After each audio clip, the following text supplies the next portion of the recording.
And that's getting what you're into doing. That's exactly what you're doing. You're lying. You're carrying a belief. You haven't measured what you're claiming to be existing. You haven't measured it. You haven't seen it. You haven't experienced it. Yeah, you have. You've seen it. You've seen the That's what I'm saying. It's right there in front of your face. It's just somebody told you different. So that's all Yeah, it is. yeah. Literally, that's all it is. I mean, it's really that simple. That's simple.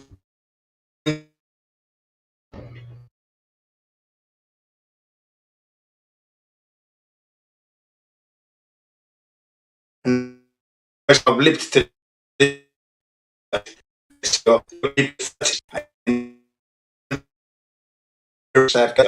is it really there? You should be asking yourself, are you really living on a ball?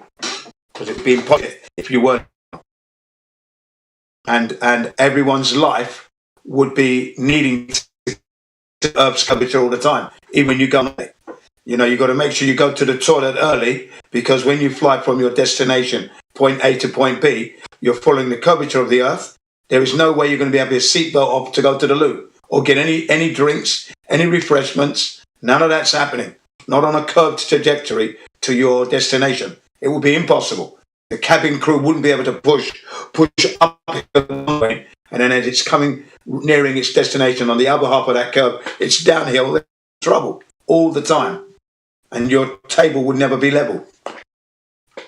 Yeah, but we've got gravity, Gin. What's up with you? But to argue with that, you could go up a certain elevation and then take a level playing course. Yeah. Then drop altitude. Yeah, I know. Yeah. But anyhow, you still got to drop down in the end. But yeah. And Michio Kaku said there is no such thing as gravitational pull. He stated it that. We lied to you. So there you go. Definitely not there. There is no gravity. Gravity. Dropity. For the gravity.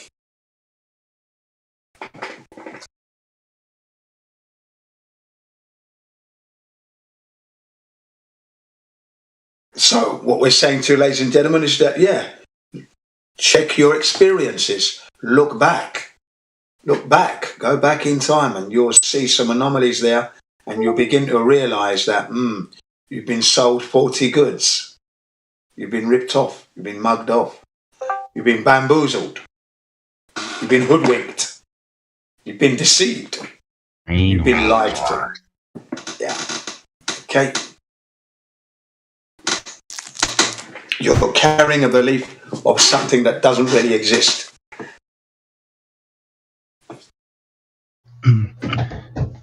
I moved here, and where I'm at, like 3 years ago, I met my neighbor and tried to tell her about the chemtrails or whatnot, blah blah blah. And she looked at me like I was literally just like fucking bonkers. Like, get the fuck away from me, like, okay, great, this is my new neighbor, wonderful, right? Yeah. And then 2.5 years later, he comes up to me and goes, "Hey, you know what? I just learned about all that stuff, So it was kind of interesting that she responded back to me, but it was 2.5 years later. But it was kind of interesting how that worked out. Yeah, brilliant. The fact that she responded 2.5 years later means that, it was there. Something happened, and she focused on that, and then she had the courage to meet you and say, did she ask for any questions to you? After that, we actually got into we actually started talking quite a bit, actually, which was interesting, how she was actually interested in carrying a conversation. And anyways, I just thought it was interesting of how the whole demeanor changed. Yeah, it's really nice when that happens, Yeah. Because it's going to be on their own time, because Always we don't know is, what they've been through or their life experience or anything. So it could harden up, it could, whatever. It's just the way it is. Yeah. I remember the guy called John Smith, when he used to do the Globe Live tour, and he'd be out on the streets, right, with his mic, John Smith, right? And the first question he would ask them, on a scale of 1 to 10, how open would you say your mind is? How open-minded are you? And most of them would say, like, up in the high numbers, 8, 9, 10. And then as soon as he mentions flat Earth, closed mind. Closed mind immediately. Yeah, I used to laugh, man. Yeah, Harry, his name was, or name is. He's on Rumble now. He's not doing much on YouTube because of all the censorship. So he moved to Rumble and Ruskin and that. He's out there at BitChute. That's where he's at the moment. Still doing it. Great man. I remember when Rumble first started. During the silencing, whole silencing agenda thing. Yeah, the censorship. Yeah. That was because they went out to Europe, didn't they? And did Britain and Europe. Okay, sort of pouring out of every orifice of this flat Earth. It was coming out everywhere. They can plug the holes. You understand? Right, yeah. Great. And also the agenda was because they censored Trump. That was another thing. Anyways. Yeah. I remember when I heard Trump say it's all fake news about you cunt. Part of it. It'll be interesting to see what happens this upcoming presidency. I'll see if people are really going to buy into the democracy or not, because I mean, they're going to find out that there is no side, there is no wall, or they're just on Robert being dumb. Kennedy Jr. a little bit more. What's that? Time. Yeah. Did you all jump? Remember? Okay, but they're trying to label him as an anti-vaxxer. That's what they're labeling him as, a crazy anti-vax conspiracy loon. That's the label they're trying to give him. But he said he was silenced for 18 years. These next 18 months, I've got a lot to say. You won't be able to stop me. Yeah.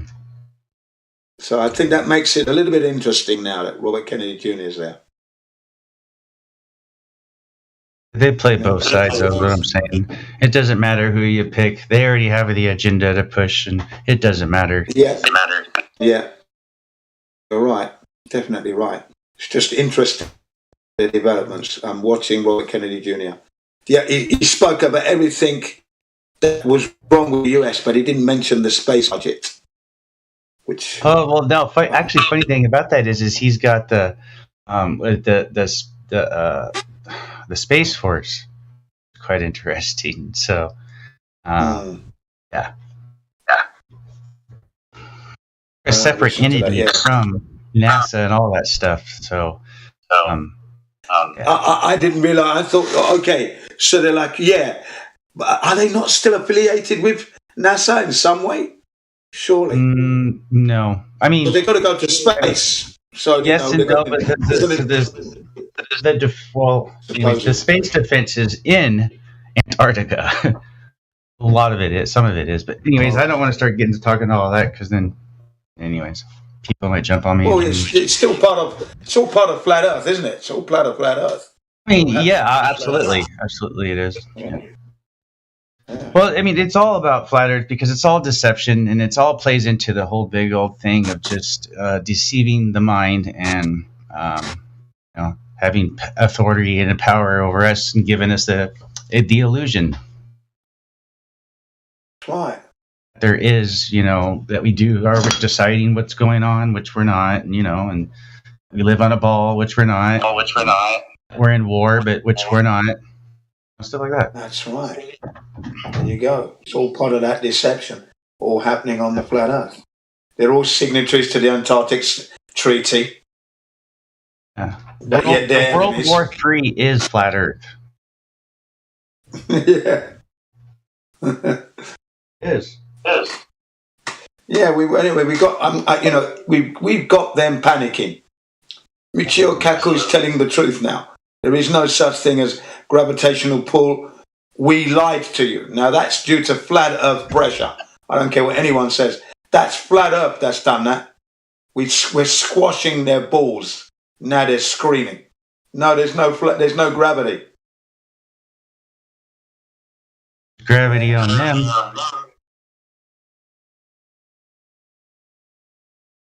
Holding them down. Yeah. Zero gravity. That's funny. That's irony.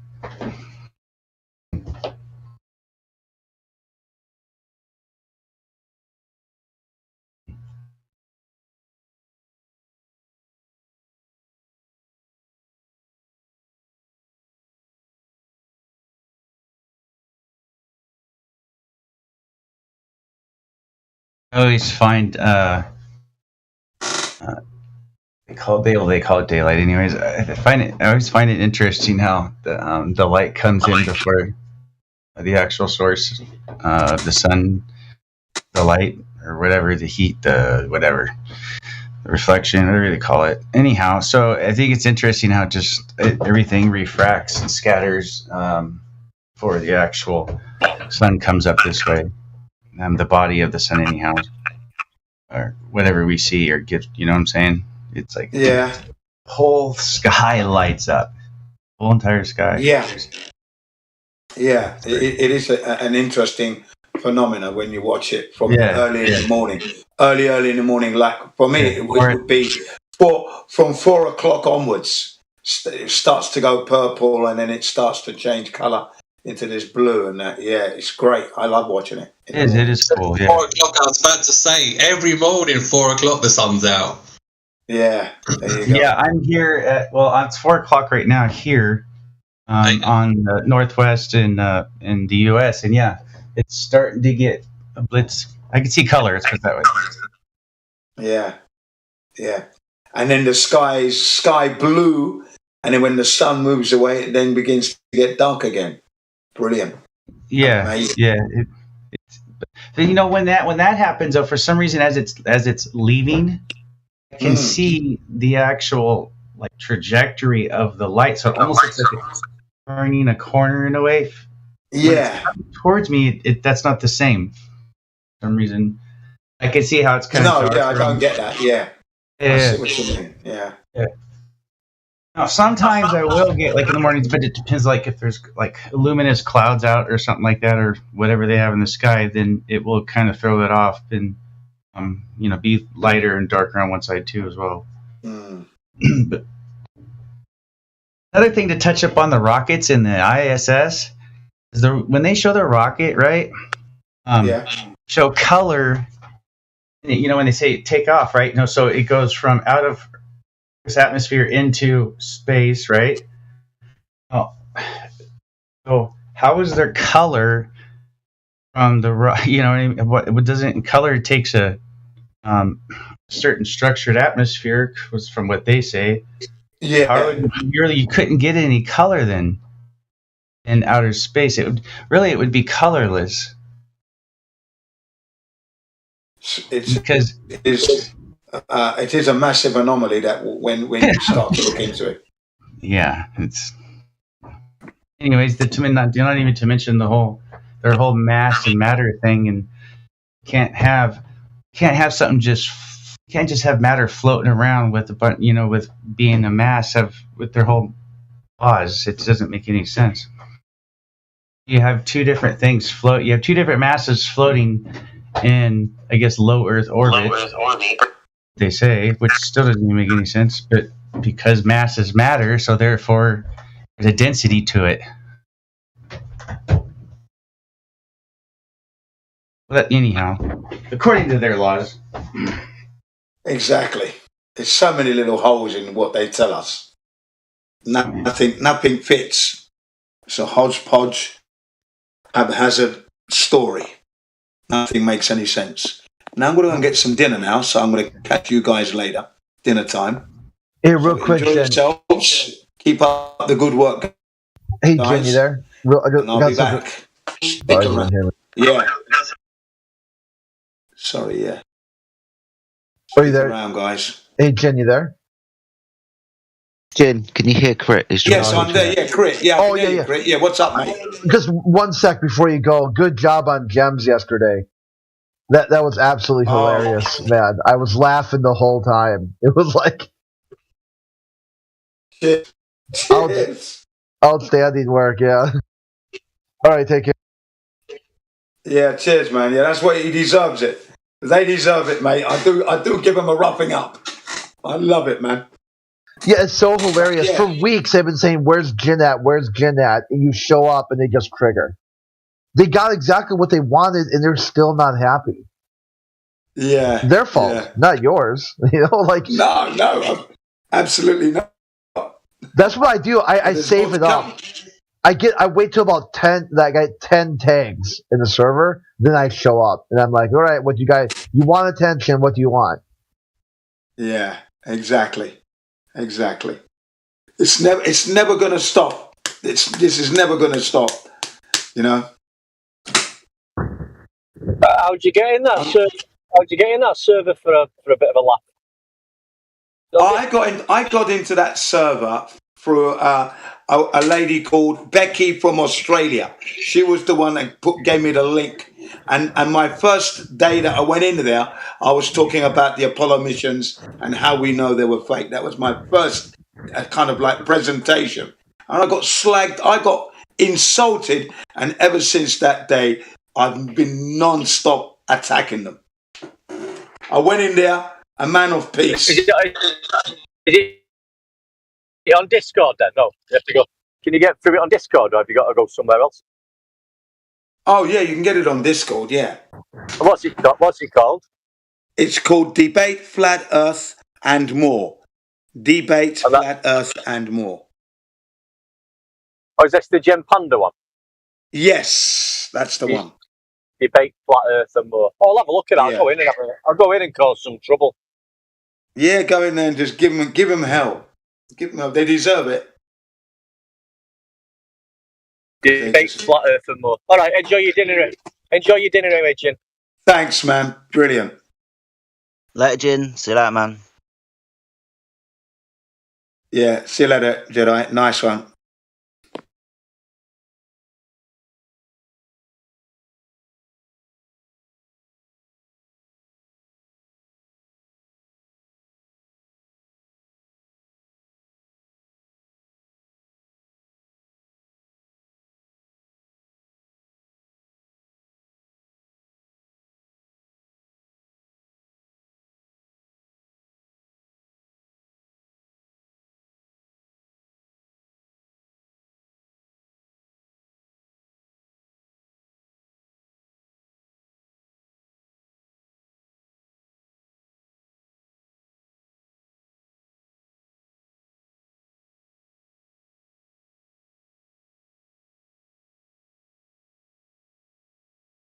You find it?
Oh, man.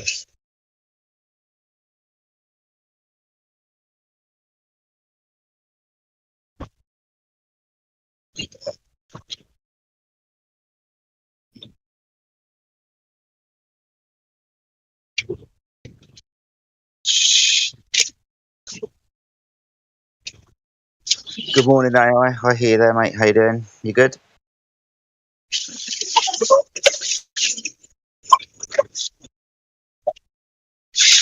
Driving.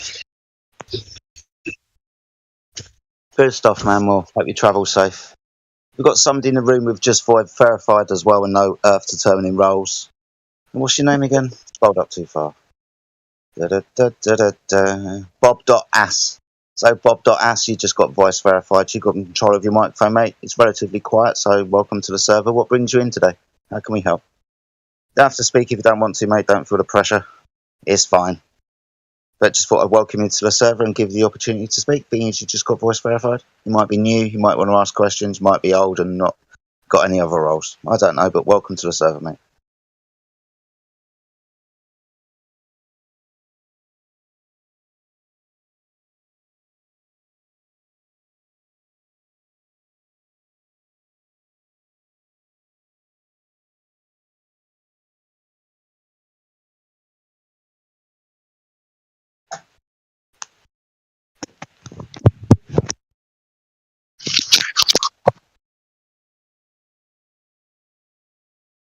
Lots of people jumping in and out. Lots of interesting characters been in the server this morning.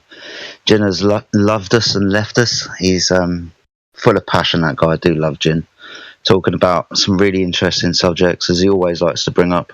He likes to destroy the heliocentric model here and there and on other servers. So big shout out to Jin. It was a really enjoyable conversation with you earlier, mate. Who else we've been speaking to? Timbo was in earlier. Your angle, some interesting conversations with you, man. Maybe you're new to the server.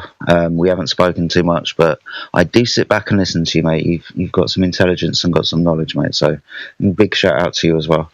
But yeah, lots of people in the server. AI has just joined us. He's driving at the moment, so like I said, travel safely, buddy. But again, very, very intelligent man and has 100% of my respect. So, like I said, lots of interesting people in the server. If you're watching on YouTube, then you can hit the link provided by Nightbot and come and have interesting conversations with these smart, intelligent people. And these smart, intelligent people will suggest that the Earth is not what you've been told. If you believe that the Earth is a spinning ball in a vacuum of space, for example. This is a flat Earth servers, and the interesting and intelligent people are flat earthers, and they would say to you that the Earth is flat and stationary. The vacuum of space doesn't exist in the way that we've been told. So, like I said, hit the link provided by Nightbot. If you want to have a conversation with us, you're more than welcome to. People like Bob.ass, if you want to unmute yourself, you've got voice verified, and like I said, we can have a conversation. And then there's going to be dead air for a while. I might go scratch my nuts or lift some weights or something, I don't know. You say lift some weights? Yeah. Oh, wow. Cool. That's funny. And I haven't done that for a long time. Neither have I. It's something that I've taken up recently, and I tell you why it's funny to me. So, I stopped doing an awful lot of things after I went through a period of heart attacks and an operation, triple bypass. Lifting weights at the moment. Oh, mate, I realise I haven't done it for a while. I've got pins holding my chest together, and yeah. It's interesting, the movement, mate. It's interesting, the movement. I'm not going to die or anything. It's not causing any amount of stress. It's just moving body parts that don't get moved often enough, and yeah, need a little bit of muscle around them. And pins and shit in the chest, man. It's interesting. Yeah, stretching does that too. I've done that. I mean, before, like, we're just went stretched out for the day, and that was like some serious stretching, not nothing like, I put my hands over my head or something, but actual stretching and stuff. The yoga kind of thing in a way, but, yeah. And then next day, my muscles are pretty sore. But yeah, I used to lift too, and I had some pretty sore days.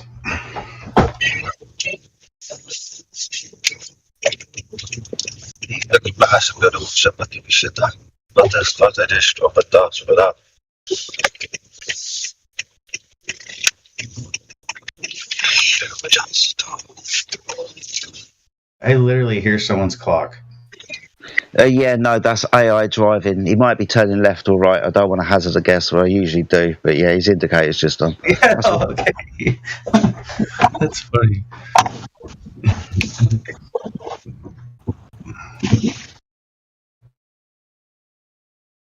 Mayhem has joined us.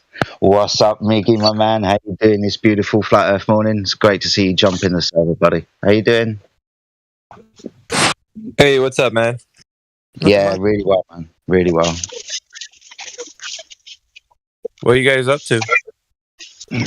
Shooting the flat Earth breeze, man. Talking amongst ourselves, trying to get some interesting conversations going. Usual shit. Bob.ass has got voice verified, but hasn't opened their mic yet. That type of stuff. Did he just jump in here? He's been in for a while. AI's trying to communicate to us from and beyond. That type of stuff. Oh, he's robot-y? I don't know. AI, are you there?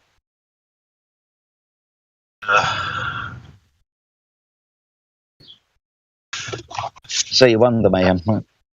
Yeah.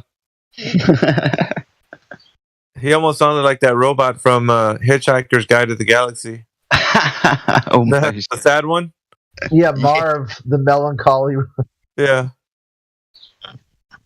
What's the use? He's all depressed. It was like this funny too. In the original one, there was the remake. They condensed it down too much, and they lost a lot of nuance. But in the original one, it showed that robot, it was a factory defect. Like it was like your plastic pal who's fun to be with. It was supposed to be kind of like a companion to play with the kids in the backyard or whatever.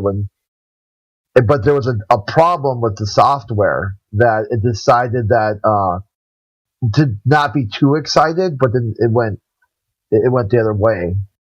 Yeah. Like it overweighted negative events and underweighted happy events. Because before, like the software had it where everything was just great, right? It was too delightful, you know. It was too happy. It was like, seriously, dude, you know, like.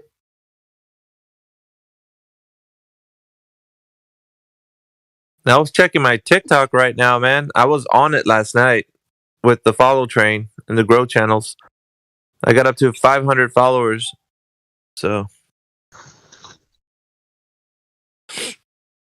following Eli's advice.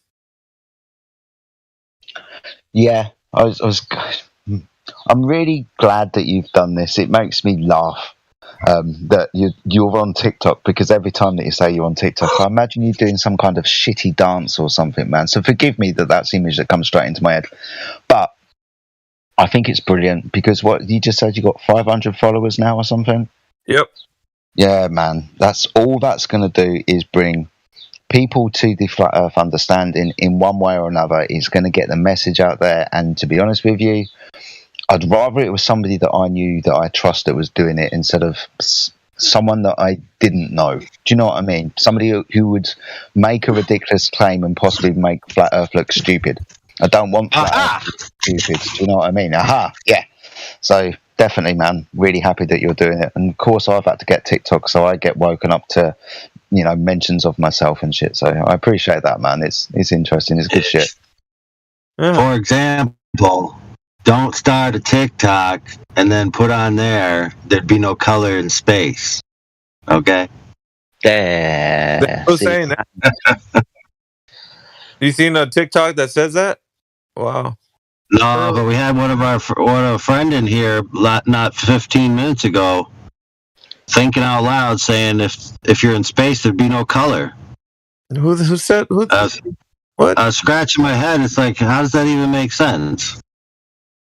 In space, a place that doesn't exist, there wouldn't be any colour. Well, Yeah, that was just a little bit ago. I can't remember who it was. It was a new guy, so I just kind of said, "Oh, whatever." You know, A new guy. Well, I was too busy driving to correct him, but Jin failed to recognize the problem. But it is true that the globe Earth paradigm claims, right, that space is a different medium than the ambient atmosphere, and that the ambient atmosphere has occluded effects, right? Because obviously it's got particulates in it, right? So that's going to affect the color. But it's not the case that they claim that it's the cause of color itself. It may be a corollary cause of the final color you see, but it's not that if you didn't have that color, you'd have no color at all. So that might be his mistake, that he heard someone say, oh, the atmosphere affects the color. So if you didn't have the atmosphere, you wouldn't have color, is a false conclusion. You would just have a different color.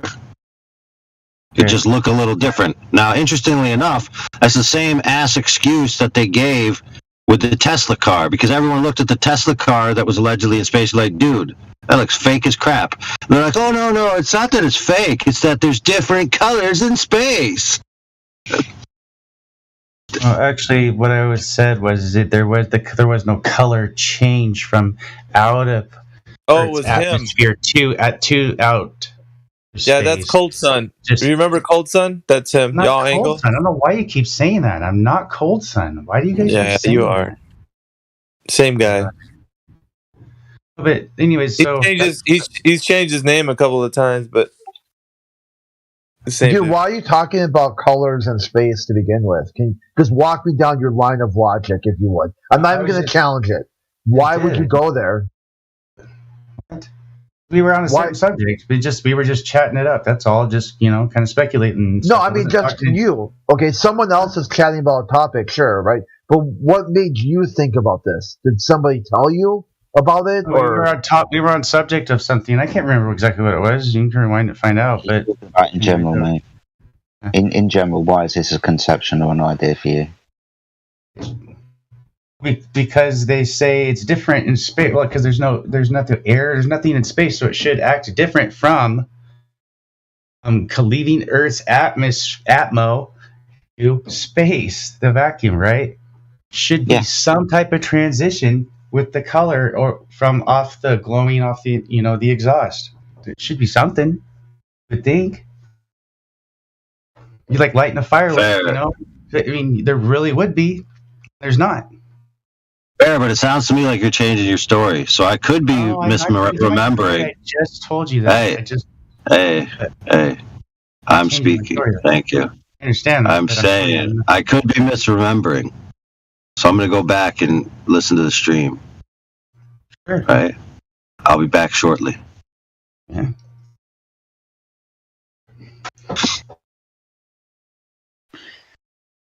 Yeah, and in other news, we got Bob back again. Let's see Oh shit! Here we go again. Does he have talk permissions? Yeah, he's VC verified. Bob, you're VC verified. Are you there? Get on that mic and say what's up. Don't be shy now. Quoi de neuf? Bob the ass. What's up, Bob? Is that supposed to be the I don't know, whatever name he goes by? He's constantly changing his username. Oh, everyone's changing their username. The only Bob that I know is Bob the Science Guy and whatever. It's not him. Yeah. Yeah. No, I don't know. Oh, okay. No, it's not. It's not. Nobody. I don't know. Shoot, it could be. He hasn't spoken. Yeah. It's so cringe. It's like, dude, how many sock accounts do you got? It's like, what is going on with your life right now? It's like, I get it, dude. You got your medical license got taken away. Everyone thinks you're a piece of shit. Okay, punching down and trying to make another group of people lower than you is not going to fix your life. You have to fix your life. Get your shit together. Yeah, I don't even think anybody cares about him that much to even talk about him. Like, he's just no one. He's like he's not even a thought. Like an orbiter. He's always orbiting flat earthers, but just can't seem to just actually engage in any that's sort of Matthew level. Learns. Oh, yeah. Matthew Learns. What the globe earth pedophile? Yeah. Yeah, he loves going to flat earth meetups. He loves that. He loves trying to get into good relationships and gaining flat earthers' trust so he can entice them into his fucking van with He likes sweets his and women puppies. like he likes his earth flat. Freaking idiot. Yeah, man. I don't know. There's just something about him that rubs me the wrong way. Like every time I see him, I'm disgusted by him. Actually, Just somebody it's something. I just can't put my finger. I mean, it's not.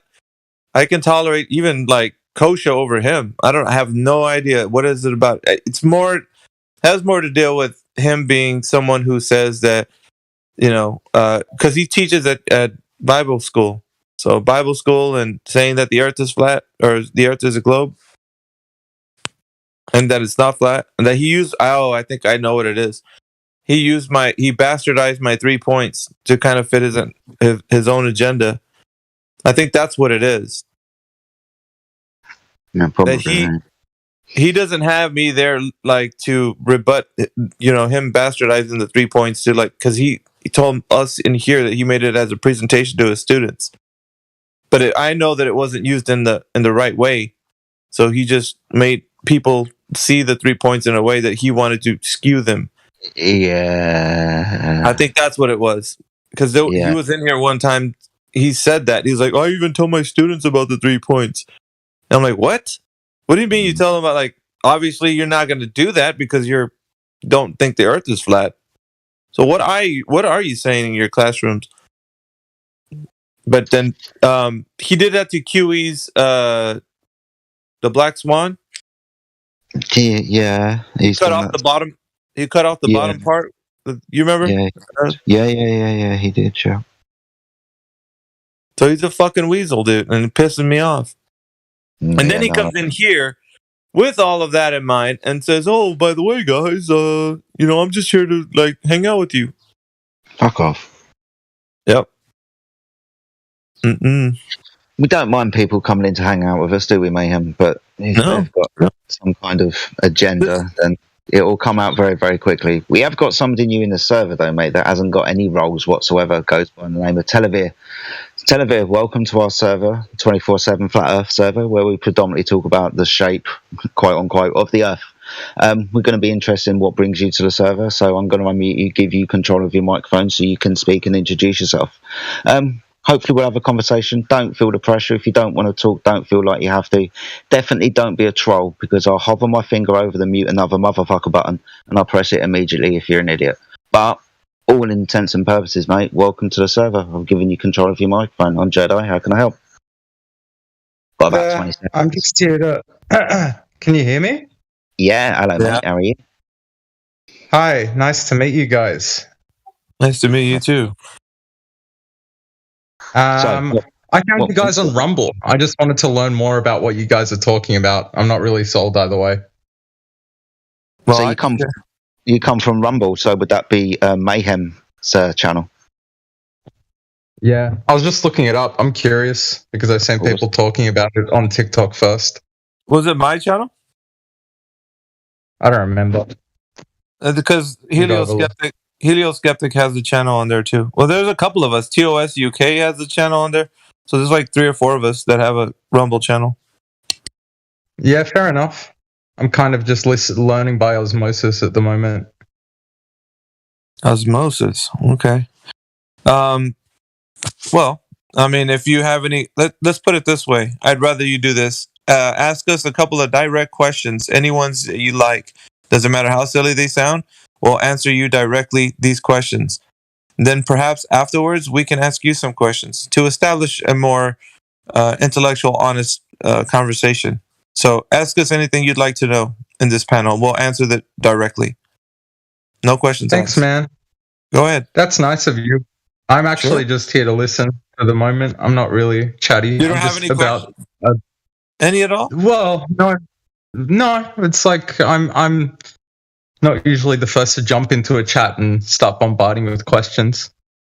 Well, what I'm saying is because like we've been doing this for a while, we do have a wealth of information to tell you, but at the same time, it's not a place you shouldn't feel you can't ask any questions. So that's why when we open up the door for any new member to come in here, we want them to feel like they've asked their questions and they feel like, I've said what I wanted to say. So for us, it's it's a joy to have people that come in here to ask any questions they'd like and for us to answer them directly. Because obviously you've heard of some things about what flat earthers are saying, right? But you may want to ask something specifically about why we think what we think, and we can answer you directly. It is like a open door kind of, come on in, and if you have anything on mind, just tell us. Okay, will do. Other than that, we're going to be talking amongst ourselves, so that's why I'm saying like that's not really productive in your new person coming in here case. So I get it. Though. Is it one of those like talk or fuck off type things, or no? What it is an engaging type things, and so what we'd like to do is make sure that people are a part of the conversation and not just a bystander. So if you're in here, it gives us the ability to reach out to the new people that are in our forum without having them just sit there, without, stirring up a conversation that might be pertinent to their kind of research or their thought process. So we're engaging with the audience, which is like what you are right now. Fair enough. It's interesting though, right? Maybe for yourself that you're on TikTok in 2023 and there's people on there saying that the Earth's flat. It must be ridiculous, right? I mean, I came across it on YouTube like in 2015, for example, and mate, I thought it was kind of crazy. Got to be honest with you. So you guys all believe the same things? Ask us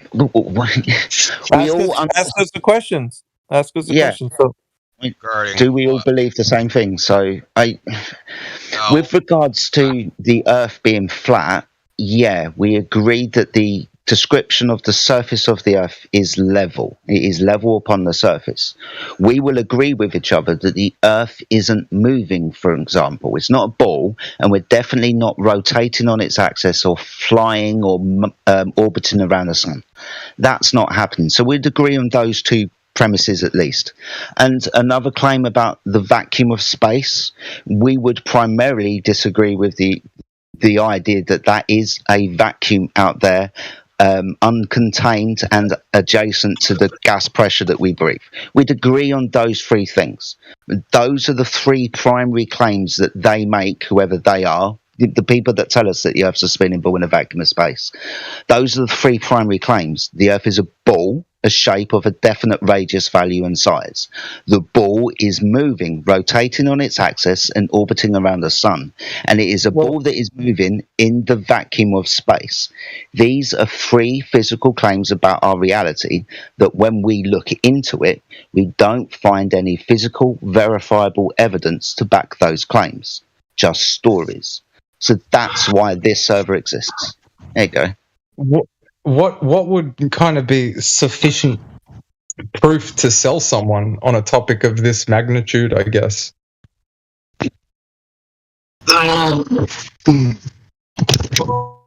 Measurements would be a good start. The same way you would want to prove to someone how tall you are. Because you can claim anything. You could claim someone in the chat today was like, I'm 6'7". Great, claim whatever you want. But it's the measurements themselves that will back up, support, and then verify or falsify whatever that height claim is. So in the same way... Yeah, go ahead, Aya. I was just saying, man. It's the 666, bro. That's what the women want. Over 6 feet, over 6 inches, over 6 figures. You can make the claims all day long, but until you put the proof, it's all a spoof. Mm-hmm. In the same way that the Earth is, they're basically claiming the Earth is a certain height as well. So all we're doing is testing that claim. Go ahead. I didn't hear you. You said it isn't what? So they're claiming the Earth is a specific height as well. As if I claimed I was a 6'7". Do you know how big they're claiming the Earth is? No. Well, that would be step one. That'd be step one, knowing some of the globe claims so that you can test those. I think that's a big important. Those are two important steps that you can't skip if you want to get to flat Earth. I think step one, know what the globe claims are. Step two, test those, and step three, then you can join the club, I guess. But then cope. So, I just welcome CB. Good to see you this morning, mate. Yeah, we're just introducing this new guy who's come into the server. We're just giving him the opportunity to ask him some questions, and hopefully we'll be able to get around and asking some poignant questions and get to a state of understanding between each other. That's all. That's where we're at, mate.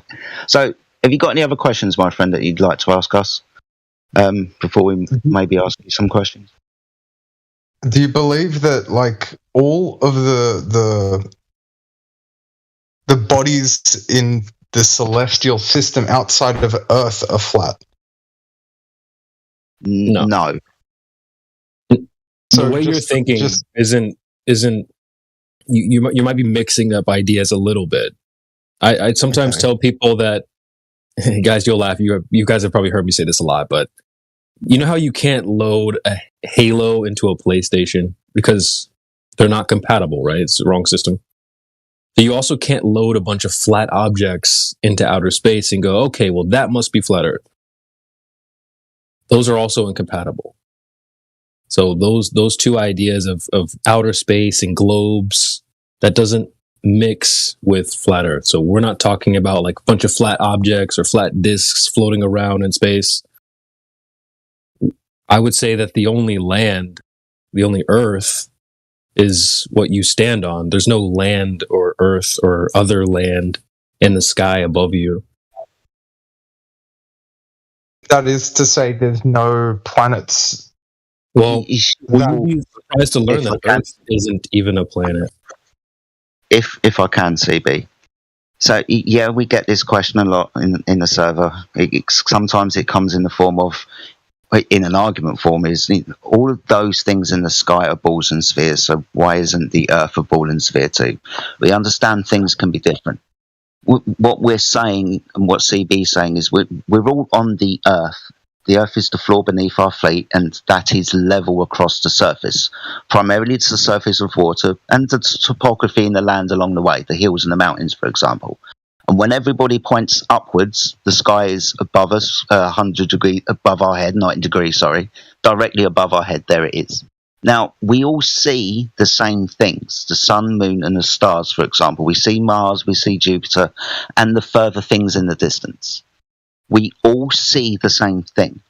The only thing different is a lot of people, including us for a long time, believed the story that we were told about what those things are. Mars, for example, is a rock planet like the Earth. It's got an atmosphere, it's got rocky terrain, so much so that they can send Mars rovers to it. That might not be the case, because there's a few things along the way that we must take account of. But I'll get to those later. We'll talk about that at some point. But we all believe the story that we're told. For example, Jupiter's a giant ball of gas in a vacuum. That's the story that's superimposed over what everybody sees. We see Jupiter, we see Mars, but we can't actually verify independently what they are. We ain't going there. We have to rely on the story that they tell us about these places from the authority that tells us a story, NASA or whoever you want to point to. So it's an interesting question, and I've enjoyed answering it. Cheers, mate. So I guess then a couple more questions, if that's okay. You've kind of riled me up a little bit. Number one, I guess by definition then you would believe the moon landing was staged. Yes. I believe that before I even heard of flat Earth, bro. Yeah, so that's a given. In this channel, moon landing staged, just to temper my understanding of where you guys stand. That's not exclusive to flat earthers, but yeah. No, of course, but it's almost like it's not a belief universally held by you guys. Yeah. So, for example, the moon being a rock in this word, vacuum of space. Right? No, that can't happen in the way that they told us. Similarly, remote control cars on Mars, the moon rover, for example, no.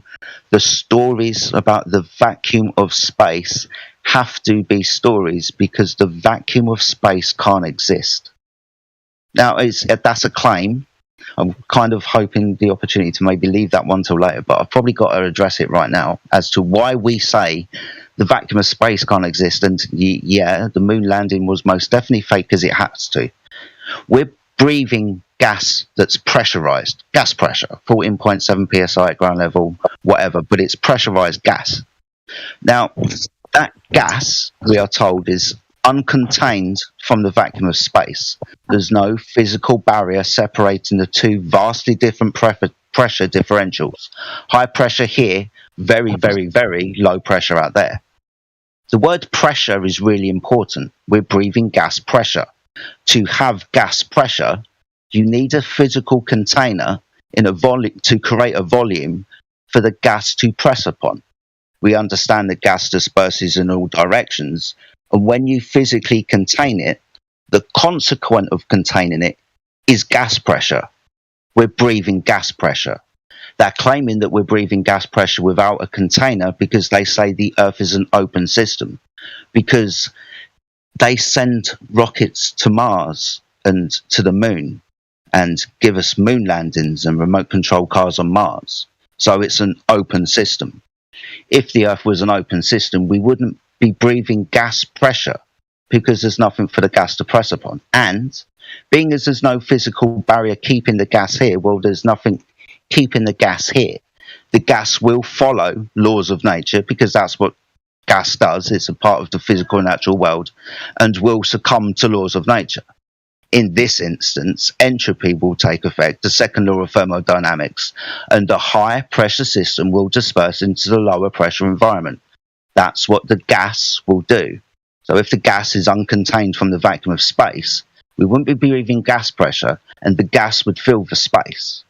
So when they turn around to us and we all look up at Jupiter or Saturn, that are giant balls of gas that are uncontained in the vacuum of space, we can believe the story if we want to, but when we put laws of nature to the test, that wouldn't be the case. So yeah, the moon landings were staged because the vacuum of space can't be real because it violates laws of nature. You can't have gas pressure without a container, for example. What do you guys think is on the bottom of the Earth? CB, you can have that. That's funny. We got asked that yesterday. It was as an opener question. What's at the bottom of outer space?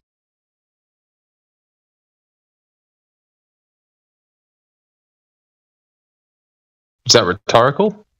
No, I mean, I'm asking it in whatever level of sincerity you're asking about the bottom of the Earth. Well, I mean, for a topic I don't really understand your position on. Mm-hmm. No, I'm being serious. What do you think is at the bottom of outer space?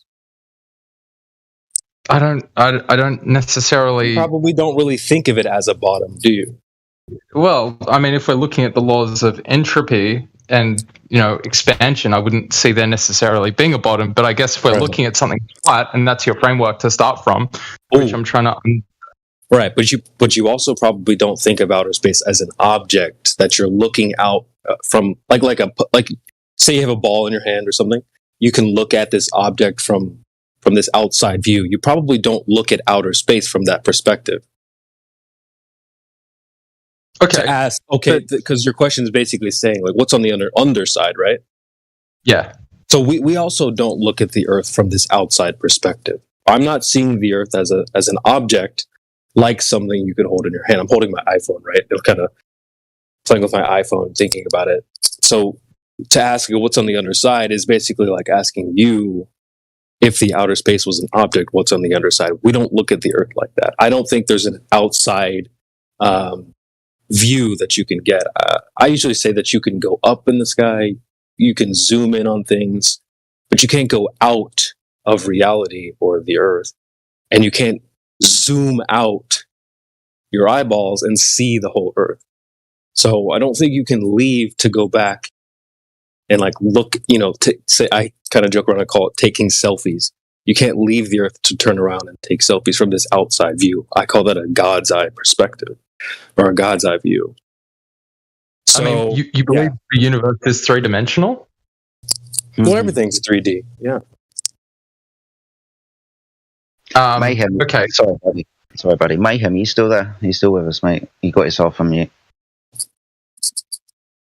It's just because Mayhem said he's still there, mate. Yeah, I'm here. I'm just washing dishes in the morning, but I'm listening to the conversation. Okay, buddy. We've given this guy quite a lot of time. Did you want to jump in with some questions for him, or do you want to give some... Well, I want to see if he's ready. Did you ask all the questions that you wanted to? Because the question was, what's underneath the Earth? And I'm just going to tell you directly, as far as like looking on the bottom of like flat Earth, if that's what you're... Because the answer was kind of not formed correctly. Or excuse me, the question wasn't formed correctly. So if you formed it correctly, I'd be able to answer, or we would be able to answer you directly. Do you mean what is on the bottom of flat Earth, as in the underside? Like CB was. Yes. Is that what you're asking? Yes.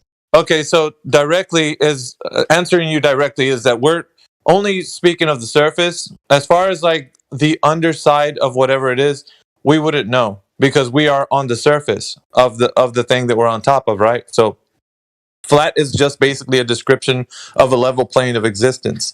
Now, we are inside of something, being that we are contained. So gas pressure needs a container, right? So we would say that we are inside of something, and the outside of that, no one's ever been to that perspective because we are inside of a dynamic system. So to say what is underneath the earth, no one would know that information. Not a single living person would be able to tell you. Therefore, the statement to say, I don't know, would suffice in this case. I mean, do you guys, I believe this would be the point where you guys would maybe differ on conjecture and have different hypotheses, right? You wouldn't just go, no one would know and close your eyes there, right? Just by virtue of the fact that... Yeah. So here's the thing. The people that would speculate would give you an idea of what they think what's underneath of the earth. However, empirically, like something that we can test and, show a method of how we can gain this knowledge to know what is underneath of the earth, there wouldn't be anything to empirically provide evidence for that, right? So on that instance, we wouldn't be able to tell you for sure. We know this is that. There'd only be speculations that you'd hear from people talking about like a biblical cosmology or whatnot. It would not be something that would be sufficient to show you for sure what it is. Versus, you got like I consider it a false dichotomy, but for you it'd be a real dichotomy in your mind. You'd be thinking, I'm comparing this information that the flat earth is telling me to the globe earth, where you'd have a globe where people could leave the system and look back at the earth and see it as an oblate spheroid.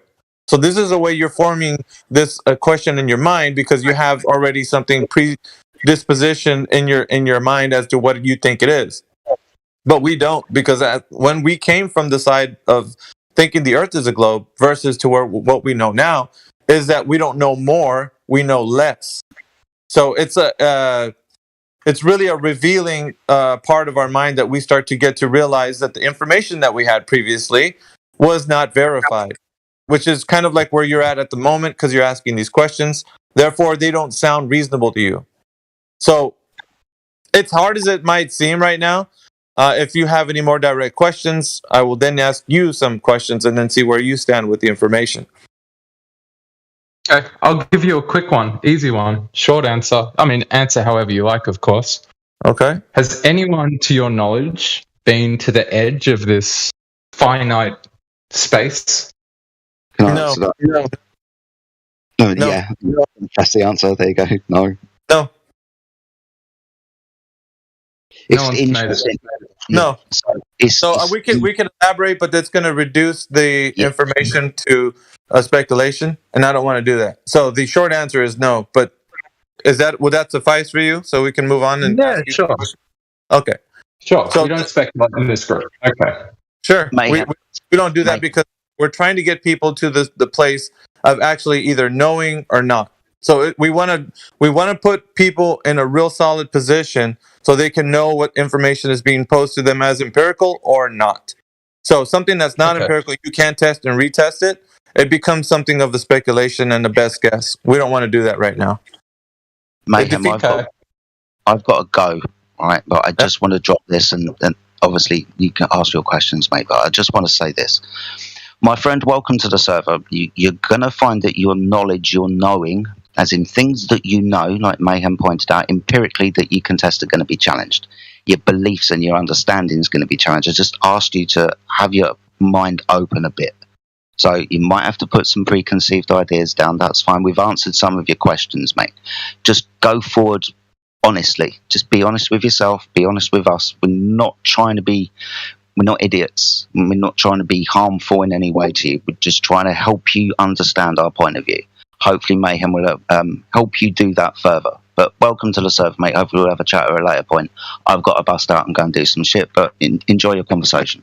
Cheers, guys. Thanks. Thank you. Cheers, guys. See you later. See ya, Jedi.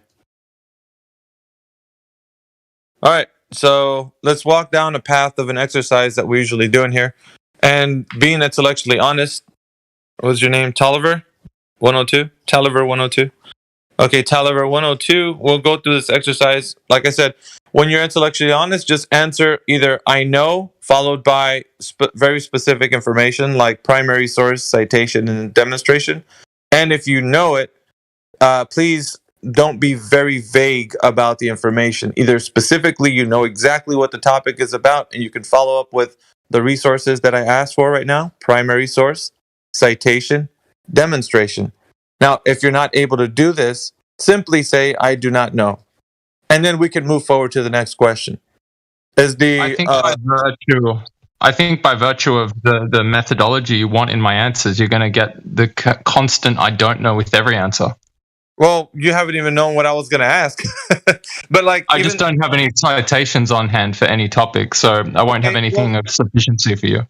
Well, it's important, right, for the exercise, because it reveals the information to us what your baseline knowledge for this topic is. So I don't even know, like maybe divining what I'm going to say to you is the wrong way to go about it, because you could be, I don't know, an expert in what I'm going to tell you. So I couldn't tell you, you couldn't tell me until the question is revealed, and then you'll know. How about that? I don't think I'm an expert in anything. So, I mean, my point is, I mean, if you're asking for, and if you do know I'm going to need this, this, and this, then my answer will be no to everything. Okay, so I'm going to go ahead and just state the questions in and fill in the blanks with your I don't knows. How about that? That sounds good. Okay, so I'm just going to state the question. Can I ask a question real quick? Didn't he preface this whole? And then once I'm done telling you the exercise, then you'd be able to say I don't know, and just run a rebuttal, because I don't want to make it sound like I'm filling in the blanks. But if I have to, just to move the questions along, I'll do it just for the exercise time. He prefaced the whole thing with he wasn't sold on flat Earth. Well, he's probably going to find out he's not sold on the globe either. Hang on, Haas. 1 second. Yeah. Let me walk through this exercise, please. I'm just trying to remind him where he started this whole thing. Yeah, 1 second, Haas. 1 second. I understand. Okay, but let us not be too hasty to kind of put him in a light. Let's let the questions actually put him in that. So, first question would be, who has directly measured the curvature of the Earth any time in history with drop over distance? Do you know? Oh no! As I said, you're gonna have to fill in the blanks. Like I haven't done anything since, like, I'd say high school, man, early high school before. Yeah, but like remember you asking us some direct questions, and we were happy to answer them directly. I think we would like to have that same courtesy if you answer our questions directly. How about that? We've been courteous. I don't know. Okay, we've been courteous enough to answer you directly, so thank you. You don't know. All right. So the second question is, the Earth is said to be spinning on its axis at about 1,000 miles per hour at the equator. So the question would be, who has measured the axial rotation of the Earth per the axial rotation of 1,000 miles per hour any time in history? Do you know? I don't know. Okay. Third question is, they're telling us that the vacuum of space is adjacent to the pressure air that we breathe. We're breathing about 14 psi on the pressure on the surface, which is 14 pounds per square inch. Our lungs are inhaling and exhaling this pressure. So what's interesting about that is that they tell us that with the pressure gradient, we start to, as we go up in elevation, we go to the farthest reaches of the atmos, and we reach a place where beyond this partition called the Kármán line, we enter into low Earth orbit, which is said to be a super low pressure up there in the vacuum of space. So they're telling us that this low vacuum of space pressure is next to the high pressure system of the air that we breathe on the surface. So what we're wondering is that an open system like the Earth being a globe where matter and energy can exchange, right, and back and forth to the system, we're wondering, how is it possible if we have this open system to have gas pressure? So the question would then be, how can we have gas pressure without a container? Do you know? I don't know.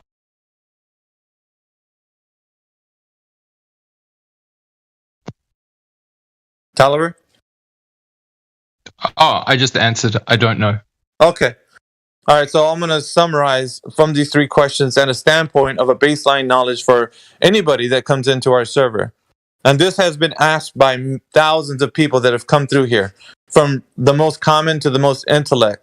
And what we have to say from that is that your idea of the Earth being a globe spinning in the vacuum of space is a blind belief that you have currently. So if you do follow that, then it is just a blind belief, not supported by any evidence that you can present. The three questions are formed in such a way that if there was any evidence for the case of the Earth being a globe, it would easily be supported, and the answers would be sufficient by way of a method or primary source and a citation. But since it wasn't demonstrated that the Earth is that, it is indeed a blind belief that everybody has and a story that you've been told. So now a fruitful discussion can probably ensue because we understand now that between you and us that you have a blind belief in the Earth being a globe. So now we can engage. There's an established foundation now between us.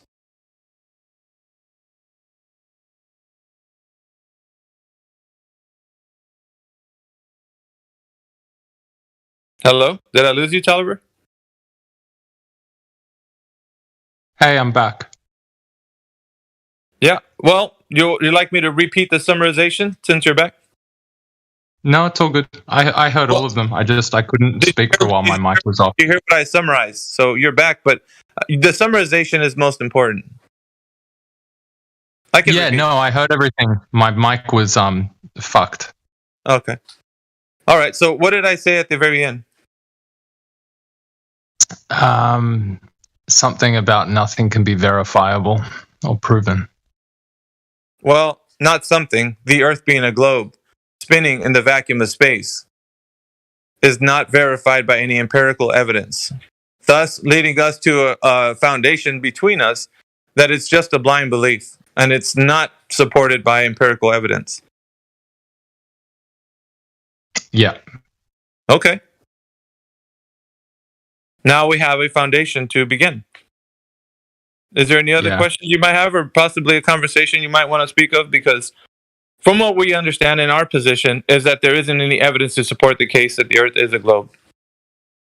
So any further discussions about a specific dichotomy in your mind as to, well, the sun is 93 million miles away. Well, we just found out that the Earth is not what we've been told, because if it was, it would be supported by empirical evidence. And that evidence would lead us to understand what the Earth is directly versus it not being what we think it is.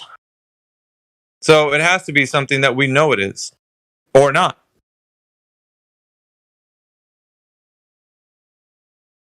Is there any other questions you might have, Tolliver?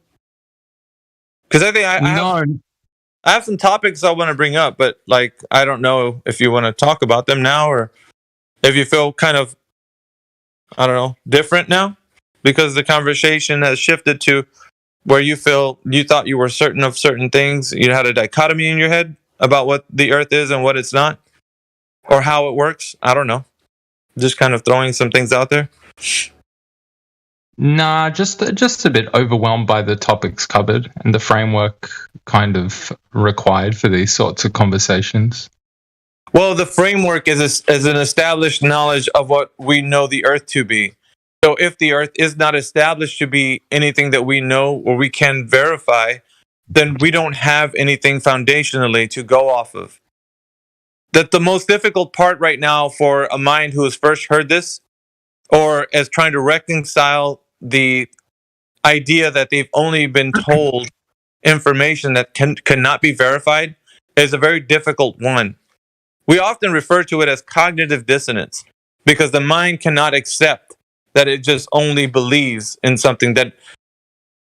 Basically, what I'm saying is that when we all come into this, however the knowledge hit our mind, we rejected it. Each and every one of us, it's to some level, to some degree. Not a full-on rejection. It's not a process that everyone goes through. Some people can fall into this information after 5 minutes. Some people, it takes them 3 months. Others, years. We don't know the timeline for each individual. What we can say is that it is a process. And how you process it, that's going to be the hallmark of the difference. Fair enough. So it's not an easy topic in that sense. At first, it feels like a meme when you're hearing about it, because you feel like you're standing on solid ground when you're coming in here thinking the Earth is a globe and asking a flat earther a question, when it turns out that you don't know if the Earth is a globe, then everything is questionable, and you just like, whoa! I just thought I knew what was going on. That's what I mean. It's hard to take in that, because now your mind is like, okay, we're gonna get back at these guys, and so you're gonna try to formulate some kind of ideas as to like, well, maybe we're wrong. But I guarantee you, my friend, we've thoroughly researched this topic, and mostly all the avenues that you can think of. Everybody in here has already thought about them. We've had conversations that lasted for hours and weeks even on certain topics. So we've not only thoroughly fleshed them out, but we're well educated on certain topics. Also, we are students of like logical fallacies. So those logical fallacies are committed when, you know, we're not. Nobody really talks about these logical fallacies, but they're being committed in the sense of it being something as information that's put on trial. So if you have like what's hanging in the balance right now, the information that you know and that we know is put on trial, then it's like almost like a court case. How can you provide evidence for the case of the globe? And how can you provide evidence for the case of it not being a globe? Like, what is the verifiable information that we can go off of? What's empirical? So Yeah. that's the way we treat it in here. This isn't just like a conversation across the couch. This is indeed like something that you would probably think about if it would be on trial, like in a court with a jury and so on. So we try to present it in a way that we leave no questions as far as like our presentation of what we're talking about. We make sure that it's not just speculation, because that wouldn't help anyone. Although we can speculate, which is not an issue to us, but we just don't do it with new people because it doesn't help them. It enables them.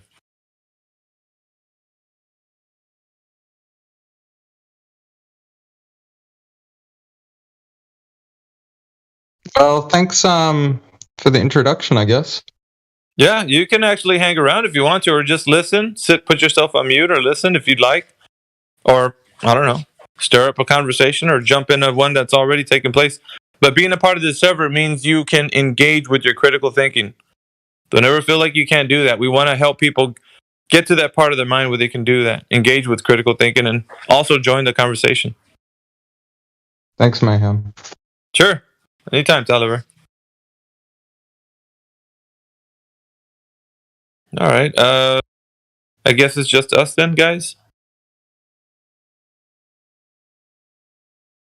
I'm still here. Hey, what's up? I'm over here thinking, who's been to the edge of? Because I used to believe in the globe. Who's been to that edge? Well, is it safe to say that I'm living on the edge? We're already on the edge. We got KFC 420 in here. I don't know if we want to talk to him. He's been in here before. Hello. What's up, KFC? Not much. How are you guys? Really well, thank you. That's good. We're just talking to some new people, seeing what the new people to our server would want to have a conversation about. I think we've spoken to you before, KFC, if I'm not mistaken. So yeah, last time I was here, what's his name? One of the dudes sent me on a mission, a task. Mm-hmm. Yep. Oh, yes. I remember the conversation. You were sent to go do the drop over distance measurement test, correct? Yes. Okay. Yeah, I do remember. We had a conversation with you. Good stuff. Well, you know, yeah. and it's supposed to happen on a timeline that best suits you. So it's not like one of those things you need to rush and go do, or else you can't speak. It's more of like for you to be able to do the research and verify. That's basically on you. So if you want to know, it's just going to be up to you. Like, how badly do you want to know? You know what I'm saying? Like, I'm unemployed, so I've got plenty of time. Well, okay. Well, you got time. I couldn't find the calculator though. Can you send through the calculator again? Yeah, do this. Do this. Just go to the internet. Type in Walter Bislin Earth Curve Calculator. Walter Bislin. Somebody might help you by putting it in the live stream voice text, even just giving you the link directly. I'm on my phone now because I'm washing my dishes. Just curious, why that one in particular? Or why do you like that one in particular? What's it called? Sorry. He doesn't know. CB, I'm just telling him. It's Walter Bislin Earth Curve Calculator. Earth Curve Calculator. Yeah, because there's a McWest version. I think there's a few others, but the one that I know is most. Calculator.com, is that right? I don't know. Check the author on that one. If it's him, it might be.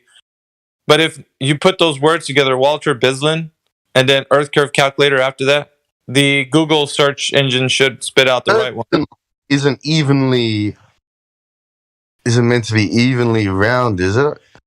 Okay, so hold on. This is saying that at 20 Ks, you should see a curvature of 30. What is that? The drop over distance? I don't know which one you're looking at, KFC. I don't know what calculator you're. What's this? I'm on my phone. Somebody might be able to help you with that. How about that? What's the name one last time? Walter what? Walter Bislin. Bislin.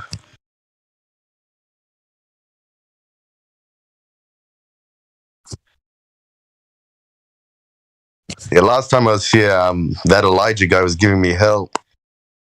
Yeah, he's very good at what he does. But yeah, he's he called me a wuss. Well, where are you? We're all adults here, so it's more of like, there's other ways to get people, because like sometimes, and I'll say it like this, man. I'm not. What I do is when I speak to somebody, it just depends on the level of energy I get. I'll reciprocate. So if the energy is coming off the person that perhaps they need a good kick in the pants, that's what I'm going to use as the energy that I'm going to use, versus it being just a conversation that we're having like right now, where it's not needed. So it just depends what the energy was at the time. Yeah, I don't know. You guys were pretty harsh on me. That's all right. You're fine. I'm at the Advanced Earth Curvature Calculator link. Mm-hmm. I'm struggling to find this. Did someone posted it in the chat? Yeah, Flat Lloyd Wright, 51 minutes past the hour. Yeah. Sorry? In live stream voice text, 51 minutes past the hour from Flat Lloyd Wright. There's a thumbs up reaction emoji. There's a link for you. Shout out to Flat Lloyd. What's up, brother? We got Rick Dees. Flatty. All right, here we go. Observer height. And you guys are saying that this is real, or this one isn't accurate in your... No, his would be the one that would probably, I think, look at the parameters that he sets forth in the calculator. I think one of them is refraction, if I'm not mistaken, and that's the one that usually globalists really they take to because they want to include that into the calculator. That's as a variable. Is the two? Huh?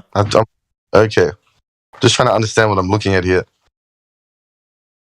Well, you'd have to go over the parameters there for yourself, and then kind of pit it against what you think might be useful, as far as like what values are going to insert in those boxes. So when you guys when you guys go on a plane, for example, you go up in the air and you look off into the distance, you don't see curvature? No. No one does, KFC. Even if you believed in a globe, like you shouldn't be seeing curvature from that low. If at the air, what height did you say? Elevation height, KFC? Did you say 20,000? Yeah. Well, the typical airline plane usually cruises at an altitude of about 40,000 feet. So there would be a significant drop over distance. Well, I mean, if we're talking about living on an oblate spheroid, yeah. But in the sense of it being whatever it is right now, like in reality, if you get on a plane right now and go up and see, you wouldn't see an oblate spheroid like the way you think you do. Because they even tell us from mainstream rhetoric says that you couldn't see the curvature of the Earth at that altitude. much less try to think that it is curving. Because if that were the case, then the Earth would be very tiny. And so the numbers that actually support the Earth being a globe are extensive to the effect that you'd have to raise an elevation to such a degree that you would not be even close to the ISS. The ISS is said to see with the ISS elevation, you should be able to see slight curvature, slight, at the ISS level. But you couldn't see it like from 40,000 feet. Absolutely not.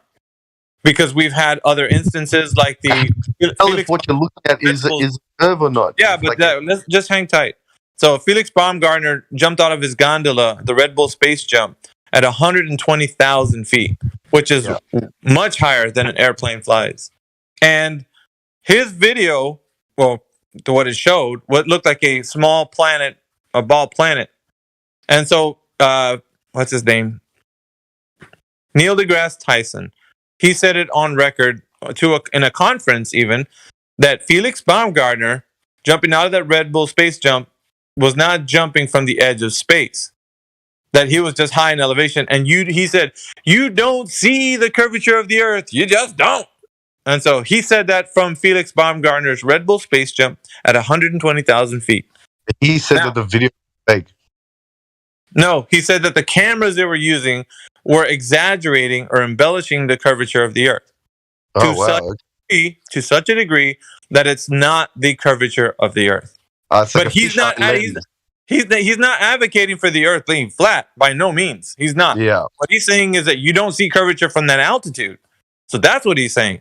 So using him as a hostile witness could show you that what people are saying on the internet, like the guys that come in here, that you actually see curvature from an airplane window, are wrong.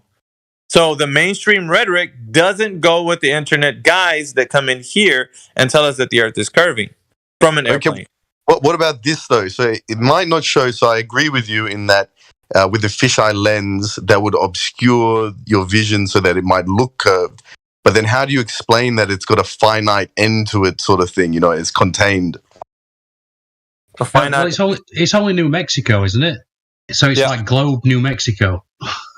But it's got would you say that it's got a finite end to the Felix Baumgartner one, or which one? Like, what are you talking about, KFC? From the Red Bull Space Jump. Yeah. So you can see edges of the Earth. I'm not saying it's curved, but you can see edges of the Earth, right? Correct? Yes, you can look up the video on YouTube and see it for yourself. Yeah. No, I'm looking at it right now. I'm just wondering how you...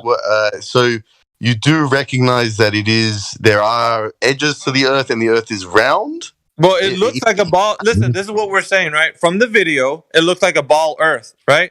From the video. Yeah. Are you with me, KFC? Yes. From the video, it looks like a ball Earth. Now, yes. It's not just saying that it looks that way. We have to factor in why does it look that way, right? Are you with me? Yeah. KFC. Okay, so we're saying, why does it look that way? What must we look at? Elevation, height is one of them. How high is he from the ground? Right? That's a variable. The next one we're going to go with is, what is the set radius of the sphericity of the oblate spheroid? Like, we got to know metrics, right? How big is the Earth? And then we're going to pit that against what we're seeing. And then we're gonna do some simple geometry to figure out if they're telling us that the Earth is a specific radius. You got to get the elevation height that Felix Baumgartner was from the 120,000 foot gondola Red Bull Space Jump. Pit that against what we should be seeing from a ball Earth with the radius, diameter, and circumference that they're telling us we live on. So with simple geometry, we're going to find out that what height he was shouldn't be seeing at all any curvature. Not to mention that when you look at that film, you see New Mexico, which is the ground that's beneath his feet, encumber a lot more land on the globe when it's just New Mexico. And so you couldn't say that that is the Earth as a globe per the Felix Baumgartner video. It just couldn't be, as in you could see the curvature defined, because that defined curvature would then be put to the test, which, like I told you before, mainstream rhetoric actually speaks against. which we have our hostile witness to show you. Even Neil deGrasse Tyson, he says it's not the curvature of the Earth. You don't see the curvature of the Earth. That stuff is flat. That's what he says from Red Bull Space Jump at 120,000 feet. He doesn't say that it's flat, but I understand what you're saying. No. Yes, he does say that it's flat. Not Felix Baumgartner, but Neil deGrasse Tyson says that it's flat. He Can you says send it on that video in the chat? conference. Yes, we have audio clips of him saying that. Yeah. Can you send it? I'm curious to see. Yeah, we've been posting it to you like 5 times already. You're not. Sorry, I didn't check the chat. All right, I'm looking now. Relax. Jesus, you guys are fucking hostile. I'm just trying to figure out. We're not hostile. It's just like you're doubting the fact. You're doubting the fact. Listen, you're doubting the fact that someone goes on record and says something, and you're calling us. It's basically calling us liars. Why do you think we'd be hostile? No, I'm just surprised. I don't think it's unreasonable to be surprised that someone like Neil deGrasse Tyson, who talks about space and planets. Okay, well, just go listen to the audio. Then you all of a sudden just saying that the Earth is flat. It goes against a lot of all the other. I don't think that's unusual. We're not basing the information that we're saying it's flat on what Felix Baumgartner said, or excuse me, I keep saying his damn name. But Neil deGrasse Tyson. We're not basing it on Neil deGrasse Tyson's word. We're saying that he disagrees with the guys coming from the internet in this chat room. So when you guys are saying, nah, he didn't say that, bullshit. He did say that. I never said. I didn't say that. I said, can you see the clip? And I'm trying to watch it. Hold on, just give me 1 minute. Or do you want to play the clip in the chat so we can all hear it? Well, I was thinking about that, but I don't know if there's anybody here that can play it. I got you. All right, before we go, bro, he's not saying the Earth is flat. He's saying from altitude it will look like it's flat because you have no differential information from your angles to the horizon nor the distance to the horizon from which to render a curve in your field of view. Therefore, the horizon will look flat. Therefore, if you have a dramatic curve in your image, it's fake. Yep. That's all he was saying. Okay, yeah, but that just means they used a fisheye lens, right? No, not necessarily. What is it then? It's obviously something to do with how they filmed. Well, yeah, in that one, they definitely used a fisheye lens, but in different images, they don't use a fisheye lens. They use different NASA types images of you're talking lenses. about? High altitude. Like how high? Like higher than the Red Bull guy, or just generally? Well, check this out. I'll give you a primer. So there's another guy, Paul Larson, planetarium director, right? Astronomer, credentials, right? Professor at the university, I believe. He has a lecture talking about the same thing Mr. Neil deGrasse Tyson's talking about. However, he ups Neil deGrasse Tyson and goes all the way to the ISS, which is allegedly 240 miles away from the Earth. And he demonstrates the same mathematical principle and shows you with a map and the imprint of the ISS's field of view over the Earth that the curve that the ISS is showing you is also fake. Because geometrically, you shouldn't be able to see a curve from the height of the ISS. You shouldn't be able to start seeing a curve to like 700 to 1,200 miles, depending. So none of the high altitude anything that they show you should show a curved Earth horizon. What about all of it is optical effect. What? What about like NASA photos? Look, the principle is this.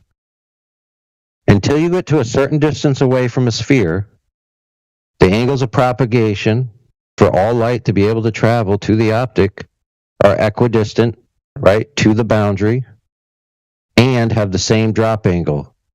So there's no differential information. So it doesn't matter who's showing it to you, right?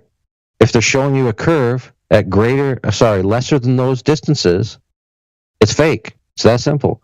Now that doesn't mean what they're fine. I can accept that, but then what about beyond those distances? What's about what? What about beyond those distances? Oh, well, even beyond those distances, right, we have alleged quote-unquote photos, et cetera, but they're all bullcrap. A modicum of research will reveal that they're compilations or edits or composites. Well, compilations I could understand. If they can't fit it all in one photo, they'd have to take, thousands of individual photos or something like that. Yeah, it's fine. It's fine that they make those claims. That's fine. The problem is there's no way to verify it. Once you get out to a certain distances, there's no way to verify that the Earth you're looking at is actually the Earth as it is. For example, because you're Himawari 8. Good. What? But wouldn't you be able to? All right, how about this? You would be able to watch the Earth rotate. Well, what does that matter? Let me explain. There is no way to tell at a certain distance whether you're looking at a CGI composite or an actual photograph of the Earth. So whether it's rotating or not is irrelevant. What? No, hold on. You lost me there. That doesn't make any sense. Oh, really? Okay, I'll prove it right now. The Himawari 8, right? It alleges to take a photograph of the Earth every 10 minutes. Okay? You do the research on it. You find out that it's not a photograph. It's actually a compilation of imagers, right? High-altitude imagers that lay their images over the Blue Marble dataset, which is a dataset created by NASA artist Robert Simmons, which is admitted CGI, where they wrapped flat maps around a globe model. Now, this alleged image has weather data on the image. So people think that because it has current weather data means it's real. The problem is that they're overlaying the NOAA data, right, which is the weather service, basically, radars, conglomerated from around the world, and they're overlaying that in a CGI way around a ball image. And then they're presenting that as if it's a shot taken from space. And it's demonstrably not what they claim it is.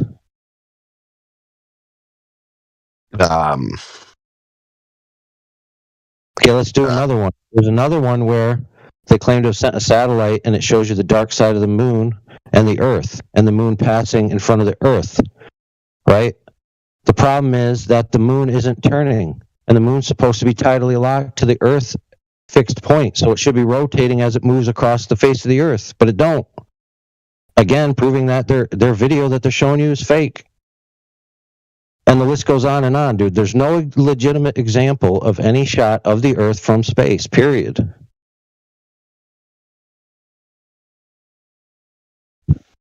Oh, let's do another one. Okay, Voyager. Right? Pale blue dot. Famously quoted by... Why did Creation Bears say, look at the cartoon? What does that mean? Because the images on Wikipedia are... Yeah, most of them are cartoons, CGI, composite. I'll answer in the chat, but focus on what AI is saying. I'll answer it in the chat, but focus. Yeah, so one of the other famous ones is called the Pale Blue Dot, right? It was taken by a satellite allegedly a great distance from Earth. It's famously quoted by Carl Sagan, who is a famous atheist, materialist, secularist, alleged scientist, who wants everyone to know how insignificant they are. So he always appeals to this pale blue dot. He's like, you live on a pale blue dot in an insignificant portion of a galaxy in an insignificant corner of the universe, la, la, la. But you look at the image that they trying to tell you is the Earth. The image is literally like blurry streaks, right, of like a bluish gray, orangish tone. And then in the upper left corner is like a dot, a literal dot of color. Now you look at that and you say to yourself, if you're a NASA fanboy, right? You say, "Wow, I'm looking at the Earth." But when I look at it, it looks like somebody overexposed a roll of film. It doesn't look like anything.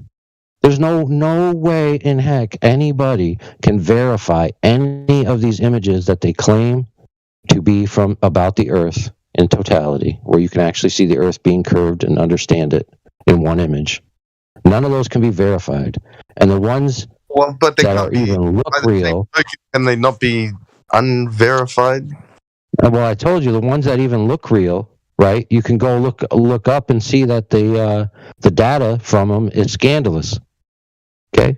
So that leads me to believe, very simply, that all of that is propaganda.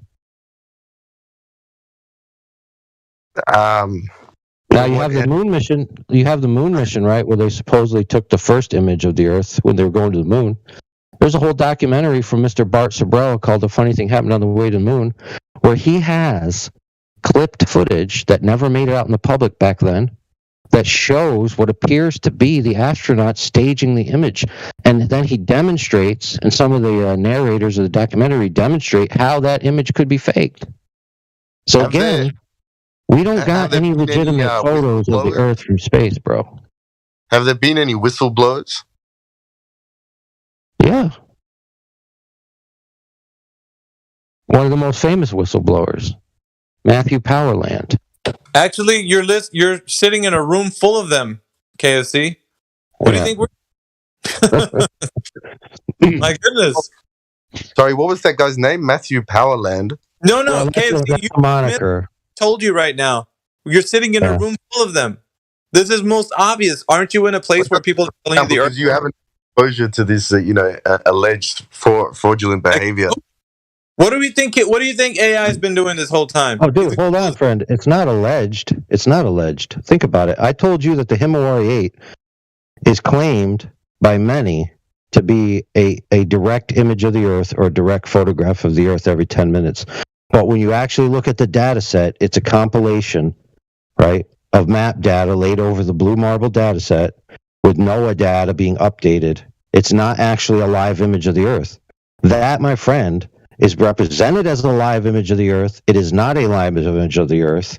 That is fraud, disingenuousness. The compilation, though, if the sum of its parts equal the whole, Well, yeah, we're just skating past something. I think you're whistling past this. You said, "Is there any whistleblowers?" And I'm saying, as a pun intended, you're whistling past the grave, man. Because there is all the people in here.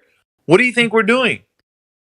Once again, whistleblower generally has inside exposure to it, not just. What do you think we're doing? Yeah, inside information. What information? Yeah, but you weren't part of the project, so you're not counted as a whistleblower. That's the definition of a whistleblower. But if we're being real, if you're putting yourself in the shoes of a good judge or an investigator, how much value are you putting on the testimony of just some quote unquote whistleblower over evidence? Say. Correct. Yeah, I just presented to you is based on evidence, not just because it came from him or plus you're validating tens of thousands of people. Hang on a second. You're validating what a whistleblower is based on your understanding of somebody being in the inside. Well, check this out, right? I'm gonna blow your mind. Everybody in this room was on the inside of the thought process of the Earth as a globe. So we were all inside that. All of us. Every single one. Even you, who are denying the fact that we're telling you that we've all been inside. Dude. We've all been a part of it. He's talking about whistleblowers in regards to orchestrating this fraud. That's a bit of a stretch, man. Well, no, it's not a stretch. Think about it, because when you tell your neighbor that the Earth is a globe, you're not lying about it, but you're a part of it, right? Never.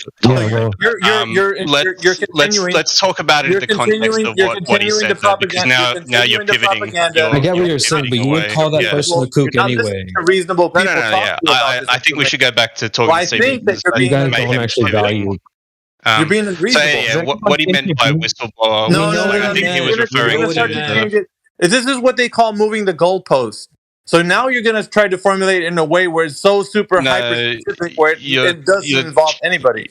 Yeah, but you're changing the definition of whistleblower because now what KFC was asking for doesn't fit your definition. So we know what he meant. It's just that you don't value that type of thing anyway. No, you don't get to tell me what I value in an argument. So anyway, so what he was asking I'm just was, saying in general. So in just general, a question. Let's talk about the. Let's go back to the question. Okay, I'll give you a whistleblower. I'll give you a whistleblower right freaking now, Holmes. You ready? Okay, first you got Matt Boyland, also known as Matt Powerland, right? He's a NASA artist who was commissioned to fake planets, okay? He's one of the initiators of the spread of the resurgence in the flat Earth concepts on the internet and around the world, because he went on a comedy tour after he realized that the Earth was flat, right? And basically started just having a comedy routine about NASA, telling everyone what he did as an artist, and the people that came to him one day in a party, and one of the dudes there basically told him, drew him a picture on a napkin. He's like, "Oh, what the fuck is this?" He's like, "Dude, that's the Earth." And then he had an epiphany, and he went out and then basically told on NASA. Now you got another astronaut, right, from the Russian space program. He said, "We've never been to space because we can't. Also, I assure you the Earth is flat." right? And the list goes on.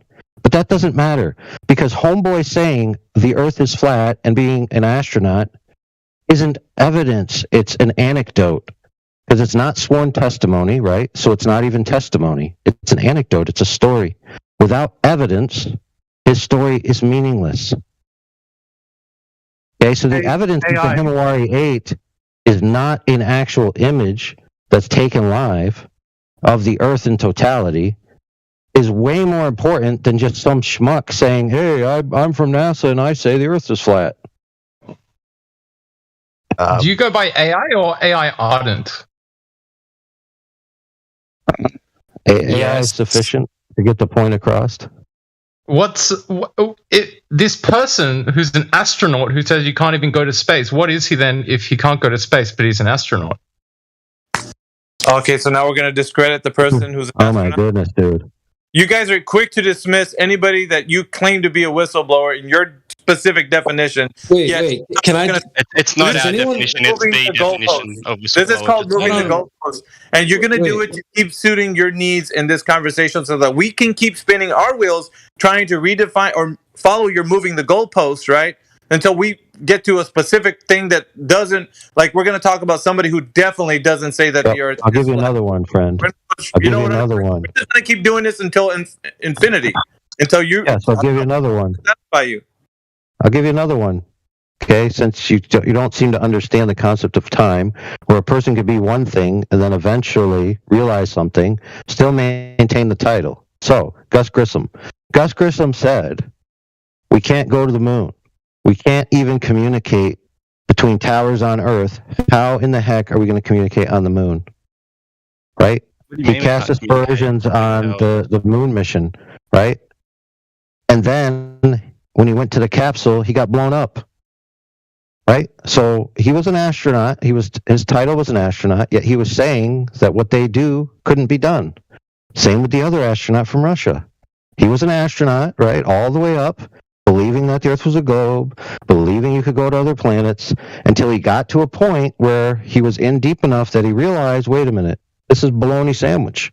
And then he said to other people, you know what, dudes, this is a pile of crap.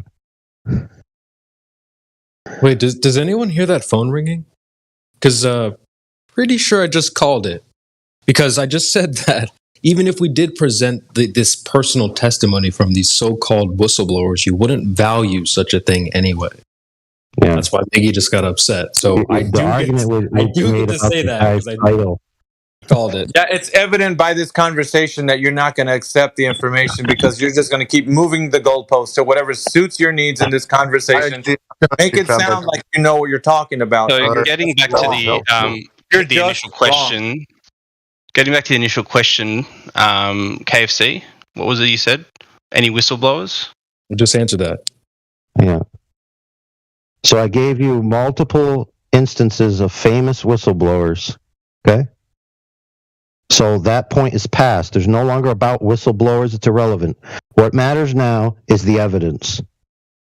So if you want to talk about whistleblowers, you can go. The thing is, any evidence provided, you guys, it's very easy just to say, oh, look, this evidence isn't acceptable to us. And that tends to be what I see happening here. How is that a rebuttal? Like, for example, any photos you provide, we provide, for example, the 1972 photo. Wait, why are you just immediately jumping to excuses for, can we just start? We just finished the whistleblower thing. Do you have an actual point or something? Or? That was never my argument. I was clarifying. Hold on, friend. Hold on. Oh, am I allowed a chance? No, friend. You didn't present any evidence that we discarded. Bro. I gave you specific, elucidated reasons why those images are thrown out. I didn't dismiss them out of hand. So if you're trying to characterize that evidence will just be thrown out, rather than scrutinized and thrown out on the merits, then you're barking up the wrong tree, bro. If you present legitimate evidence that passes muster, it'll be accepted. Well, can you repeat? I missed the bit about Apollo 17 then, sorry. Can you repeat that? You're plugging your ears like a petulant child and going, nah, I can't hear you. That's what you're doing whenever we present something. And it's really becoming redundant. Apologies. Apollo 17, what was it? I missed it. Okay. I don't think he actually. The one that they took en route to the moon, right? That's going to call that now. Pardon? Sorry, someone was talking over you. Yeah, the one en route that they took, right, in the capsule. Okay, there's a documentary about it called The Funny Thing Happened on the Way to the Moon, where it demonstrates some extra footage that seems to indicate that they faked the image. Not only that, but the image itself, you can't even tell what they're looking at. Right? So seems to indicate or proves? Because it's two different things. It doesn't matter. The point is this. It's not conclusive proof that it's an image of the Earth, right? There's no proof within the video itself that that's an actual true image of the Earth, and there is evidence that it might not be. So there's no reason for me to believe and make the conclusion that it necessarily is an image of the Earth, unless I trust NASA with a faith-based zeal. And I don't, because I know that government agencies have agendas. I've been in some government agencies. I've seen the agendas. Right, so what is the image then? Like, what is the image that they're presenting and saying it's the Earth? Yes. Oh, and that one, I believe it is a image out a window. It might be out of a airplane, out the side of an airplane, and they used a black thing, but I can't remember if it's from that one or a different one. So do you know, or? No, I just told you, dude, that I don't remember exactly. So you don't know?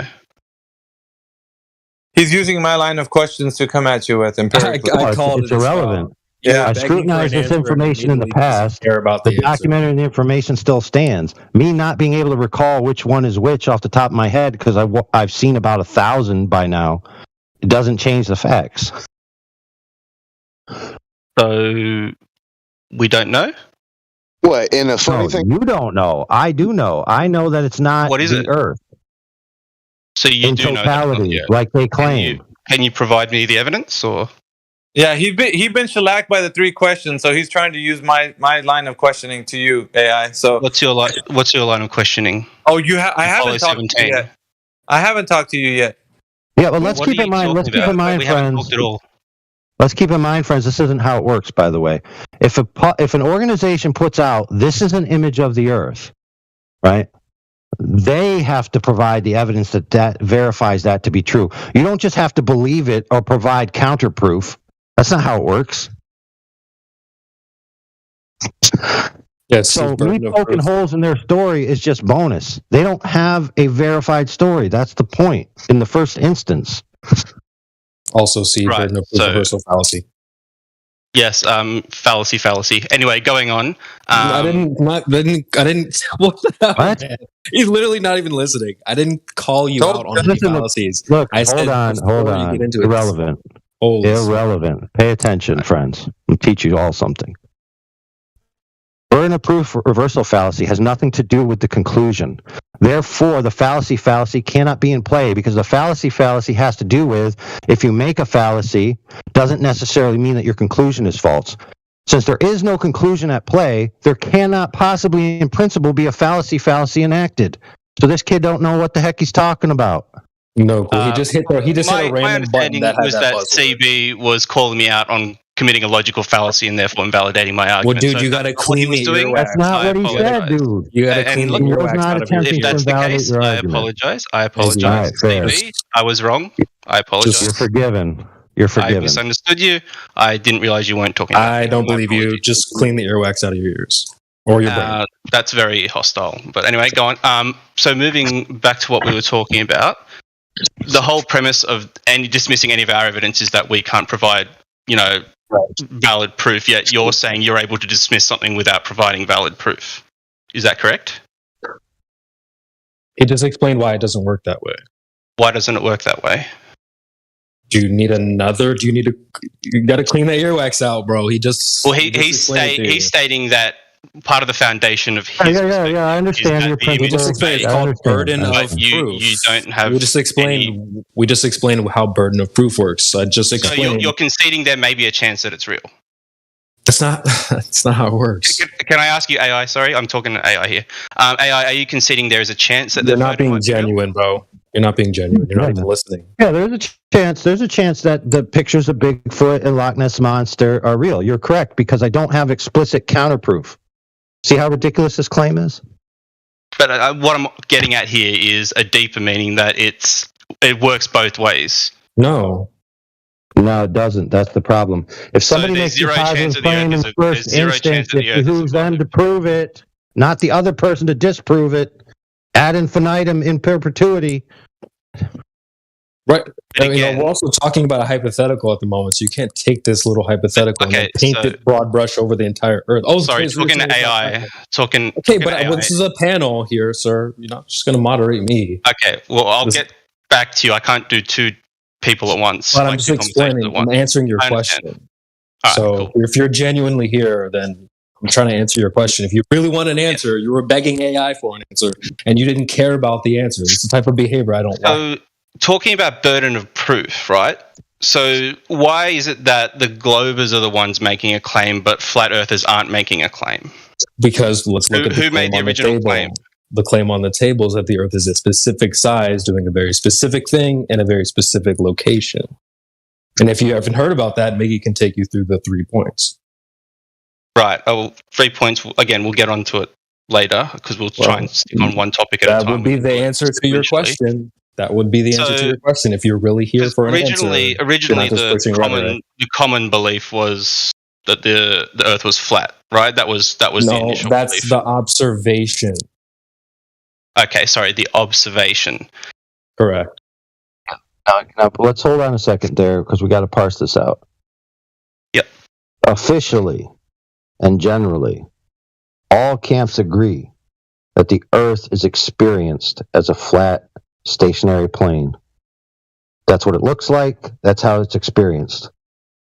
Beyond that, then comes explanations of why that phenomenal world that we experience is then not that base experience. And globe arguments use rhetoric within them and argumentation that removes that. So, for example, something like, well, the Earth looks flat because it's so big, conceding that it looks flat in the first instance. Yeah, I don't think anyone's ever disputed that from our perspective. Okay, perfect. On the ground, so you answered your question of why the globe is the positive claim. Because it's not comporting with direct experience. That's correct, but we've had further direct experience that supports that it's a globe. Like what?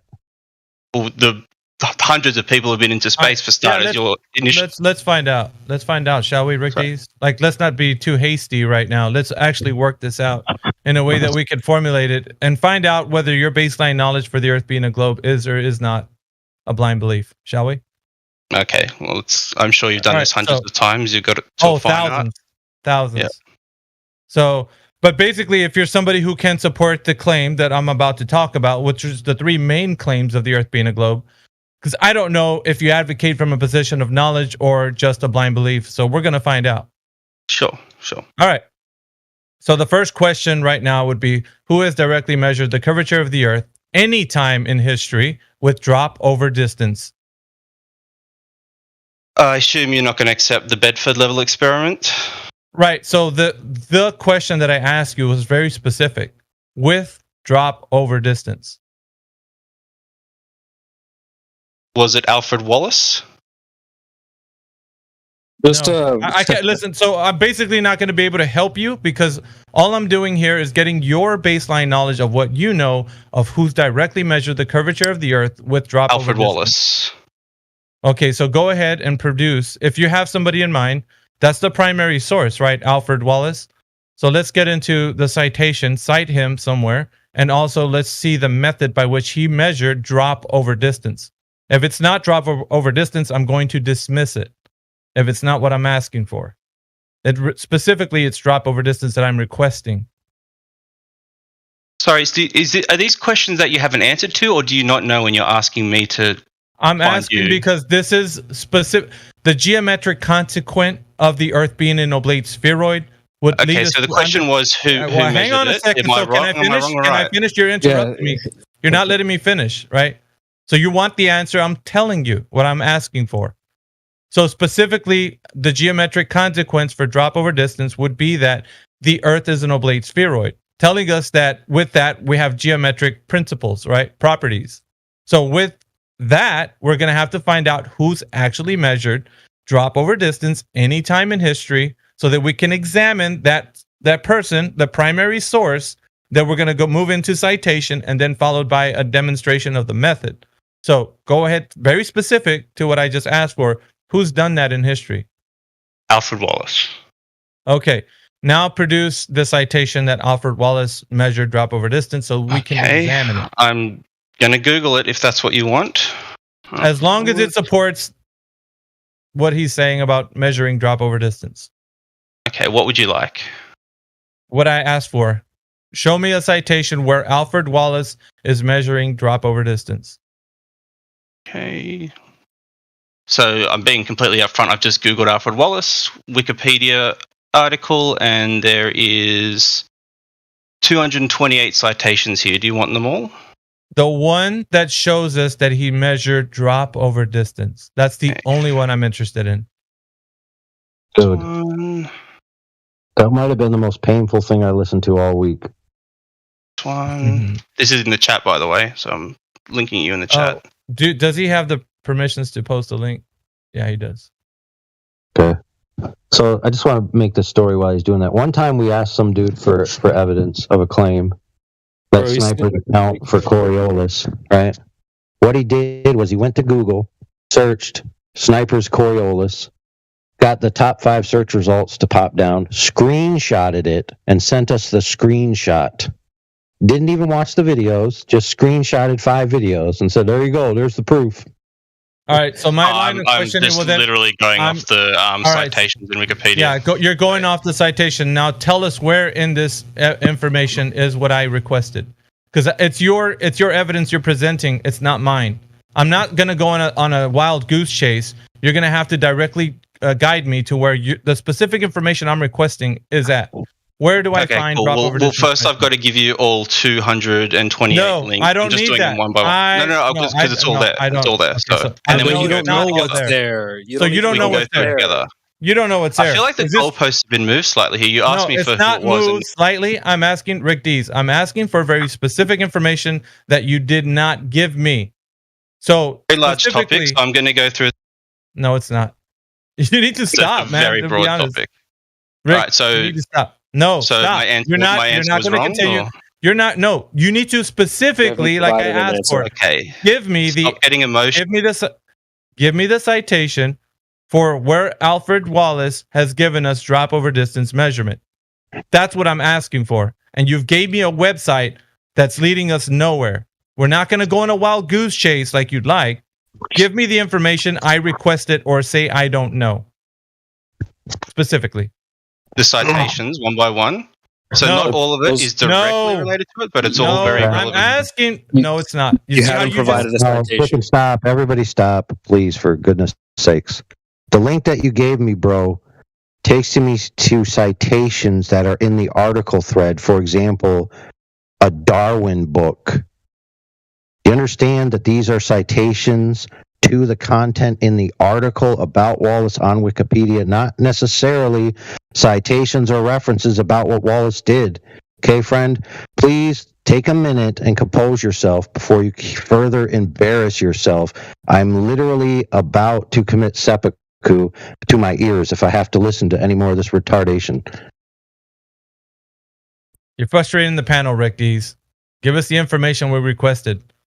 Measurement of drop over distance. Do you have it or not? Gone into, well, now I need you to explain it all to me. So the question was? He didn't know he was muted. Oh my God. Wait, so what is the question? I'm so sorry. I don't speak English. The question you asked me was... You don't know how to control yourself, do you? All right, so what we're asking for, once again, for the audience sake, because they're going to commit seppuku. So what we need right now is for you to present drop over distance measurements. Anybody in history, you presented us with Alfred Wallace. Now you're giving us a big ass PDF citation, whatever it is you're shooting at us. It's garbage. It's not what I requested. I requested specifically drop over distance, a method by which somebody has done that, you presented Alfred Wallace. Now, where in this large gobbledygook of information is that information I'm requesting? Specifically, where is it? Am I allowed to talk yet? I'm asking for something you're not presenting. Where is that information, Rick D? Sure. Well, I haven't gone through it all yet. So, well, I said, okay, I'm going to link you all to it, and then we'll go through it together. I'm going to stop you. I'm going to stop you. I haven't gone through it all yet. Signifies to me that you don't have it. And it's just that simple. But you need to be intellectually honest that you don't have it. Because we're not going to go on a wild goose chase right now with you to find something. You have it or you do not. You asked me who measures drop over distance. Was my answer incorrect? No. Yes, because you didn't give me that what I requested. Okay, so Alfred Wallace was incorrect. Cool. What's the correct answer? Where is the drop? Oh, I don't know. I'm being intellectually honest. I don't know. So what's the correct answer? Wow. So that is important. So let's move on to the next question because you don't. Wait. Sorry. Going back to the first one. So it's wrong. You have the answer, right? No. This is not. Listen. This isn't a back and listen. Stop. This isn't a back and forth. This is only your baseline knowledge of what you know for the 3 fundamental questions that I'm going to ask you. The first one has already been sufficient for me. You don't know. So right, but I need to know your baseline. It's no. This isn't a back and forth. I already told you that, Rick Dees. Why don't you understand? This isn't a back and forth. It's a status report. We're just going to ask you a couple questions, buddy. Right. Just don't kick and scream. It's going to be okay. Just highlighting the absurdity of this process. It'll be done. It'll be done shortly. It'll be okay. It's painless. It won't hurt you. All right. Second question: axial rotation, the spin of the Earth. They tell us that the Earth is spinning at about 1,000 miles per hour at the equator. So same as the first, we're requesting who has directly measured this axial rotation or the Earth's spin anytime in history. The person or people who've done it, and by what means have they done it? Show us the method. Do you have this? Yes or no? No. Okay, third question. The Earth is said to reside within the vacuum of space. According to mainstream rhetoric, they're telling us that on the surface of the Earth, we know some very basic principles. We're breathing air pressure at around 14 psi, which is 14 pounds per square inch. And they said that as you go higher in elevation, there's a pressure gradient that reduces all the way up until you get to probably the top of the atmos, which then occurs to where you find this dividing line, which is considered the Kármán line. So beyond that is considered low Earth orbit and so on. So the vacuum of space is actually a low pressure gradient, right? As far as what they're telling us. So what we're understanding in this idea that we have a pressure differential from a high pressure system where we're at on the Earth to a low pressure of the vacuum of space, we're understanding that matter and energy can transfer in and out of this open system that we have with the Earth being a globe. The Earth being a globe gives us this understanding, right? It's an open system. Rockets can leave, satellites can do so as well, and so on and so forth. So with all the intent and purpose of the Earth being a globe, we know that we have an open system. So now we're going to get into the understanding that with this pressure differential, if that is the case with this high pressure we have on Earth, that the air that we have here would escape into the available space, because every instance of gas pressure, it shows us that we have to have a container. So a contained system is the antecedent for the pressure. Let's say like if you have a tire, you have to put air in it and then it gets pressurized inside that tire. So we know it holds pressure, right? So in order for you to have pressure in the first instance, you need to have a container. It's the necessary antecedent. So the follow-up question, which is the most pertinent one, is how do we have gas pressure without a container? Well, you said it yourself, the pressure gradient. Air gets thinner as you get higher, so the oxygen level doesn't decrease. You described it as though the oxygen we breathe is just on the other side of an invisible barrier to space.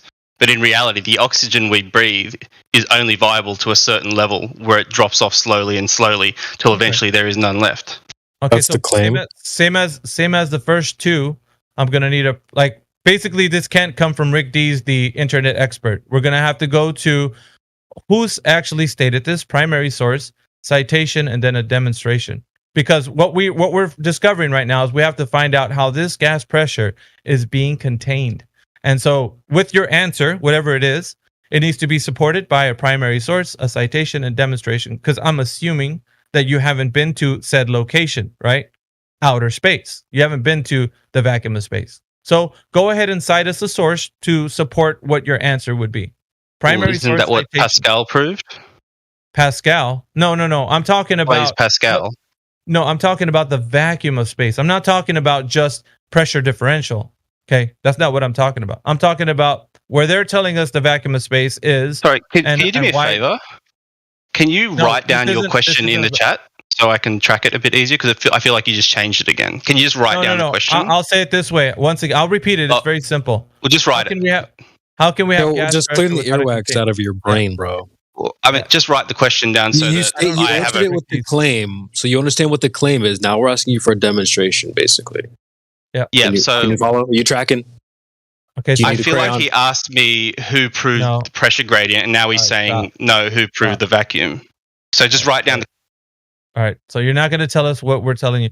Listen, Rick Dees, how can we have gas pressure without a container?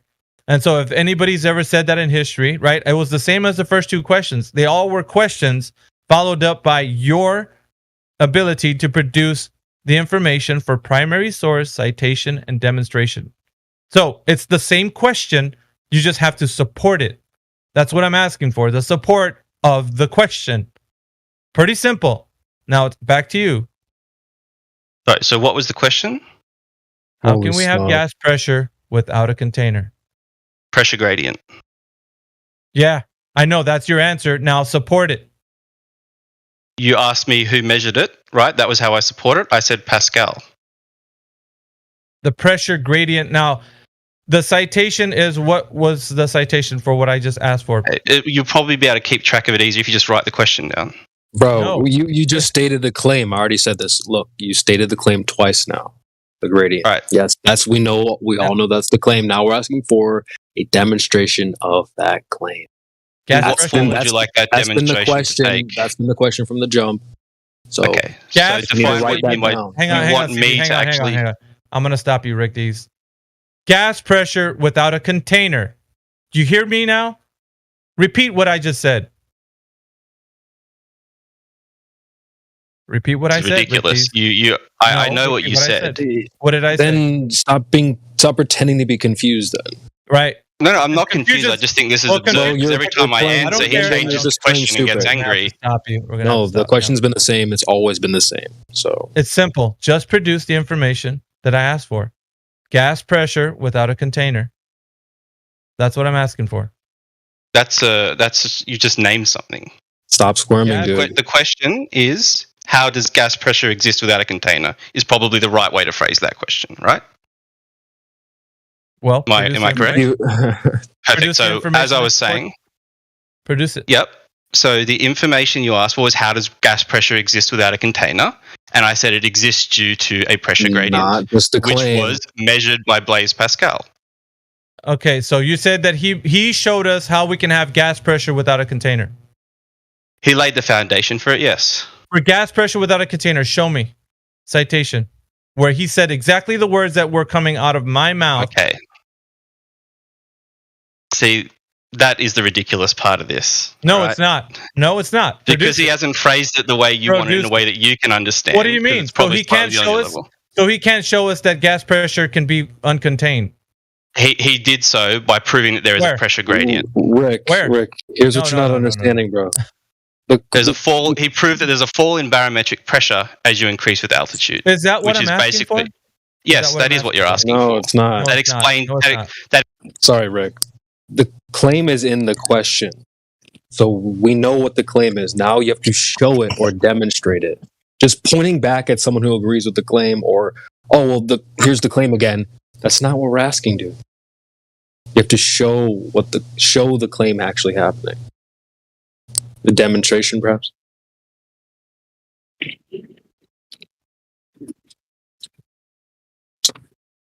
You're unmuted. We're not going to wait forever either. So again, you asked me how. Well, we already covered this, so we just need a demonstration now. Right. So you want me to find someone who has physically demonstrated.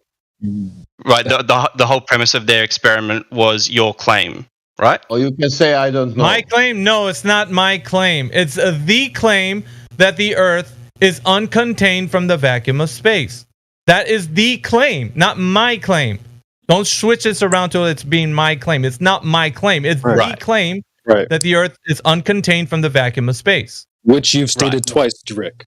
You've stated And twice. this claim was based on an observation made by Pascal. So he didn't set out with the hypothesis that gas can exist without a container, gas pressure can exist without a container. Okay, so you admit it that he didn't do that. He didn't discover that you can have uncontained No, I gas said pressure. I literally just said he didn't set out with that hypothesis. Can you please listen? That's not what I'm asking So for. then. what he did was That's not what I he don't did care was what he did. completed. I don't care what he did. I don't care what he did. Rick Dees, Can I I don't maybe care what he did. take this conversation in a slightly different direction? It's not what I'm asking for. You didn't present what I'm asking for. Can you guys hear me? Yeah, we hear you. I got you. Can I maybe take this direction in a slightly different direction? I don't know who the Aussie Rick fella Dees. is that we're talking. What's his name? Rick. Dees. Yeah, Rick. Can we have a gas pressure gradient inside a container? I don't know. Possibly. Yes, you can. So, how is then having a gradient proof of no container?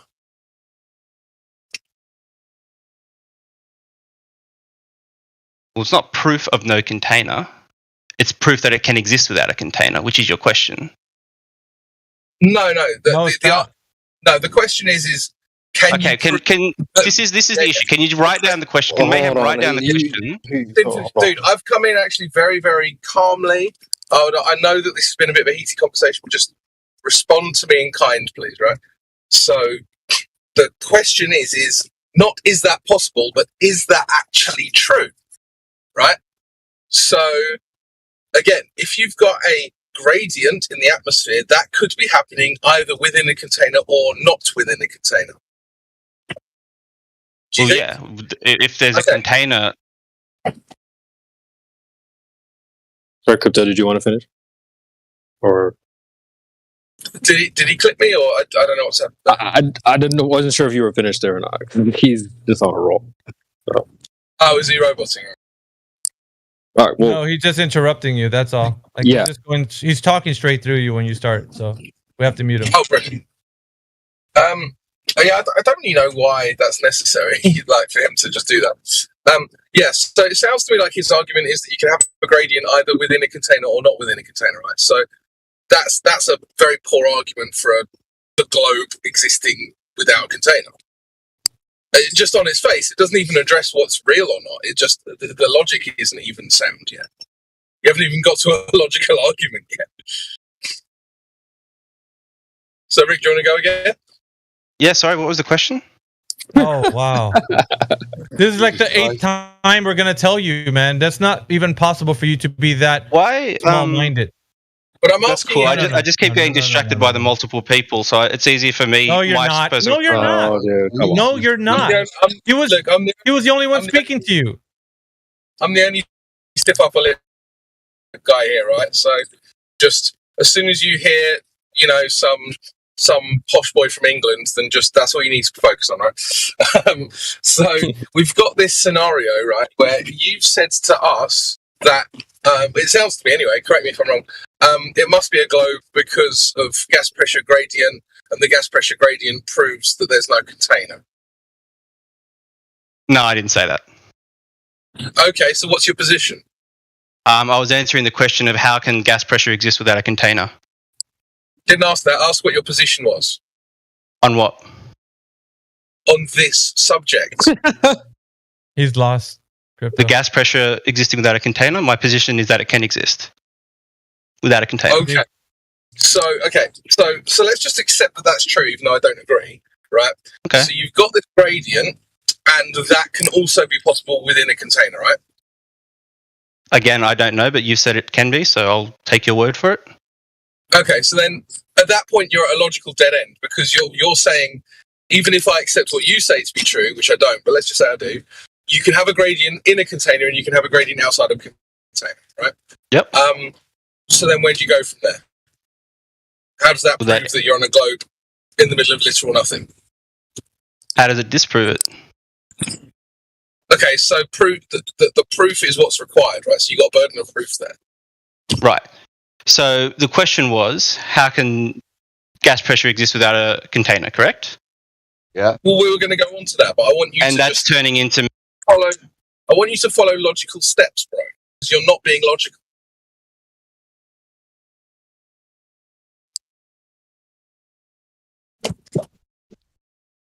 Is he just being quiet now? Or? No, I'm waiting for you. Well, okay, I said Follow logical steps. What would you like me to do? follow logical steps. Okay, so we've got a gradient.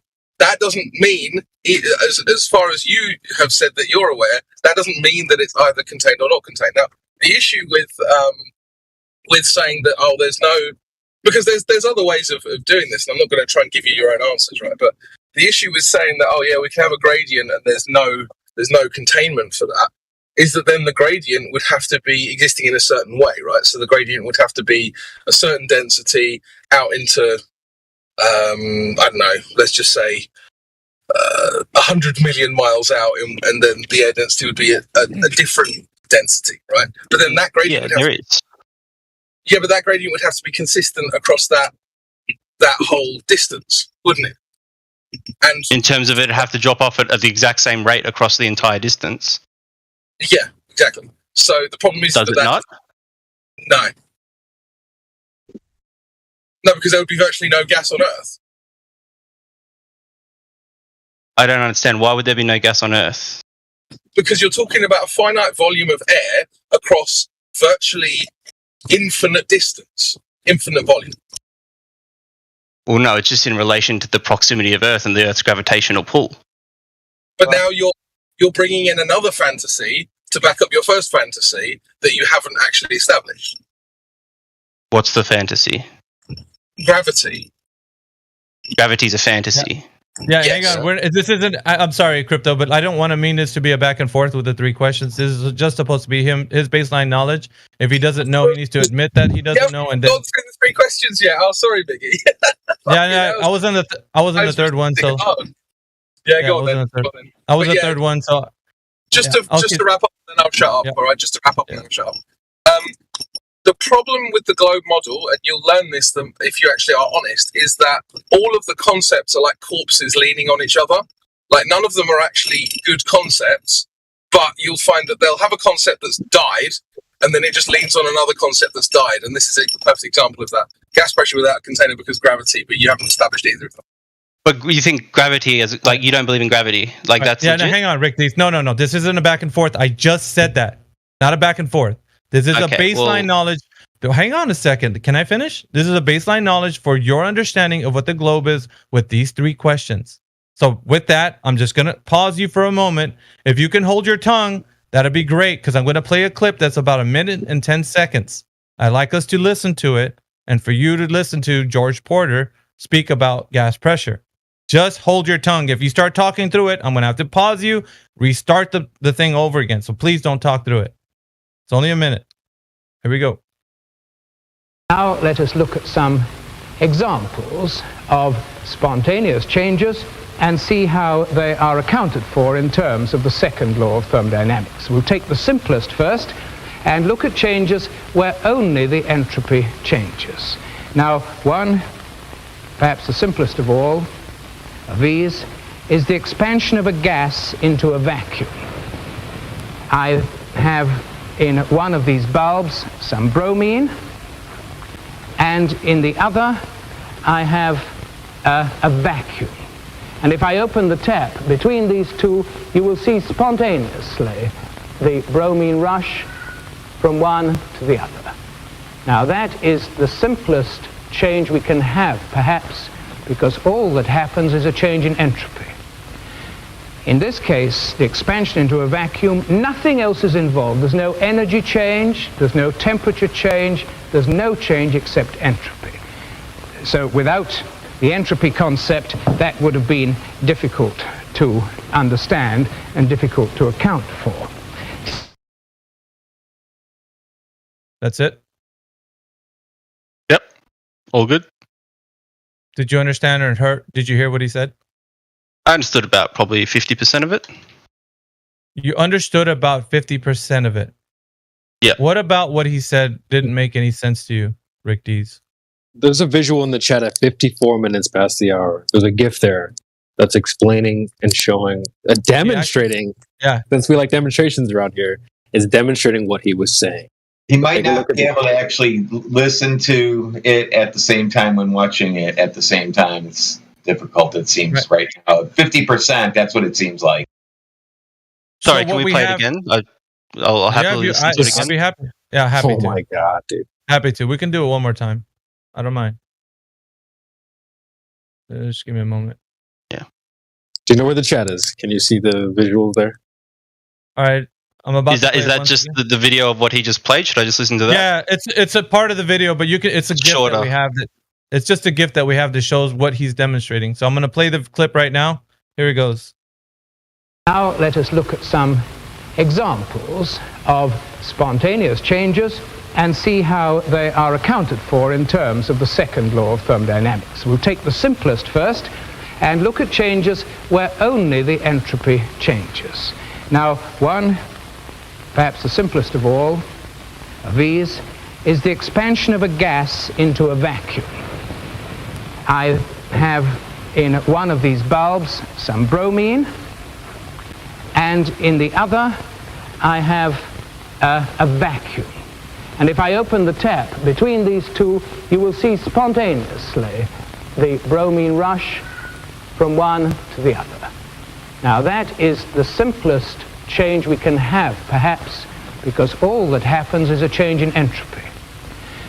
In this case, the expansion into a vacuum, nothing else is involved. There's no energy change, there's no temperature change, there's no change except entropy. So without the entropy concept, that would have been difficult to understand and difficult to account for. Okay. There you go. Well, are we There we up go. to like maybe a 65%? What are we talking Still about about? 50%. 50%. Okay. Holy Oh, he smokes. must not have graduated high school. Well, let's make sure. yeah, Let's. Can we get you to 100%? Is that possible? Just so everyone's on the same page, so you can't, ask Sure. us later. Can you what play it meant. again for me? Nah, we're not going to do that. That's just twice. Twice is Just enough. tracking it. Rick. Twice is enough. Can you see the visual in the chat? That's what I want to know. The 37-second visual. There's a GIF, Yeah. and then there's also there's a 37-second clip of what we just played. Yes. It's got two bulbs, one filled with bromine and the other one with a vacuum. And so when he has the both chambers connected, the bromine rushes into the vacuum. And this is what he was talking about. The expansion of gas into a vacuum. What did he say? Nothing changes. There's no temperature change. There's no energy change. It's just entropy. Expansion of gas into a vacuum. That's it. So what I'm asking Hold on, for sorry. here, Can I just have like 37 seconds of silence? Dude, I know you're salty right now. Boot this asshole. I know you're salty right now. All right, we'll just okay. relax, Go on, okay? go on. All right, Well, so yeah, 50%. What's next? well, what's next is that either you concede that you don't know how it's possible to have gas pressure without a container, or we're going to stay on this point until you finally admit. But we're not going to move from here to another topic and go into a back and forth and you asking us questions, because that's not what this exercise is about. Either you know or you don't. That's all. Right. Right. So if I say I know, Then you're You going to won't have to accept it. tell me, no, I will. But you have to give me a primary source citation and then followed by a demonstration. That's what I'm asking for. right. So when in terms of the demonstration you're asking for, if I give you someone else's work, you'll accept that as a demonstration. I Oh, don't personally have. just as we demonstrated to you here with this clip. It's not. Yeah, it's from so someone. that- It's a demonstration that anyone can do. Okay. Yeah. Okay. what So we're asking- then, if we go back to Pascal, Oh my you're not gonna God. accept his Wait experiment on- wait a minute. Like just a second. Okay. Slow down. Don't just keep saying things. I'm asking specifically for what the question was about. Gas pressure without a container. Because we're showing you in this instance where he has a demonstration of two bulbs where bromine is in one and the vacuum is in another. he removes the barrier, and then it bromine rushes into the vacuum. That's just what it does. It's a change in entropy. That's it. Not in energy. He doesn't prove that it can't exist without a container. He just showed behavior. Correct. It's showing why you do need a container, ding dong. Maybe you should pay attention a little bit further. Where does he the say whole point that? is the whole point is that you need the container. But we're challenging you because you're saying you don't need one. So go ahead and show us how that's possible. Right, and then when I started to explain by a based on demonstration, Pascal's not an barometric explanation. experiment, Sorry, not an explanation of the claim, because we know what the claim is. You've already tried this twice. I called you out. Pointing at the sky and pointing at the claim and saying, well, how about that? As a demonstration isn't cutting it. Sorry. Yeah. Either Pascal. I'm sorry, I don't understand you. Pascal's experiment wasn't valid? Even Pascal. What experiment? You said explanation 2 seconds ago. Yeah, I was literally starting to talk about his experiments with barometric pressure and how he tested it with altitude. So yeah, no. That's not you're not going to get into your spiel. We're going specifically to the claim that you can have gas pressure without a container. If he's demonstrating that, yeah, then post it. So we want to see how you can have gas pressure without a container, and if Pascal's doing that for you, then let's post it. We just showed you in 37 seconds why you do need a container. You do. So surely there should be something out there that you can show. So because Pascal doesn't explicitly state that you can have gas pressure without a go ahead container. and get the demonstration. Right. Just go ahead and get the demonstration. That's what we're asking for, Rick. And if he doesn't show that, then yeah, it's not showing us that how you can have gas pressure without a container. That's correct. That means that then you don't have the evidence to support the claim that you can have gas pressure without a container. That's correct. So, what is it the next step that you should be doing? Either admitting that you don't know so we can finish the 3 questions, right? Nah. Okay. I won't do that. He's salty. Again. Then you know why? You know why you're not doing it? Because it's your pride now. No, I That's just the only think thing this is getting stopping a you. bit silly because, No, it's again, not silly, we're Rick. talking It's about not an silly. experiment which proved that there is a... You haven't presented any experiment. First of all, you need a valid hypothesis, which you definitely don't have. So, calm down with your... So Pascal didn't do it for us because it's not answering the question in which we can have gas pressure without a container. Therefore, how can you answer that question? Now I'm going to unmute you, Rick Dees, because you haven't given us one and you're not able to produce at this moment. Now the only thing that's left is for you to concede. And we're going to see if you're able to do that. Because if you don't, that's going to show that you really don't. You're not in here for intellectual honesty. You're in here just to be, I'm right and you're wrong. And you don't have any evidence to support it, which we don't deal with that. If you're not intellectually honest and say, I don't know, you're going to be probably way worse than you were in the first state. Maybe not even in this intellectual form. It's up to you. Concede or not. If you don't concede, I want you to produce the evidence. If you do concede, then admit that you don't know. You got those choices, though. Because I will remove you from the server as being disingenuous. Many people have been removed for being that. So, look, my understanding is... Are you going to produce the information or not? That's all I want to hear from you calm down. right You don't need to get angry. It's all right. No, so I am. Stop jerking. It doesn't fit with what you say no. Stop jerking us around. Either produce it or not. That's the only place I'm at right now. Are you going to be able to produce the information as evidence or not? Yes or no? Answer. I don't have what you want. No, that's not the answer. You're either producing the information of evidence of the claim that you can have gas pressure without a container or not. My answer remains the same. No, you need to answer the question. I'm going to give you 10 seconds, and if you don't answer honestly, then you will be removed. You're being removed for being disingenuous, and not because you're not trying to produce information. I'm giving you that chance. Well, just a You're gonna be reminder removed for being disingenuous. I'm counting down from 10. It's up to you. 10, 9. Remember who you're presenting 8, to. 7. There's also an audience. 6. And a judge.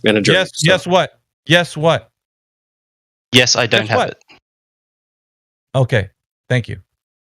So now we're gonna that wasn't an honest answer, but that's what I'm giving you to move the conversation. No. That's not acceptable. It needs to be honest. So now we're going to go from a place of honesty. You're either going to be honest in this forum or you're not going to be, and we don't need people who are disingenuous. So you're going to admit to us, you're going to be honest and say that you know or you don't know. Admit to everybody, because we're not going to spend our time talking to somebody disingenuous. That defeats the purpose of this forum. Sure. Okay. Same countdown. 10, 9, 8, 7, 6. Come on, dude. 5, 4, 3. No, I don't know. I don't know anything about it Thank you. at Is all. this your honesty? Is this your honesty? Yeah, very honest. All right. So now I'm I going to believe you, bro. summarize. So I need you to be silent while I summarize. All right. So while I summarize, I'm going to show that Rick Dees was a little bit resistant at first, Salty. but we got him to we got him to see that there isn't any answers to these questions. First being the globe having direct measurement that it has curvature due to drop over distance. Also that the Earth is spinning in axial rotation, so it's not spinning in the vacuum of space. And all that being just a blind belief that Rick Dees has, just like everybody else listening currently, is that it's just a blind belief that people have, some a bit more resistant than others, but eventually getting to the point that we have people admit intellectually that there isn't an answer to this honestly. So just looking within and seeing if we have these answers and examining that there isn't an answer for the Earth being a globe in the vacuum of space spinning around. Thank you very much. So do I get to ask questions, or I don't care at this point. You can ask anything you'd like. because I assume your ideology stands up to any and all criticism, seeing as it's absolutely correct, right? Sure. Or do you just mute people when they What criticize? automatic straw man right out the gate. Yeah. Anyway. How is that a straw man? It was a pretty loud squawk. Did is what you that was. did you realize that you have only beliefs on that point what you have now? Literally, the entire basis of your entire ideology is that when you walk outside, the ground is flat. No, you didn't even ask that. Now you're just going to start trying to pin the tail on the donkey. Okay, so Sloppy idea. honest question. You continuously say that flat is a description, but you say it's not a description of the shape. So what is the shape of the Earth? We don't know. You don't know. Remember how earlier we talked about burden of proof and who's making claims? If it's flat, then Look how it's easy to say He's to not me. here in good faith, No, guys. and I'm not struggling. I'm not struggling to say I don't know, like you. He thinks flat is a shape. The dude's bricked. He's not here in good faith either. He's going to just ask questions and then you're going to get baited into answering the question. He doesn't care about your answer. But he can ask the good question. He can ask, okay, people, but why you people think that Earth is flat then? He's not here for that. Yeah, it's quite amazing. Go ahead, Crit. Oh, okay. I'll say it's quite amazing where they seem like they've got some sort of inside track on knowledge, and they'll think that the Earth is a noun, and flat is also a noun, but not curved. Not the word curved. Somehow the word curved is an adjective. It's like, dude, you need to fix your shit before you even try to talk to other people, because your understanding of English is so badly broken that you can't even decipher nouns, verbs, and adjectives anymore. I tell flat earthers to go back to school. Holy smokes. Yeah, that's like kindergarten. Kindergarten, yeah, seriously. Yeah, And he you need to reminds learn me of dogs are gods. Remember that guy? That's what he's got, like a same demeanor as dogs are gods. Just an arrogant smugness, like what did you do in your life that you think you can walk around like that? Like you think you're like you did 1 in a million shot? Are you like some millionaire crypto dude or something? Like where did you get off on that? And once you find out it's atheism, he thinks he's a god. Yeah, so at the very beginning of when you came into the server, I'm pretty sure we gave you the floor to ask any direct questions in which we would give you direct answers to. This has moved on from that now, because now the exchange was, you've given us direct questions, we've given you direct questions. Now we're going to engage in a discussion about how we can go about looking at the Earth now that we both understand both of our sides. This isn't a continual inquisition of us. You have to scrutinize the fact that you don't know how the Earth is a globe. That should be sticking out like a sore thumb to you right now, Rick Dees. And that's why it's most important for you to start to investigate. How do I know the Earth is a globe? I just finished stating with 3 questions that are fundamental for the globe Earth existence that I don't know. So the next thing you should be talking about is how is the Earth a damn globe? Not how is it flat? How is it a globe? You haven't even talked to us about that. I'm going to unmute you now. So the next line of questioning you should be actually asking right now, because you didn't have any evidence for it, is how is it a globe? Asking us how we know it's not. You want me to ask you how it's a globe?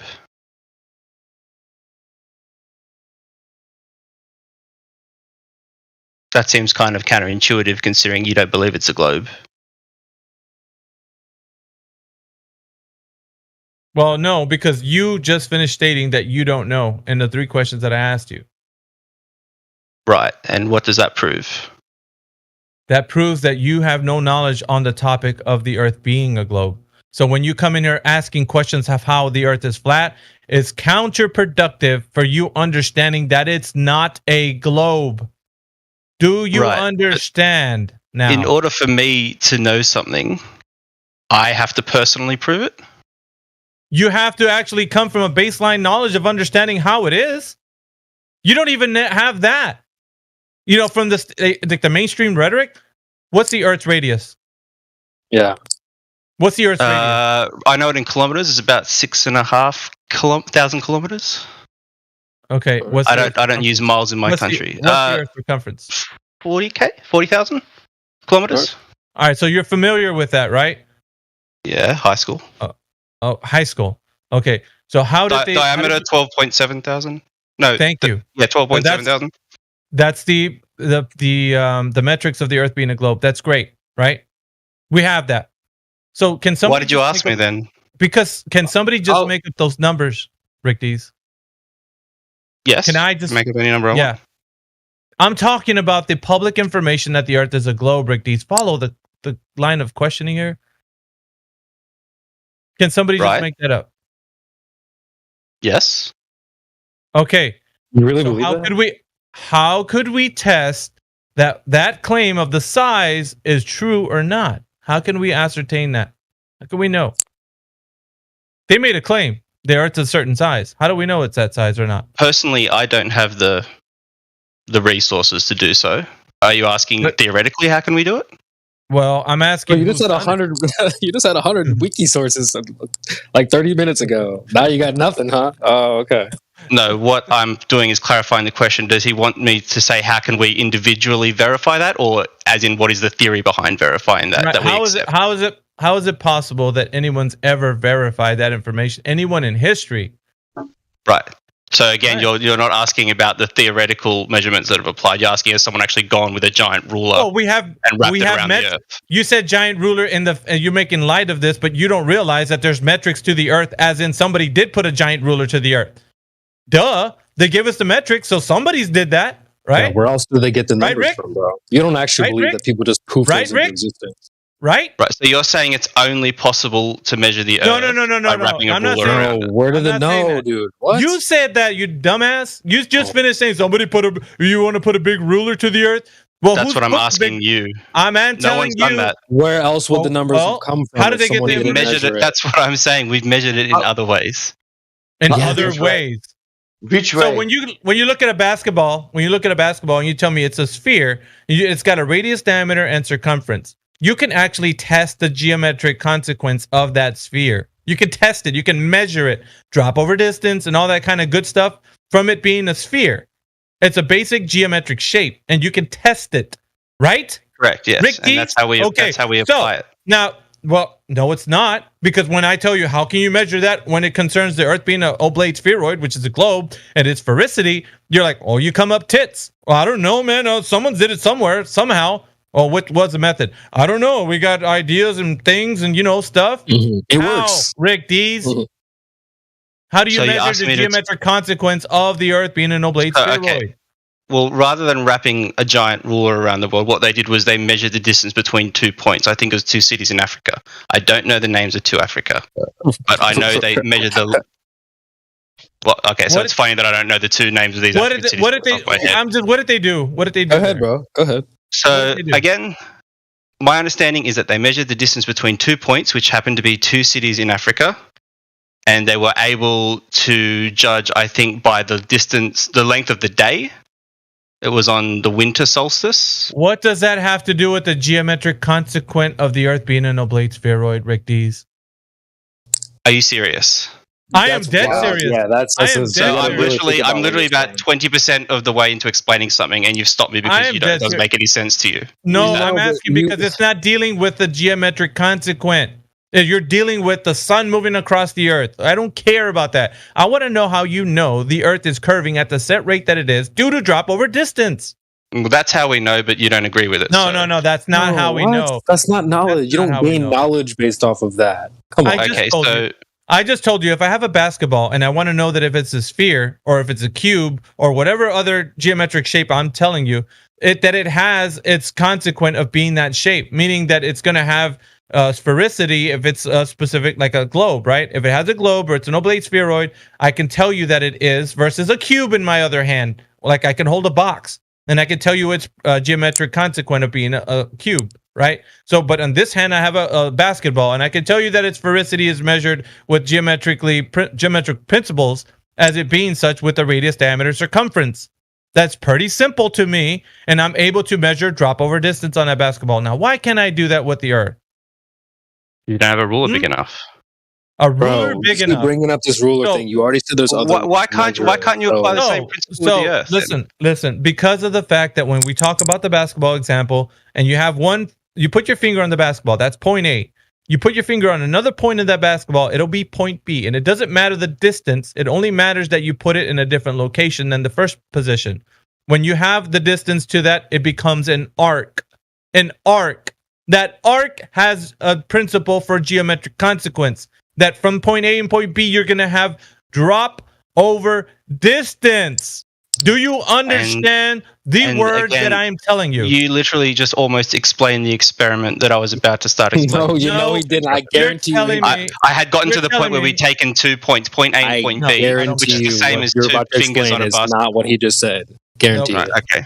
Nope. So the principle for measuring the basketball, you're saying it doesn't apply to Earth, and that we're wrong. No, I'm telling you that it hasn't been done. No, I'm telling you it hasn't been done. And what the example that you were telling us, you're like, well, we see the sun moving. I don't give a damn about the sun moving across the Earth. I care about the ground and how we know that it's shaped like a freaking basketball. Dude, think about it. You're measuring your basketball, right? The drop over distance, 2 points, and like someone's in the corner flipping the lights on and off. It's like that has nothing to do with what we're physically measuring. Come on. Well, actually, you're getting the same information just through different methods. No, you're Again, they've had to use the sun rather than a ruler. Oh my! I just explained why that's retarded. So, what was the significance of the sun? Then?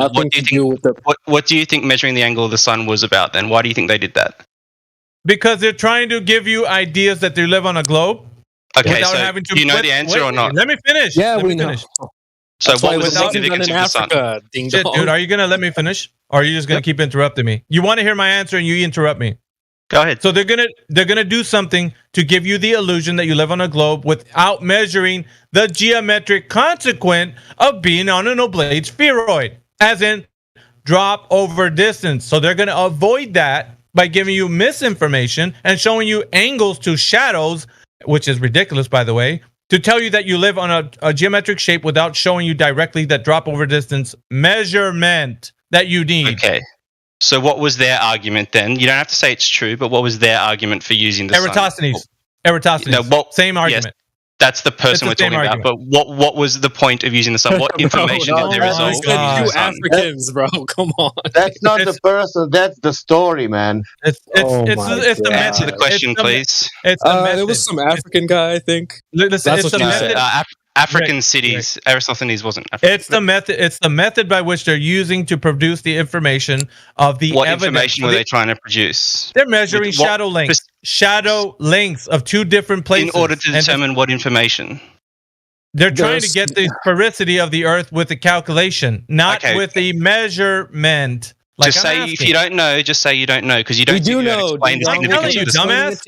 No one has explained the significance of the sun. You haven't even said it. Telling you. No one has explained the significance of the sun yet. Hold on. He's telling you. Hold on, Rick. Is he not listening to me? You don't have the high ground here, buddy. I could just kind of. You brought up 2 Africans or whatever, and I giggled because I knew you didn't know what you were talking about. Now Maisie's explaining it to you, and you're like, oh, so you can say you don't know? Relax. I know you just got that from maybe 30 minutes ago, but that's his swag, so... Bro, I'm literally telling him it's Eratosthenes all over again, just probably in a more modern version, but it's the same stupid method. It's the same thing. It's the same thing they were doing with Eratosthenes, just only people in Africa. That's it. There's no difference between us talking about Eratosthenes and this thing, because it's the same method. Read upon this experiment. Dude, I don't need to read nothing. It's the same thing. Eratosthenes was using assumptions of the geometric consequent. They're saying, starting off with the idea that the Earth is a globe, we're going to see if the Earth is a globe by checking out the shadows of the sun, which, of course, is the same thing that I was telling you, is not measuring the drop over distance. Right.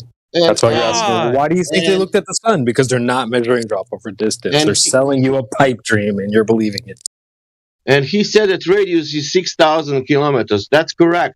But Eratosthenes didn't come with that rate. Only to tell you. It's pretty simple, dude. I got you guys lock, stock, and barrel, but you want to gish gallop and talk about other things. I'm like, dude, we've already discussed the fact that Eratosthenes and all these other guys that come in with their sticks and shadows and wells and whatever is not measuring drop over distance, which is the geometric consequent of being an oblate spheroid. And you're like, well, what do you got to do? Put a big old ruler? You make it sound redundant when you say that, because that's not what we're doing. And if you want to know the method, we'll tell you.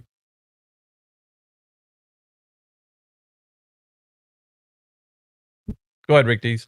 You done? All right. So firstly, you're confused because literally the experiment I was explaining at the beginning is Eratosthenes' experiment. He is the one who measured the distance between 2 cities in Africa. So you obviously haven't read too much into that. Otherwise, you would just explained that. I don't want to gish gallop. Rick, what the hell are you talking about?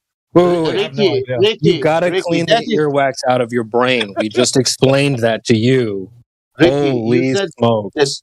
You said that we don't know. We know it was 2,000 years ago. He was going straight for 500 miles, 2 points, shadows, assuming the globe in the first place. No radius rate from Eratosthenes. It was another guy, and he also used the sea level. Blah blah blah. Drop over distance. Do you know what is drop over distance? That's important. Yeah, they don't have the answer to that. He definitely doesn't know that. Do you, Ricky, know what is drop over distance? I have to mute him. All right.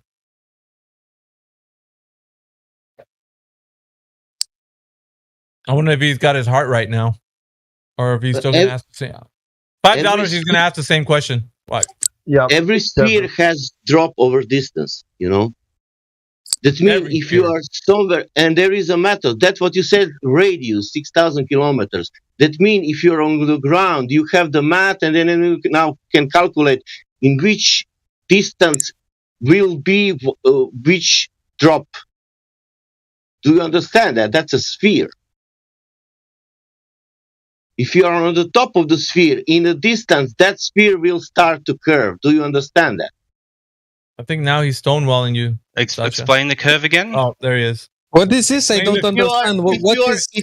If you go out on the beach, for example, because there is a sea level, you're standing there in a distance, 1 mile, 2 miles, 3 miles, that drop will grow because you're on the sphere. On 1,000 miles, that curve will be bigger. On 2,000 miles, it will be bigger. Do you understand that? Yeah, and that is a direct result of the Earth great. shape. Yeah, that's great. But look at this example. When you go in reality, there is no such thing like a drop over distance. Prove it. Prove it? Okay. It's not our... No, it's not our... No, it's a burden of proof. Tasha, relax. Don't fall for the burden of proof reversal. No, it's all right. But yeah, but it's not all right. He considered he don't know. He didn't have. I know. But he's got to produce it. Then he's got to produce it, not you. He don't have. He don't have 3 questions. He didn't answer. He don't have a proof on the globe. Oh, there it is. There it is. No evidence. Yes, I don't have 3 questions. No, he doesn't have the answer. No, you don't have three answers, but that's what he's trying to say. Yeah, you ain't got three answers. Well, the problem is, I feel like no matter how many answers I have, you're going to say I have no answers because you don't want to No, in points of the 3 points, dude, you really don't like to listen. You've been kicking and screaming, salty as hell this whole time, bro. Yeah. You think that's the case, but you'd be surprised. Why are you talking about your feels again? You are still here, but you're not listening to the things people are saying. That's why we have to explain the same you thing. bring up feelings, 4 or but 5 you guys times are in a row. That's why you're just talking over the people. We've had to explain the same thing to you. Maybe 4, 5, 7 times. We told you Eratosthenes, and you're like, well, you see, there's this guy named Eratosthenes. After we already said his name and explained the method like 5 times, dude. You gotta pay attention. So you're confused there because I was explaining Eratosthenes' experiment and you come in and go, well, that's the exact same thing that Eratosthenes did. It's like, yeah, that's what I was explaining. No, we were... Ricky, You're really still trying to sell yourself on this, man. Ricky, Stop. can you ask me the same question what Miggy asked you? Can you ask me the same questions? I can't because I don't remember any of them. It's who measured the curvature from ancient time till now. I don't know. Who measured the curvature of the Earth? I don't know. It's never nobody. In my 6 years research, I didn't find anybody did that. Second question: Who measured the rotation of the Earth? In my 6 year of the research, I didn't find anyone to measure the rotation of the Earth. The third All this question tells me is you need to get better at research. Okay, no, it's not a lack of research. I was looking how you were researching today. I was researching 6 years, and all these people was researching even more than me or less than me. Doesn't matter the time. The only thing we lack is belief, the faith that you have. It's not a lack of research. Trust me. It's the answers you are out there are not there. The third question is the same. We cannot have the gas pressure without container because it's proven scientifically. And you said gas pressure gradient. You cannot have gas pressure gradient without container. You cannot have vacuum without container. So the gas pressure container issue is another tricky one. So it's not tricky. Let's say the pressure gradient is wrong. Let's say I'm completely wrong, but you deny the existence of the vacuum in space as well? Yeah, that's what the whole thing debunks. All these gases will go away because of natural law. Natural law. Do you know? Right. So if there's no vacuum, then why do we need a container? We have air pressure. pressure. You have gas pressure. You cannot have gas pressure. You cannot breathe this air if you have no container. But that's what I'm saying. If there's no vacuum outside to be shielded from, then why do we need a container? That's just an extra idea that gets debunked, that gets demystified. You need the container for gas pressure. To keep it inside, but that's what I'm saying. That's it. That extra idea of, well, there's Narnia out there, that's just extra, bro. We can just detach that and let it go. Let that one fly free. We don't need it. With there being a container, there's an inside, which implies that there's an outside. What's outside? Not necessarily. I don't know. Do you know? What's outside of outer space? Who knows? Exactly. Okay, so then why does there have to be an outside? Your whole argument is that you added that gas pressure can't exist without a container. Otherwise, it'd get sucked into the vacuum. Not sucked literally, but it would dissipate into a vacuum. Oh no, that's just the claim on the table, as you pointed out.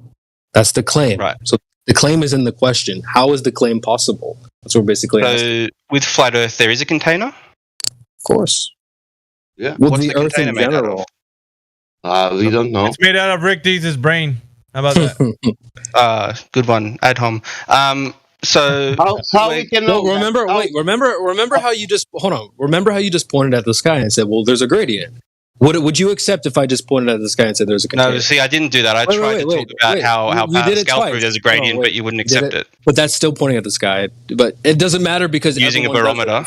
It's okay. Everyone does it. It's not just you. Don't worry. Even the most staunch globe earthers come in, and the best they can do when it comes to that third question is just point at the claim, which is the sky, and just say, well, that's my proof. Anyway, would you accept if I did that and said, well, container, sky? You probably wouldn't accept that, would you? Experiment, I would. Okay, well, we just gave you the demonstration, and there is no other way. Remember the 37-second clip? Oh, sure. That We was don't a need guy to, with you two wanted to glass play balls in his hand. What did that have to do with the sky? That's the claim. That's what we're saying is that you have to have the containment or a container for gas pressure, and there's no other way to demonstrate it. You can't look at any. You can think of any other example. A car tire, for example. Hold on, Sash. Even just a car tire, right? A bike tire, soda in a container. Every single any example you can think of requires a container. That's why we're asking you to give us something without one. You couldn't give us that because it doesn't exist. So for that same very reason, the gas pressure on Earth also requires a container. Period. Go ahead, Sasha. Yeah, we are discussing does natural law is real or not. And you believe it's not. It's not. No, I believe it is. You believe it's not. At this stage, it's about demonstration versus lack of demonstration. I can demonstrate all day long gas pressure with a container.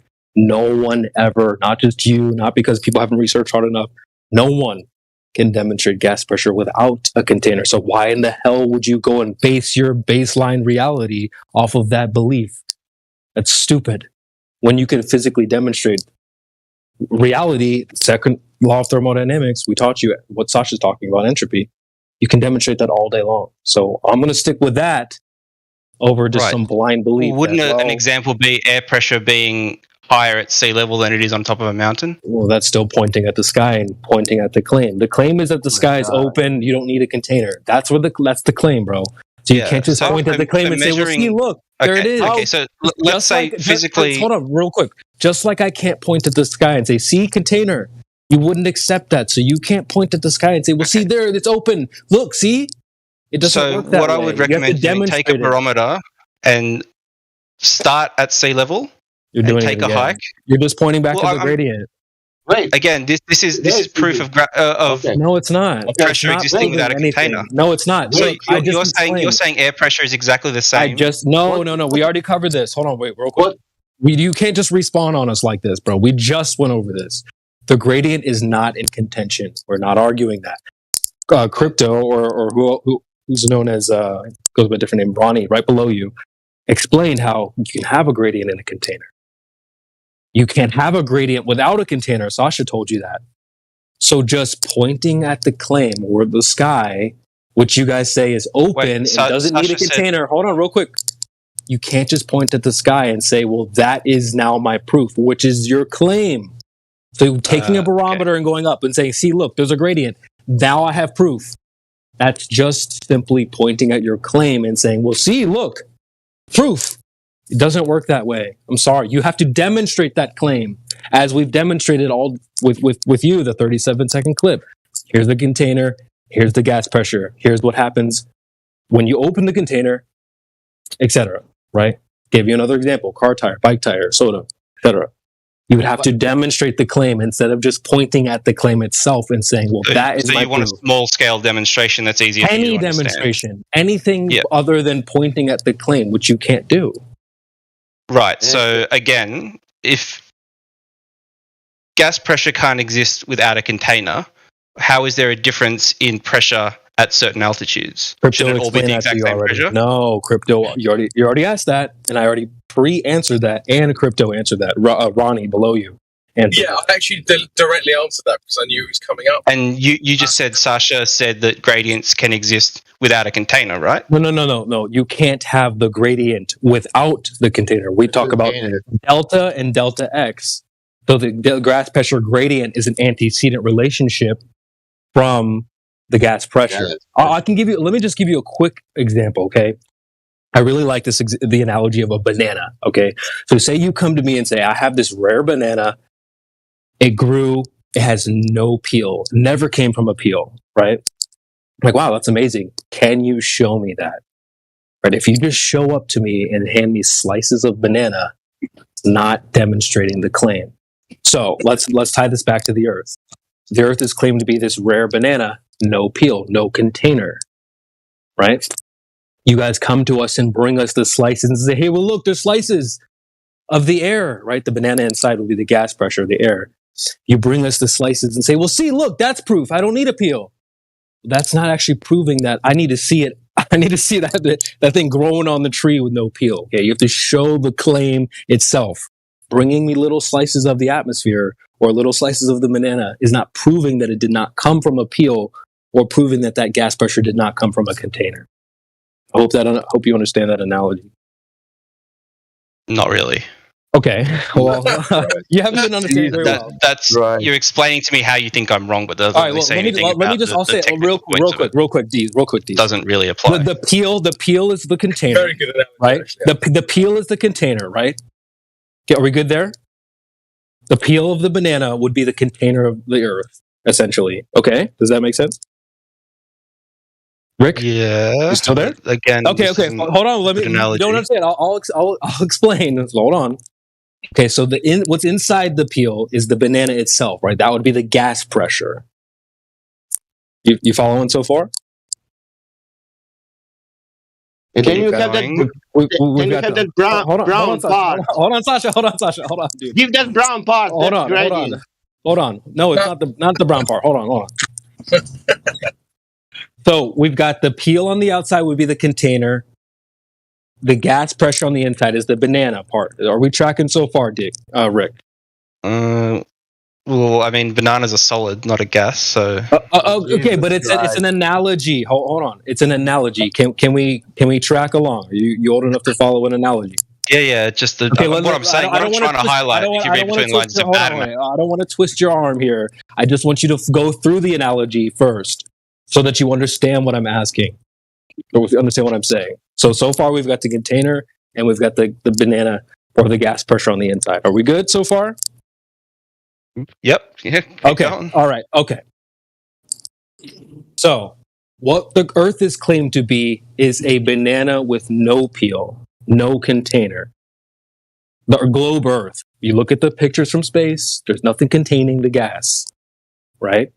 So that's the claim. It's a rare banana, no peel. We good so far? Yes. Okay. So if I ask you, you come to me and say, hey, bro, I have this rare banana. It never came from a peel. And I say, all right, I want to see that. Can you show me? And we meet up and you whip out a bag and you show me a bunch of banana slices. Is that proving that banana came from no peel? Would you accept that as a friend? Rick, are we following so far? Makes no Hold sense. on, just answer the question. That's a terrible analogy. I know you don't like it. I know you don't like it. Just answer the question. It's actually a genius. Yeah, I know it is. But I want you to. I know it's painful for you, Rick. But just answer the question, bro. This is very simple. Kids can understand. Absolutely not. And would you? So you would not accept. You would not accept the slices as proof, right? As a friend. Yeah, yes or no? It's genius. No. Okay, hold on. Amazing. Yeah, yes or no, Rick? Come on, dude. I know this is painful. I said no. I said no 3 times now. Do you want? You wouldn't accept. Okay. All right. So what you're doing now? So let's compare this to the Earth. So what you're doing is you're bringing us slices of the atmosphere, slices of the air, and you're saying, "Well, see, look, this is my proof for why you don't need a container." That's exactly what you're doing here. It's a perfect analogy. I know you don't like it, but that's just what it is. You guys cannot offer us slices just as a friend. You'd be like, dude, you're crazy. Obviously, those slices, that's not demonstrating what you're claiming. This rare banana came from no peel. So are we talking about a banana coming from a peel or a banana having no peel? We all know bananas come from peels. Okay, we all know bananas come from peel. We all know gas pressure requires a container because that's anytime you want to demonstrate gas pressure. Yes, every time you want to demonstrate gas pressure, you're going to have to involve some sort of container. Okay. No, you know what? Okay, well then go ahead and demonstrate to us an example of gas pressure without a container. Show us the banana without the peel. Essentially, go ahead. Because every banana that I know of has come from a peel, and you can't unless you want to show me a tree growing with a bunch of bananas on it with no peel. That's the only way I'll accept that claim. Well, what if I argue bananas don't exist? We're no, that you're not just going to take us into absurdity. Because the examples I'm giving you, you're saying gravity doesn't exist, which is absolutely bizarre. No. Okay, and gravity is a key component. Hold on, dude, stop. Okay, cool. So, unfortunately, we all know that bananas exist. So, arguing that bananas don't exist is just wasting everyone's time, right? You understand why that's disrespectful, because that's wasting everyone's time and insulting our intelligence. When we're talking about gravity not existing, that doesn't mean dropping something, okay? So you need to uncouple that in your head as well. Oh, I dropped something, therefore gravity exists. That's not the argument. Anyway, sorry, carry on. Yeah, but just focus as well, too, dude. Like, so there we go. You said you brought up a barometer. Now, what is a barometer? All right, I don't know if you saw my chat in the chat, but new rule: anytime you mute me, I'll just deafen, so it goes both ways. Okay, well then you can just. Yeah, well, anytime I start, you've been sticking your fingers in your ears here as well. Cool. So anyway, as I was saying, like right now, one of the key components of my argument. It's like right now, Rick. Can I explain? Like right now, Rick. No.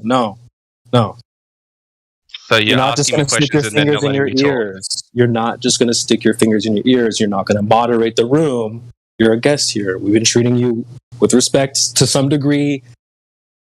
We'd like you to, meet us in kind. We just gave you an example. We're talking about gas pressure. Yeah. Brought up a barometer. Finished or? And we're trying to. What is your point about the barometer? So what do barometers do? They're measuring. And what are they measuring? Gas pressure. They're measuring barometric And pressure. you're saying that barometers are irrelevant when it comes to a discussion about gas pressure. I'm just asking, what is your point? It's a red herring. Why is it a red herring, Elijah? Because there's no relation to the point that gas pressure requires container.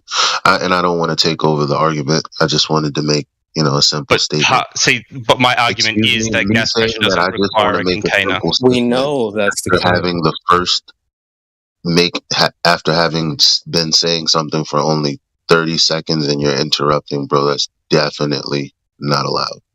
After you interrupted me, but go on. I'm sorry for interrupting your interruption. No, I didn't. You did. I'll mute you and replay the live, and then you won't be able to speak anymore because you're lying now. So talking again. So anyway, gravity doesn't affect the entropy of gases. True or false?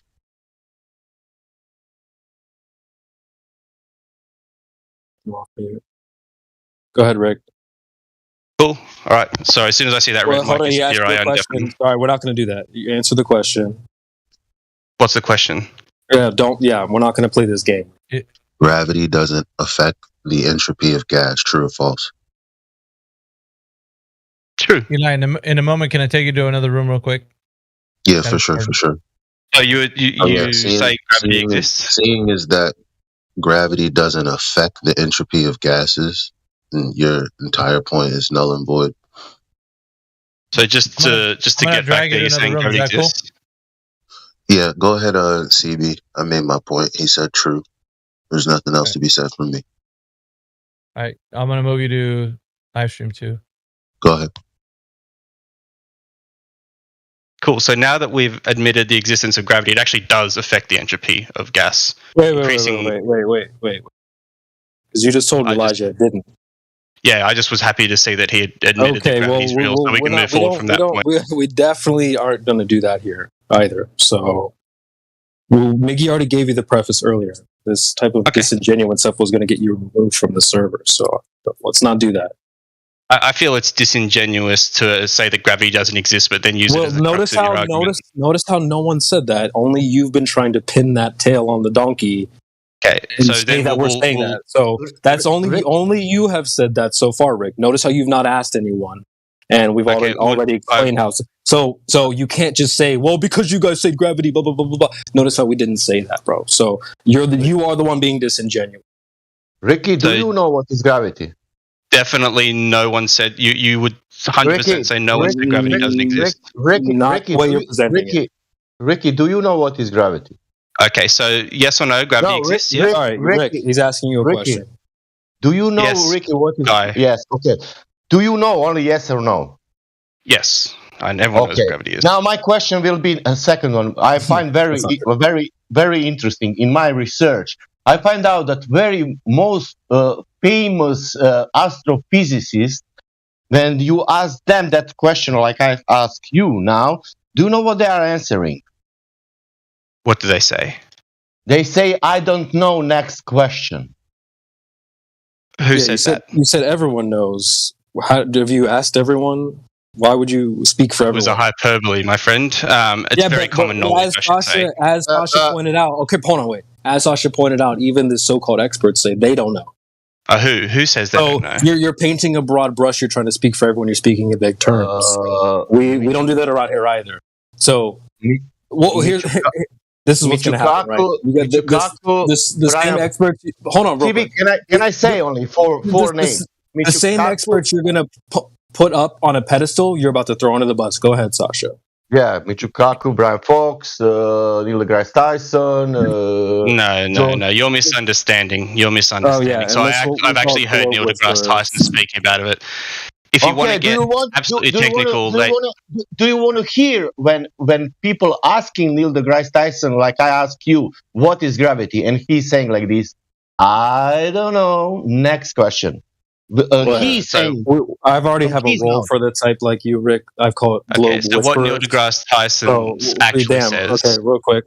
Go ahead. Can I say? Well, yeah, I mean, you're about to just do a little Globe Whisper. I just want to preface before you do that. Can you hear what he's saying? Yeah, do you want to say the full quote, Sasha, or do you just want to pick and choose the parts that make you sound right? Do you want to say the full quote of what he says? Okay. Well, why don't you go ahead, Rick? So he's saying no one knows what gravity actually is in a fundamental way. We know the behavior, and that's what we describe when we're talking about gravity and how it's a force that exerts attraction between two masses. Oh, really? Is that better? Okay, Did you just add that last and part? I guarantee you Neil deGrasse Tyson knows that. Okay, but does that work at every scale? Pardon? Oh, does that work at every scale? Sorry? You cut out there. Does that work? Does Newtonian gravity work at every scale? I'm assuming it doesn't work at extremely small scales. Or extremely large scales. Extremely large scales. Works on the. Yeah, it doesn't describe the movements of the planets in the universe. That's why they had to move to relativity. Right. Okay. So you're saying that precludes it from working in the atmosphere. What? It either works that way or it doesn't work that way. You don't get to pick and choose. Why not? That was the case. Why can't different things behave differently? Because it's the same thing everywhere. Apparently, it's the fundamental law of. What do you mean? Says who? Are you saying they say it behaves the same everywhere, or are you saying that it behaves differently for different scales? Did they say both, or one? You claim this was common knowledge, and everyone knows this. Let me ask you a question, right? If you bought a dog and you took it home and it barked, and then you took it to the park and it started meowing, would you think that there was a fundamental difference in its behaviour? Yes. Okay, so then would you start to question whether it's really a dog? No, I'd say it's a dog with some issues. Oh my god! Okay, that was the only definition of a dog that it barks. Oh my god! You have no idea about how to process analogies. The point is that if you've got a certain behaviour, bad analogies. No, you just don't. First of all, actually, a good analogy. I don't understand. Secondly, you don't have to talk through me while I'm explaining. So the point here is that you've got a set of behaviours that are based on a certain predictive model that don't work at every scale when they have to. Yeah, and then the theory was adjusted based on empirical evidence. What's wrong with that? It was completely superseded. And then that model doesn't work either. So they're saying that Newtonian gravity no longer exists and it's been superseded. Yes. Yeah. The original principles don't apply anymore. Yeah. What do you mean by that? So you're saying they haven't expanded the theory by saying it no longer applies to certain scales. They've just completely thrown it out, saying it doesn't work. Well, no, what they tell you is that it works at the solar system scale, but not larger. Right, so they obtained new information and adjusted. It's not an addition or an expansion. Yeah, that's called an ad hoc explanation to a failing theory. Gravity was a force. All right, so you're saying gravity doesn't work. Well, I mean, Newtonian gravity, they tell you it doesn't exist at the universe scale. Okay, so how would you explain gravity at our scale? Well, if I drop something, it falls. Yeah, what causes that? I don't know, and neither do they. Right, so something pulls objects towards the Earth when you drop them. Not necessarily, no. I dropped a balloon just now and it didn't get pulled down to the unless it's a certain weight. Well, So there's the incoming things that excuses, right? So yeah, not things everything, that right? That's the Can I- selectivity that we're talking. What's important here is the Exactly. conceptual framework you're working within, right? So you're conceptualizing that when you let go of something, it drops. Okay, but there's air around that that's also rising, right? So is something dropping, or is there just a balance shift in the equilibrium of those two, the medium and the object? Sorry, repeat that. I genuinely wasn't following. Just the very last bit of the question. Right. Okay, so I pick up my keys and I drop them, right? Yep. So the keys fall down. What's happened to the air around the keys? It's been displaced. Well, yeah, but what's happened to that air? Besides being displaced, I don't know. When it's displaced, what happened? It's been Yeah, when moved it's displaced, aside. what happens to it? Well, it's not been moved aside, it's been moved upwards because the key is now occupying the space where the air is. So that air No, is, it can't move upwards you know, directly into the not- key. It would move to the side and then up. So it's moved upwards. Or after being moved to the Obviously. side first. Why is that relevant or important? Why are you dismissing the fact that I said it got moved to the side? It sounds like you only want to acknowledge it as moving upwards. I don't know what your next point's going to be. You're being Alright, so it's Yeah, moved to the side and then up. Keep going At this if point, that's not relevant. At this point, I feel like you're just being obstructive just to Okay, waste what everyone's was your point going to be about the air then? Go on, if it doesn't matter which You're right, direction it's Crypto. going. We've been trying to reel him in for the last, I don't know. Hold on, I 2 want to hear this point. I want to hear this No, point. you about the air. don't Keep really, going. actually. Keep going. So- Just let him finish. Let him finish. He's already explained it to you, but go. I'm gonna let him finish. But I don't need you to like moderate the room, bro. You just need to. You just need to listen better. That's all. Ronnie, what were you going to say? The air is less dense than keys. Tasha, please, what was Ronnie going to say? We have had to twist your arm to get you to open your ears this whole time. Ronnie? But don't pretend to be the nice guy here. Air Can I talk? Yeah. Apparently not. Can I go?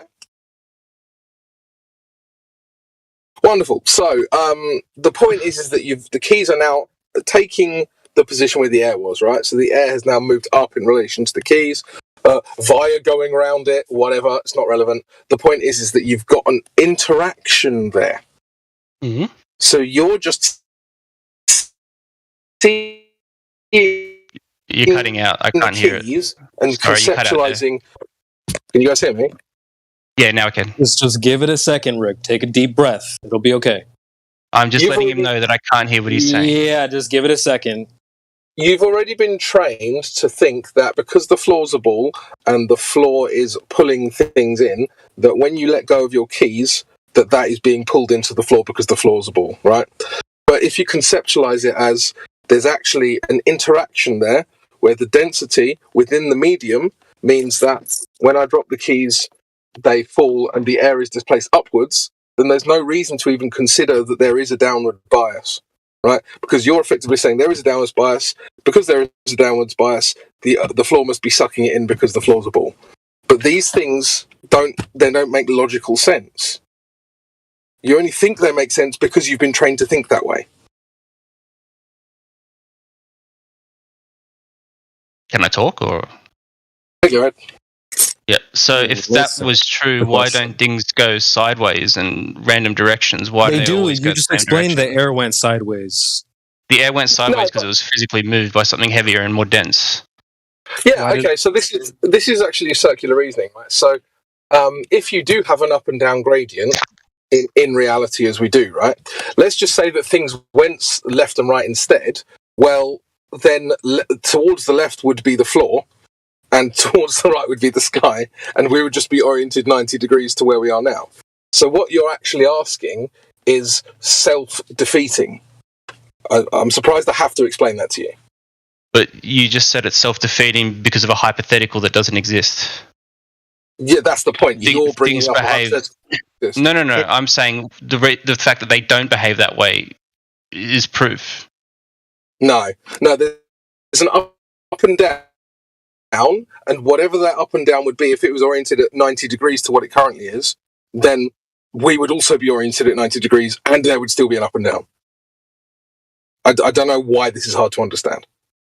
And what does that prove? Probably highlight really quickly that the double standard, because you would say that you just say like, well, something not happening can't be proof. But in the same way, you'd probably say that, well, I'm not floating right now. That's proof I'm being pulled down. Right, yeah. Well, it's actually because you're not made of gas, so. Yes, well, why does gas... In one breath, you're telling crypto that he can't say that, and then the next breath, that's what you think. Well, I just don't understand. So saying if we flip things 90 degrees... That's a weird hypothetical that we... Like, what would you then cash that in? Like, where are you going to deposit that hypothetical? Yeah, that's what I'm asking Ronnie. Is his hypothetical. Well, the thing is that you brought this up, right? So I'm actually honouring your question, and now you're criticising the hypothetical that you introduced. I said it doesn't happen. I didn't say what if it happened. You said why don't things move side to side? Or sideways? I was saying it doesn't. Things don't move side to side or sideways. Yeah, so that's your hypothetical that we're addressing, and now you're criticising the hypothetical you introduced. No, I'm saying your point is that it's not gravity acting on it, but rather the density of the air, which is the main. No, I guess. All right, sorry, then I misunderstood your point. Well, I think what's happened is that you've had this discussion before, and absolutely then you've already decided. Okay, well, I don't know how you've heard that, because that is a standard misconception of what we think. And so, right, okay. So for some reason, you've then put those words in my mouth that when I said them, right? So I'm trying to address you like an up and down. It doesn't matter what the orientation is, because if denser objects, and we don't know what the cause isn't density, okay? So that's the first thing to understand. Unless dense objects going up, objects are going to your left, well, guess where the floor would be? The floor would be to your left. And you, as a denser object than the air, would also be oriented in that way, so that your feet would be to the left and your head would be to the right.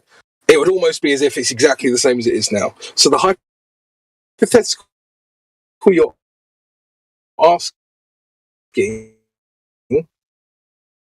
doesn't make any sense. So we draw a line. Yeah, we'll say that you're chopping a little bit now, crypto. Yeah, I didn't want to say anything because I got criticized when I did, so. Okay. Never mind. Yeah, I honestly couldn't hear any of that. But in the same way, I think you're back now. If you wanted to, I heard most of it. It was just the last sentence or so that started chopping. Oh, I just said that the hypothetical it was bringing up doesn't make sense, because, like, it's almost like you've set this world where there's an up and down, and then obviously the down you've set. I don't know why.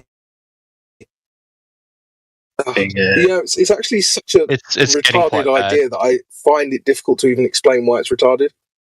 Sorry. Yeah, I know that feeling, crypto. I'm not gonna lie. But it's like, for the same reason that people will say, like, why aren't I floating right now? It's like, I would ask them, well, why would you? So when the same thing is like, well, why aren't things going left or right? It's like, well, why would they?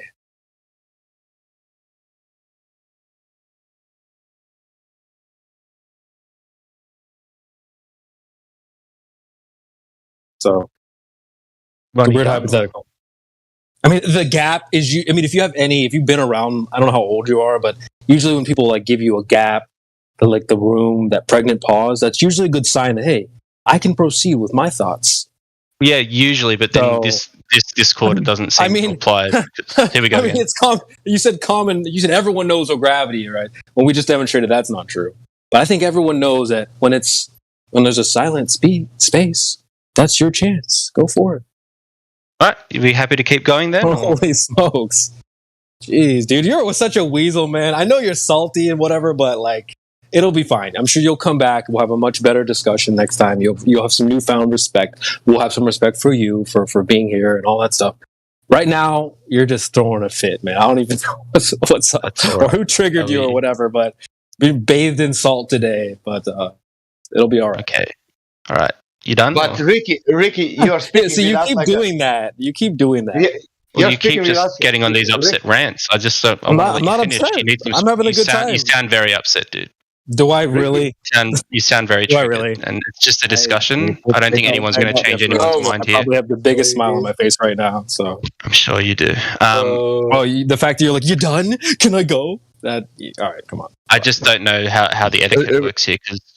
Ricky, I will tell you only one thing. You are here for 2 hours for sure. You still don't know why these people. But put that in mind. I only telling you this. You still don't know why these people think that the Earth is flat.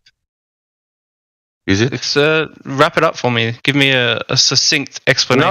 No, I told you this because I need to go, but I need to drive. But they will tell you if you ask good questions, you will get it there, and you will know what is going on. And that 3 question about globe that we don't know why it's a globe. Now, if you move and think, but why they are saying it's flat, then you will go there, and then and then you can go on your own, and then you use your logic, and then you will find out. But good question. Don't go.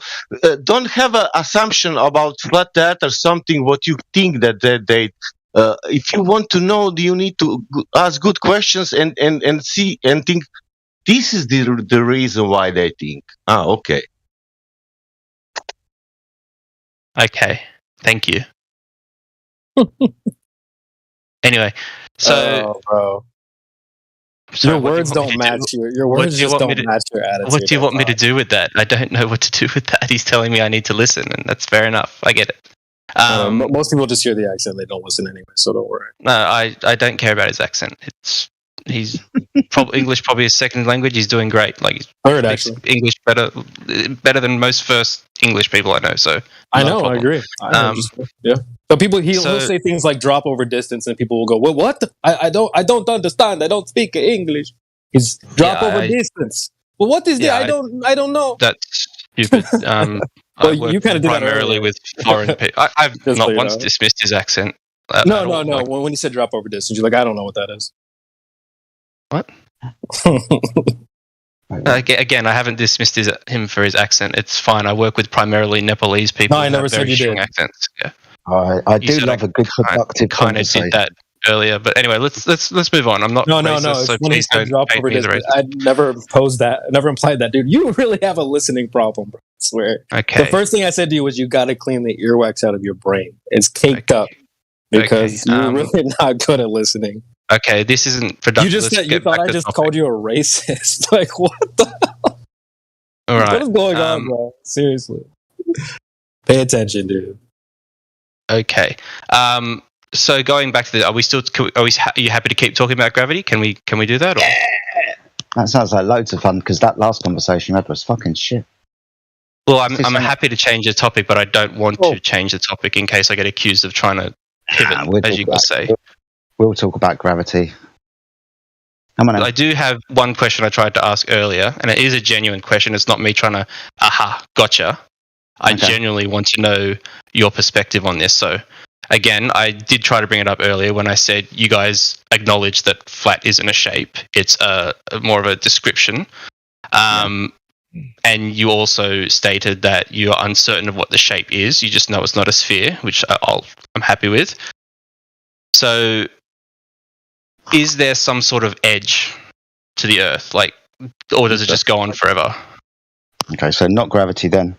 The idea that you would reach the limitation of the Earth and fall off into something. Maybe it's better termed that, for all intents and purposes, because we're breathing gas pressure, we live within a contained system. So when you get to the limitation of that system, you reach the limitation of that system, the one that keeps the gas pressure in from dispersing into whatever else is beyond that. But it's no one knows, my friend. But isn't that one of the things that would be quite easy to prove by simply going in one direction? I get you. Yeah. If you keep going in any direction, you'd eventually, if the system was small enough, reach the limitation of that system and be able to exit it somehow. Earth's really big, though, mate, and we're kind of confined within our minds to think that the Earth is a ball, and the places that we would necessarily go to are fucking cold places. Why would you go there? Antarctica, for example. It's inhospitable to us anyway, so why are we fucking going there? And the majority of people are told that we're on a ball, so Antarctica is just a place that you go over and come back again. So, prisons within your mind, yeah, one of the reasons why. I get why you say, though, if you could go to the edge, what's at the edge? No one's been to the edge, mate. It's inaccessible to us. For whatever means. I haven't thought of getting there, but if I think of getting there, it's fucking far away. It's going to cost an awful lot of money. It's going to need an awful lot of permission. I'm probably not going to get the permission to fucking go there because of the Antarctic Treaty anyway. And I'll probably die along the way because it's a cold and hospitable environment if we are to take that narrative of what is actually at the limits of the Earth. If there are indeed limits to the Earth, because you've only got two choices. It either goes on infinitely and doesn't stop, or it's finite and does stop. So, but surely Antarctica would just account for one direction, right? Or are you saying it's like a ring that goes around the entire, like, confines us? If you want to suggest that, yes, some people do have the idea that flat earthers would say that Antarctica is a ring of snow and ice and rock and land around the waters of the Earth of which we inhabit. Yeah, you might hear that, but that would just be the containers full of waters. It wouldn't be the containers of the Earth, because even an ice wall, quote unquote, or a shore that's above the waterline, you can walk up onto. So the expanse could go on for, I don't know, pull a number out your ass. It could go on finitely or infinitely, but that finite distance still might be too far away for you to get to. Again, I ain't been there. No one does. So it comes back down to really don't know. I mean, dude, the same question would kind of apply to if we just popped into your worldview, Rick. Like, has anyone been to that edge? I mean, obviously, when I believed it, obviously the answer is no. They have voyagers and things trying to explore, etc. But it's such a big space that no one has, quote unquote, been to the edge, if there even is one. Because I know some people say it's infinite or whatever. So to the same, I know it's hard to kind of wrap your mind around the Earth being very, very big, bigger than they say. Maybe it doesn't necessarily have to be billions and trillions and, you know, whatever they say outer space is. But this place is quite big and hasn't been fully explored is the way I see it. So to ask me, well, where's the edge, bro? I mean, I don't know. I try to explore as much as I can. I've been around a couple different states in the U.S. and all that, but like haven't freely explored the whole Earth.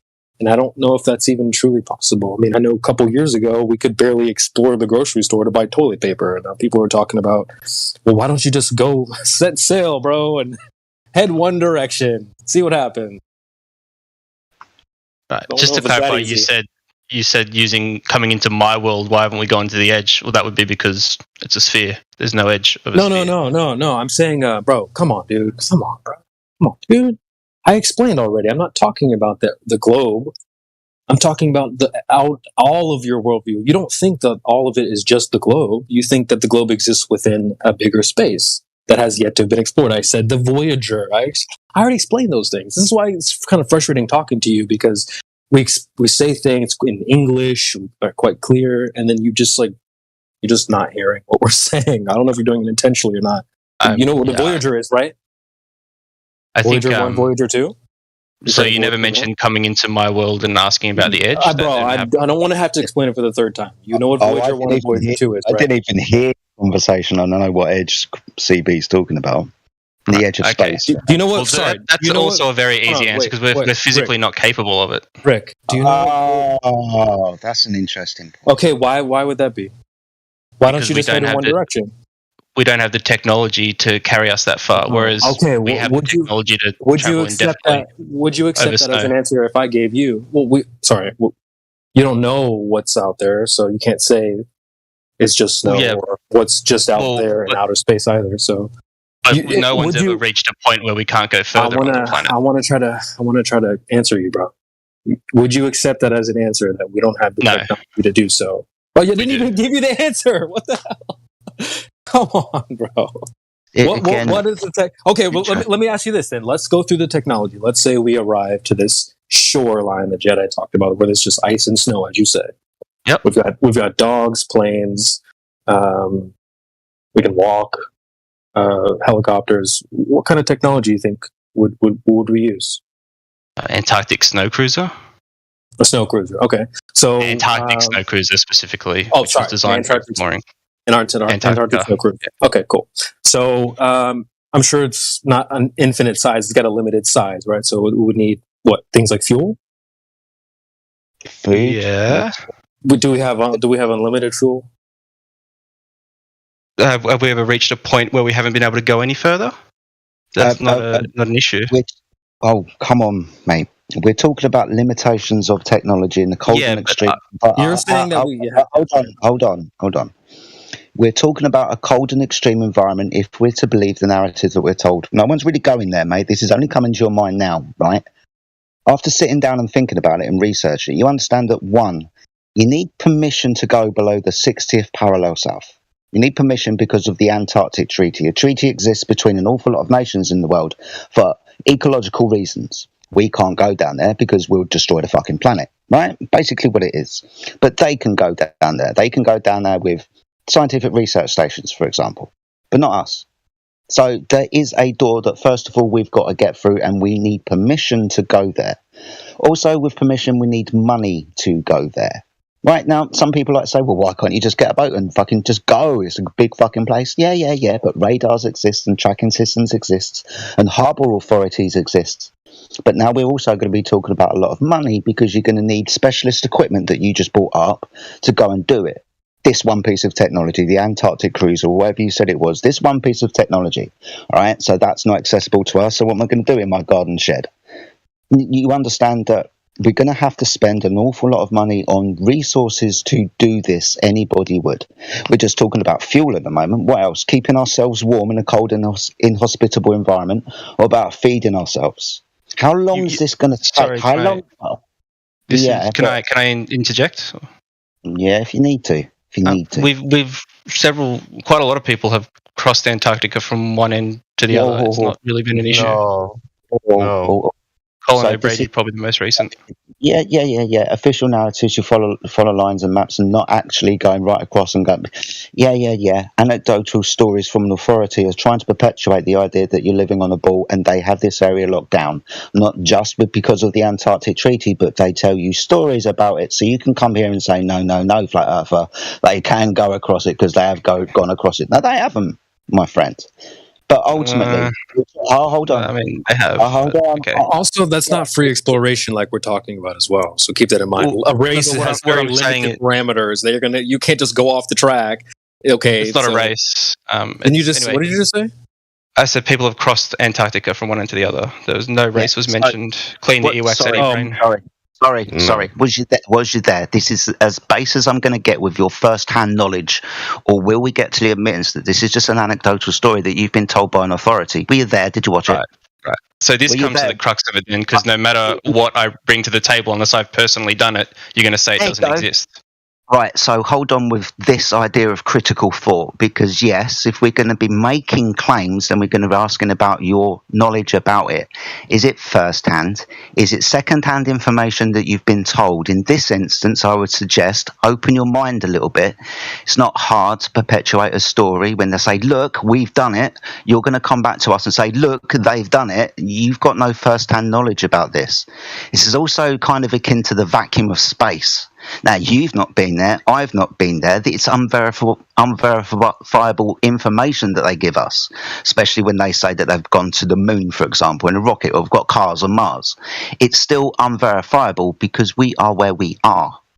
Now, also akin to this, it's a very hard and extreme environment, the vacuum of space, and it can't exist in the ways that we know. But I'm starting to talk about something else. We're talking about your question about the limitation of the Earth. The crux of the matter is, I ain't been there. And it would be very hard to do so, and we can argue the toss, but the answer is, don't know.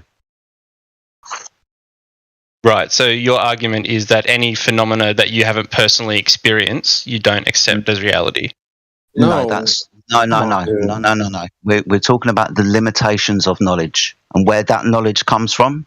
You're asking a question, what's at the end? My limited knowledge is going to tell you, honestly, I don't know, because I don't have first-hand experience. You think you have knowledge, but that's not first-hand knowledge. It's anecdotal, second, third-hand, tertiary experience. It's not first-hand experience or knowledge to you, right? It's just a belief that you haven't verified. Now, we can have stories that are told to us that can be true. Of course they can be true, but we can also be lied to. You understand what lies are, right? And how they're perpetuated. And how you figure out whether a lie has been told is you investigate the fucking lie.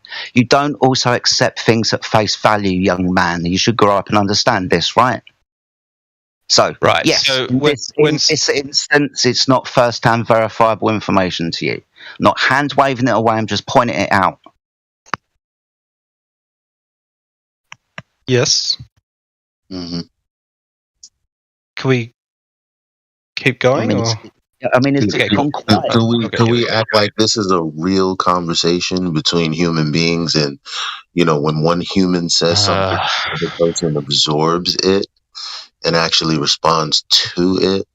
Because I would love to, but you keep interrupting. No, you weren't loving to, because you were like, "Are you done?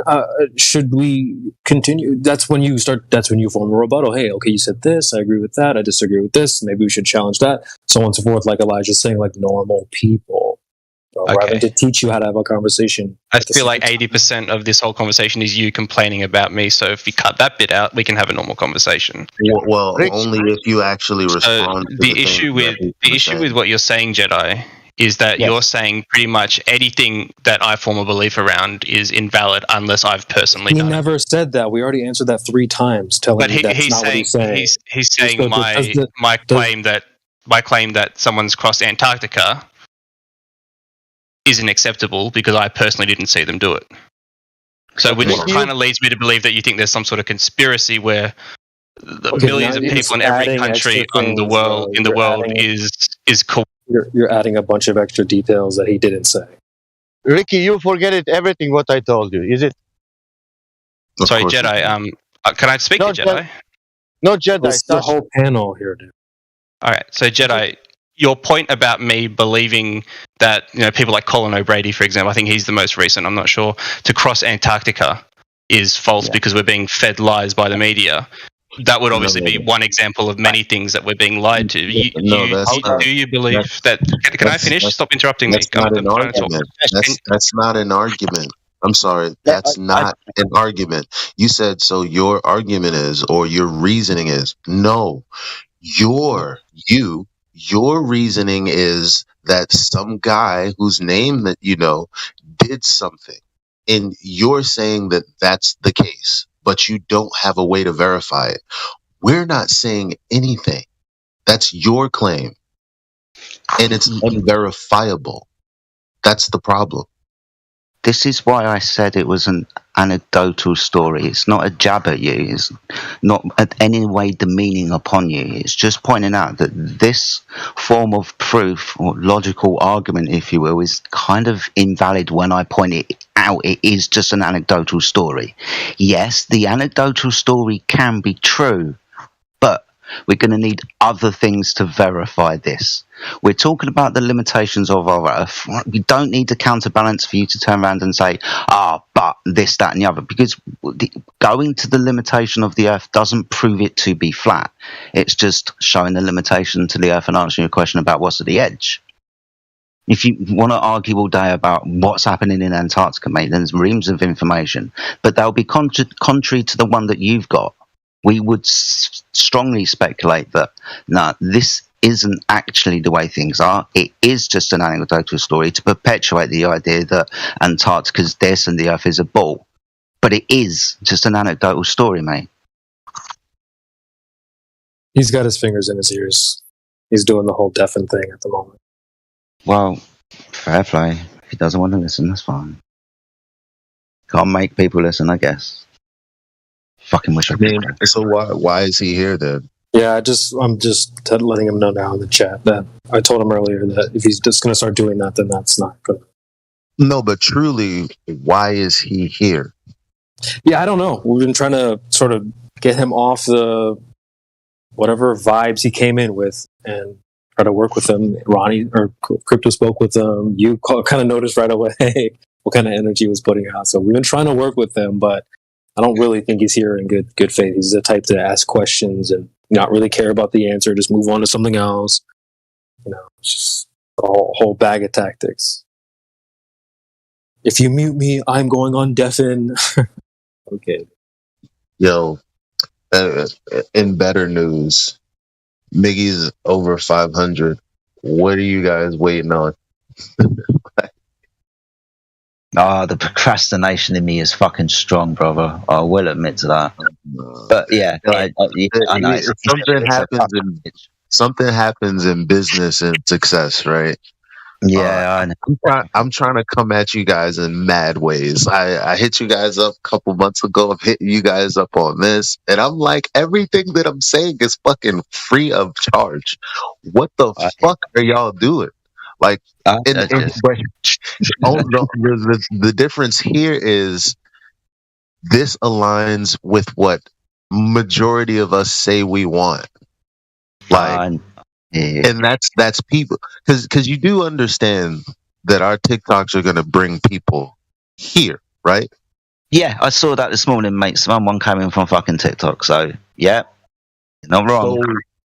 So this is all I'm saying is something interesting happens in business. So you're the person who's starting out, you're a little fledgling, you try to get support around you and people don't believe in you and they're like, yeah, whatever, we'll do it. When we see you doing it, okay, you do your thing. Oh, but I got this stuff over here. I'm busy, whatever. Oh, okay, you're doing great. Oh, yeah, man. Look, hey, I'm going through some things, yada, yada, yada. And then one day,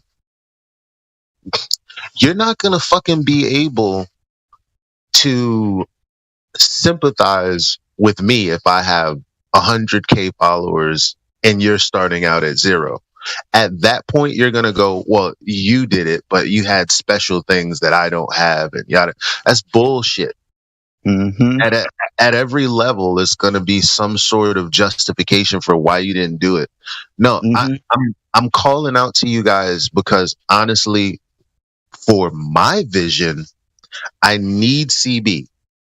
I need Jedi. That's not I'm urging you guys because I need you guys. Why? Because the growth would be exponential if we all went up together. Why am I saying this? Because I'm looking at the system and I'm seeing other groups of friends whose growth is exponential because they work together. If it's Mickey and I, we're working with strangers and that growth would be less. Right? All right. I've learned recently to pay attention to those that I respect, and I respect you. You've said this a lot. I feel guilty. You are right. I get it. I've already downloaded TikTok and shit. Mayhem's been on my fucking ass about it. My partner's definitely always been on my fucking ass about it. I need to be more productive because this is, people see my purpose more than I do, I guess. I don't know. But yeah, I hear you. I got you. And CB, mate, we're kind of letting them down. We should be doing this, right? For the vision that I have for my business, I'm doing great. I'm fine. But for this business, the truth business, I had a vision. I'm speaking out to you guys about it. And in order for that vision to happen, for this place to be jumping the way it was when what the fuck was his name? You know what his name is that got us the 30K people in here or whatever. Like, in order for that to happen and for us to get even better clips, younger kids that know how to do animation, production, music, all the things that we're actually looking for, we have to be the leaders to go out there and cultivate that. PewDiePie was his name, right? His channel that got all the hits, and then everybody fucking came here, built the server up over 10,000 over a short period of time. Yeah. We need to hit. You are right. And Mayhem's done really well. I mean, 500 followers, man, over a short period of time, and he's proud of it, and he's happy about it, bro. Yeah, and he's seeing things that even I didn't see. And that's the point. Like, it's more eyeballs. You would see something and you go, oh shit, you know what I've realized? And from your perspective, we'll go, holy shit, hadn't even thought about that. Yes, that's what we need. Imagine it was just Nathan Oakley. People would go, no, you know what? Fuck it. Imagine it was just QE. People would go away. Yeah. No, But you're not surround wrong. him with friends and he's a little more, Well, you know. we had this. Hello, mate. Sorry, dude. Let me finish my thought, and then we'll jump straight into whatever you want to do. I'm shellacking these guys, man. I'm trying. I'm only gonna kind of back you up, mate, and feel bad at the same time because you are right. When this guy was going to go in as a flat earther onto the Fresh and Fit, the fear inside me was kind of palpable. I didn't like the idea of somebody that I didn't trust and know going and representing the flat earth, because I don't want the flat earth represented in any bad way. So what's the best way to do that? Do it myself, and with people that I trust, like Mayhem is doing really well. Shout out to you, buddy.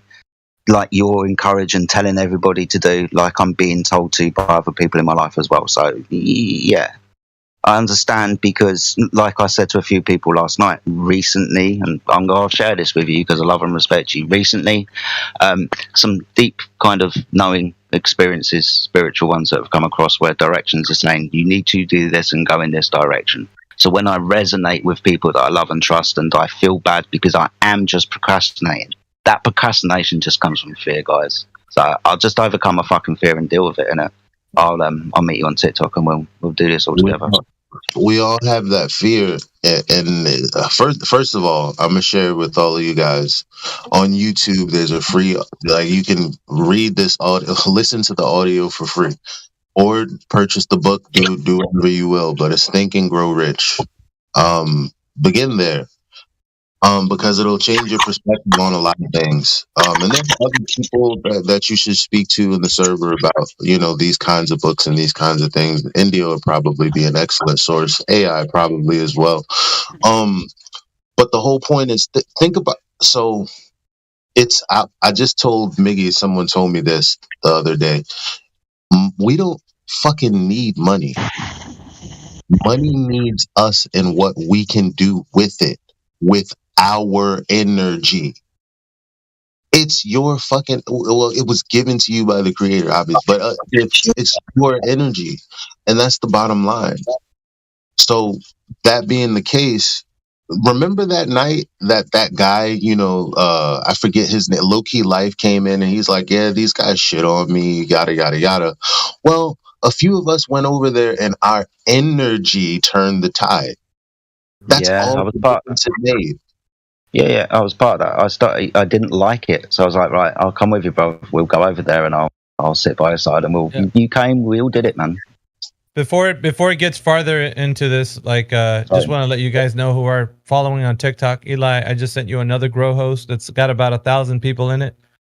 So we're gonna have a wide variety of Grow hosts that we're gonna pull from and get everybody who wants to 1,000 followers like as fast as we can, so you can go live on TikTok, and that's the most important thing. Creating a nice stream of revenue, and also a platform to advertise, like to any other platform like YouTube, TikTok, Instagram, Twitch, Twitter. And so if you have this information, you're able to then leave the mindset of saying like, well, it's too hard, and just go and fucking do it. Just do it. Like, don't. That's what we're waiting for. That's just to do it. Like, every time I see a grandma in there, they're like 70 years old, fucking just making bank, and I'm like, what the fuck are these guys doing? Like, with this old ass lady's on here killing it. Yeah. Knitting sweaters and shit or some like it's yo. And all we ask is for people to see what we saw. That's all I've ever asked. I've never asked anyone in here for a dime. I said, just look at what I'm looking at. That's all you got to do. You don't have to worry about, damn, what do I do when I have 1,000 followers? What will I say when all of those questions are going to stop you from doing it. You just need to stick to what's first. First comes first. Okay, for whatever fucking reason, I don't understand it. I don't know what these guys see, but it's to get 1,000 followers. How do I get 1,000 followers? Oh, listen directly to them. That's it. That's your only job right now. And the rest will come later. I hear you loud and clear, probably too clear and loud for my fucking brain and soul to take, man. But yeah, I hear you. Mayhem's been on to me for years. So this is what I feel about Darren. Alright, yeah, in the background. Mate, you've done exponentially well, man. Hat off and respect to you, bro. Yeah, and like this type of income that we'd be getting for what we do on here for free already, we could be getting like people gifting us. They gift you like likes and shares, and they gift you like appreciation just because you're on TikTok talking. And it's like, well, we're doing that shit anyways, like right now. Why not just get a stream of revenue so you can do it full time? You know? Why not? Well, me and you, well, I said to you the other day that we need to have a catch up and a chat. We need to have a catch up and a chat, man. You need to lay all of this stuff down, and Elijah as well. Just lay this stuff down simply for me, and I'll go ahead with it. It's just I'll say it this way: if anybody wants to right now, that's interested, we can go to like chill chat, and we can continue this conversation to a better extent. Now let's just go to CB. Stop ducking and dodging. You done got quiet since the Glober left. Where you at, man? He's at the jet because he's got shit to do. God damn it! This kid. We'll get it together when CB's. We'll have a chat. He's too handsome for school. Get your ass in here, man. Too fucking handsome for school, man. Oh, he'll fucking blow up on TikTok. Fucking yeah, that's what I'm saying. Like I'm looking at the people who have blown up. I'm like, damn, that's like watching baloney cook. And then there are people like I knew. I'm like, yo, Mayhem. No, hell no. Mayhem would be killing this. I personally don't feel like I would be killing it. I'm just looking at people that I know. Yo, you know what you're doing over here? Just do it over here. That's all I'm saying. You're doing this over. Just do it over there. Link this over here to over there. But that's it. That's it. Were you popping in there, AI? I think I saw you light up a little bit.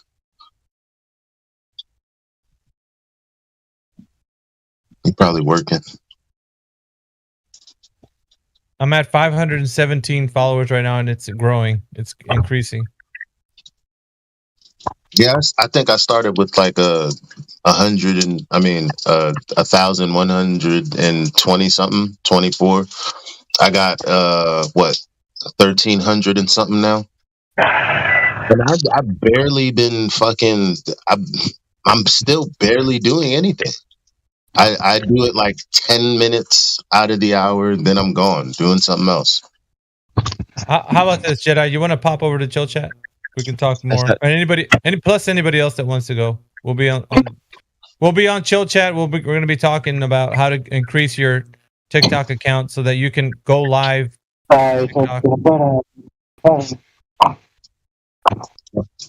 What's that, AI?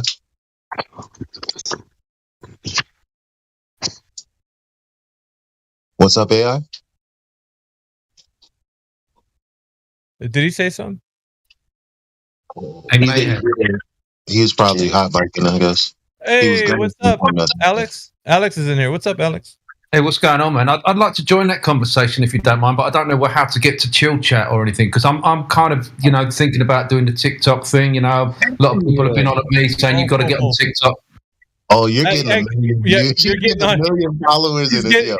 Yeah, you're gonna do. All right, we need to go to chill chat. I'm gonna put you in chill chat, and then I'll take anybody else that wants to join. Move Miggy, when you get a chance. All right, I'm gonna start moving people now.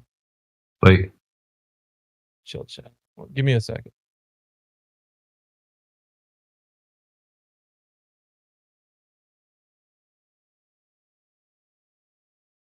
I'm moving you to Jedi. Yeah, man.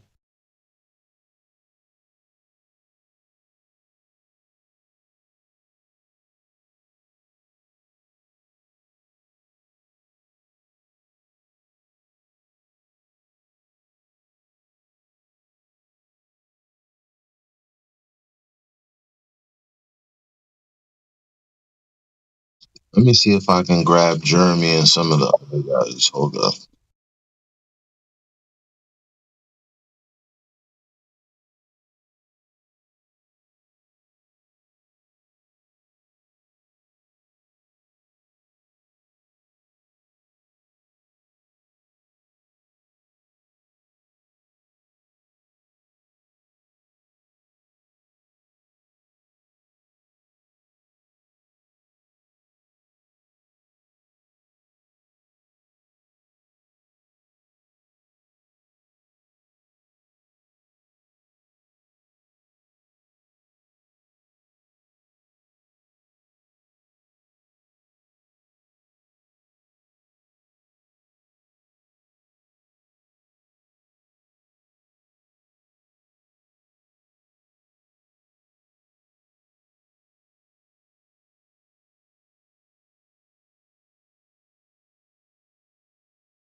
guys. I just see a bunch of red marks. Is that they're globers in it? See that.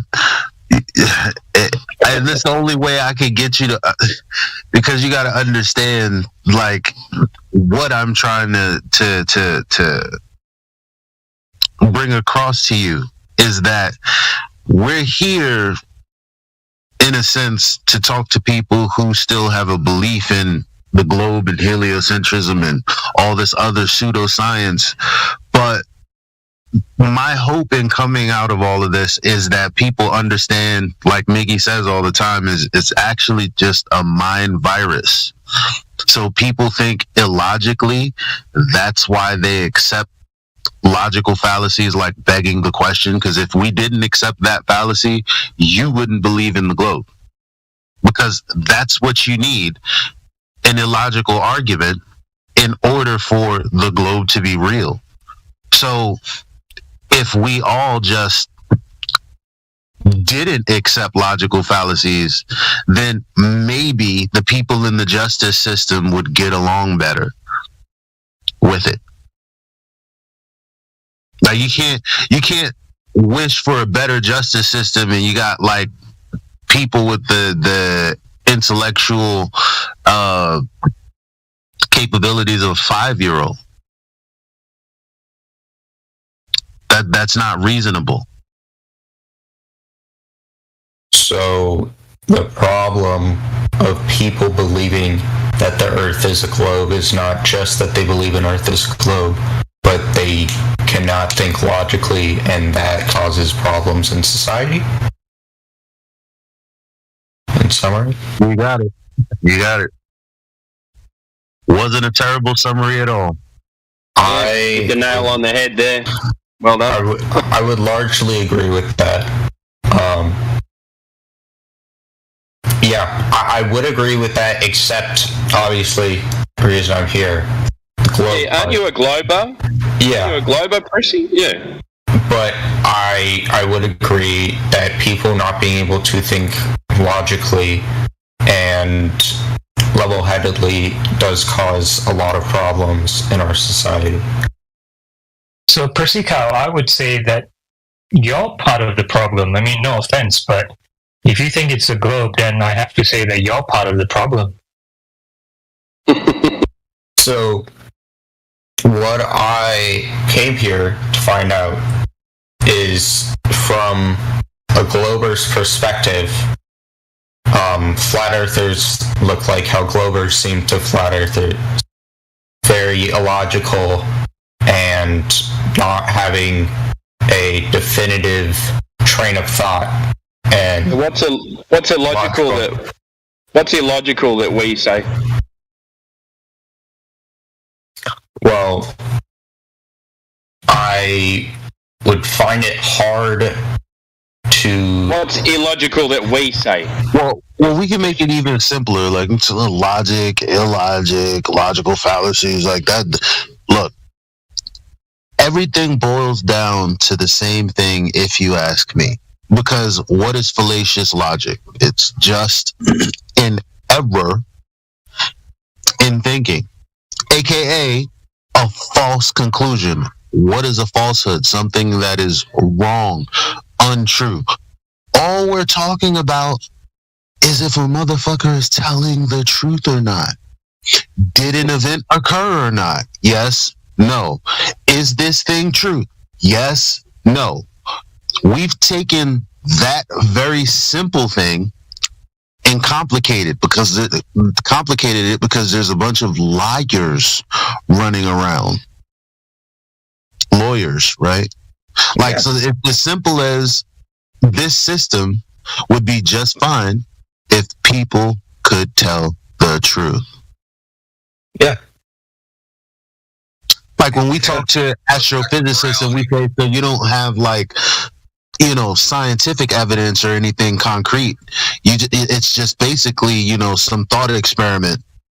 And most of them who come in here will say no, or they'll deflect, or they'll do anything to not go, yeah, that's true.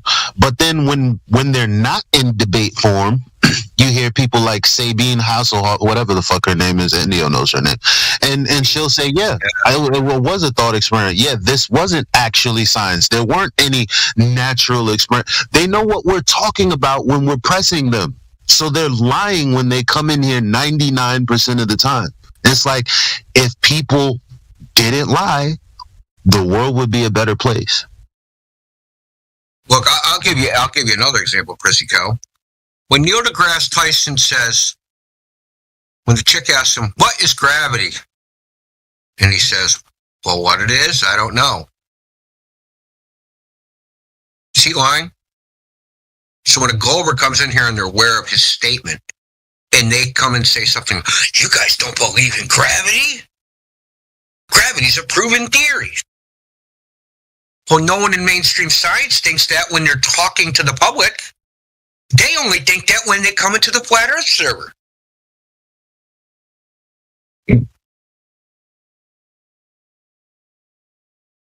I'm gonna need receipts on that one. Dude, do you know the search bar? Find it. Right. I'm gonna help you out. Oh, wait. You go first. I'm gonna give him a certain. You go first. Crazy, man. You know how many times someone said, what do you guys think gravity's fake? You guys don't believe in gravity? Like, you know how many times that's been said in this server? Probably thousands, tens of thousands. No, I was just, I didn't want to rush to Google because other times I've been in this server. Google in the search bar for the chat of this server. Oh. So check it out, bro. Check it out, bro. Well, hold on. The people in this will come into the server knowing, they know, because I'm sure they watch Discovery Channel documentaries and Neil deGrasse Tyson and like all these things. Like, we're not exactly sure about gravity. It's all over the goddamn internet. All the documentaries, they all say it, right? Cosmos, Brian Keating, like all these science communicators are all saying the same thing. In that context, when they say, well, we have doubts about gravity, when Veritasius and PBS Space-Time is gravity an illusion, or gravity is not a force, they have no problem when they say it. But when a flat earther says it, now there's a problem. Now we're science deniers. Now we're just making shit up. No, they're making shit up. Yeah, so they don't even believe their own pseudoscience, man. That's true. And here's the thing. Like, again, I try to be as direct as possible. And I try to get people to think for themselves. So when I tell you to Google something, it's so that you can sit there and ponder what I've sent you to. Not because Google is going to give you information that you're going to have to be like, oh, I guess I believe that now. Like, that's not the case. So what? Like, it's weird when people react to, oh, I'll send you a YouTube video. Oh, so all you guys do is like show YouTube videos? Like, how about looking at the video first, if it's not like 3 hours long or some crazy shit like that? I just put one in 4 minutes. I think it's 4 minutes. I just put it in live stream. So here's the point that I was gonna make when I said go Google this and Google this. If you know what, Google manipulation, or can you manipulate microwaves? And all types of experiments will come up. Tell me I'm wrong or right.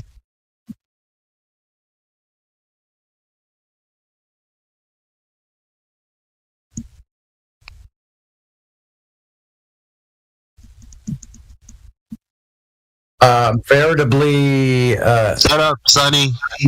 Oh. Don't ruin it. Sorry. Yeah, you're good. I'm seeing. The point is, you're finding stuff, right? There's stuff to be found. Kinda. It's not really on topic though. It's more talking about microwaves, like in a kitchen. Well, you do have a microwave, right? Yeah. So so you even have a real world example of something that never mind. The first two are about Marvel superheroes. You don't have to think about, oh, what is this thing like? You're like, I know what microwaves are. It's that thing that boils my water. when I'm too lazy to put it on a stove in a pot, right? So if you type in "can you manipulate gravity," tell me the first search result you find. Okay, the first three for "can you manipulate microwaves" are all superheroes. Okay. Hold on.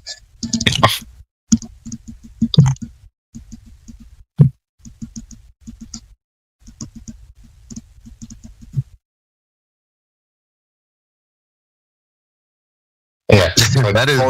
It's like fourth one down. Though, I guarantee what you're talking about. I guarantee you that, like, when I first started talking about this, the searches were on the up and up. I don't know why I don't know how shit changes this fast. But anyway, okay, fine. Just type in "can you manipulate gravity?"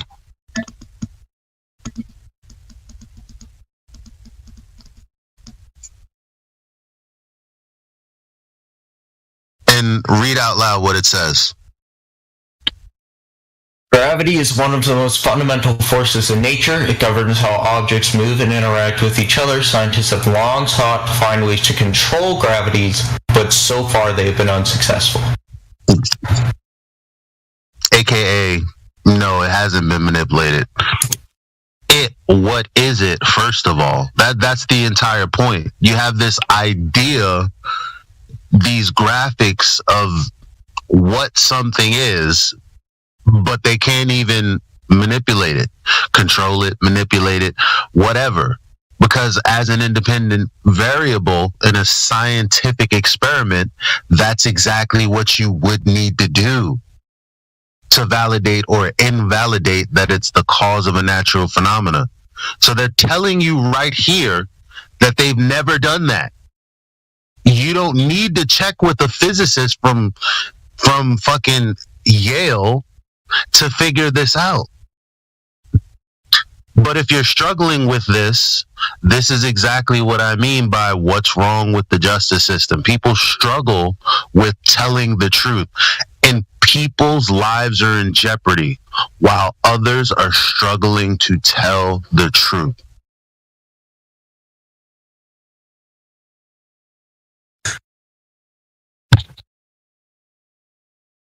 I agree with the justice system part, but I'm still holding out on the gravity thing.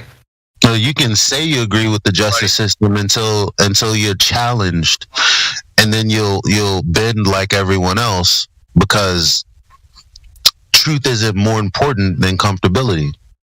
No, I wouldn't be here if that was the case.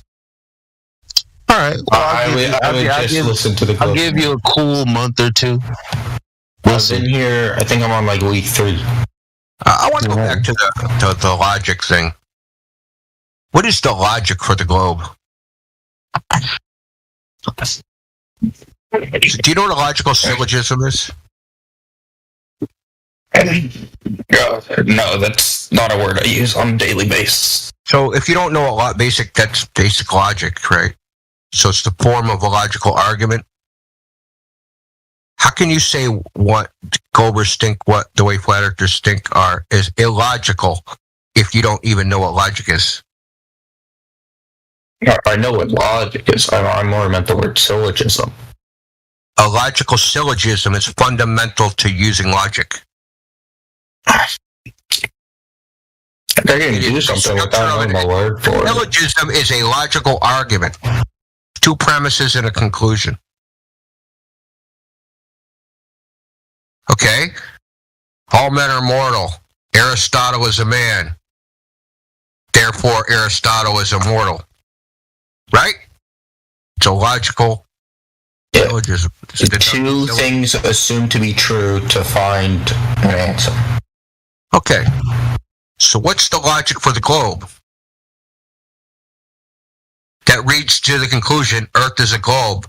Come with the 2 premises, right? Put them in, insert them. Before, therefore, Earth is a globe. You can't actually construct that argument. If gravity acts how we think it acts, and if the Earth is about the size we think it is, then we should be sticking to the Earth.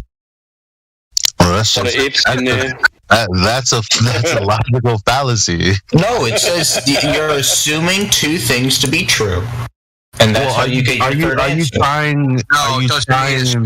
The two things actually. It logically follows from the premise, but it's not a proof unless the premises are true, right? So your premise starts with if.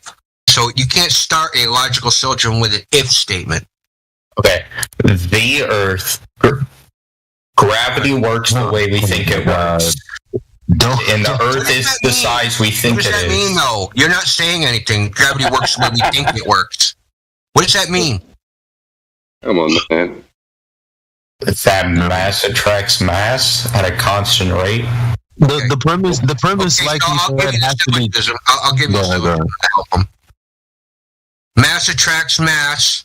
All the particles will form a ball. Therefore, Earth is a ball. No, that don't work. What? Yeah, exactly. There's no. Why doesn't that work? Argument to conclude the Earth is a globe, because you'll always have an affirming the consequent or an assumption within it. No, the syllogism thing says it's asserted or assumed to be true. I promise you, your logic is what's wrong with people in the justice system. Like, I'm telling, like, I don't even know how that just happened. What? It's like you have the words. Definition. Like you have the words. I feel you. I get it. You're close, but it's like having the most finely crafted blade, and you don't even know how to sheath it. You're just swinging it with the sheath on. I'm like, yo, you can't have premises that aren't proven. You can't assume them, because there's logical syllogisms, and then there are forms of and then there are just bad forms of logic. You just committed one, so you know that there's the right side of it. Now, are you questioning what the wrong side of it is? We're telling you, well, that's the wrong side of it. So be more curious as to what we mean. What do you think we mean when we say you're affirming the consequent? So, I was giving an example of a logical syllogism. I didn't say anything about what I said was true. So is your logical syllogism proof of a globe? If the two things I said and assumed are true, then yes. Okay, can you prove those premises are true then? Like right now? Yeah. Yeah, why not? Prove the premises are true with also a logical syllogism. I don't know. I spent time. So, listen, the point is, if you keep going back, the foundation of the globe is assume it's a globe. So, that underlying assumption means something which is not proven, right? Right? That's what assumption means? Something that's not proven? No. What does assumption mean then?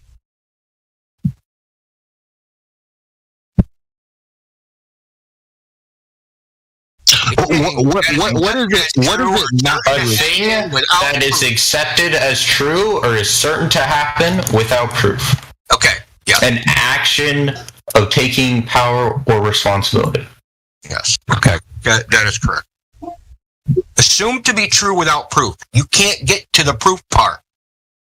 That's so we shouldn't use. You shouldn't use an assumption. You can't use an assumption and then claim you have proof if there's an assumption in the premise. So you shouldn't use logical syllogisms. That's begging the question. You're begging the question. No, I'm saying you. Then you shouldn't use logical syllogisms. Don't say no. Google begging the question. No, hold on. No, stop. We're saying that you're committing a logical fallacy. It's called begging the question. If you have premises that are assumed rather than proven, and at the end of that, you're like, there's the proof in form, that's just begging the question. We're not arguing. We're telling you, look it up. Because if you look it up, you'll realize if we play back the live stream, you've committed that fallacy. There's nothing to argue about. I did not say anything was truth. I said what you told me. Did I time out?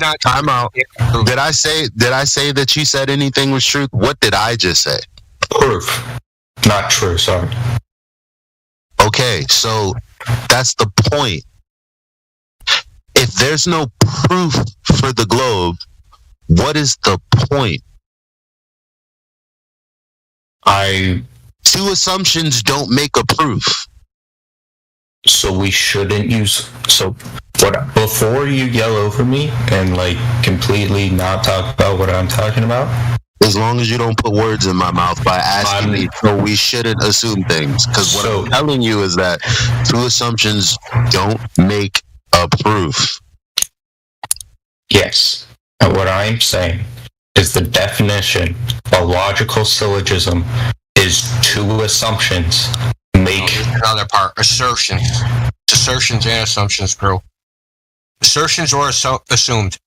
Two propositions that are asserted or assumed to be true. Now, what can be asserted are proven things that don't have to be assumed. Right? So you can make a logical syllogism with two proven items, right, as the premises. So using those two premises, then the third thing is proven, right? But you don't need premises that are proven to create a therefore, right, the conclusion, which will also be proven because the premises are proven. So you prove the premises deductively using the same deductive logic. And of course you have to start somewhere. So you have to start an axiom, something which is self-evidently true. That doesn't need to be proven because it's self-evident. Such as, you're not a cow. Or, right? You're not a cow, right? I don't have to prove you're not a cow. So assertions also do not state that they're facts. It says a forceful and confident statement of fact or belief. Does not say you need evidence for that. In this context, it means illogical. It means a statement that is asserted as truth, not as assumed. Yeah, but like, it's still, an assertion can be wrong. Yes, you're right. An assertion can also be an assumed assertion. But if your assertion, right, is a proven, something that's proven, right, or if your assertion is an axiom, then the combination of two of those will lead to a proof, right? So if you use an assumption, then you have what's called an inductive proof, which doesn't actually prove anything, right? It's an inference. Right, so it's not proven. The only claim that can be made about it is this would be likely if those two things are true, right? So a logical. There's just still an if. It's not proven. That's what I'm trying to say. It's inductive logic. It's not proof. That's what I'm trying to tell you. So, it wouldn't lead to an actual deductive proof. If I had wings, I could fly. Yes, exactly. If you had wings, you could fly. And the globe doesn't fly. Go ahead, bro. Sorry, the globe doesn't fly. Wait. Yeah. So if we did something like things with wings fly, Elijah has wings, therefore Elijah can fly. Fallacy. That would be, that's a fallacy. It would be an inference. Yes, we can infer that from the fact that Elijah has wings and the fact that other things that have wings can fly. But that doesn't prove that Elijah can fly. So we shouldn't use logical syllogisms unless we can verify that both of the assertions are true. Oh, you can't claim it's proof of anything. Dude, you're missing the point.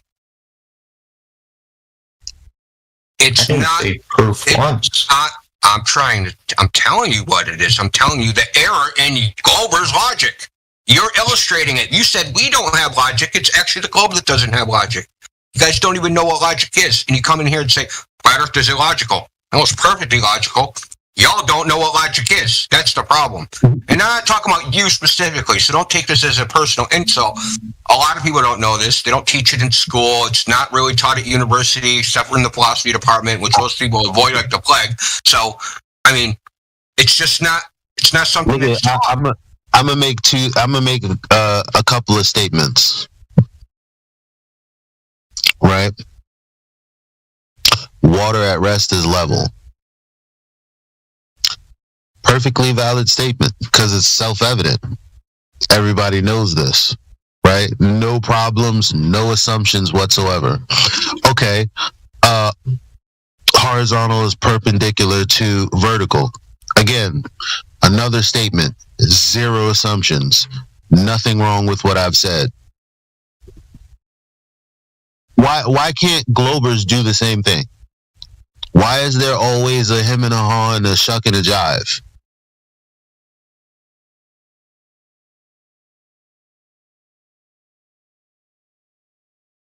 Usually, like, see, what Elijah's doing, he's talking about properties of physical reality that you can observe and describe, right? So he's just describing reality. Okay. Yeah. Now, Globe-Earthers, and just generally, this isn't exclusive to Globe Earth. I mean, it happens in a lot of so-called pseudosciences. They insert a concept, a conceptual idea within this, right? As opposed to an observation of reality. So they use something that occurs in their imagination as the premise for their syllogism. Okay, so can I try a syllogism? When you say gravity, that is actually a concept. Gravity is a concept. It's not a physical thing out there, right? You can't grab a handful of gravity. There isn't a jar of gravity, right? So if I say gravity to you, what is gravity? What is gravity in the physical world that you see, that you've observed? Things falling. Okay. So things falling is gravity. Not mass attracting mass.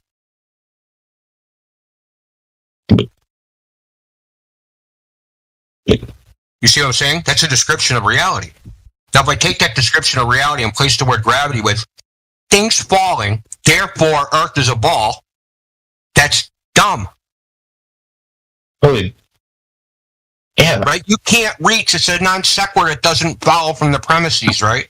No matter how you construct something from things falling, you can't get to a ball. May I try one of your syllogisms with things we can both agree are true without being interrupted? Yeah, knock yourself out, man. All right. So, go ahead. Go ahead. We agree. Don't say we agree.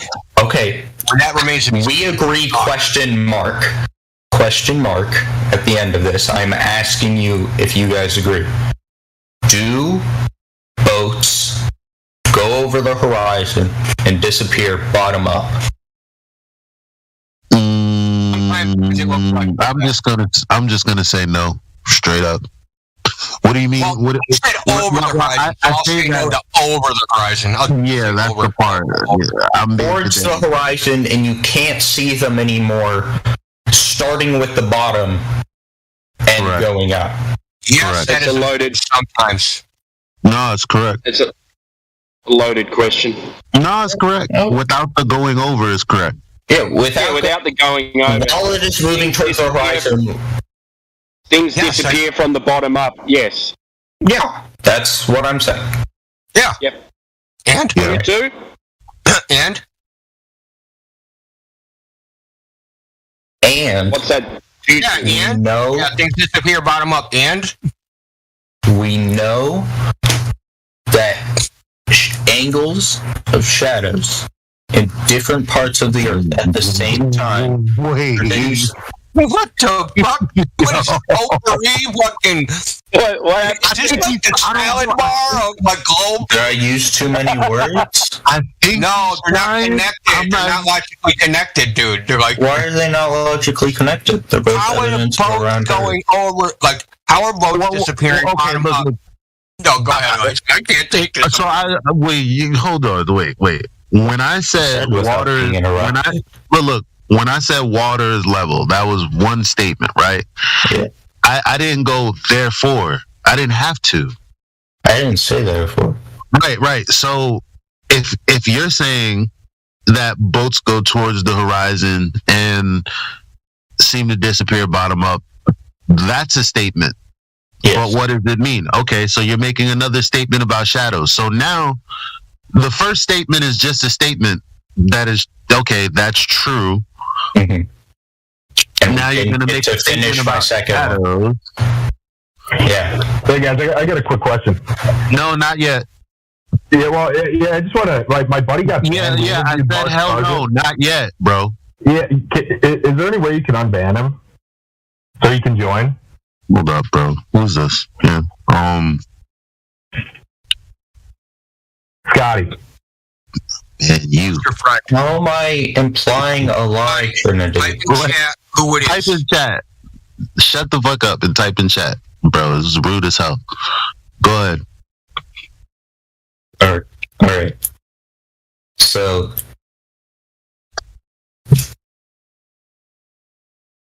the shadows and in whatnot. short, yeah, the Aristophanes experiment can be replicated. What's the statement?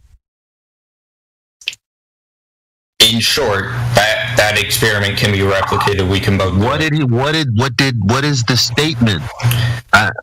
Measurements of angles of shadows were taken at two different points, and they had a difference in angle. Can that happen on both? No, don't. Yeah. No, don't. That was a fuck up because he didn't even. What does that mean? Which? Okay, there's a difference in the length of shadows. So what? Yeah. So? If those. Yeah. Okay, so. Yeah, because that's like. You're gonna add in there, buddy. That plus that. No. What? What plus what? Yeah, I'm saying those are my two pieces of the syllogism. Do we both agree that those two things are no. true? I wasn't even doing that. I was just making two true statements. I mean, it's something that you can happen across and go, yeah, I can perfectly describe this thing without adding anything extra. So I thought you were thinking about it. So I'm not. That's what I'm saying. I'm thinking that you're doing that. Like, so it's like, okay, well, boats disappear beyond the horizon. Okay, from the bottom up. Okay, so you measure shadows and the lengths are different. Okay, so what is that? Listen, can I explain it to him? Because obviously, if he fucked up this bad. I understand. The premises have to be connected to each other logically. So I'll give you the deductive syllogism again. What we? All men are mortal. Aristotle is a man. You see how now they're connected logically? For Aristotle is mortal. All right. Your claim, boats disappear bottom first. Sticks and shadows measure different angles. Those two things are not connected logically. So I need to say something about the ocean or the horizon for it to. You need to connect those two premises logically to each other. They have the logical connection must be in the statements themselves.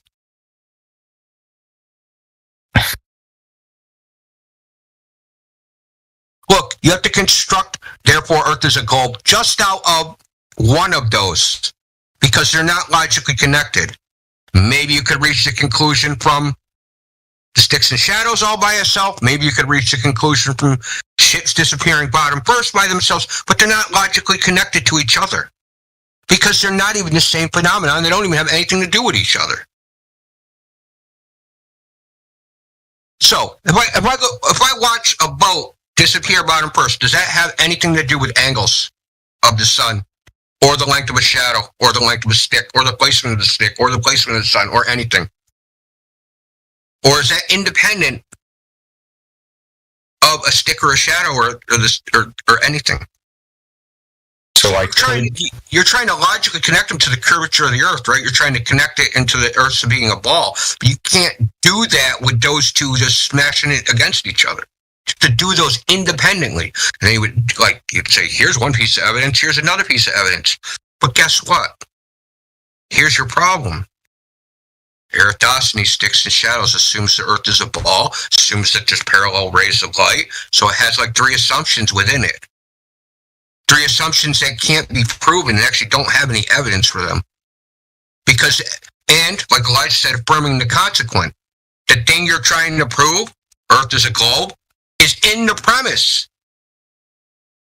If Earth was a globe, and I did a measurement that showed shadows with these different angles and different shadow lengths, then Earth would be a globe. Right? So that's affirming the consequent. It's circular logic. Your conclusion is within one of the premises. You might as well say Earth is a globe because Earth is a globe. You just cut out the second premise. But 2 pieces of evidence that do not contradict each other and support the same thing. No, okay, it's not a syllogism. You're right. What I said is not a syllogism. They don't support a globe. 2 sticks and shadows support a flat Earth, and so does freaking bottom up shit. Actually, the thing about a logical syllogism again is that it involves 2 premises that are true. Yeah, those 2 things are true. Yeah, but see, they're not connected to a globe, though. You haven't done that. Now, once you start trying to connect it to a globe, it falls apart. Because then you start making all these assumptions, adding these premises that are not proven. Yeah, so if I want to make... What was the claim? What did I claim? You actually can't construct a deductive logical argument that the Earth's a globe. It's not possible. And why do you think that's not possible? Right, it is possible. Then do it. Look, you're not the first person that's tried this. It's not possible. You know why? I'm going to tell you why it's not possible. Because it always starts with the assumption that the Earth's a globe. Because that is not self-evident. If it was self-evident, right, if you went out in the freaking world and looked and you saw curved horizon or some other factor, right, that would indicate just from pure senses and was self-evident to anybody that this is a giant ball, then you could construct a logical syllogism because you would have an axiom, but you don't have an axiom. You have to have, you starting with something that you can't actually, that's not self-evident, that can only be constructed from rationality. It can't be, like I said, you're not a cow. I don't need to construct a logical argument for that. It's obvious you're not a cow. It's obvious to everybody you're not a cow. Anyone that knows what a cow is and what you are, it's obvious you're not a cow.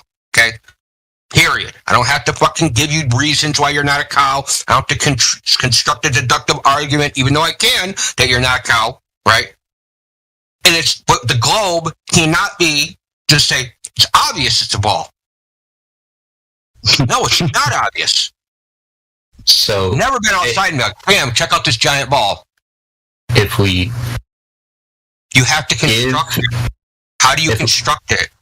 If we give an argument backed up with evidence, it's not valid because it's not easily observable. Giving an argument is not evidence.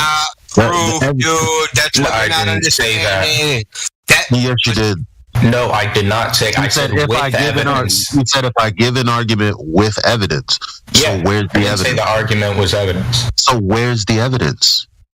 Because everything that you said is just assuming the evidence. That's why I said what I said. But okay, fine. I'll rewind. Where's the evidence? Okay. So I've been doing like cross-state drives recently, so I've had a lot of time to think, but not a lot of time to get in the server.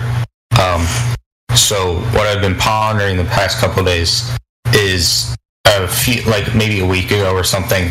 I was in the call and I brought up the Eratosthenes thing, whatever old Greek guy's name is, and I was told that it is possible on a flat Earth, and I was shown some diagrams and played a Vsauce. I mean, that's kind of not relevant to the conversation we're having, because if you read Geodesy and you read what Eratosthenes supposedly did, again, like Indio told you, there's like 3 assumptions in there. So, off the bat, you know that assumptions don't turn into evidence, right? We just, or did you disagree with that? Assumptions do not. If assumptions are proven wrong, no, you can't. You can't assume something and prove that it's right using the assumption. That doesn't make any sense. Why do we have to prove something wrong that has no proof? Well, the same argument. I'm going to assume unicorns exist. Prove they don't. Do you have evidence for that? I don't need evidence. I assumed it. Like you just said, if you assume it, it needs to be proven wrong. No, I said, you didn't let me finish. If it can be proven wrong and there is evidence that it does happen, the unicorns do exist, and there's no evidence against unicorns existing. You just said an assumption needs to be proven wrong. You said because I was interrupted. So you misspoke then? Okay, so do you want to correct what you said? Yes. Does assumptions need to be proven wrong? If the assumption has evidence that it is true, and no evidence that it is wrong. So where is the evidence? Because the assumption can't be the evidence. Like I told you, now this is becoming circular. Because if you're going to bring up Eratosthenes, and he assumed that the Earth was a sphere in the beginning, that's not proof. What does the Earth being a sphere have to do with the measurements, though? No, it's not. It's that he's assuming that it's a sphere. The measurements have actually nothing to do with it, because he's taking elevation angle measurements. Now, it's not an affirming the consequent fallacy to say therefore the Earth is not a globe, because by necessity, an elevation angle utilizes horizontal lines. So that's the angles have nothing to do. No. So let me ask you a question, Prissy. We're not trying to measure the circumference of the Earth. We're not trying to do anything. We just take a stick, we stick it in the ground, we measure the shadow length. What conclusion can we just get? And you take a stick in another place. Okay, and then we measure its shadow length. Yes. Now we have two values, 2 numerical values. Yeah. And what's the next step? Why would you be doing that? I don't know. You tell me. What's the next step? To measure the circumference of the Earth. Okay, so what's the next step? I'm pretty sure it was compare the difference in angle or length of the shadows. And where do those angles intersect? Those. At the center of a sphere, right? You're assuming the sphere from the measurements. What if I don't assume the sphere and I assume it's flat? Well, I'll come to the conclusion that the sun's just closer. Yeah, so that's exactly what I've been thinking about. Yeah, so we have the same, during the time Eratosthenes lived, in China, they were doing the exact same thing, but they didn't assume it was a sphere, and they thought that they were measuring the flat Earth using the exact same method. So that's exactly why I brought it up.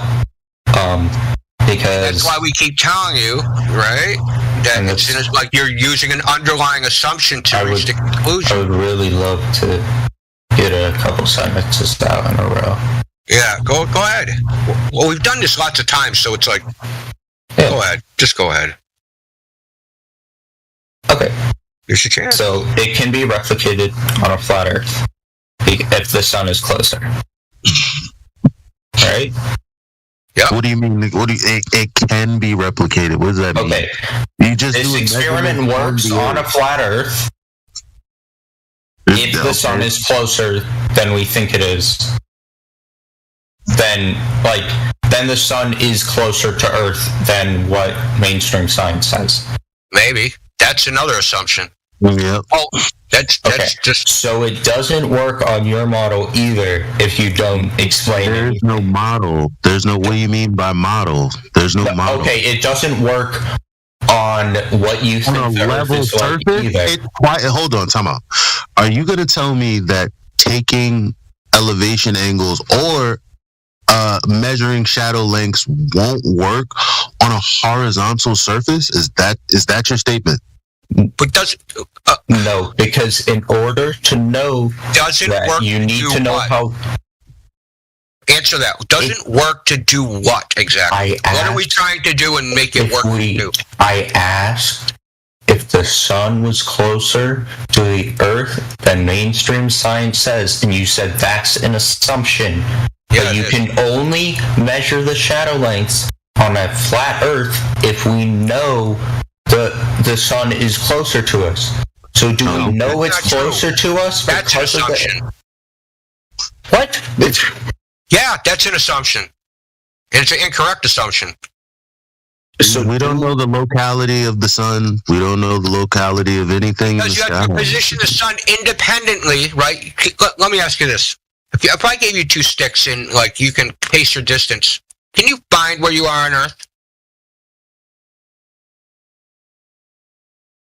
What did this have to do with locating myself? Because you said to make it work. I don't know what that means. What does wait make it work mean? Make it work to do what? What does make it work mean? To do what? Find the distance of the sun or find the surface of the Earth? Which one are we trying to do? So, I am saying, just hold on. If on a flat plane, we can measure the differences between those angles. If the sun is close-ish to the Earth, not as far away as what a lot of people say it is in a local area. Because that is what I've heard the explanation is that we have a local closed system sun. So it appears to be. Are you going to get to a We conclusion? don't claim that you can measure the position of the sun or the Earth using sticks and shadows. I didn't say you did. At best, using assumptions, that would be an indirect measurement of either the sun or the surface of the Earth. That's at best. That's the best you can do. But it's loaded with assumptions, loaded with the angles of the rays. It's loaded by, do you have the sticks level, plumb lines? Is gravity actually freaking perpendicular? There's shitloads of assumptions. Is the sun in a common position? Am I looking at the same sun the other guy's looking at? Because the evidence is that that's actually not the case, right? Because of refraction and all. There's so many problems. There's so many assumptions loaded into this. This is a trash test. It's just trash. I don't know what else to say. It's just trash. But we do know that there is a difference in the angles, right? We know that if we take two sticks and they're some distance apart, right? Then the shadows, all other things being equal, right? If the sticks are equal, both perpendicular, same angle, we know that they'll cast shadows of different lengths. That's all we can say 100% sure with certainty. Is the results of the observation. All the other shit, all the conclusions drawn from that observation need to be constructed rationally. When you try to do that, you're going to find out that there's shitloads of assumptions that you have to stack in there before you can reach any conclusion. That's why, listen, there's a reason why I'm on this, because when Clovers come in here and say, we don't think logically, dude. I never said that. Yeah, you did. Oh my God. No, I didn't. I said I came here to find out how you think logically, because a lot of globe earthers think you don't, and I didn't believe that. That's why I want to know the logic behind your argument. Hey. You haven't learned any there's no logic behind your argument, so it doesn't even matter what our argument is technically. You haven't learned any logic tips from your logic globe friends. You know, like that's the problem. Like, you're trying to figure it out on the fly here.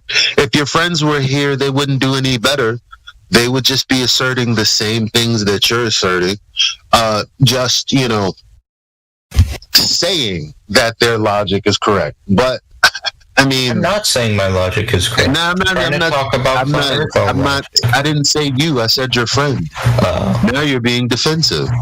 Yeah, that's a great thing about logic, is that it's really objective, and you can just you can't change the rules or make up your own thing or talk about your feelings. It is what it is. It's either a logical statement or not. It's been laid out for a long time. No one's rewriting the rules. It's almost like mathematics, right? 1 + 1 is 2. Can't change it. Can't reinvent it.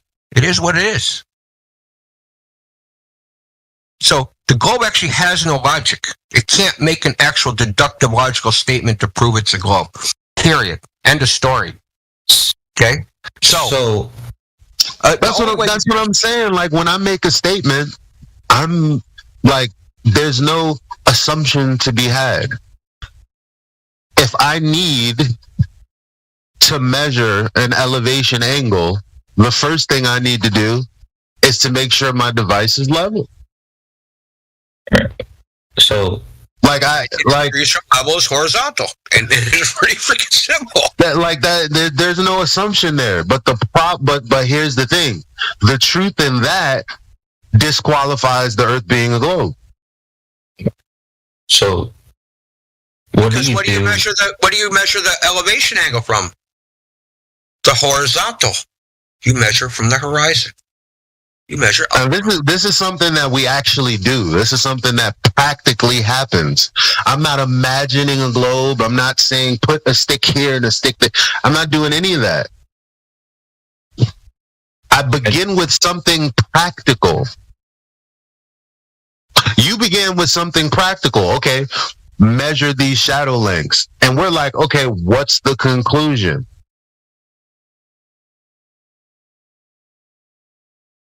So we make an observation. We agree that the shadows are different lengths, and then we are not allowed to do. What are we allowed to do with that information? You do whatever you want. You just can't say I've proven something. You just can't use it to support any scientific argument.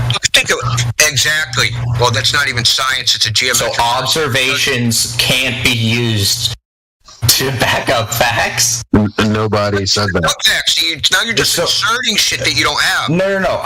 Observation is the fact. Yeah. It isn't an observation to back up facts. The observation is the fact.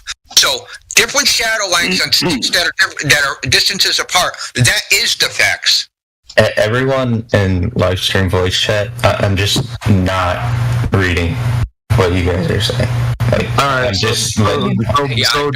can you address what Indio said? So you measure the shadow lengths. Those are the facts. What now? I can use that observation to reach a conclusion. What conclusion? Build it. That the Earth is round. Okay. How? So how did you get to that logically? Because if I would have what do you mean if? What do you have with a problem with that word? No, I didn't. Nobody stopped you. Oh, I thought I heard you go, oh, when I said if. Use that word, but go ahead. Because if you have to use if, that means whatever comes next after that is an assumption. No, that's how we use the word if. Okay. Because it's a possibility, it isn't known, right? So that part after the if, that's not a fact. I think a problem that I see a lot in the flat Earth community. No, just start with the two. You have the two angles. You have the two angle measurements, or the two shadow length measurements. from two different areas on the Earth. You said, then we prove it's a globe. Well, make the next logical step, because you have an observation, you have some facts, you have two different shadow lengths. Now, what is the next step? I gather more observations. Okay, say you have 1,000 measurements. No, Now, not, what's the not next like step? the same thing. Like No, different pieces of evidence. the same exact thing. So I can only use one data point in my experience? Right now, since we're talking about one method, how are you going to jump to another method? That makes no sense. Because if we can all agree that these multiple observations are true. How come I didn't have to do that? I didn't ask you to prove anything. Yeah, but I was the one that started this exercise. So again, how come I didn't have to do that? How come I didn't have to breakdance like you're doing now? You can't even see what you're doing, can you? Because I didn't say anything illogical. I didn't say anything untrue, and I even said that one of the self-evident one of the things that I was using disqualifies the globe. I said all of these things, none of it is untrue. Now you can challenge the third thing I just said, and I would, continue that conversation, and I guarantee you I won't sound like what you sound like. So all you've done is said that shadows are at different lengths. That's it. Yeah. Yeah. Well, glad we cleared that up. Shadows are at different lengths. Yeah, that's it. That's all you're observing. Yeah, you said I couldn't use any other observations. I just have to stay here with this one thing. No, but your conclusion comes from this observation. How do you get not just conclusion? this observation? Wait. But that's what Indio said. If there's a premise in here, okay, fine. How do you tie it to the Earth being a globe? What was your example again? I remember water being level. What was your second one? Well, that wasn't a logical syllogism. So that you had to follow closely to the conversation, because Indio and I were kind of on two different points, but it was closely related. Maybe it was a red herring. I remember whatever. Men have wings, and things with wings can fly. Then men can fly. I remember that one. Changing the subject. That was. I'm not changing the subject. That I'm was literally going back to the original thing we're talking about. No, that was the logical fallacy, which I pointed out. So. What was that? It doesn't even matter, because that was actually a logical fallacy. Okay, so what was your example of a logical? He didn't make syllogism. He didn't make the syllogism. I did. Okay. It was all men are mortal. Aristotle's a man, therefore Aristotle's immortal. Get it? Or all mortals die. Aristotle's immortal, therefore Aristotle will die. Okay? How about that? That's not the same rules I'm bound to. Because we know Aristotle did die. It's got nothing to do with Aristotle. No, but why not? Why not? Why? That all mortals die, dude. Aristotle's immoral, therefore Aristotle died. Is something wrong with that? No, because the first one you said. The first one I said was phrased, all men are mortal. Aristotle is a man. Or no, therefore Aristotle is immortal, right? It doesn't matter. It follows from books. The conclusion follows from the two premises, and they're logically connected. Right? So Aristotle has a property of the first premise. Right? So I can lay it out like this. If A equals B, and B equals C, A also equals C. Got it? Alright. So I need to make one of those. And I can't make one about anything. I need to do it about how the Earth is round. whatever you want, man. But we're just telling you, man, the facts of the matter. The facts of the matter is you can't actually construct one because the globe is not has to be assumed. You didn't construct one with the globe being flat. I can. I can, no problem. Need a good example. Well, we have a logical axiom, right? So can I get that syllogism that proves Earth is flat? The Earth looks flat, right? I see things. I can trust my own eyes. Therefore, the Earth is flat. Real simple. So, how can now before I don't even have. I don't need a logical syllogism because, like I said, it's an axiom that the Earth looks flat. So why do I need a logical syllogism either? Because if you don't, you don't have an axiom. You don't have an axiom. That's the problem. When I did not go into an axiom. When I said, I gave you. I gave you an axiom. What was that? I did. Water at rest is level. That's something that you can just observe. Like, holy shit, there's this lake, it's frozen. The ship's going over the horizon. Not over, because okay, ship's disappearing bottom up, like the thing we agreed on. Yeah, there's nothing wrong with that. We agreed with that. But how do you logically connect it to it being a globe? That's the question. But let's not go in circular paths here. The point is, when we say, well, when we say the Earth looks flat, here's the thing about that is a problem for you that's not really a problem. No one disagrees. No one. Yeah. If I may interject, it's something just... Hold on, Helio.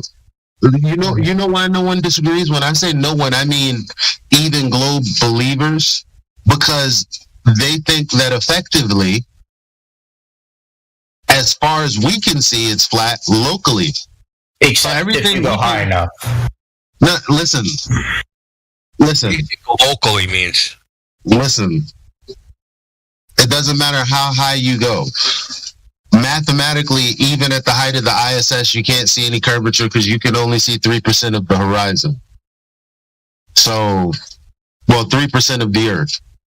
So that horizon would look flat. That's paraphrased by Paul Larson, planetarium director. So, doesn't matter how high you go, the Earth appears flat, and everybody knows that. So that's not even in contention. So that statement right there is just true on its face. Hold on. Do you deny it? Do you deny it? I'm sorry. Do you deny it? Yes, because if we go to a certain elevation, not if we go to a certain elevation. Not if we go to a certain elevation. If we are at sea level, yes, it appears to be flat. So then at great. Sea level. So we have an axiom. When does it begin looking? So we have an axiom. When does it begin looking like a globe? I don't got the numbers on me right now. Okay, so Google it. Right. And then when you find the numbers, give us a real world example. Like the mountain you guys can go to? You think you can see curve from a mountain? Okay, the point. Listen, I want to hold on. In fact, come on, let me do this really quick. There's a term "we," meaning like I think he means by the general consensus, and I meaning I've done this. He's like, we've been there, and if we did this, if we did that, we might find this certain type of thing. So there's a definite difference between we and I. Yeah, okay, Helio, for real? Yeah, for real. Okay, thanks. No, it sounds funny, but no, we're talking about logical syllogisms, Helio. Like we're like be a part of the conversation. I'm gonna get some water. I'll be right back. Dude, I was listening. God damn it! All right, so it's like, who cares about the we and who cares? Well, obviously I do. So go ahead. I'm just saying, like, we're trying to get him to understand the difference between things that are self-evident and things that are assumed. It's like, I don't even know if this is like a fruitless endeavor. I guess me and Indio have time. I don't know. Well, I mean, that was my point. I think that was my point. And so that's why I wanted to just like say that, to kind of like get everything back in, and look, going up into a spaceship does not make it self-evident, or whatever he thinks he can do. That is not self-evident. If you're trying to do it, right, like if I have to make it some special condition for it to happen, then it's not self-evident. Self-evident means just casual observation. I just go and do it, and it's obvious to everyone this is what it is. Right? We don't need to, like I'll use the cow example again. We don't need to, like, rip off his Scooby-Doo mask to prove he's not a cow. Right? Someone needs to just, like, take a look at him and hear his voice. So, cows don't sound like that. They moo, and they got, like, some fur, and they're about 1,200 pounds.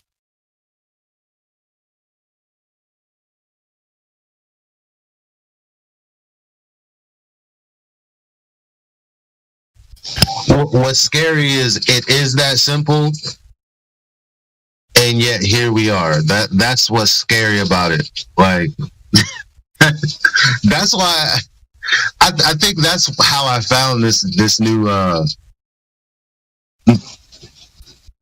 building on this new philosophy of the world and just abandoning, trying to be some sort of this hero complex, because man, you can't save a bag of potatoes. Yeah, I mean, the reason I brought that up is just like when he was saying we did this, we did that, he's just trusting in other people that have done it, But when I say we, I mean all of us. Every human on Earth experiences the same Earth. So we're not talking. I get what you're saying now. I get what you're saying. Yeah. Go ahead. Right. He's talking about the special club that he's not in. Yeah. We all witness the same flat Earth. That's why he has to say, well, if you were to do this, because you already know, like, this, it's nothing to contend with. Like, you can't even go, I'll grant you that truth, because it'll weaken your position and what you're going to say next.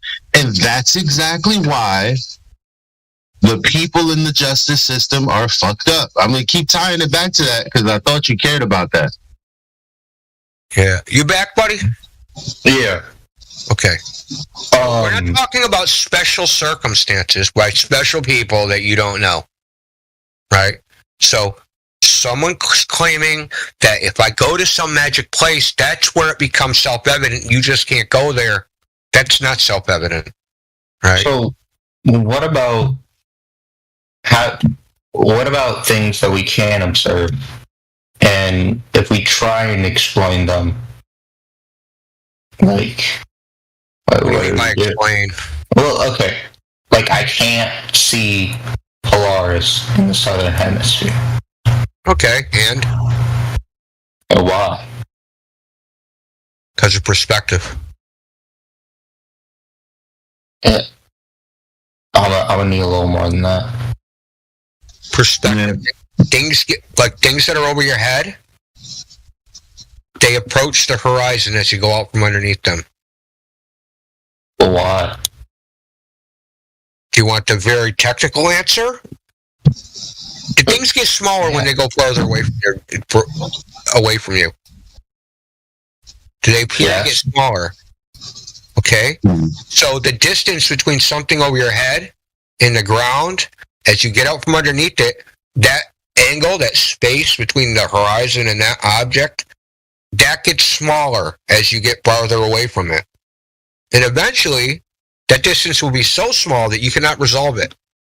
And you won't be able to distinguish the horizon from Polaris or any other star.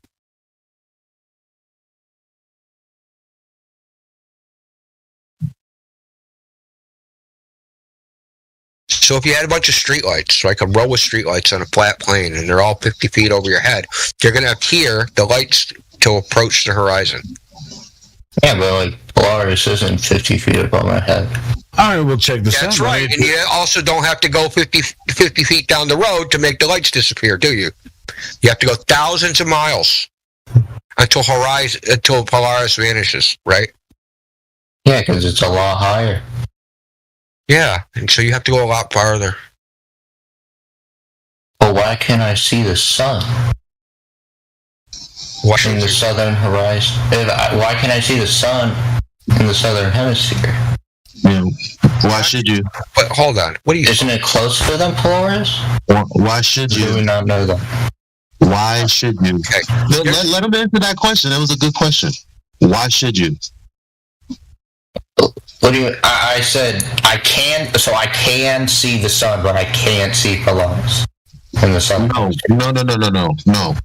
It is nighttime right now. So for me, no, I can't see the sun at all times. So what I'm asking you, because you said, why can't I see the sun? Well, what does that mean? Why can't I see the sun at nighttime? Yeah. Why? Yeah. Okay, we have different explanations for that. That's not. No, I don't have an explanation. Oh, you don't know why we can't see the sun at nighttime? No, we can't see the sun because it goes away. Man, notice night is when you can't see the sun. It goes away. It starts off on one end of my sky, then it goes over, and then it goes to the other side, and then at some point I can't see it. Notice again how I didn't add any additives. I add a double negative. Notice how I didn't have to add anything to that. Yeah, what I'm describing to you is what we all experience. Except in the North Pole. Well, I don't know. Have you been to the North Pole? No, but there is video of it. You can go to Greenland. All right, that's cool. But what we were talking about, why you can't see the sun in the south or Polaris in the south? Yeah. So what does the North Pole have to do with that? No, because you were saying the sun goes away at night. It doesn't. Yeah, it does for me. It does for me. But it doesn't everywhere on Earth. But what does that have to do with not seeing the sun in the south? I don't get it. Okay. What I was trying to do by bringing up the sun is I can see the sun while I am in the southern hemisphere. So? And I can see, but I can't see Polaris. Well, let me ask you a question. Does Polaris move across your sky from east to west?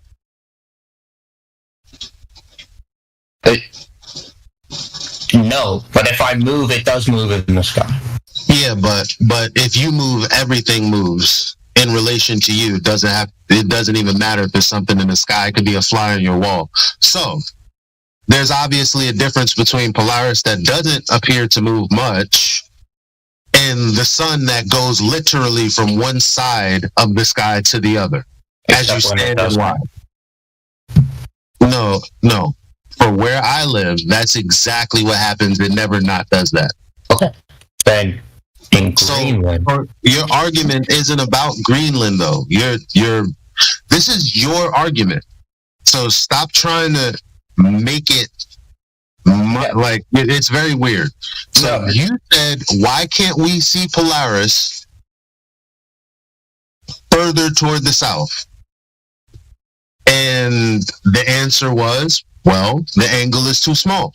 You're like, well, why can't we see the sun from the south? I guess in the north. And the question was, why would you? Well, no. We've evaded this question with you asking more questions. But you're the one that made the assumption that for some reason we should see the sun from the south. Why'd you say that? I didn't assume that you can see the sun in the southern hemisphere. No, you asked the question, why don't you said, why don't we? When we said, well, yeah, so we asked you, why would you? All of my questions. Arc of the Sun is not in the same place Polaris is. Polaris is higher in the sky? This is a dumb fucking question. Yeah, Polaris is higher in the sky. Yeah, that's right. So why would you see it? You're farther away. How do you know it's higher in the sky? Because we can see it. We can see the sun too. So say I'm on the so-called, equator. Let's assume the equator exists. What's the farthest north the sun is going to get? In the sky. Yeah, the farthest north, 23 degrees from the ecliptic. Polaris is going to be 90 degrees from the ecliptic. Now, if I start walking south, yeah, Polaris is going to disappear. Why can I still see the sun? Fucking because it isn't as high in the sky, or as low in the sky. So we know that the sun is lower than Polaris. Dude, the sun's position, it has a range of positions, a range. Polaris has no range of position. What? The sun moves in the sky. So I guess you have to. I guess he has to start over because he doesn't even understand why. No, I was asking you guys questions. I don't know what any of this has to do with shape of the Earth, though. Let me ask you this: because the explanation that globe earthers give is different from yours. So I want to know what your explanation. We don't have an explanation. We don't have an explanation because we're not concerned with what happens in the sky because the Earth measures flat and nothing in the sky can actually falsify that. But why do you not want to? Because why do you not want to ask questions? Nothing can falsify it. Okay. Imagine I have a table. All right. I take out my tape measure. I measure the table, and it's 2 feet by 2 feet. The lights are doing all this fucking funny shit over my table. And I go, God damn it, my table must not be 2 feet by 2 feet because these funny lights above it. They just don't work on my table.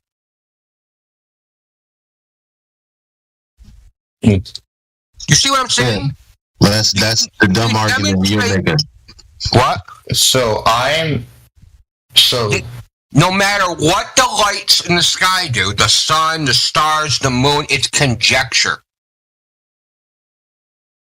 It's conjecture because they're inaccessible and their position can't be triangulated. So we should not ask. Okay, I won't assume. I'll ask you the question. Make up stories like they've been doing for thousands of years about what the stars are and what they do. Keep doing it. I don't care. Like, what is it? Well, here's a bet. He didn't. We gotta get back to the first because you're asking us questions. Yeah, that's why I'm here. But you really came in here to see if we really thought as illogical as your friends said that flat earthers think. And you come here to find out that you cannot make an argument for the globe that doesn't begin with a begging the question fallacy. You have yet to prove that wrong.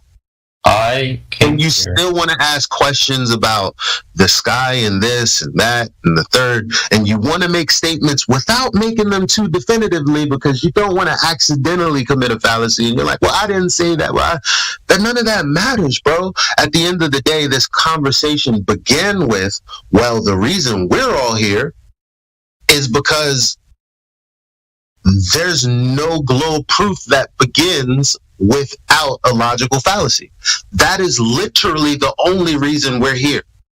So you haven't defeated that point, and we're telling you that that's the only reason we're here. Well, other than the Earth measuring flat, but that's why we're here. So you talking about something else isn't going to get you the answers you came here for, which is why we think what we think. Not just why you think what you think, but also what you think. That's why I keep asking questions. Yeah, we don't think about it. We don't. We told you I don't know how many times. I don't make models of the Earth based on what the sky is doing. Therefore, when I look at a sunset, when I look at a meteor shower, when I look at an eclipse, guess what I'm going to do? I'm going to describe what I saw. That's it. I don't think anything else.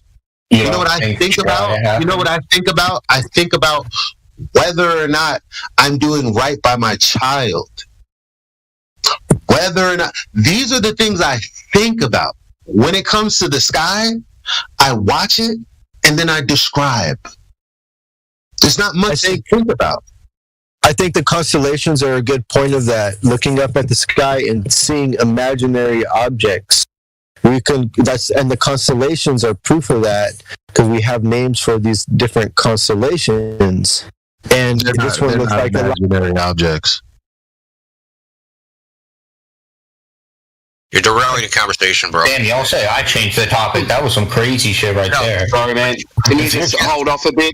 This conversation's been going for about 2 hours, and we really I want to see it come to a halt. Not a halt. I want to see it come to a conclusion at least. So can everyone stay out? Yeah, thanks, Timbo. Thanks a lot. Appreciate it. So, Prissy Cow. So I'm going to illustrate what Elijah said to you. He's just describing something. When you watch a solar eclipse, do you see the moon go in front of the sun? Yes. Now, are you sure? Yes. How do you see the moon during a new moon? Solar eclipses only happen during a new moon when the moon is not visible. How are you seeing the moon during a new moon? When it goes in front of the sun. Well, you can't see it, so. Yeah, you can't see it. You can't see a moon go in front of the sun. Yes, you can. What's going in front of the sun? Solar eclipses only happen during a new moon. Yes. Can you see a new moon? With the naked eye? Yeah, with anything. Yes. What device do you use? I assume a telescope. You can see a moon that's completely black through a telescope. You know what a new moon is, right? Yeah. So, I don't even know what to say right now. This was a good example of crazy cult behavior, dude. Yeah, I know exactly what to say on this point, because I've made this point many times, and you've heard me do it, Indio. Yes, there's no way with any instrument that any person on Earth can detect during the new moon phase, during an eclipse. You're not going to be able to use an instrument to measure when. We know when it's going to happen, but we can't see the moon when it's when it's approaching the sun in the solar eclipse. There's no instrument that's ever been developed that nobody can ever find it. Nobody ever can find it. Even when it's not an eclipse, during the new moon phase, nobody can find it. Doesn't matter what instrument. We know where it's going to start to crest again, but we during the new moon phase, nobody can find it. Doesn't matter what instrument you have, you can't find the fucking moon. Okay, and this says new moon crescent. Just because he stuck the word new moon in front of crescent doesn't make it a new moon. Now, a solar eclipse can only happen exactly during the new moon because what's called an eclipse node is required to happen at that time. And that is a full new moon, not a partial new moon. It's exactly at the new moon, not some other time. So, no one... Listen, do you understand? Do you understand that you think that you've seen a moon? That you can't even describe your own observation accurately because you have a concept in your head. No, that's not. There's not a concept in my head. Oh, you saw it. Not through the solar eclipse. With your eyes, but you didn't imagine it being there. What else would be in front of the sun? That is not. Listen. Doesn't matter. Your incredulity. Now we're back to we know. Okay. Hey, we know. Are you? I have seen a solar eclipse. I have seen something go in front of the sun. Exactly, something. But the human race does not know what that something is. No. Wait. You don't. Wait. Time out. You just described it accurately. We see something go in front of the sun. Maybe. That's the description without any additives. Okay. Period. Okay. So now you're trying to, with this incredulity fallacy, like, you think that we all don't know what that is? Well, if we knew what it was, it would be a part of the description. Now, people assume what it is, but it's not a part of the description unless you assume, right? Okay, so What if, Percy, let me ask you this question. What if everybody on Earth said, you have a girlfriend? And I'm like, no, I don't. And they're like, yes, you do have a girlfriend. So I walk up to a girl and I go, you're my girlfriend. And she's like, no, I'm not. And I'm like, well, if you don't tell me who my girlfriend is, you're my girlfriend. That's what you're doing. You're saying, listen, if you don't have an explanation for what goes in front of the sun during a solar eclipse, it's the moon, because everybody else said it's the moon. I'm not saying it's the moon because everybody else said it's the moon. Why do you think it's the moon? What else would it be? That's not an argument. I think you literally just did the And someone else asked what else could it be? crazy, dude. Oh my god, there's some bitch who keeps fucking CMH keeps DMing me being like, yo, get me unmuted, I'll help you out. And you just like ban him because he will not stop DMing me. Yeah, CMH. Okay. You're fucking, He just wants to come and troll. I know He's does. annoying as hell. Hey, Scotty, you're banned. So's your buddy. Good fucking bye. Bye, CMH. Have a nice fucking day. Thanks for telling us that, though. I appreciate it.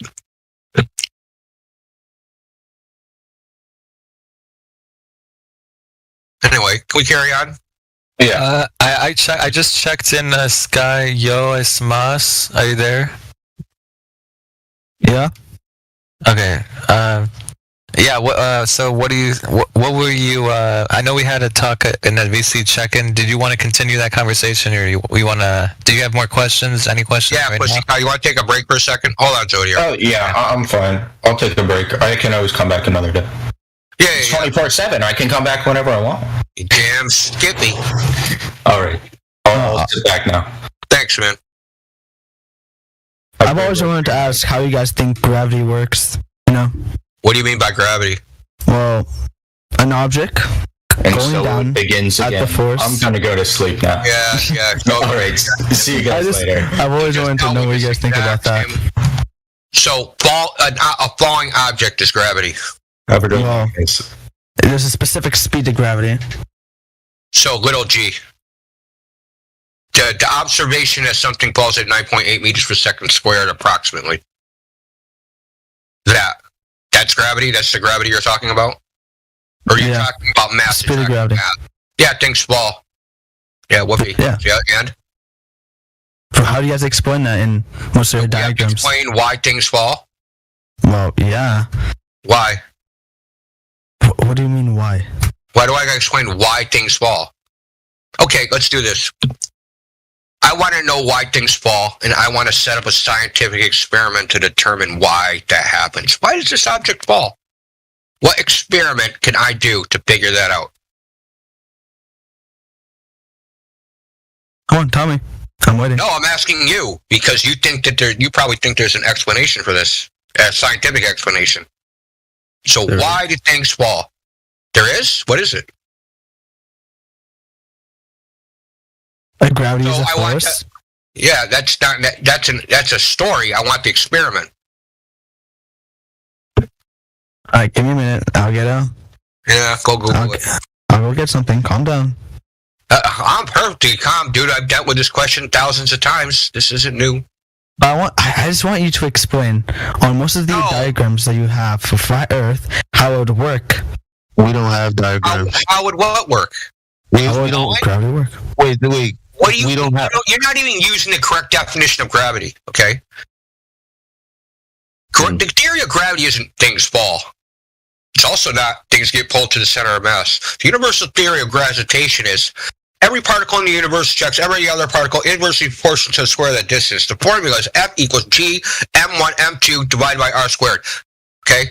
It has nothing to do with things falling. Hey, you know more than me about globe. I don't know how you don't believe it. Because I know more than you about the globe. That's why I don't believe it.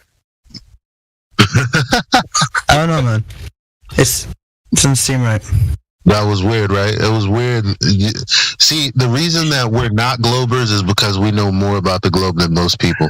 Yeah, because it's impossible. You figured out that it's impossible once you know more about their globe idea and what they're telling you. It's absolutely impossible for it to exist. So I want to go back to the thing is, so to figure out the causal mechanism for a natural phenomenon, you have to have an independent variable and a dependent variable. The dependent variable is the observed natural phenomenon, the effect, right? So in this case, it would be a falling object. Now we want to know what causes that object to fall. So in a scientific experiment, what you have to do is you have to manipulate the cause, the independent variable, and watch the effect on the dependent variable, the falling.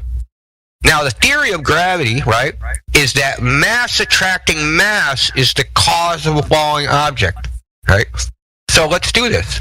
Let's manipulate the mass, whatever that is, right? So I'll take a school bus, and then I'll take a bowling ball, and I'll drop them at the same time, because mass attracting mass, this mass is bigger than that mass, so that mass should fall faster than this other mass.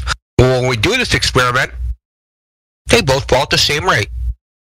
So the mass can't be the cause. That can't be it, because we watched. It had no effect on the dependent variable. Nobody knows, and we were just talking about this earlier. Nobody knows why things fall. There's no experiment that can prove it or even demonstrate it. And no one can even think of an experiment that can actually demonstrate it. So Elijah, you still here? Yeah, I'm here. Yeah, tell them. Go through that thing with the what was it? Manipulating gravity. You want me to skip the microwave part? Yeah, I thought that was super clever. Yeah. Yeah, I don't know how. Sometimes, because I'm arguing with the shit that Globers say, sometimes I stumble on this stuff. So you want me to skip the microwave part? Oh yeah, I guess. If it's not necessary.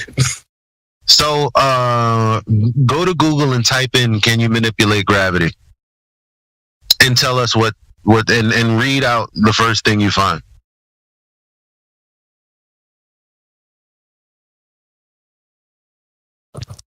Gravity is one of the fundamental forces in nature. It confines how objects move, interact with each other. Scientists have long sought out to find a way to control gravity, but so far they've been unsuccessful. That's what it reads. Yep. Yeah, you can't control gravity. How would you control gravity? We don't have that big of a mass object to control it. So gravity is just something.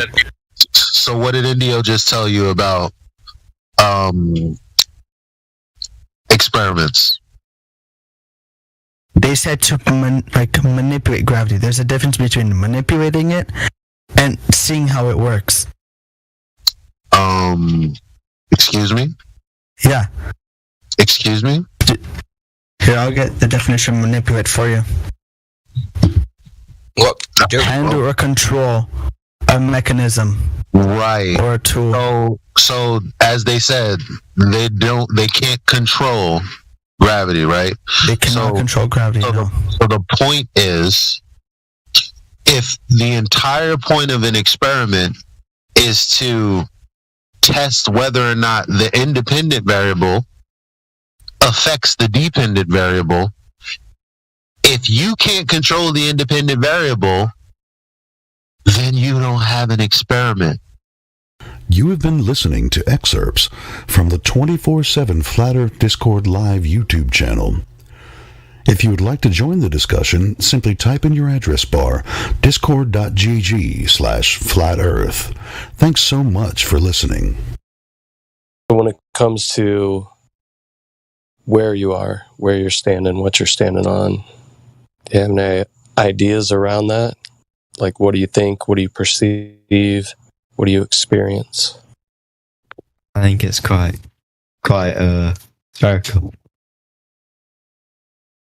What you're standing on is quite spherical. What leads you to believe that in your kind of everyday life, your experiences? Probably from what people who know more than this have told me. Well, no more than me have told me. Okay, so it's not anything that you, as a thinking human being, experience per se. It's just a story you've been told, and you believe the story. Your everyday experience doesn't necessarily match that. Maybe it does, maybe it doesn't. I don't know. You could give me maybe an example of how your everyday experience would lead you to trust that story. Well, it's just I'm taking somebody who knows more than me and has spent more time on this subject than me, his advice, like I do with everything in life. Yeah, well, one of the things I do that earns me money is I'm an accountant, right? Mm-hmm. So you might trust me to be your accountant, but being an accountant, if I was not being a professional and not living up to the standards of the profession, I could probably figure out a way to swindle some money off you without you knowing, right? Yeah, probably, but I'd say that's quite different than making up scientific proof. Oh, so you're under the impression there's some scientific proof of what exactly? Because a shape claim isn't really science, that's more measurement, right? Well, I guess more everything kind of fits and works together, which is what a theory is, isn't it? System of belief. So when you say everything fits and works together, are you under the impression that there's some sort of scientific model or some working model of what may be portrayed to you as the Earth and the universe? Talking model, and isn't that called the heliocentric model? Yeah, but we got to stop right there real quick before we continue. A scientific theory is not a systemized belief. A systemized belief is a religion. So if you're claiming that the globe is a system of beliefs, then you're basically saying it's a religion or a philosophy at best. Well, continue. Kind of, but the definition of theory is a system of ideas intended to explain something. Could religions be theories, right? Could we take any religion you want to pick, and could we say that religion is a theory as to God, a creator, a prophet, certain theological beliefs? Yeah, I guess that makes sense if it's a system of ideas. Yeah.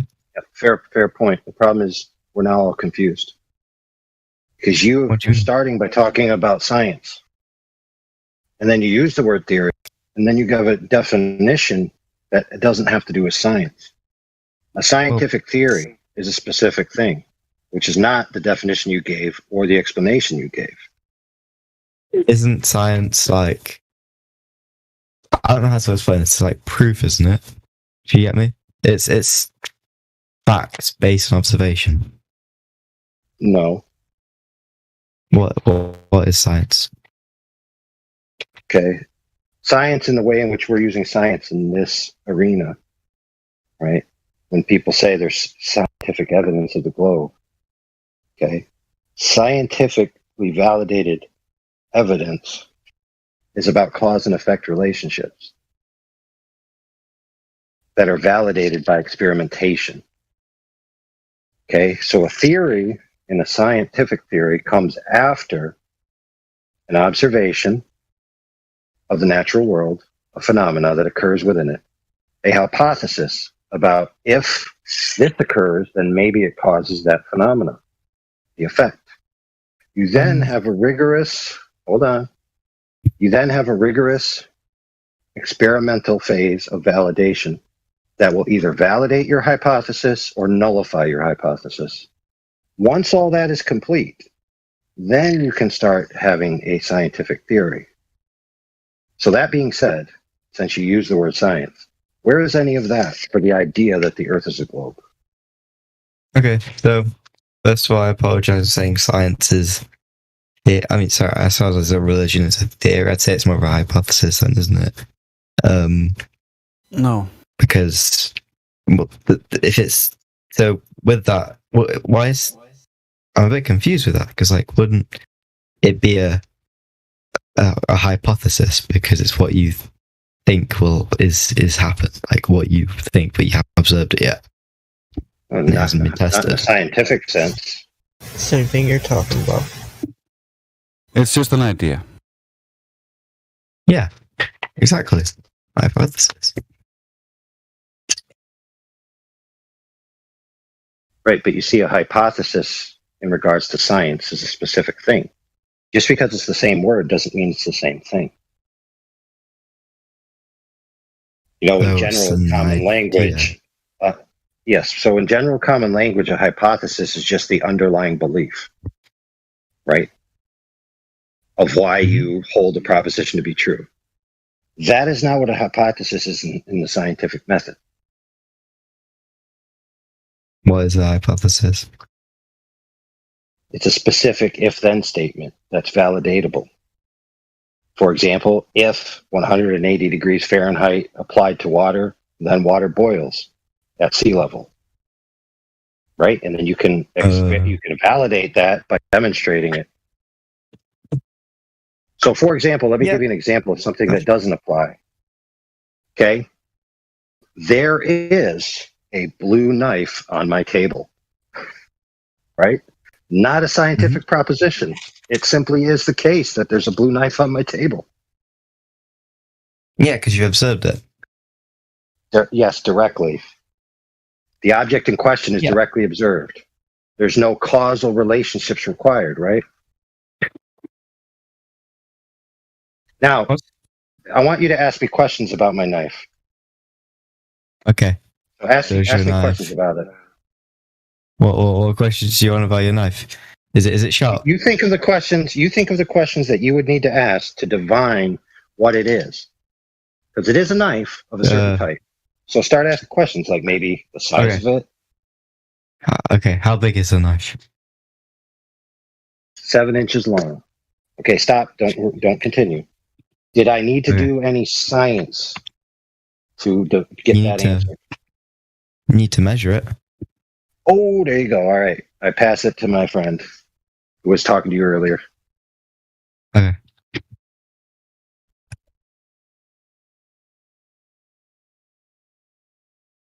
Is that my cue? I think so. You can take a nap home. Sure. So, yeah, the measurement isn't science, right? Is that what we were just talking about? Yeah. I thought it was a part of science. It's not. Measurement can be is just measuring something. Yeah, it can be a tool used in science, but it wouldn't be science itself, right? So, it's to measure. I'm a bit confused. So, it's part of science, but it's not scientific. Yeah, so like AI was saying, in this realm, right, in this arena, we talk about science, natural science, which is the study of the natural world through experimentation, right? So we observed something in nature. We observe an effect, right? So let's go back to when he was talking about water and heat. So you and I are walking along and we come upon a boiling pool of water. And we've never seen this before. We look at it and we're like, oh, wow, this water's boiling. And then we come up upon it and we realize there's steam, and we kind of touch it briefly and we realize, oh man, this is hot. This feels exactly like the fire back where we came from. I'm wondering what's going on here, right?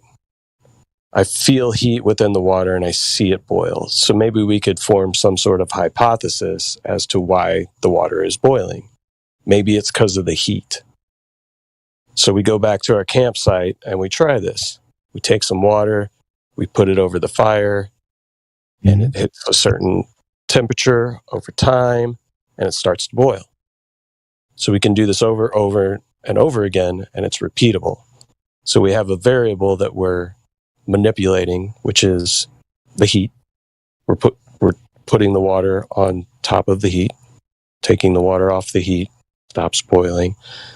So we're manipulating a variable that we think is the cause of the effect that we're seeing, which is the water boiling.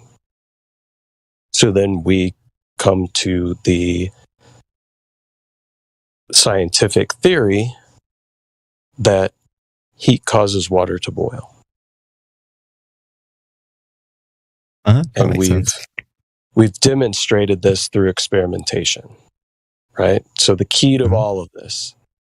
Now, if we saw from a distance, really far off in the distance, a pool of water that seemed to be boiling, but we had no interaction with that pool of water, and we just started coming up with ideas as to what may cause that water to boil.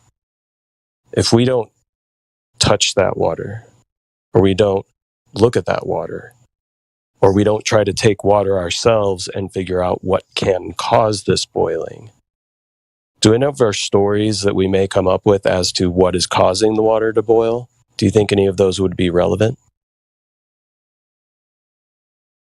It would be a hypothesis. So let's say you have a hypothesis. So we're viewing this water that's boiling in a distance. We've never seen anything like this take place before. We're familiar with regular water. We've got some around us. What is your hypothesis as to why that water we see in the distance is boiling? Because it's warm. Let's come up with another hypothesis as to why water is boiling. We have no idea. We've never seen this take place. We would have no inkling or indication as to what may be the cause. Throw out an idea. I have absolutely no idea why water would be boiling. Well, we could maybe we could say that we think that there's some sort of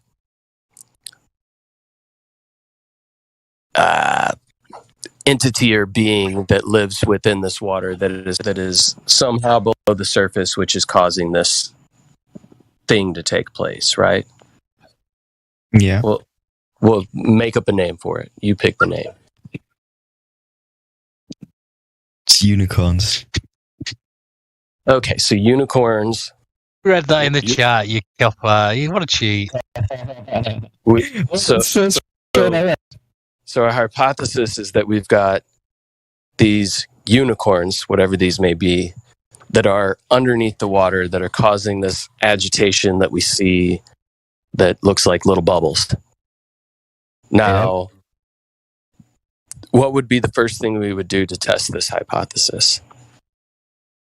I would try and see if we can find these by ourselves. I'd try and observe one of these little unicorns. Right. So we never experience these unicorns. We don't see them. We have no viable reason whatsoever to believe that, one, these unicorns even exist, and two, that we would have the ability to find them, and three, that maybe if they got in the water that they would cause this effect. Rule that hypothesis out. It's not true. We cannot observe it. Right. We haven't observed it. But if we have no other viable hypothesis, can we just claim that since that's our best hypothesis, that it must be true? Nobody else has come up with another one. You can't think of another one. Nobody has done any experiment with water to figure out what may cause it to do the thing that we're seeing off in the distance. But we have this postulation that it's unicorns. And then everybody starts to catch on to our story. We start talking around town. Yeah, you know, that water off in the distance that we can't get to, but we see it and it boils. Yeah, it's these unicorns. Really? No, yeah. And then we start coming up with more stories about the unicorns, the color of their fur, how they can breathe underwater, all kinds of different things, right? Now, if we tell these stories, tell these stories long enough and nobody ever actually touches the water, goes to the water, tries to do any experimentation whatsoever regarding the water, does that make our theory, because it's the only one that we have, a viable theory? It's the right hypothesis. Well, I mean, it's the wrong opinion, but well, we haven't proven it's wrong hypothesis, right? Because we haven't done an experiment. That's the whole point. We need to do an experiment in order to come up with a viable hypothesis, right? Or you could observe these unicorns. So let me ask you a question. When it comes to what you believe in, the heliocentric model, globe Earth, all of this stuff, has any of it been scienced? Is any of it been observed? A question of science? So it's been observed. It's been observed. Right. So what in particular has been observed? Curvature. Curvature's been observed. Where is this taking place?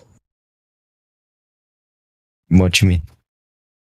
I don't understand. Where and who has seen curvature? Every person I can't remember the exact place. You know, every person that's ever seen an image or a video from above. Every person that's watched TV. Okay. So we got every person that's seen an image or a video. Well, if you photograph one of these unicorns, you would have proven the unicorns there, and you know. Right. So you're under the impression. So you're under the impression that we have a photograph of Earth from space. Seems quite likely to me. Seems quite likely, but the funny thing is, it's 2022, and we still don't have one. Why is that? I'm back. Did you hear me? It's 2022 and we still don't have a photograph of the Earth from space. Why is that? I don't believe you.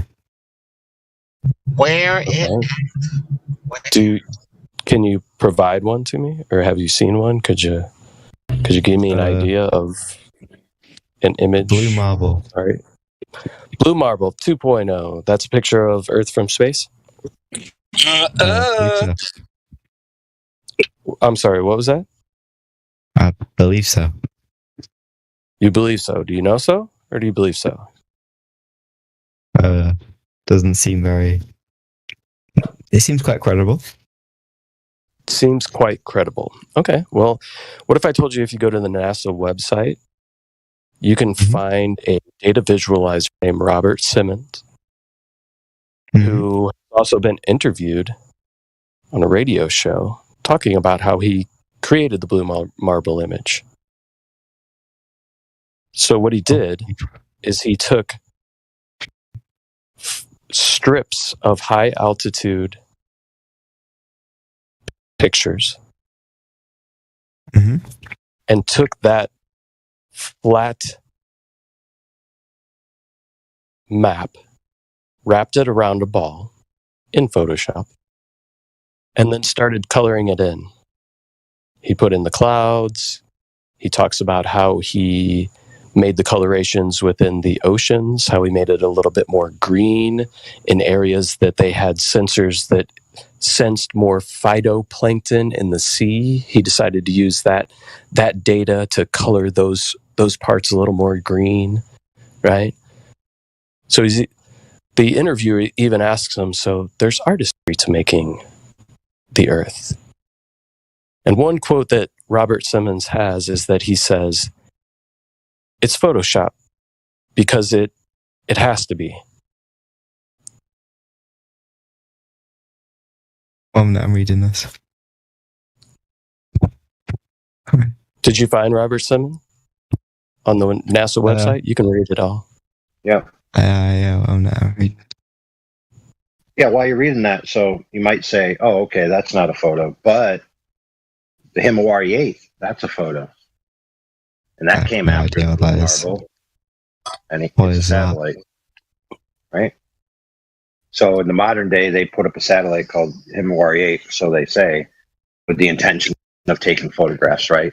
Because they realize nobody's buying their other fake nonsense that's not a real photograph.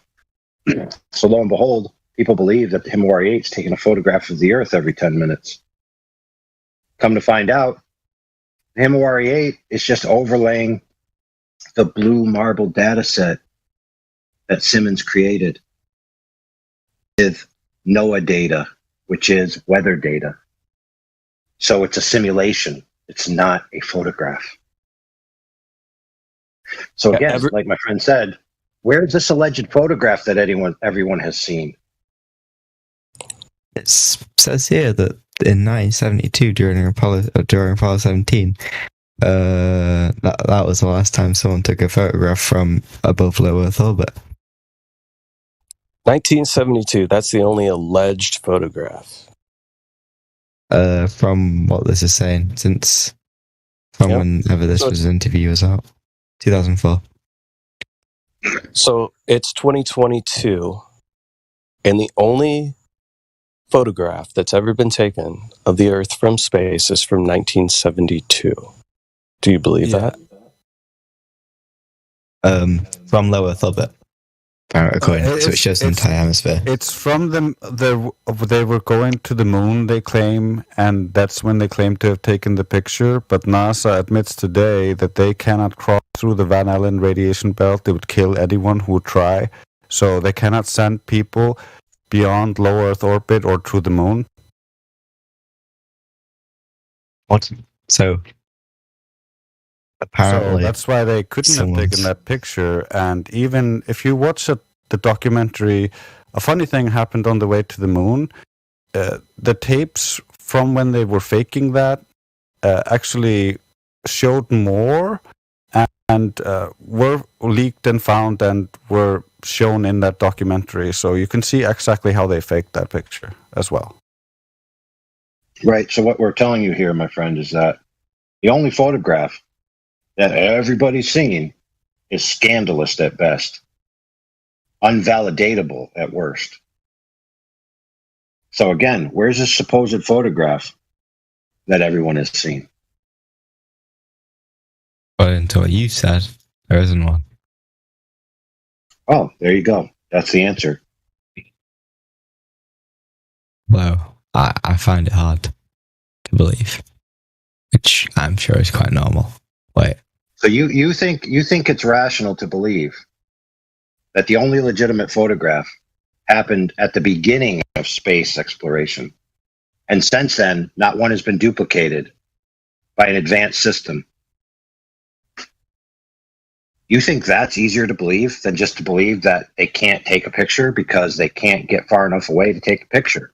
Just like our other friend just told you, they admit that they're planning missions to go past low Earth orbit, past the Van Allen belts. It makes it sound like, wait a minute, didn't you already go past the Van Allen belts? I mean, if you're a wise person, my friend, and you think self-reflectively, all that sounds pretty scandalous, don't you think? Well, I don't think we've really have people really been past low Earth orbit since the end of Apollo. No, not really. No, they never went past it. They never went past it, my friend. That's the point. Yes. Allegedly. What he's trying to say is in the Orion project, that's NASA. They admit themselves, just like he said, that until they fix this problem of going past the Van Allen belts, they cannot go past low Earth orbit. We're using the globe experts, NASA. They're telling you the truth. They can't go past. That means they never went in 1969 to 72, ever. They never went. What?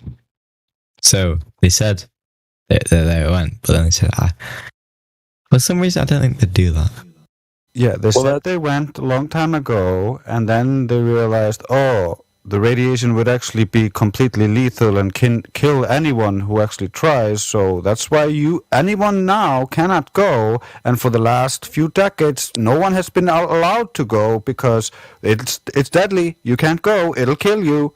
We don't have any shielding that'll protect us, so we can't go. That's their excuse right now. All right, fair. However, the pace is getting too frenetic. Okay? People are interrupting each other, and that's causing people to create a fog of war in their mind that they have to talk faster, and it's just going to escalate. So I'll take a moment and breathe, and then continue.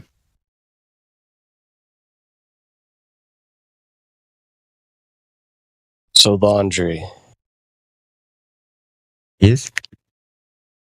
Is this new information to you that the Blue Marble 2.0 is not an actual picture, right? The only claimed pictures from 72. And there's certainly some issues around whether any of those missions did or did not take place, certainly because NASA's excuse of not going back is they're trying to figure out a way to get the proper shielding and protection against the radiation so people don't die going past low Earth orbit, right?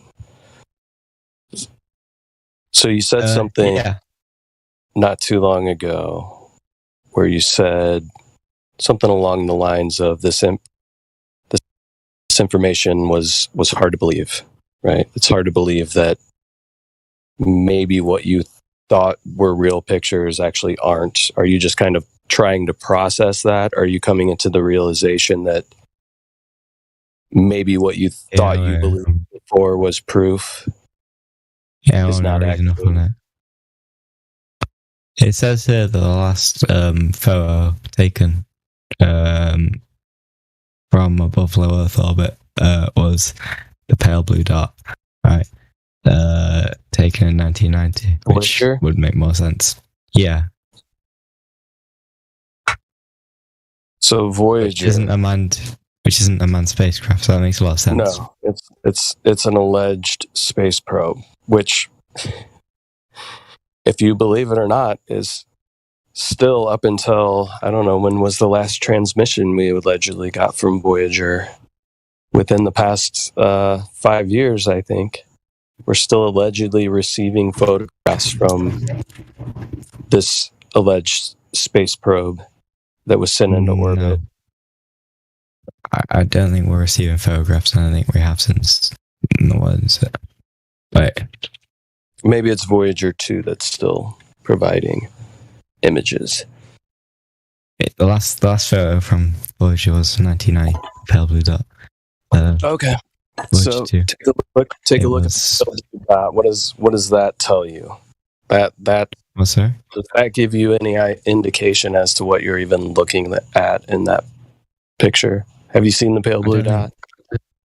I don't think the quality of the image is very, I don't think it's like why does the quality of the image matter? Do you know what I mean? No, like if I handed you a photo that looks similar to that, right? If not the exact same photo, and I drew a little arrow on it to one of the more lit places within that image, and I said, this is Alpha Centauri.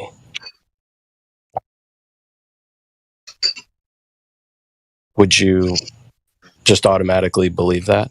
If I drew the same arrow to the same pale blue dot and I said, this is Alpha Centauri, how would you know or verify, or what would give you any indication, even looking at that photograph, that that's Earth? Well, I wouldn't see a reason for you to say that it's Alpha Centauri. And surely if you did, you would try and make it a bit more believable by maybe putting some sparkles or something around it. Yeah? I don't know if sparkles would make it more believable. It actually would make it look more fake. But either way, man, looking at this pale blue dot, image, does that make you think that that's where you live? That that's a picture of where you live? Yeah, I don't see why they wouldn't. So what on earth itself, aside from you believing pictures that are shown to you, which we've already proven, the main one you thought was proof of where you live and the shape of where you live, was a utter fabrication. So what on earth here, the ground that you and I are both currently standing on, indicates that you live on a globe? Because that has no reason. Like what? So, wait a minute. Say that again. Sorry, really, I'm tired. Yeah. So what here on Earth gives you any indication, you personally, any feeling, any observation, or anything that you see in your daily life looking around you would give you any indication that you live on a ball? Well, that's spinning. Nothing, but it's the same for the other way around. There's nothing that gives me an indication that it's flat as well, because it's quite hard to observe that.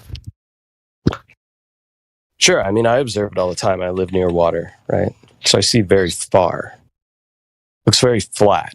When I go over, across this very large bridge in my area that's tall enough for cruise ships to get underneath it, and I look around, everything that I see around me indicates flatness. No indication of curvature at all whatsoever. But can you see those ships forever? Like, can you see them go forever? Forever? Do you think you can see forever? Well, I'm sure the higher up you are, the further you can see. Okay, so if I had a penny in my hand and I was standing on that ship, would you be able to see the penny? Ships are quite large, and you can How far definitely away see them do you be able to? How far away do you think you'd be able to see a penny? Oh, I don't know. About, according to you, forever, right?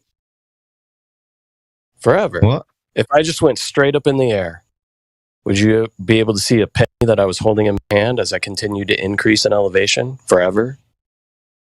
If I had a telescope large that could magnify it a significant amount. Okay, so let's even say that the moon is as far away as they claim. Could you see a penny on the moon? If I had a significant enough telescope, probably. There's not a telescope good enough in the world to be able to see that. What? Well, yeah, obviously. So when the ships go off in the horizon, you don't have a telescope, you have your human eyes. With your human eyes, would you be able to see a penny on the moon? Well, no. Right, because you can't see forever. It's different, right? Perspective. You understand that things shrink. Things get smaller with things shrink as they get further away. There's a difference between a ship dipping under the horizon and something shrinking. Yeah, can you explain to me the difference? You can see the ship get lower, and if you go up, you see the ship again. If the penny was at the same distance, if the penny, that it doesn't matter how high in elevation you are, you'd still not be able to see the penny. So as the ship moves away on the sea, wouldn't you expect it to get lower because it's getting smaller as it moves further away? Or would why wouldn't that be your expectation? What? Sorry. Why wouldn't that be? It's getting smaller, but not a significant enough distance. It's not a significant enough distance for it to be any. I don't get what you're asking here. Sorry, it's quite late. Okay. Well, you say these ships go over the horizon, right? Yes. So ships get further away, they get smaller and harder to see. But there's also a ton of different things that take place in the atmosphere. Yeah, so I have a question because he's saying if things get lower in your field of view, I guess the insinuation is that they're going over a curve. So I'm in my house and my ceiling is getting lower. Is it going over a curve? What do you mean? Well, I'm looking at my house, and for some strange reason I just can't understand, rather than my ceiling being straight, it seems to be angled down in my field of view, as if it's going downwards. So I can't fathom it. I guess my house is built on a curve. Could be. I don't understand the question. Like, is the Yes, is the yes, that's ceiling the actually point, my curved? friend. My friend, the statement's incoherent. I know that my ceiling is straight and flat because I can measure the entire thing. So I know that the effect of it going down is not because of anything physical. It's all to do with optics. So why would you just jump to the assumption that if I can't see something or if something is appearing to go down, that it must be because of a curved earth? But don't you? I mean, I've never seen my ceiling curve, so I don't Right, but you have seen your ceiling recede in your field of view on the y-axis. Yes or no? Can you word that a bit more? Let me give you a visual here that you visual. Yeah, let me give you a visual you might comprehend. So let's say you ever been to a hotel. Okay, so imagine a hotel with a very long hallway, right? We know it's flat, straight, because they don't build buildings that aren't straight, right? So we're looking down this long hallway, and there's lights on the ceiling. Yep. When you look down that hallway, does the floor appear to ramp up towards your eye level? And does the ceiling appear to ramp downwards towards your eye level as it gets further away? Yeah, to a point. Yeah. So in reality, is that ceiling that's above you physically going downward? Or is it just a matter of your perception due to perspective? No, but I don't think that's a large enough scale to see. Like the hallway would have to be quite long, wouldn't it? Wouldn't even have to be that long. I mean, that's what you to see. be able to see it. Well, yes, because have you ever been in a hallway where you don't see the ceiling appear to come towards your center view and the floor appear to go up towards your center view? That's how you view everything. Always. It's perspective. Well, I don't think there'd be the hallway long enough to show it not. You know what I mean? Like, unless the hallway is like, so if you had a hallway that was from where you are standing to the ship, that could be really far. I don't know how far ships are bend across the horizon. I'm not sure about that. Dude, if you had a hallway, so let's talk about that. If you had a hallway, if you look at the live stream voice text, you'll see an image of a hallway that's running as a GIF, and you'll see the effect in question. Okay, so if you had a hallway, the length all the way out to a ship where a ship starts to disappear, which is roughly 3 miles, 3 to 4 for a 6 foot tall observer if he was on the shoreline. If you were looking down that hallway, right, after a short while, the rest of the hallway would be unresolvable. And all you just see is that everything converging to a point, and you'd be impossible to see the rest of the hallway. I agree with that. But right. So if you then remove the hallway, does the same angles of light not apply anymore? The ship isn't the same as a hallway because why not? The ship is a point, if you know what I mean. Right. So remember what I just said. You know what I mean. Remember what I just said. The angles of propagation within the hallway and the angles that they enter your eye or the optic, right, are at too small of an angle to be resolvable on the hallway, which is approximately the same height as a person, right? And all of the information from the end of the hallway recedes into a point. So if you then remove the hallway, would not the same thing be happening to the portion of the ship that occupies the same space as the hallway, being approximately 7 to 8 feet tall, standard hallway? So at isn't a ship bigger? 3 miles. I'm talking about the portion that represents the same scale as the hallway, like I just said.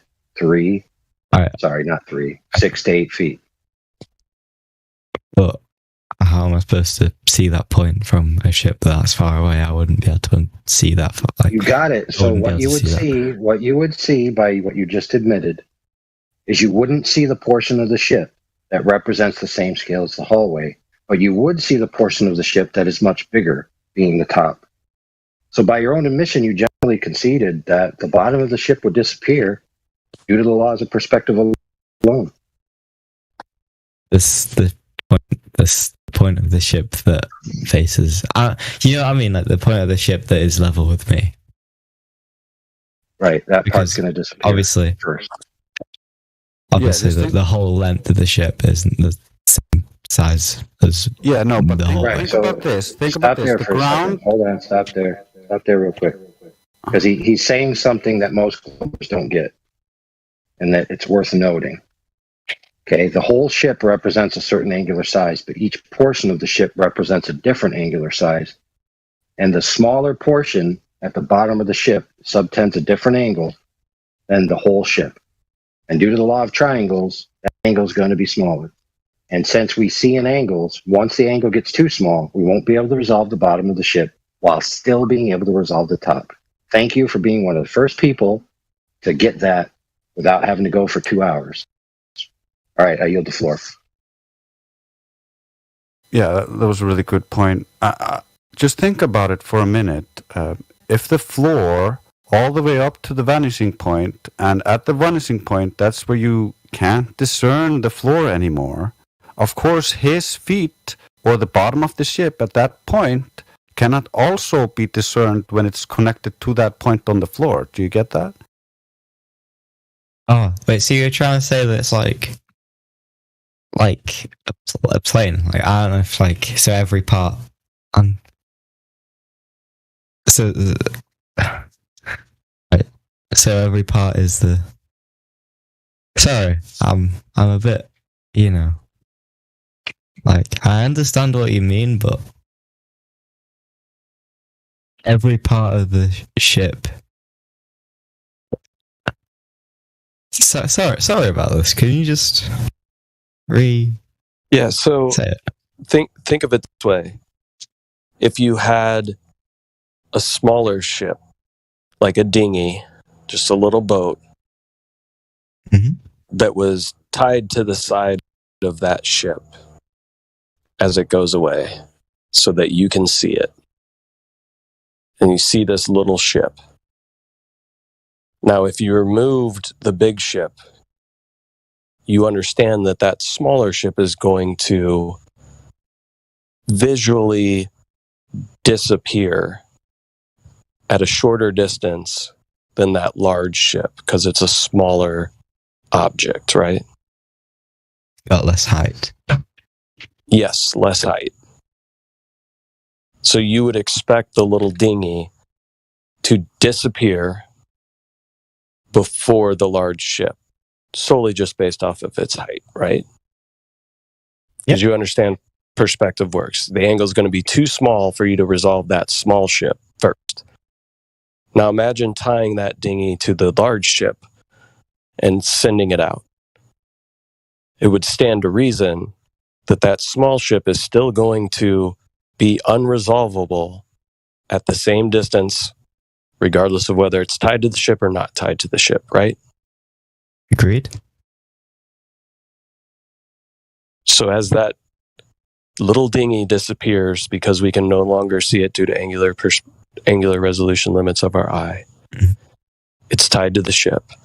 Wouldn't it stand to reason that the whole entire portion of the ship that is that height would also be unresolvable? Yes, because in my opinion, it's gone under the horizon, but I understand what you said. Okay, perfect. So your claim would then be that the only reason that things disappear from view is because they're being physically obstructed by Earth curve. Would you agree with that? Yes, on long enough distances. Okay, perfect. So now I do this on the regular. I go to my little lake, 333 meters across from the observation point to the observation, which is a yellow floaty boaty on the other side. Okay. Now you put that into the mass of the alleged curvature of the Earth, and you will find that the heights that I observed at, there is no way that the Earth curve, if it existed at all, could be precluding that boat in totality.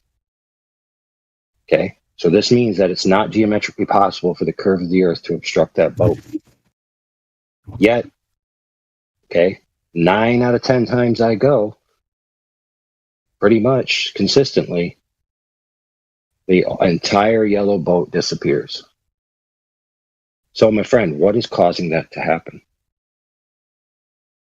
Sorry, so it's 333 meters, right? How big is the boat? About how tall is the boat? 1.5 feet. It's about 1.5 feet tall. Okay, well, let me do some maths.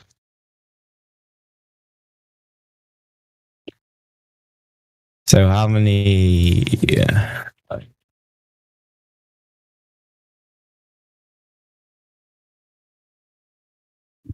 Sorry about this.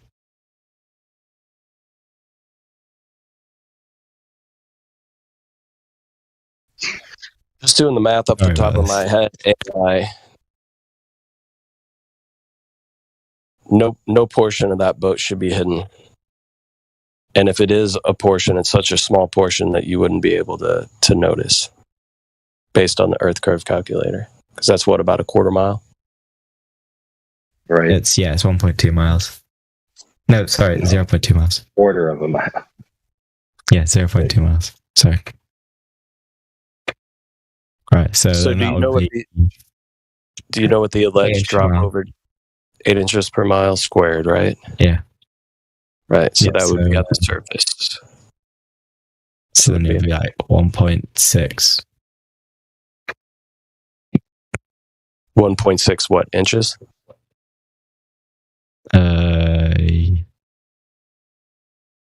Would be the alleged hidden height due to the curvature of the Earth, allegedly. Mm-hmm. So when AI said he goes out, and 9 times out of 10, the whole entire boat disappears. Why? Is that Earth curvature? Do we have a tiny Earth? Smaller Earth? That'd be funny. Probably not. I'm so glad you said that. There's no reason. Right, so then what must be the reason? Okay, so it looks like it's happening. So what must be the reason? The only other hypothesis you've given is that also about vanishing points. Well, let's just be more broad, just for fairness' sake. Okay, it's not because of geometry, it's because of an optical effect of some kind, whatever that might be. It's no longer in the category of geometry, it's in the category of optics, correct? Yes. Exactly. So now that we've agreed that the bottom of things can be missing, or an entire object itself can be obstructed without the necessity of Earth curvature in the way, we can now make progress.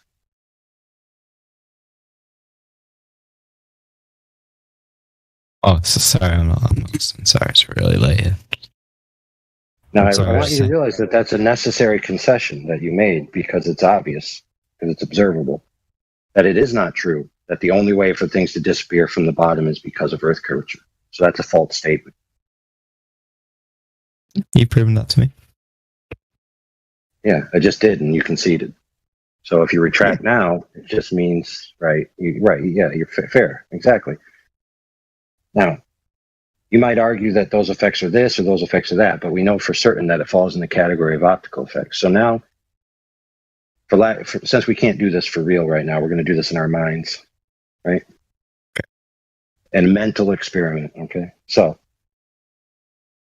well, first let's preface this. Do you know that the optical device, whether it be biological or synthetic, has a limit to it, known as the angular resolution limit? Everything that has an angular field of view has this limit. It's just that simple. It's a hard physical limit. It's known as the Rayleigh criterion. I heard of it. Yep, it's known as the Rayleigh criterion. So for the human eye, it's approximately 0.02 degrees. Okay, what that means is that any light from the source that enters below that limit will be interfered with by any other light that enters within that angle. And therefore, there will be no resolvable information, and it can at best be only rendered as essentially, for lack of a better term, 1 pixel value. Isn't so you imagine... resolution? Yeah. 1 pixel value, meaning 1 element, right? 1 element of the total picture that you're seeing. But so in that area... Everything have different that resolution. angular area. Sorry. No. This is angular resolution, not pixel density. So, for example, if you only had 4 pixels in your sensor, right? If you literally had only 4 pixels in your sensor, you could never render something that requires 10 pixels to render, correct? It would look like blurry nonsense, would it not? Yeah. Exactly. So now you fully understand the principle. So if you imagine a man standing on a line looking out, right, and these radials, right, of angles emanating from his eyeball, you can imagine the 0.02 degree triangle coming out from his eye and going out along the horizontal line in front of him until it intersects the horizontal line. And so you have a triangle, right? And I want you in your mind to color that triangle red. Now, everything that enters that triangle must, of a necessity, render as 1 color value in the final image, which we've already agreed. It just so happens that if you take the time right now to map this out, it pretty much coincides with where the alleged horizon is for a 6-foot-tall observer. The triangle hits the horizontal line approximately at the same distance. Very coincidental, don't you think?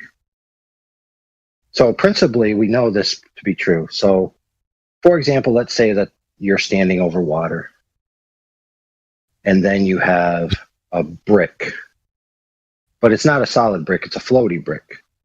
And let's just make it red, because red is very bright, easy to tell apart from blue.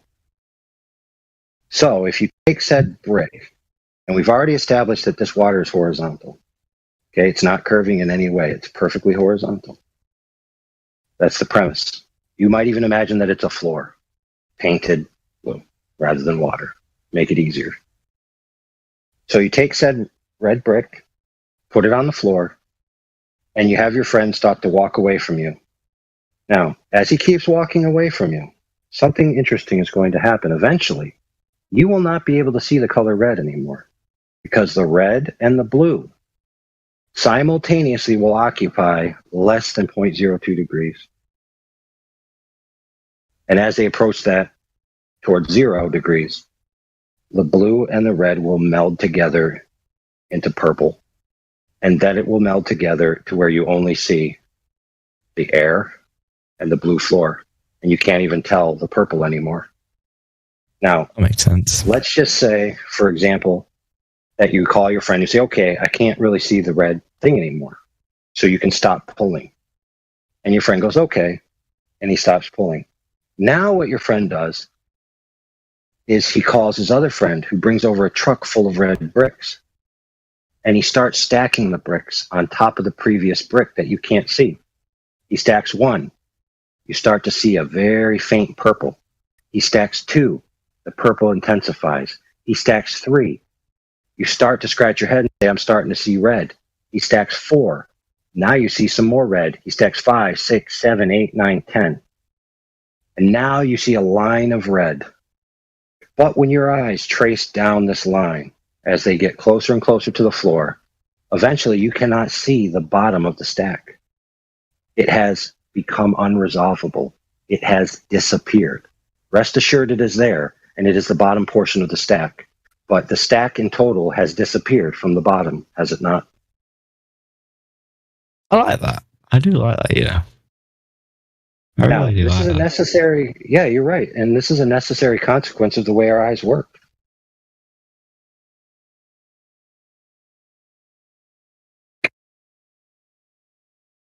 And and all optics with an angular field of view, by the way. In order to see without perspective, truly, you need to have a lens the exact size with all available propagation angles to a parallel rate to the target source from the object. So if you want to observe a 100-meter building, you need a 100-meter lens, not an angular lens, but a straight lens that only allows the light to pass collimated, parallel, and horizontal to the sensor. So you need a 100-story tall sensor and a 100-story tall collimated lens. Okay, these types of optics don't exist. So every observation that we make is through an angular field of view with these limitations, in which we already have said that because of optical phenomenon, the bottoms of things can disappear. And that's just the facts.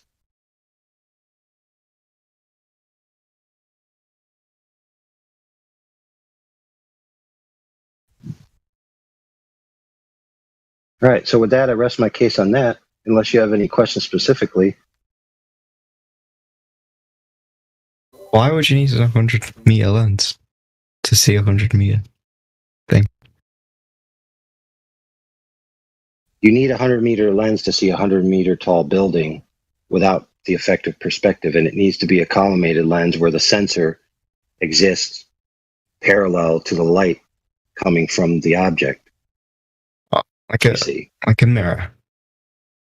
So if you don't have such a lens and you use normal lenses like your eyes, you'd be standing on the ground, right? And the angles of propagation from the top of the building would be at a downward angle towards you, forcing all of the light from the propagation angles to enter at essentially inverse angles after they pass the lens. And that's what creates the effect of perspective.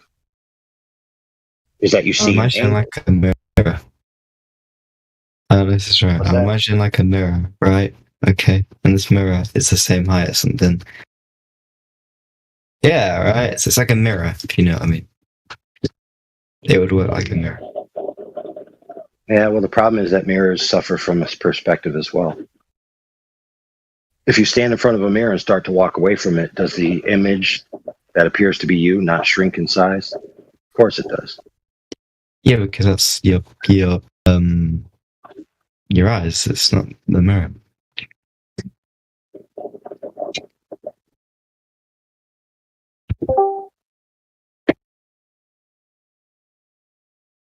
Right, because your eyes are getting the angled light, not the straight light, not the direct one-for-one parallel reflection that's going back in on itself. So now you get it. Mm-hmm. There's also another way to show it. The ancient Greeks, of course, didn't have any fantastic telescopes or anything. They just looked at the horizon with their eyes, and they drew on a piece of paper and used orthographic view to assume that the horizon was Earth curve. So in orthographic view, things don't get smaller with distance. So the mountain is just as tall angularly in their idea, in their math, but that's not how it is in reality. It's actually tiny in reality. And so when they compare these pictures from reality to their math or orthographic side view, which they got from the Greeks, they're actually just taking perspective and turning it into Earth curve and assuming that the horizon is this start of this Earth curve. But there's no evidence to actually substantiate that.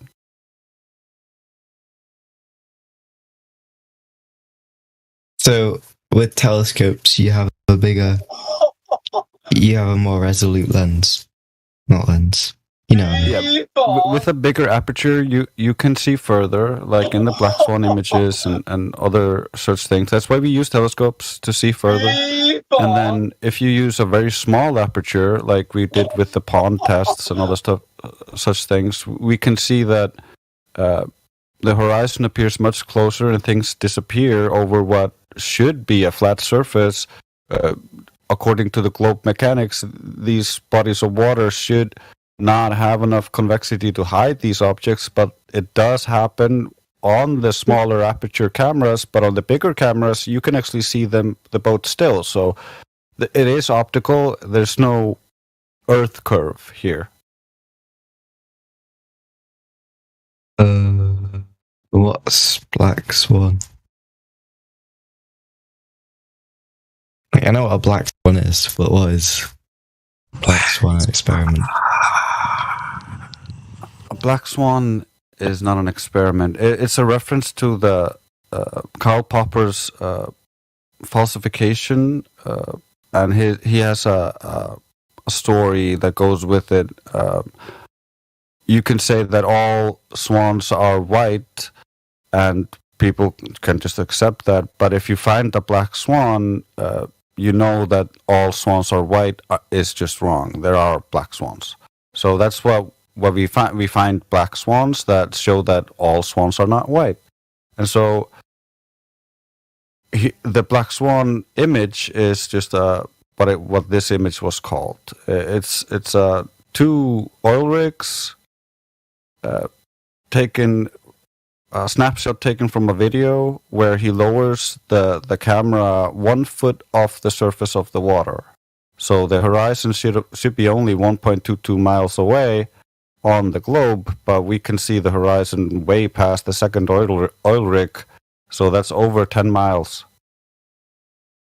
The size of that globe is completely unsustainable, so it just doesn't work. Black Swan.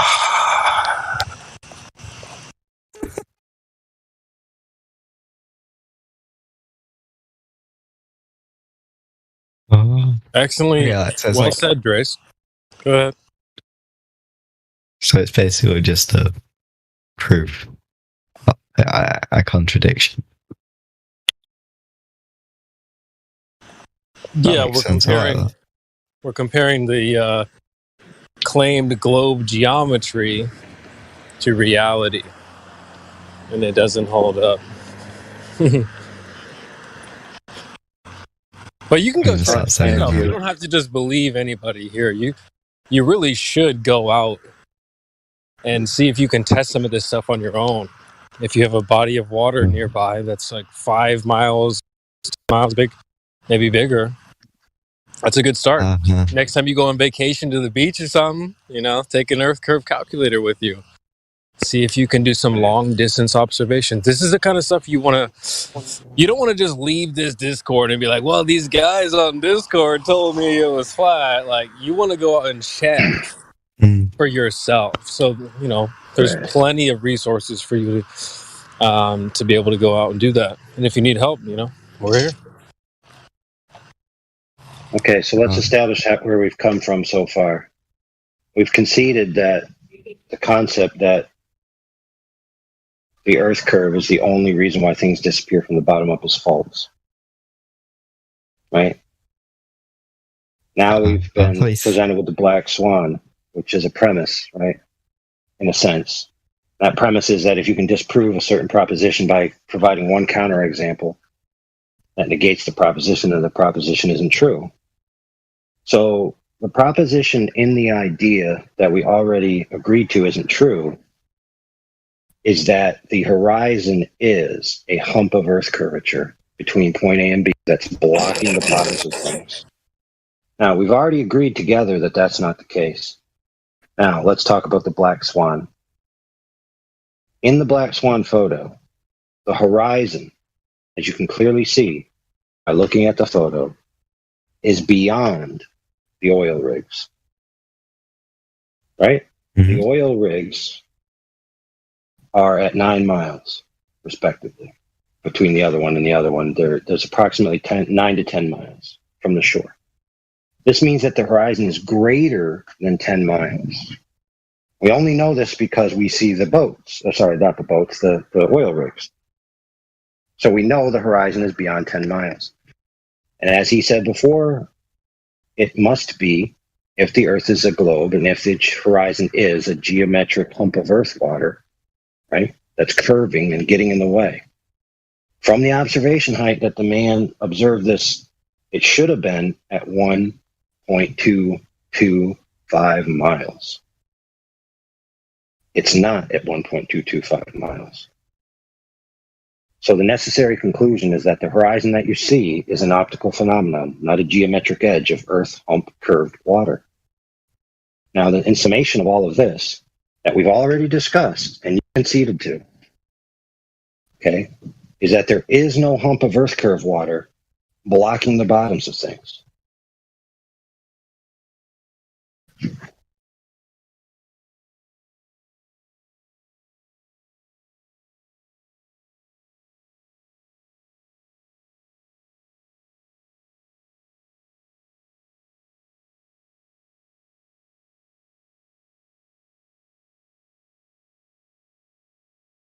Now you might say, okay, that's compelling. How would I know for sure? Well, the correct answer is to directly measure the water. So far, we've been talking about optical defects, right? So let's measure the water. How are we going to do it? We can't use a string because of the catenary curve problem, right? Which is a physics problem. Just take my word for it. Can't use a string. Can't use a solid piece of steel for similar reasons. So the most efficient means to get something at that range, that we need a sufficient sample size, right? So what's a sufficient sample size? Let's say 25 miles. That sounds pretty good, don't you think? 25 miles, you'd see...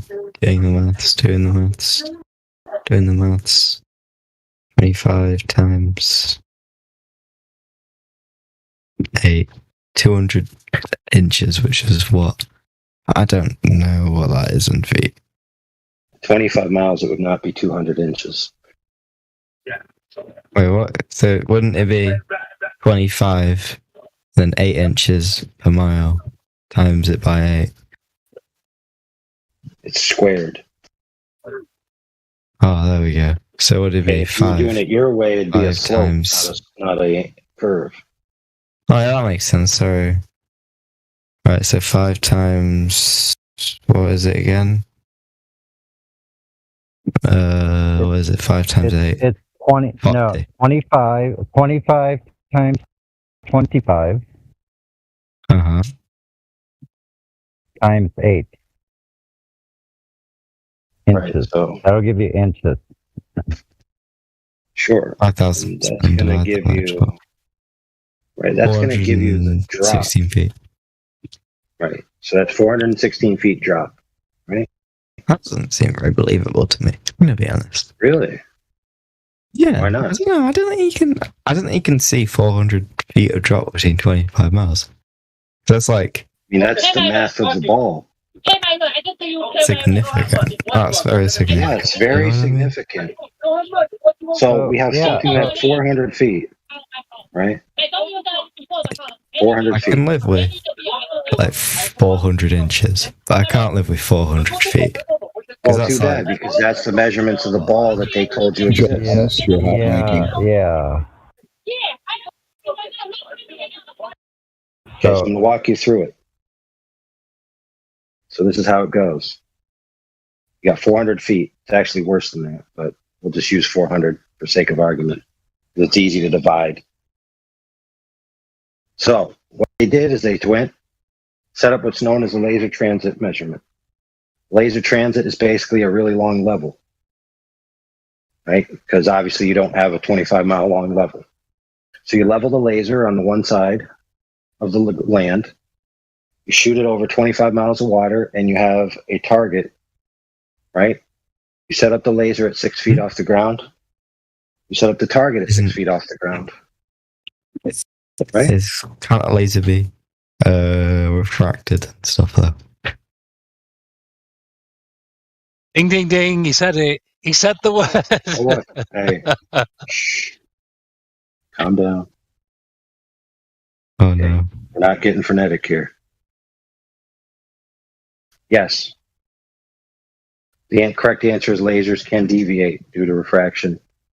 Okay. So I want to ask you this before we start. You already have heard this is a 400-foot differential, right, between the drop. Mm-hmm. Now, yeah, we're going to measure this. We're going to measure this to see if that drop is there by setting up a laser transit level. Now, I'm going to continue with how this works, okay? So we'll set a baseline for how this thing is supposed to function. So in construction, let's say you have a foundation, so you have a piece of land. You set up the laser on one side, you set up the storyboard on the other, which is what the laser hits, and it tells you the differential between a level laser and the ground. So for example, if I set up my laser at 4 feet tall and the storyboard says 6 feet, right? Then that means I have to add some dirt to level the ground, right? And transversely, if it says in the other direction, I have to take some dirt away. So what this tells me is over my foundation that I'm trying to lay, whether or not I'm laying it flat. Because I can go with that storyboard and get 4 feet here, 4 feet here, 4 feet here, 4.5. Uh-oh, I got to change something. Right? Yep. Now, of course, there's tolerances, right? So when, for a client, I want to make a level floor or a level foundation or a level piece of land, there's tolerances that they're willing to accept. Now, dirt has a different tolerance that someone's willing to accept in concrete, has a different tolerance that someone's willing to accept for their tile in their kitchen floor, right? They want that floor flat. They don't want it curved, they want it flat. So I want to ask you this question. If they hired me to make a flat floor, and I got my measurements so off that I was 2 orders of magnitude off level, is that acceptable?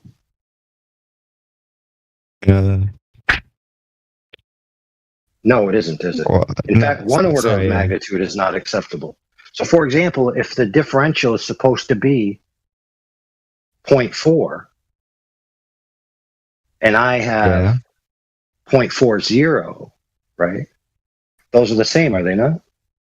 Yeah. Okay, but what if I have 4? I'm off by 4. Yeah. That is not a flat floor anymore, is it? No, it's what's the word? Sloped. Right. I've done screwed up. Now, what if it's off by 40? 5. Whoa. Yeah, you wouldn't even be able to walk. It'd be so steep. Right? So not acceptable. Okay, so if we take this laser transit and we want to know whether this Earth curve hump is there, and we can measure by getting the laser to hit a target of equal height, and it's off by 2 orders of magnitude, we've already agreed that that's not acceptable. So if the laser is at 6 feet, right, which is in the single digits, and then the double digits, right, the tens is not acceptable. And the hundreds is definitely not acceptable, correct? So lo and behold, this test was conducted. The ambient conditions were measured. The refraction was taken into account. The millirad beam divergence for the laser in question that was used on this day was taken into account. The laser hit the target.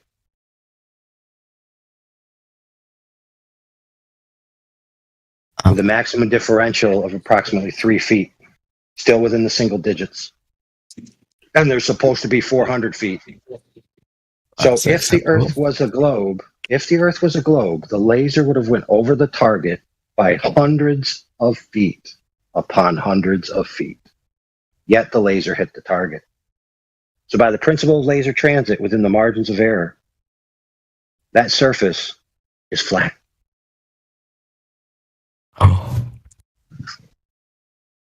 Now, what say you should be, oh, I'd like to see that evidence. Lo and behold, we have it for you. We have a documentary of the people doing it. We have a short version of it if you don't want to watch the long version, just to get your, appetite satiated. We have a document, 120 pages, with all the information, the sites, the equipment, everything. Oh, One of my good friends will post that for you. Friends? Yeah. There we go. My buddies. So what's going to happen is you're going to say, oh, okay. Right? And then you're going to be like, well, is this the only test that's been done? The answer is no. Many have been done. Many. Hundreds. With all different kinds of methodologies. All demonstrating no big hump of Earth curve in the way. Observations as well. In excess of 255 miles. To which the target object should not only be 400 feet below the curve, but should be a mile below the curve. Yet the object in question is clearly visible. So we've already established within tolerances that the Earth doesn't measure to be a ball, that the horizon that's been claimed to be a horizon doesn't exist, and that it's not true that the bottoms of things can only be obstructed or cut off by Earth curvature. So we've basically shown that there's just no evidence or need for this Earth curvature. What? Wait a minute, I'm looking at this thing, right? What is this thing about a blue laser and a green laser? Blue and green lasers refract at different rates. Colors refract differently comparative to the refractive index of the medium. By using different colored lasers, you can determine the refraction that's present in the ambient conditions. Okay. Which, by the way, the military... recently did that. The military recently did that at 120 kilometers, shooting two lasers to see how it does, and they found out that it doesn't match the globe model. Space Force is going to be angry about that. Space Force is going to be angry at that. Well, I mean, yes and no, because most people, when presented with this evidence, just hand-wave dismiss it. Because they're under the impression, right, that the Earth is a ball. Therefore, what must be happening is that light is curving. Do they have any demonstrable evidence of such a thing? No, it's just an affirming the consequent formal logical fallacy. So now we've established that the rebuttal for all of this evidence you've been presented with is a logical fallacy, not actual measurements or demonstration. So again, we just have no need or demonstration of this Earth curve on the ground level.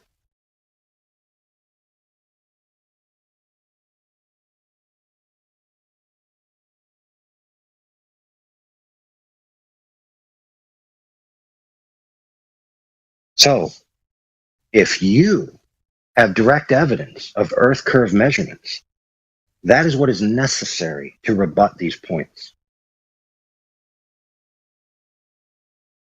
That makes sense. Unless you have that, the proposition stands.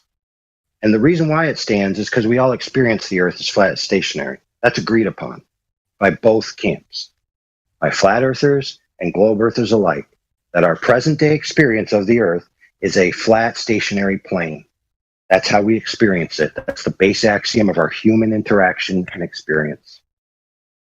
Yep. Based on everything I just said, that coincides with that experience. The globe curvature is an extraordinary claim that requires extraordinary evidence. But most people are fooled by the claim that a fuzzy dot on a piece of paper is a picture of the Earth from space.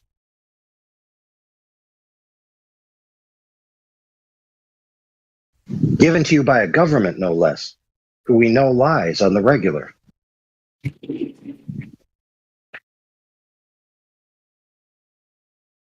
Alright, I'm just interested, right? Why would they lie? 'Cause I know you're gonna have a really good answer. Why would they lie? Why would they lie? There it is. There's the $1 million question, isn't it? Who cares why they lied? Don't matter. Right, but you're an intelligent person, right? You've lied before, and you've been lied to before, so you know why people lie. You already know the answer. You don't know the exact specific answer, but you know the general answers. To gain power, to gain resources, to gain fame, to gain women, all kinds of things people lie for. The government doesn't gain anything from anything. So like says that you. From that, though. Really? So It doesn't. So it if I doesn't can gain post you, power. okay, cool story. Cool Doesn't story. gain But prestige. It doesn't. you sure about gain that? You sure about money. It doesn't. Yeah, quite. Really? So okay. So let me ask you this question: why does North Korea lie to its people about the status of its weapon systems? Why did Iraq, when I was there, lie to its people about the capacities of the U.S. forces? Why did the United States government, during the space race, have a vested interest to lie to the people that the United States was the first to conquer the moon? And you're trying to tell me that there's no prestige or power or world presence to be gained from a proposition that you've conquered space? Yeah, because they just wouldn't make the claim that they could go to the moon in the first place.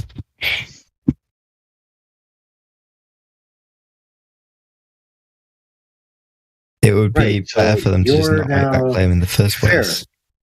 So let's talk about it then, and let's reason with a real tangible reason why they might lie about such a proposition. So, as a student of history, which you are, clearly a scholar, who have been through standard school and have been taught the history of the expansion of the Western world, that people found out that there was more land. And what did they do? They left their states that they were involved with to pioneer the new land. So we've already experienced in our history a time when new land was told to be given and people uprooted themselves from their governments, even had revolutionary wars against their governments in order to create new territories and new civilizations. So if the Earth is not a globe, then that means that the boundaries are unknown. And that means that there possibly could be more land. Now that, my friend, is a very good reason to lie. But aren't they also saying there's more land to go to if you can go to the moon? Yes, but think about this, my friend. To get to new land that's connected by water, you need a boat that you can literally build yourself. To get to space is unreachable. Now you might say, oh no, it's totally reachable. No, it's unreachable. But the elite, the very small percentage of the elite, even alleged to have gone to space.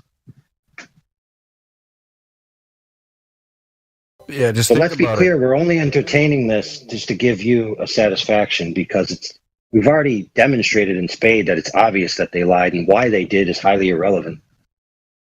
So I yield the floor to my friend Grace. Yeah, I just wanted to say, just think about it. Richard Branson and Jeff Bezos have all the money in the world, but they could not go high enough to go above the clouds. So they were just still in the air, and they never went to space. So even with all of their money and power and influence, you can't go there. But where is this other land? Because everyone sailed to every part of the ocean. So if you say there's, like past Antarctica, you've also said that it's really hard to reach there. So what? How could an ordinary person ever expect to cross Antarctica? Oh, there's more than that. When you think about the globe and you try to unpack it, there could be more lands on and within the area heated up by the sun that is still hidden due to the way they map the globe.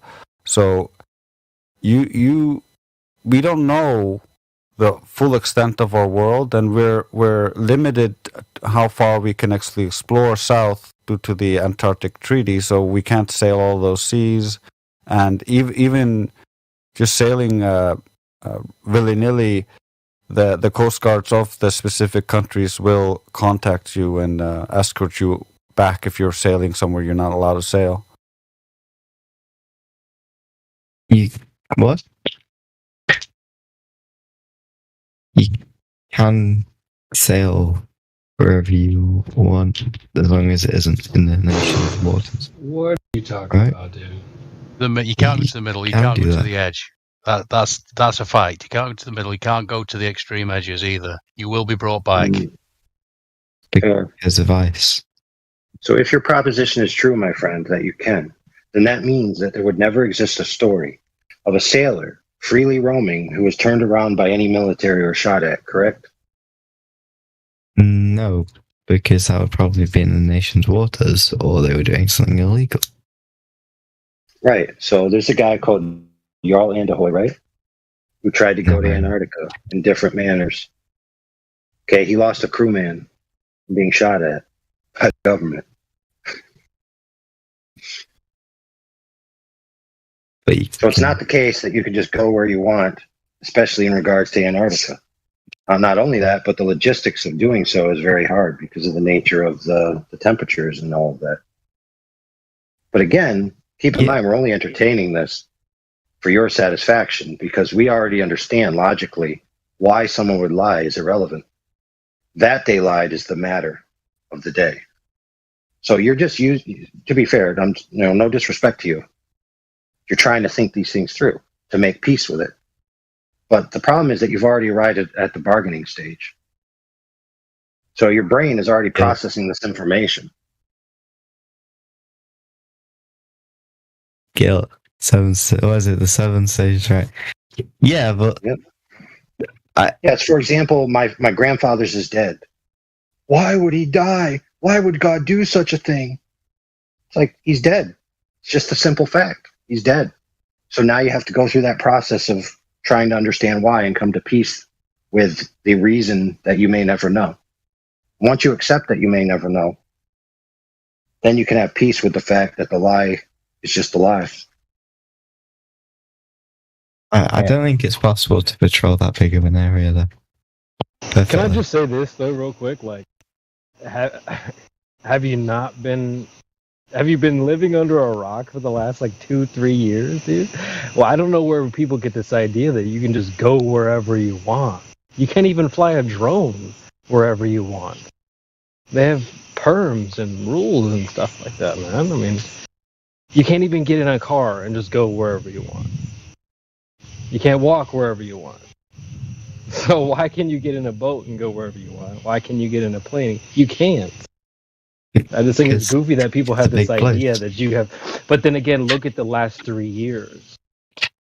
You couldn't even go to the grocery store, dude. That's like, dude, I just don't know where people get this idea that, oh no, you could just do whatever you want. Like, no, you can't.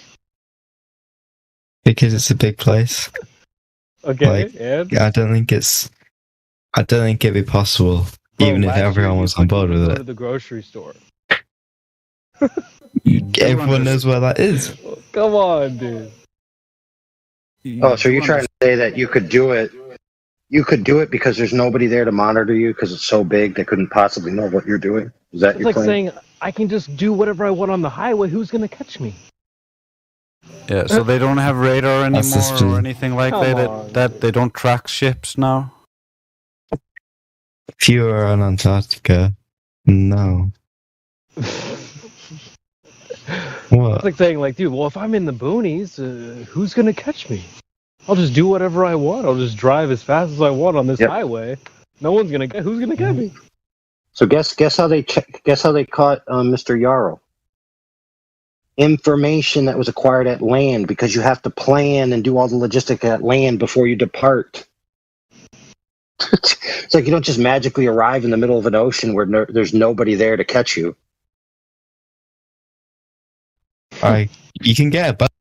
Like, there's nothing stopping you from getting a boat and then going and sailing illegally, as you're saying, and going there. Like, dude, you know what? You Dude? get me? To be fair, guys make excuses about all the logistics of how their girlfriend isn't cheating on them. Because why would she? There's no way a car can go from here to there with that much gas. Of course, somebody would have noticed she was at the store, and all these excuses upon excuses upon excuses because they don't want to accept that one of their friends gave them the stone cold brass tacks truth of what their girlfriend was up to the other day. But why would she lie?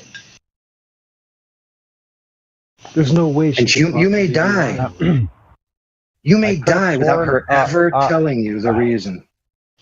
Reporting back in after sunset here, great looking sky. You can see the tail end of the Big Dipper. Ooh. And is one of you using some kind of machine tool, like a drill motor or anything like that? No? Yeah, I'm doing my own teeth. No, seriously, I'm asking a serious question. No one's using anything? Because I thought for sure that I was approached by, this is going to sound strange, by a mechanical dog. What? I thought it was a drone at first. I mean, that's a thing now. So, Could be. But wait a minute. Whenever one of you opens your mic, it sounds like that. So I'm going to leave it to say the most logical thing is to say that it sounds coming from the Discord. And it's my imagination. I just heard it from the Discord. So, good. Got that solved. Thanks for your help. Was it me? It wasn't a robot dog. Yeah, I'm glad it wasn't a robot dog. That would have freaked the shit out of me, but that's okay. I fucking fought him off if it was. I just turned my headphones off, Sonny. Was it me? I really don't know exactly. Try to talk from here. You sound like you're on some headphones. You listen. You two guys can solve that in another room. We're going to continue with the conversation. All right, my bad. Right. Exactly. Let's continue with the conversation. Forget about it. So if you knew that your girlfriend cheated, right, and you couldn't figure out why, and to her dying day, she never told you, does that mean she didn't do it? Correct. Yeah. I mean, if you don't know why she would have, that means that she didn't. And to be fair, it may give you peace to find out the reason, right? And that might be why you want to know, because you want to have some kind of peace with why the powers that be who know the truth are lying to the public. And rest assured, it's a very small amount. Most people just believe what they're told and raised in by school. They have no clue about the true nature of the world. They're just Muppet puppets that watch the news and believe what they see, right? If they're shown a photograph that's allegedly to be a photograph, they're just going to say, yep, must be true. Well, couldn't they say that the excuse that they give, that could also be a lie? Yeah, I actually heard in the background that it was some kind of Dremel tool. I'm going through my files now to find out which model based on the frequency. I'll get back to you on that. It's also, worst part is, we kind of showed him a video of the guy who shared it with us, sleeping with his girlfriend, and he's still like, why would she lie about it? It can't have happened. Why would she lie? There's no reason for her to lie, so she probably didn't do it. There's no way she could possibly have done it. I can't think of a good reason why she would have done this, so then therefore she did not. Glober logic. Nobody admitted to using a drill motor or Dremel, so therefore it could not have been a drill motor or Dremel. Right, that's logic. Sounds retarded. Yeah, so let's say for example that we know, or that you know. All right, let's say for example that you know that not only have you been presented with recent evidence that your girlfriend's lying, but in the past she's lied to you. Like at one time she said there's weapons of mass destruction in the closet. At another time, she said, no, I totally didn't give those black guys syphilis. At another time, she says, oh, no, that's totally the reason why we went to war with Vietnam. Right? So the powers that be at the elite level have a track record of lying to the public. Right? So they're untrustworthy in a general sense. So they need specific evidence. Wait, hold on a second there, because like Santa Claus, when it brings joy, then it's not a lie. So it's okay to tell a lie as long as it brings joy, like Santa Claus. Oh, I understand now. So if they have a good enough reason to lie, then it's okay. I get it. Yeah, and then it's not even at that point. It's not even a lie at that point. So what you're trying to say is S&M, sadist and masochistic. Yeah. I get it. Okay. Mm-hmm. Okay. Awesome. That's kind of like Christmas. Yeah. Oh, just like it. Oh, holy mackerel. Yeah. Yes. Like, it's okay to for lie example, as long as it brings joy. Yeah. For example, in this context, if the Earth was flat, that would have huge philosophical implications. A lot of the scientists who came up with these ideas in the past, who philosophically chose to disregard the Earth as having a central position in the cosmos for philosophical reasons, would cry at night. Therefore, we must continue this lie. And then you're like, oh, that's such a good reason. We wouldn't want the scientists to be scared. Wow.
you tell us, what is the curvature? That sea level, 8 inch per mile square, that stuff. Because now 10 miles is flat, but it should curve something like 66 foot of drop with accent, I can tell you in Italian, I can tell you in Croatian, it doesn't matter, it's the same, See, Sasha, here's the thing. Usually, it's not your accent is fine. It's that sometimes you rush some words. That's the problem. Oh, I rush. Let's talk about the Earth rather than rushing to sea level. Russian. I've dated many foreign girls. I understand accents. You are living on UK, like me. That's Ireland. All around, it's sea level. Yeah, I've also lived near the Thames River. I know how fog affects how things look. Yeah, can you live with that? You can live with that. Because, people saying that water is curving. The only problem is because water doesn't care what people say. No, you're completely right. Water doesn't curve, but tides and waves do exist. Yeah. Yep. That's not what we're talking about. We're not talking about elevation change. We're talking about curvature. Awesome. Being as water doesn't curve. Water doesn't curve without an applied force. You guys are absolutely correct. The thing about that is, forces are applying to water all the time. Awesome. Are you going to talk about gravity again? I said forces, not just gravity. Yeah, not just gravity. No, not just gravity. Kinetic forces as well. Awesome. Yeah. So being as water is level upon the surface, observed, measured, and practically used to be as such, where's the curve of the water of the Earth? Where is it? I can give you many explanations. You just won't accept any of them.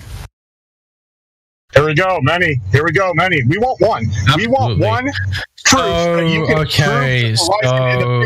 the horizon in the picture. In the picture. We're using an example. Of the picture. Show us the curve in the picture. Where is the horizon at 1.225 miles? Show it to us. Calm down, Uncle fucking... Okay. Calm down, Uncle. Go back home. Honestly, you've outstayed the family gathering event. Back to what I was saying. No, just you try to address the actual argument here instead of waffling away like a weasel. A weasel? What do you guys have against weasels? They're beautiful. Talk about weasels instead of the length of curvature. Good idea. Let's just avoid that at all. 1.225. Weasels are great. Anyway, to point out the forces that are applied to water, there's more than just gravity. You guys know this, right? Gravity is one of them. Yeah. Gravity is not a force, is it? Guys, stop fucking spurging out, okay? Do you guys need to go to care homes? You guys need somebody to fucking look after you and give you your meds? Excuse me. Gravity is not a force. We had this conversation earlier. Would you? I know gravity is an apparent force. Gravity is not an actual force. It's a phenomena that produces effects very similar to a force. Yes, we can agree on that. That's the bending and warping of space-time, non-Euclidean geometry. You're going to apply to your curved surface. The bending and warping of space-time produces an apparent phenomenon that is an apparent force. Yeah. So where is the curvature of the Earth then? Pardon? Where is the curvature of the Earth then? Where is it observed? Where is it measured? Where is the curvature of the Earth? Everywhere on Earth. Awesome. Can you point to it, please? I can just point to the Earth. Awesome. So underneath me, that's flat. That's curving, is it? It's not flat. No, is it not? Have you got a direct measurement of that? I don't have the direct measurement, but it sure as fuck isn't flat. What can I say? Well, being as it's observed, measured, and practically used to be flat, that's not a problem. And I'm also talking to somebody who couldn't point to the horizon in a picture earlier, so most definitely wouldn't be able to point to the curvature of the Earth now, would you? No, I can't point to the curvature of the Earth because it's apparent. It's not a real thing that actually exists in the universe. You're absolutely right. Like the horizon? You don't say. Guys, you understand? Curvature is an aspect of something. It's not an actual physical thing that exists on its own. Yeah. So wait. What does apparent mean again? Apparent is something saying. You know what? No, I'm gonna go for the Google definition because now you guys are fucking like. Yeah. Hold on, sorry. We'll be patient. Okay, guys. So apparent, clearly visible or understood to be obvious. 5 seconds. The next time somebody comes in and asks a question like Heretic, please don't jump in and start making comments. Right, so Heretic has asked a question. He's going to get a direct response from this man. Nobody else is going to jump in with that 10 pence worth. Do you get me now? Question, response, please. Smell juice. So apparent means clearly visible or understood to be obvious. Shut up. Seeming real or true. Can this guy shut up? Prove the globe, silly goober. Well, guess what? I'm gonna piss on your fucking nan. Anyway. Seeming real or true, but not necessarily so. Similar to the word ostensible. Okay, so quick question: could you restate that statement you just said about the curvature of the Earth, where you said it was apparent, not actual? It's not actual.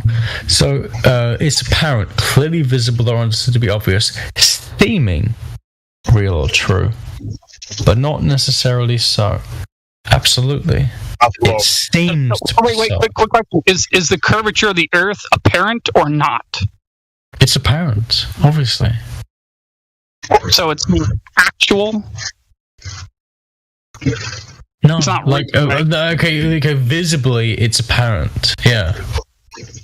Okay, but that would mean that it appears that way, but is not actually that way. Yeah, if you look at the horizon, it appears the curvature is so.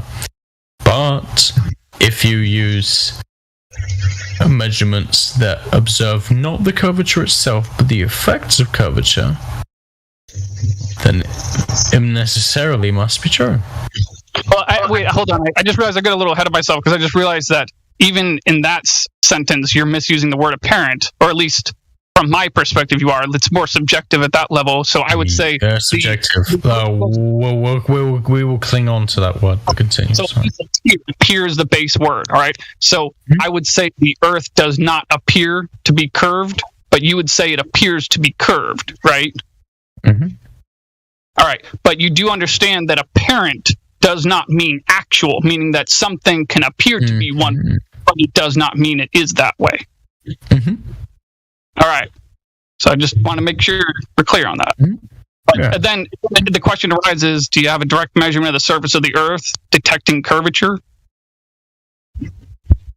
No, because what you guys mean by direct measurement is not something that could be produced for something that can't be directly seen, but has to be seen through its consequences. So you can directly observe the effects of curvature, but not. So guys, let me give you the example. You can't directly see God, but you can see consequences of God, right? Oh boy, here we go again.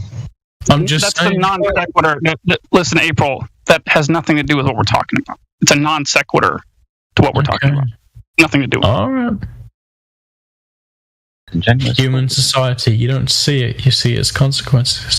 Okay, but how do you know that those are consequences of curve if you've never observed curve? Wouldn't you have to have proof of the curve, confirmation of the curve, to know that any of these things are effects of curve? No. You don't have to prove the curve to know that something you're looking at is an effect of curve. Say that again, please, and say it slower this time. Really listen to what you're saying. You don't have to have proof of the curve to know whether something you're looking at is an effect of that curve you don't have proof of. Do you realize what you just said? Yes. Can you say it again, this time slower. This time I want you to stress the A's and R's. Twice is enough. No, you're just going to answer now. You're not going to ask him to repeat it slower. You're not going to troll him like that, my motherfucker. You're just going to answer the question. Yeah. How do you know that any of these are effects of curve if you can't directly confirm the curve? Yeah. You don't know the curve is there, so how do you know you're looking at an effect of it? Do you guys know proof by contradiction? By any chance? Proof by contradiction. Can't answer? You can't answer. You can't answer? No, I'm asking you guys. He asked you the kind of question where you're not supposed to answer with another question. I can't answer. I'm just asking you a question. You can't answer. Okay. Yeah, so you don't know that you're actually looking at the effect of any curve. You just imagine that to be the case. Because you don't know there's any curve there to know that there's any curve having any effect on anything. You just a follow-up question, is it possible that you're only assuming that to be the case because you were raised to believe that? Is that possible? No, I'm an extremely open-minded person. Most of the beliefs I was raised with, I don't currently have. I often have beliefs in opposition to the things I was raised to believe, actually. So I'm very much a person who can change their mind. Well, that's good, but that doesn't answer my question, technically. Well, no, it's not good because most of the things that I believe in are not things you would agree with. So you would say, oh, it's disgusting, you change your mind. But, anyway. I get that. But the question, you still didn't answer the question, technically. The question is it possible that you're only assuming this or that effect or whatever to be an effect of curvature because you were raised to believe that? Is it possible that you only believe that because you were raised to believe that? No. It's not possible? No. You're going to say that? Really? Mm-hmm. Well, that doesn't sound very intellectually honest to me, but whatever. Oh, it sounds quite intellectually honest. How do you validate curve as the cause of any of these effects? By having a basic understanding of non-Euclidean geometry. Okay, someone else is gonna have to take this. I got a call, 1 sec. So you mean you affirm the consequent then?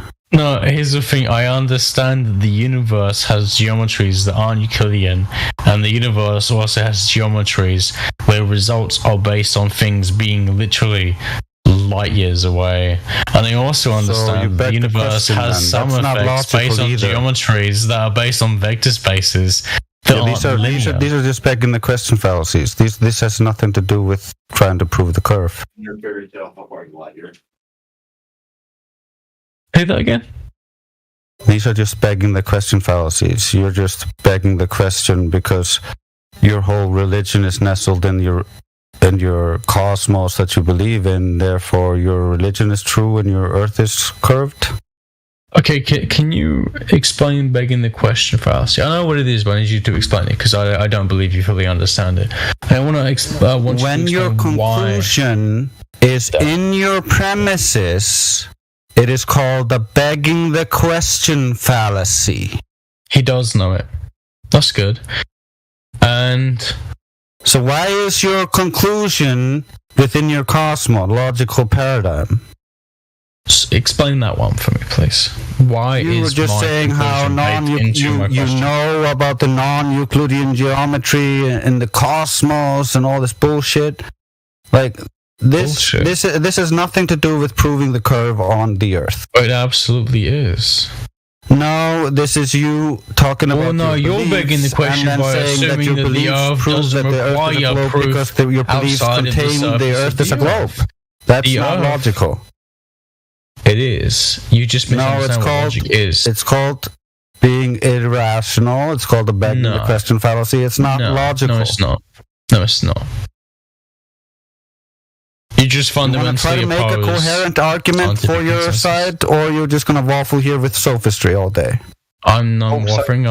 I'm not a sophist. I'm quite. You are a sophist. That's pretty obvious for all to see. You have used nothing but sophistry since you got here. Try to make a coherent, logical argument, and we will go from there.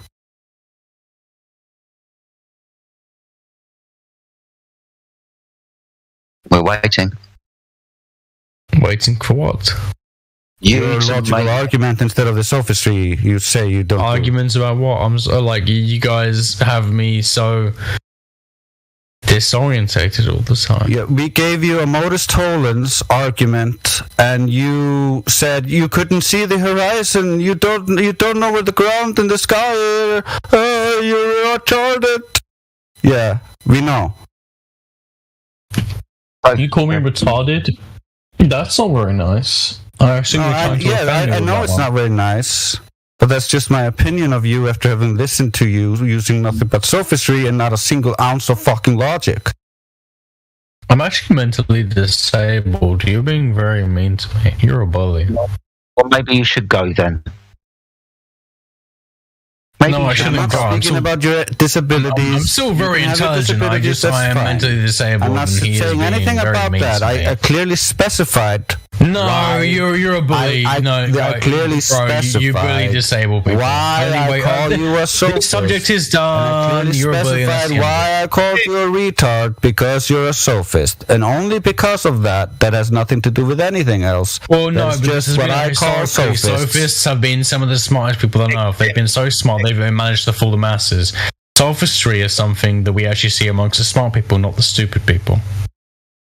No, you see it mostly from Machiavellian types and narcissists. Exactly, they're smart people who have the intelligence to manipulate people, not stupid people. Don't misunderstand what sophistry is. Sophistry isn't. I've seen plenty of dumb sophists, my friend. It has not. It's not equal to intelligence. No, just but like it is correlated here with tonight. It is correlated with intelligence. Victim. I'm not a victim, no. I'm mentally disabled and I have been bullied. But yeah, I don't really care. It's whatever. Hold up. Yeah, every single time that someone's raised their voice or used a word you don't like, victim, you've also made up the fact that you're probably not even disabled. You're a victim and you want to be a victim. No, I am disabled. Do you want to see my benefit claims forms? I can prove to you I'm actually disabled. Be up for discussion, mate. You shouldn't even bring it up. I should do though. He called me a retard, bro. Like it's fucking bullying, dude. He's trying to make me feel bad about being mentally disabled. Do you want to be a victim all your life? Do you want to be a victim all of your life? Oh no, I don't pretend to be a victim. I'm doing quite well. Shut up. Stop. I'm attractive. And I'm smart. There are parts of my life I really love. Awesome stuff. Yeah. So stop being a victim and let's get back on subject. I'm not trying to be a victim. That's what I'm talking about. No, don't do that. I'm pointing out how he's being a bully. Don't say I'm being a victim. Yeah, I'm not being a bully. I clearly defined for you what I was talking about when I used that word. I'm not talking about what you are talking about. So you're just building a straw man and trying to burn it because you're irrational. Okay. Okay. Sound like a fucking 5-year-old, man. Fuck arguing with a woman. He just been destroyed. Do you not like women? Because the women I've spoken to have been amazing. Here you go again. You want to talk about anything but the topic here, huh? No, but he brought up women. I'm pointing out women could be great really if you meet good women and you speak to them nicely. It's just a sidebar, dude. Don't jump all over it. Let's just stay focused here. Women are just great if you be friends with them and you pull up with them and you have conversations with them. You know what I'm saying? Women can be great. So what do you want to talk about? Not everybody has to have a wife and be fucking miserable with the wife. Drunk. Get back to the topic, April. For the last 2 hours, what do you expect from the guy? Guys, seriously, you can have a wonderful time with your wife. Just saying. Hey, April. Just you hear me? Yeah, I can hear you. What reason do I have to doubt that the Earth is flat? The fact that the moon doesn't really change its appearance at all, no matter where you go. It should signify based on basic optical knowledge of parallax and stuff. And not even parallax, just the fact that we understand how straight lines work at distances. Clearly the moon must be very far away, we're thousands of miles. Because when you see things even miles away, they don't. April, did you see ever in your life lake or body of water? Ever? Wait, yeah, but let's analyze this. I just asked you a question about the surface of the Earth, and you pointed to the moon and said the moon is doing this, thus the Earth must be curved. Yes, okay. In the exact same way that if you look at an ecosystem, you don't just look at the fucking plants on the ground. You look at everything going on. Yeah. No, that's a non sequitur. No. It's not a non sequitur. The Earth is more complicated. The universe is more complicated than just the surface of the Earth. No, you're looking for the curve. There is things above the surface of the Earth. It's a non sequitur. Yeah, you're looking for curvature of the surface, so that's where you want to look. Okay, this is how you guys tried to divert the conversation. Divert by talking about the exact thing we're talking about. Where you can just bring it into like a constant circle about, can you find curvature of the Earth? No, I cannot find direct curvature of the Earth. I need to use stuff outside of the curvature of the Earth. No, you can't do that. You have to look at the curvature of the Earth. I can't use the direct curvature of the Earth. Oh, no, I need to use stuff outside of the curvature of the Earth. No, you cannot use things outside of the curvature of the Earth. Thank you for admitting at least that you cannot find the curvature of the Earth in your beginning of your list. Correctly, yes. I cannot use a ruler and show you the curvature of the Earth directly on the ground. I need to go above sea level. You could use lasers of different wavelengths if you wanted to try it. No, because you guys say, oh, actually, the atmosphere and blah, blah, blah, blah, blah, blah. No, don't you know that lasers of different wavelengths refract at different rates? So you would see by the separation of the beams how much refraction is in the air? You don't know that? That's already been done, and y'all fucking said it wasn't true. It's already been done, and it shows that the Earth is flat. How high do we need to go to see the curvature, April? Like many, many miles. How many miles? Huh? How many miles? I don't know. It depends. What eyes do you have? You are saying now. Sasha, it depends. How good are your eyes? What lenses are you using? What is the atmosphere like? I don't know. Yeah, and how high we need to go? I don't know. It depends. It depends of what? It depends. It depends on conditions. It depends. Approximately. Approximately, I don't know. I don't know the average the stats for this. What is the first height when you can start to see the curvature? I don't know. You don't know. I don't know. Yeah. Okay. I can Google it. Maybe it will give me an answer. Maybe it won't. I don't know. Oh, you think that everything is on Google? Yeah, pretty much. Yeah. Does Google saying also how lake it's curving in reality? Yeah, there were plenty of wiki pages on it. Yeah. Okay, there are plenty of non-wiki pages on it. Okay, April. That means that you will Google and believe that what some people saying about that lake, or you will believe that lake. Go to that lake and see yourself. Maybe it's not curving. Do I believe what lake? Yeah, because I can Google it and somebody can say, look, this lake, it's going up pyramid, cylindrical, or whatever. It's spiraling, It's spiraling every 1 mile, and have waves like 30 meters waves. And I say, oh, fuck, let's see that. And I go to that lake, and that lake doesn't have like a wave, not even like 20 centimeters. Well, you understand that, they wouldn't say the lake has 30-meter waves. Every wave is different. They would say the biggest wave the lake ever had was 30 meters. That means lake, what is some big lake, it's curving for sure, because it must curve, because we are on spherical land. And if it's written on Google, with that size, it must curve in reality, of course. And you don't need to check that because they are saying that.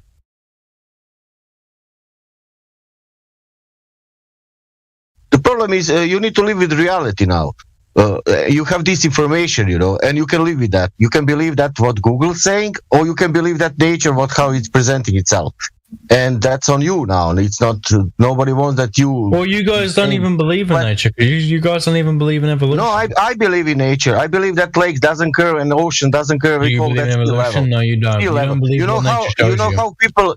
That's a false equivalence. You know how people in Switzerland... theory is not nature. April, you know how people in Switzerland calling sea level?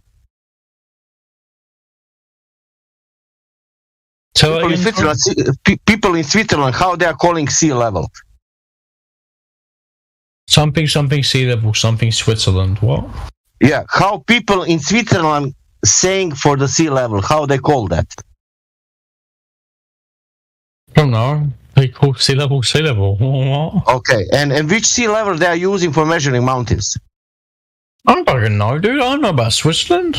What? Yeah, but Switzerland, it's not on the sea. It's inside of the Europe. I don't know. They just use, I don't know, fucking global average. I don't know. Global average. Maybe. I don't know. I told you I don't And know. what is telling you sea level? Is that maybe average called 0 point? I don't know. How you? What is that in UK? That hills? You know what you have hills in Scotland. Is that elevation above the sea level? What? What? All around UK, it's a sea level, not sea curve. Sea level is different at different elevations.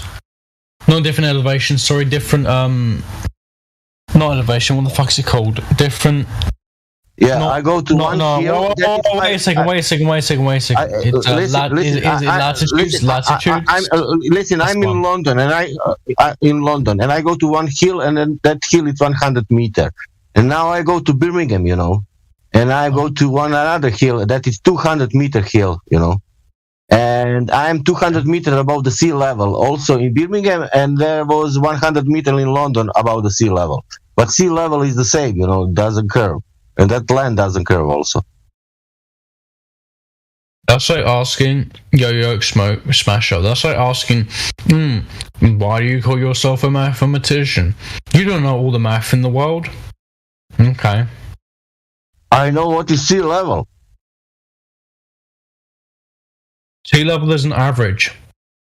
But it's a level, you know. We have tides all over the planet based on the of course, the moon tides is. more or less, you know, but on some distance, you know, for example. Exactly. So this idea that there's an exact sea level, it just isn't true. Yeah, but for example, you have the guy who made a photo distance, long distance a photo. It's like 275 miles, you know.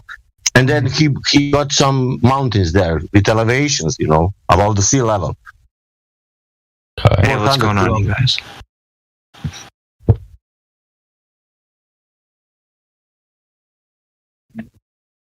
This is going to blow your guys' minds. Did you know what's on my mind? That they actually don't reach the same heights every single day. Wait, are you guys talking about flat Earth or anything right now? Yep, I'm talking about tides. The tides? Yep, tides never reach the same height twice. Never. I don't believe in flat Earth. I didn't know that. So there are actually so many bodies affecting the gravitation that produces tides in the first place. Oh, really? Yeah, you guys know about like how chaotic bodies work. This idea you have a system and small changes in the beginning affect big changes in the end. Stories. If you want to present I'm just going to something to support your belief system, then you're welcome to try to do so. It's just true. We are not here to listen to your nonsensical stories and your belief system and your rants. But nothing curves. That's the point. I like ranting. Well, that's not true because booties curve. What are you on about? So, if gravity is affecting the oceans, right, then it must be curving, right? The ocean must be curving if it's being affected. Yes. No. Okay. Here's the thing. It depends on what you mean by curving. If you mean curving in reference to the surface, then no. If you mean curving in gravity doesn't cause curving in reference to the surface. So it's not causing the ocean to conform to a ball.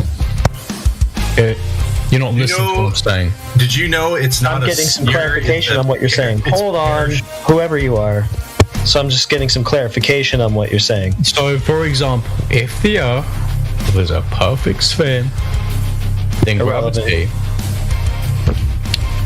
Irrelevant. I didn't ask about the shape of the sphere or whether it's perfect. Given the explanation I asked about whether oceans are conforming to it. Meaning that they would curve around its surface. See, this is why I educate people who are 18 Okay, educate me then. I'm asking for you to do that. Do the oceans conform to the surface of a sphere, imperfect or otherwise? Doesn't matter. That's the question. Okay, go. The Earth isn't a sphere. Okay. So what? There's your answer. The Earth isn't a sphere. So your question. Okay. So what is it? Invalid. So what is it? The Earth is approximately an oblate spheroid. It's an oblate spheroid. So. Approximately. Okay, great. Approximately an oblate spheroid. So are oceans conforming to an approximate oblate spheroid? Yes. Yes, they are. Okay, so there should be observable, measurable curvature over the surface of an ocean then, since it's conforming to an oblate spheroid, which is a curved object, right? There isn't observable curvature over the surface. Why not? How do you know it's there then? Because the surface adheres to the approximate oblate spheroid. How do you know that if you don't observe it? Well, we can though. We can observe the effects. We don't directly observe it. Well, that's what I'm talking about. One of the effects of that oblate spheroid with gravity would be the curved oceans that we're talking about. But you say you don't observe those, so how do you know that they're there? We indirectly observe them for things like... Why would we have to do that? Why can't we just directly observe them? Can you directly observe every murder? No. Exactly. It's a false equivalence. It's not. It is. So how big is it? How big is your oblate spheroid? No, because a murder has consequences. Got an approximate radius curvature has consequences. Okay, yeah. Curvature has consequences, but you don't know that there is any because you still haven't demonstrated. And you don't know if there's a murder. That's a begging the question fallacy. You don't know if there's a murder. Maybe it was a. Maybe it was a premise in your argument. Maybe it was a suicide. Okay, that's great. But enough about that. I know you're really desperate to get off this topic. Whatever you can do. But does your oblate spheroid have an approximate radius value? Like roughly 4,000 miles. Roughly 4,000 miles. Okay, that's good enough to have. Okay, no problem. We should have a geometric horizon at roughly 1.2 miles times. Bearing in mind, guys, bearing in mind the radius actually changes all the time. Okay, I'll give you 4,600 miles. Do you think that'll cover any change? No, it's like 3,900 and something miles. Sure, I'm gonna go ahead and just give you 4,600. How about that? What? No, that's not even roughly. Don't want it? 1,000. That's like a whole half of 1,000 extra. That's not even remotely. Yeah, no problem. It won't make any difference. It won't make any difference. Yes, it will. Are you kidding me? At a 1 foot observer height. What do you want about? Shut up. Hold on. You're being cringe. Be quiet. At a 1 foot observer height with the 4,600 mile radius value, you might get an extra tenth or two of a mile of geometric horizon distance. So, big deal, doesn't really matter. Your variable radius and your oblate spheroid doesn't really do anything to affect the rate of curvature we should be seeing over the surface. So, it's a red herring, it's a non sequitur, and it doesn't matter. So, where is this curvature and how do you know it's there if we don't observe it? Because it should be observable given the dimensions that you just claimed. Who keeps muting me? I do, because you won't shut up when I'm talking. Show me your balls. I'm done though. I stopped talking, so you can go now. Do you have balls? That's also off topic. Okay. I won't mention it again then. I'm sorry. I know you have ball envy because you're in desperate search of a ball. You don't have any, so you can only imagine them, obviously. That's why you're here doing this. But anyway, try to stay focused on the topic. I have wonderful. Yeah, see, I shouldn't have even said that because now you're completely distracted. So let's go back to the topic, right? Given the radius that you've claimed, right, there should be a pretty observable amount of curvature. We've just talked about the formulas, right? We're not observing it. Why not? Where is it? How do you know it's there if we don't observe it?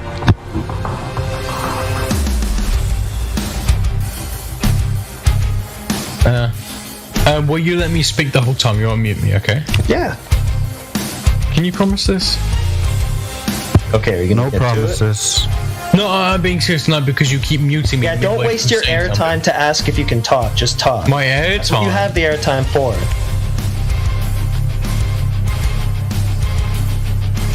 Okay, now you're gonna waste it on not talking. So you're either gonna not talk about the topic or you're not gonna talk. Not a lot of glow proof to be found there. What's the question? Sorry, I forgot. I was too busy. Well, yeah, you gave me the approximate radius value. From that, we get the approximate rate of curvature, the geometric horizon distance we should be seeing, right? So we have all of that now because you've given us the radius, right? We're not observing it. You've said yourself that we can't observe it, even though it should be observable, given the geometry that you've claimed. So the question becomes, how do we observe it? How do we know it's there if you don't observe it? Can you observe the entire border of Spain?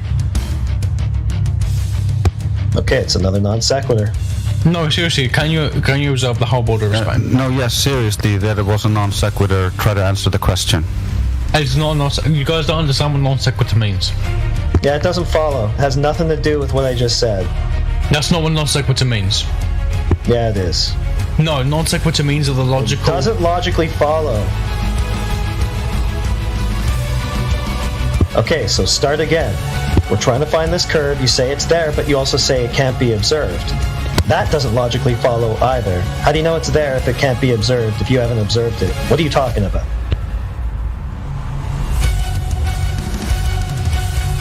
You guys already decided I was wrong before I even started speaking.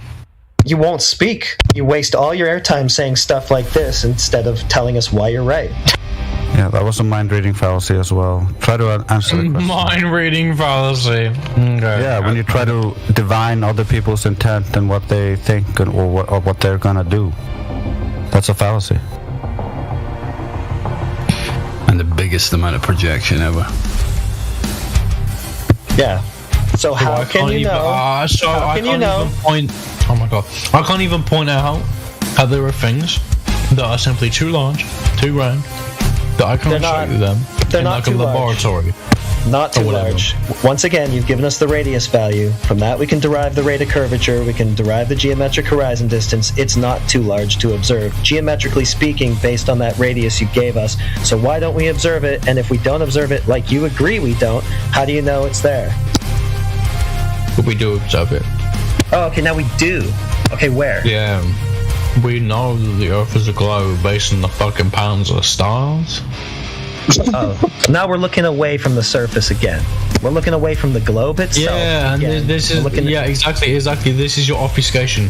No. Yes. No, looking something away from the surface can never affect the surface. No, looking away from the surface, the very thing in question here, and talking about everything else, that's the obfuscation. So can you get back to the point, which is the surface? Why do you keep muting me? Because you don't shut up and because you keep going off topic. You hear my voice, don't you? No, because we're going to go directly to the surface, right? The thing that you're saying is curved, and we're going to find the curvature there directly. We're not going off of it. We're not going somewhere else. We're not looking in the opposite direction. So when you do that, yeah, I'm just going to mute you and bring it back.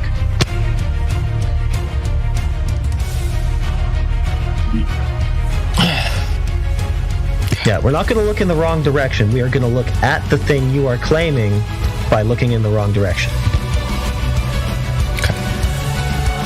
So how can we directly observe it? Given the dimensions you've claimed we should, it's not that big. It's not too big. Directly. Tell me, what does directly observing curvature mean? What? Looking at it. What? Looking at it. Seeing curvature. Yeah. What if the curvature... What if the curvature can be shown to exist, but is too small for you to see with the naked eye at the surface of the beach? Well, like you say, we should see the effects of it, the main one being a geometric horizon. That should be the main effect. I never said you have to see it with the naked eye. Well, we should see a geometric horizon.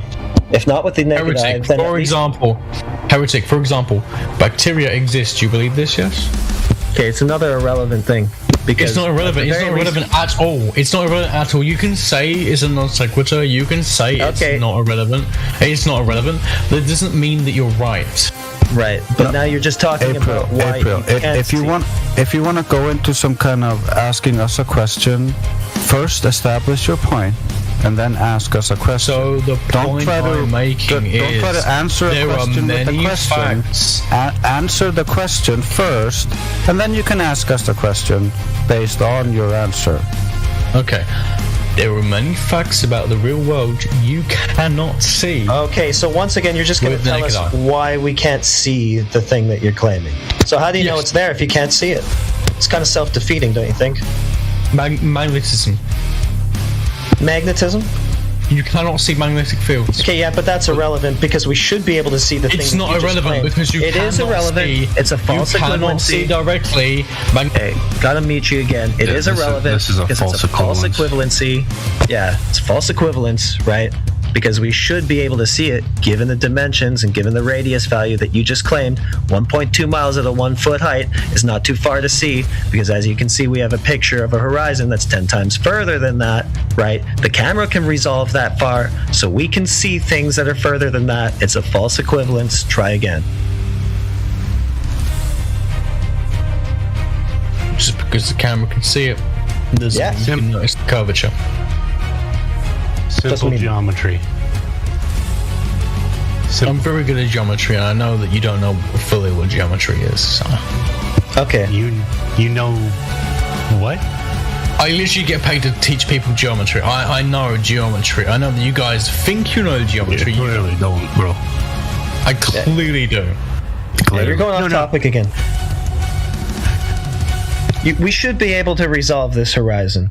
Given a telescope, a telephoto lens, good camera, we should be able to resolve this 1.2 mile horizon and confirm its existence. No problem. You can resolve it. Does that mean the human eye can distinguish it? No. That's irrelevant. The human eye looks through a camera. The human eye looks at a picture. The human eye looks at a picture that was taken with a zoom lens. That's irrelevant. We don't need to see it with our naked eye. We can use tools to resolve it. You have to be able to resolve it for the human eye to see it. We did, using a camera. Okay. Yeah. Okay.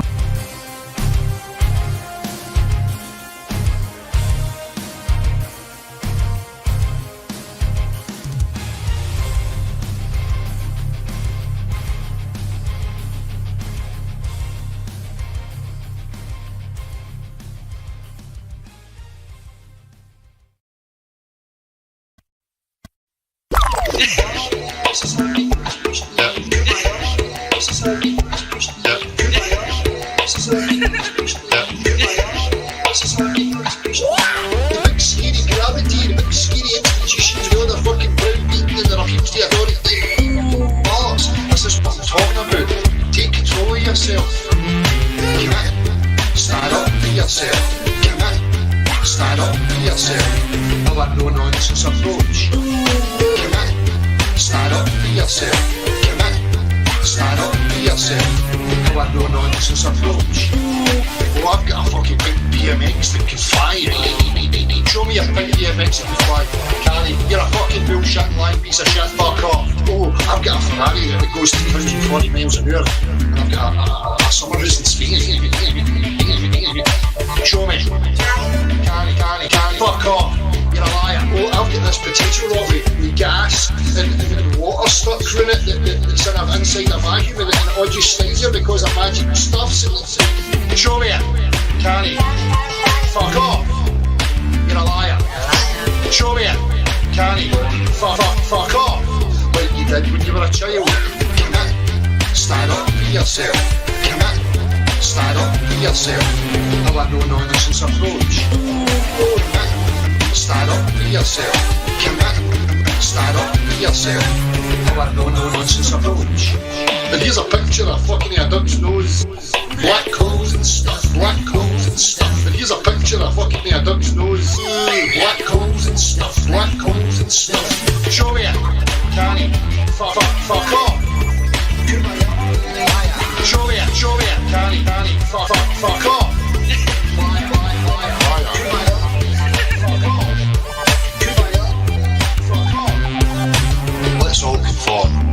Let's all conform and behave like good little children. Do not escape from your box. Conform to the social norm. Conform like a politician. Conform to the social norm.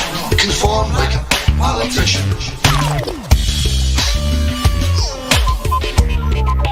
Yes.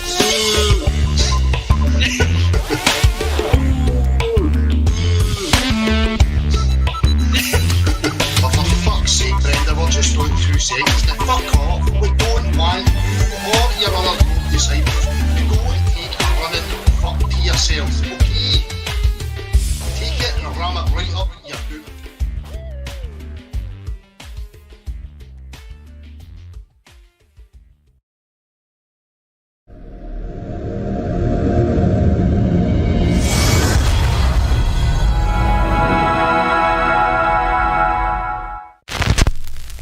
Have you ever looked away from Earth into the black void? Because you can see the stars. Oh yeah. You know, we were never able to see stars from the lunar surface or on the daylight side of the moon. It's not a black void. I mean, it's black, but there's all kinds of little polka dots. I don't remember seeing any. Space is fake AF. Mashed potatoes. Space is fake AF. There's more than stars. You can see planets. You can see moons. You see the gas. It don't matter. Since there was not a limit. We fly to the moon in another second. But we haven't been back since 1972. I gotta play the didgeridoo. Destroyed all the papers and blew up the Challenger crew. Except for the twinsies. It's not. Space is fake AF. Space is fake AF. Look out into deep space away from the sun. It's the darkest night you can imagine. Hey, space boy, you broke my rocket man heart. You can smell a little roast beef. Where are the stars? Is it bright or is it dark? The vacuum of space, oh the tomfoolery. I think Sandy's hair is pretty much a dead giveaway. What happens if you get a leak on that? You have a leak.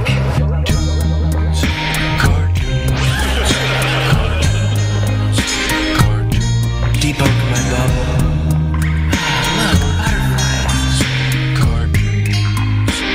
It's hard to comprehend. Space is fake AF. Two little bitty O-rings. Space is fake AF.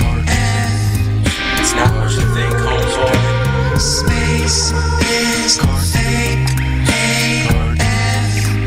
It's all just start doing this. Space is fake AF. Research Eddie Bravo. You just have a leak. And what you would do is lose air.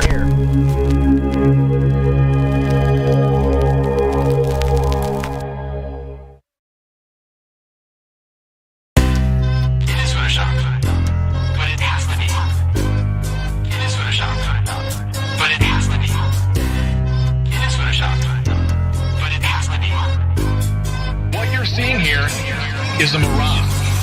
A lie is a lie, and it don't matter how many dumb sheeple believe it. And the truth is the truth, hiding right out in plain sight, and still people don't see it. Man, this shit got me heated, and I won't stop till the elite are being defeated. They keep us deceived about everything that we think, and they keep it a secret. What we're taught is not conducive with reality. Big bang, evolution, and there's gravity. I tell the truth, and then these motherfuckers laugh at me, telling me the earth is photoshopped because it has to be. Most people accept the deception happily, but what they're doing to us all is a tragedy. God created the heavens and the earth in a verse, but we're living in a famous on the galaxy. They say we're monkeys on a ball flying through outer space, but there's no proof. It seems to have vanished without a trace. NASA and other agencies falling down from grace. You can take that bullshit pseudoscience and get out my face. I'm the antisocial type. You're a government prototype. That's why you make it a point to tell me that I'm crazy every time you're angry, cause you know I'm right. I'm standing outside the house of cards, about to watch it fall. No more living on a cartoon ball. Horizon means horizontal. Indoctrination is awful because you're taught the globe model. Ever since y'all could crawl, we follow rapists and murderers, liars, thieves, and sun worshippers, saying we can't see curvature cause we're all too small. And though it's never been proven, they say we're ripping and shooting. The earth is spinning and moving. Oh no, no, not at all. It's a criminal enterprise where deception intensifies. NASA's got us all living like on a cartoon ball. It is photoshopped, but it has to be. What you're seeing here is a mirage. They say that we went to the moon 6 times, but pure BS is the way that smelled. Now they're telling us that we can't even leave the planet because of the Van Allen radiation belt. Yeah, okay, sure. NASA, what you lying for? You lying now? You lied before. I can't take this anymore. The only thing they took to space was your imagination. Fake aliens are coming, now they have you waiting. We need to do something about it. No procrastination, trying to cause the masses to awaken. That's the path I'm taking. But you can see if you check all the percentages. So many people having cognitive dissonance. But that's what happens at the loss of your innocence. Then you get involved with all of this wickedness. They try to do all the humans this way. So are they just idiots? Who is to say? Conditioned by the television, it makes your decisions, opinions, and you just obey. Stuck in the material domain of Satan, where everything in each and every day is pagan. Mandela effect, cause the game is changing. People waking up and now the cage is shaking. The earth is flat, and that is a universal fact. If it isn't that, then tell me where the fuck the curve is at. They tell us that we can't see it because we're all too small. And now we're spinning on a cartoon ball. Horizon means horizontal. Indoctrination is awful because you're taught the globe model. Ever since y'all could crawl, we follow rapists and murderers, liars, thieves, and sun worshippers, saying we can't see curvature cause we're all too small. And though it's never been proven, they say we're ripping and shooting. The earth is spinning and moving. Oh no, no, not at all. It's a criminal enterprise where deception intensifies. Assholes got us all living like on a cartoon ball. It is the world that has been pulled over your eyes to blind you from the truth. Like everyone else, you were born into bondage, born into a prison for your mind.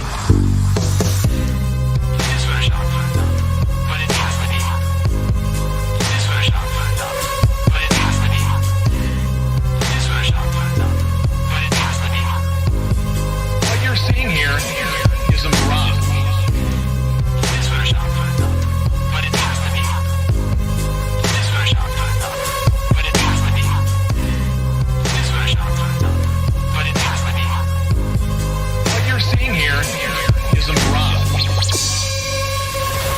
We accept the reality of the world with which we're presented. It's as simple as that.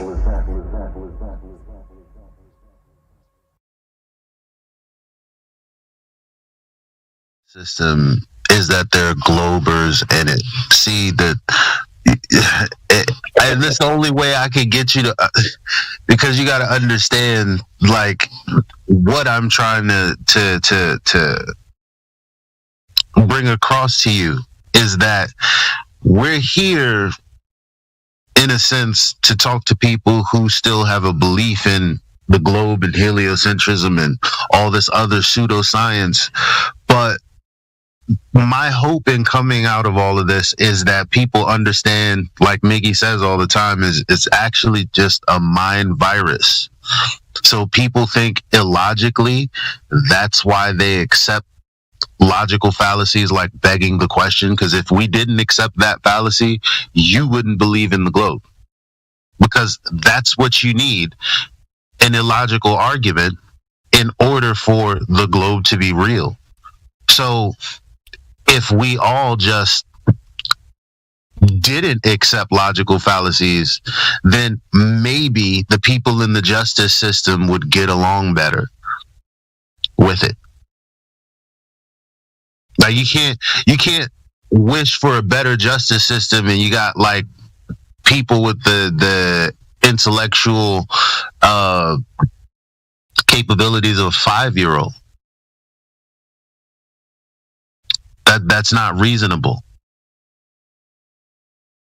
So the problem of people believing that the Earth is a globe is not just that they believe an Earth is a globe, but they cannot think logically, and that causes problems in society?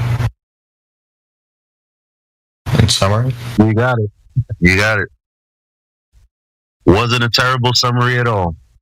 Hit the nail on the head there. Well done. I would largely agree with that. Yeah, I would agree with that, except, obviously, the reason I'm here. Aren't you a glober? Yeah. Are you a glober, Prissy? Yeah. But I would agree that people not being able to think logically and level-headedly does cause a lot of problems in our society. So, Percy Cow, I would say that you're part of the problem. I mean, no offense, but if you think it's a globe, then I have to say that you're part of the problem. So, what I came here to find out is from a glober's perspective, flat earthers look like how globers seem to flat earthers. Very illogical and not having a definitive train of thought. And what's illogical that we say? Well, I would find it hard to... What's illogical that we say? Well, we can make it even simpler, like logic, illogic, logical fallacies, like that. Look, everything boils down to the same thing if you ask me. Because what is fallacious logic? It's just an error in thinking, aka a false conclusion. What is a falsehood? Something that is wrong, untrue. All we're talking about is if a motherfucker is telling the truth or not. Did an event occur or not? Yes, no. Is this thing true? Yes, no. We've taken that very simple thing and complicated it because there's a bunch of liars running around. Lawyers, right? Like, so it's as simple as this system would be just fine if people could tell the truth. Yeah. Like when we talk to astrophysicists and we say, so you don't have like, scientific evidence or anything concrete. It's just basically, some thought experiment. And most of them who come in here will say no, or they'll deflect, or they'll do anything to not go, yeah, that's true. But then when they're not in debate form, you hear people like Sabine Hasselhoff, whatever the fuck her name is, Indio knows her name, and she'll say, yeah, it was a thought experiment. Yeah, this wasn't actually science. There weren't any natural experiments. They know what we're talking about when we're pressing them. So they're lying when they come in here 99% of the time. It's like, if people didn't lie, the world would be a better place. Look, I'll give you another example, Prissy Co. When Neil deGrasse Tyson says, when the chick asks him, what is gravity? And he says, well, what it is, I don't know. Is he lying? So when a Glober comes in here and they're aware of his statement, and they come and say something, you guys don't believe in gravity? Gravity's a proven theory. Well, no one in mainstream science thinks that when they're talking to the public. They only think that when they come into the Flat Earth server.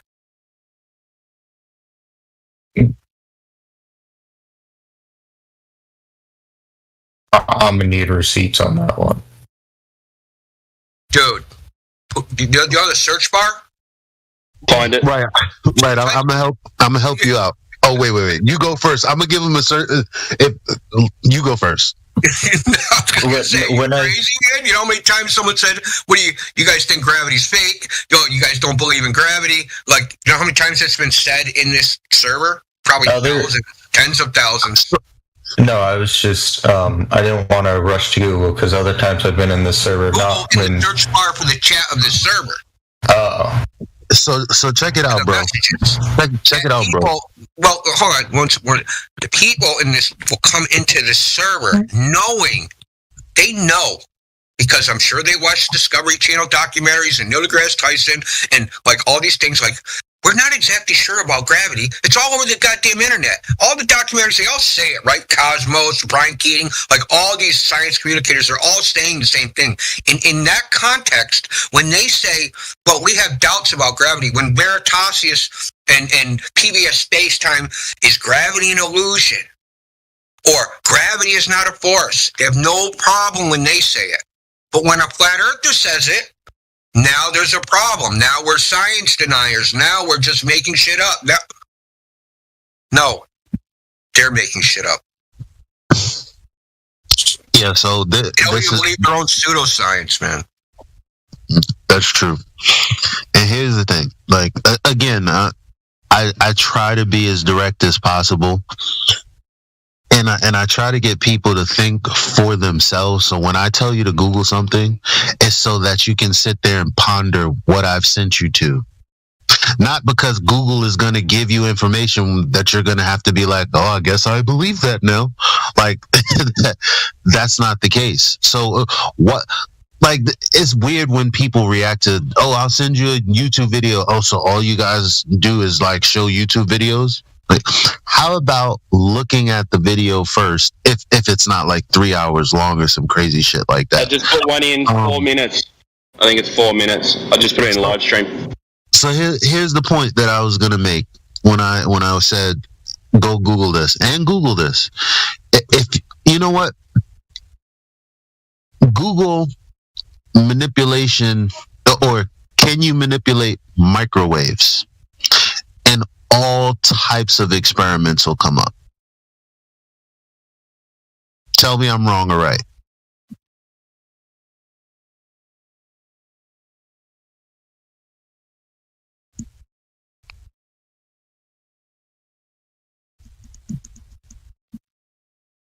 Veritably. Shut up, Sonny. Oh. Don't ruin it. Sorry. Yeah, you're good. I'm seeing. The point is, you're finding stuff, right? There's stuff to be found. Kinda. It's not really on topic, though. It's more talking about microwaves, like in a kitchen. Well, you do have a microwave, right? Yeah. So, right. So you even have a real world example of something. Never mind. The first two are about Marvel superheroes. You don't have to think about, oh, what is this thing like? You're like, I know what microwaves are. It's that thing that boils my water when I'm too lazy to put it on a stove in a pot, right? So if you type in, can you manipulate gravity? Tell me the first search result you find. Okay, the first three for can you manipulate microwaves are all superheroes. Okay. Hold on.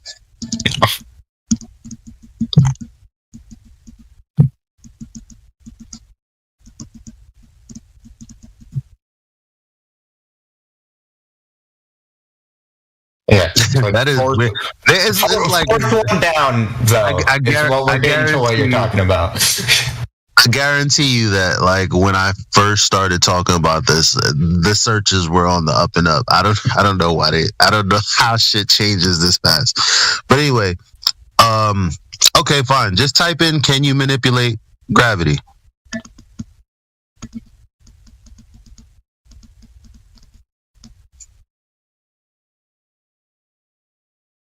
And read out loud what it says.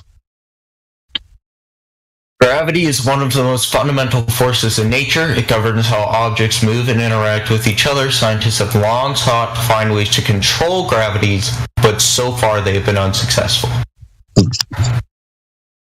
AKA, no, it hasn't been manipulated. What is it, first of all? That's the entire point. You have this idea, these graphics of what something is, but they can't even manipulate it, control it, manipulate it, whatever. Because as an independent variable in a scientific experiment, that's exactly what you would need to do to validate or invalidate that it's the cause of a natural phenomena. So they're telling you right here that they've never done that. You don't need to check with a physicist from fucking Yale to figure this out. But if you're struggling with this is exactly what I mean by what's wrong with the justice system. People struggle with telling the truth, and people's lives are in jeopardy while others are struggling to tell the truth.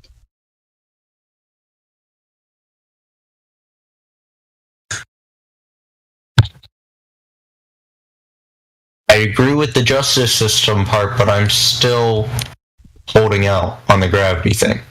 So you can say you agree with the justice system until you're challenged, and then you'll bend like everyone else because truth isn't more important than comfortability.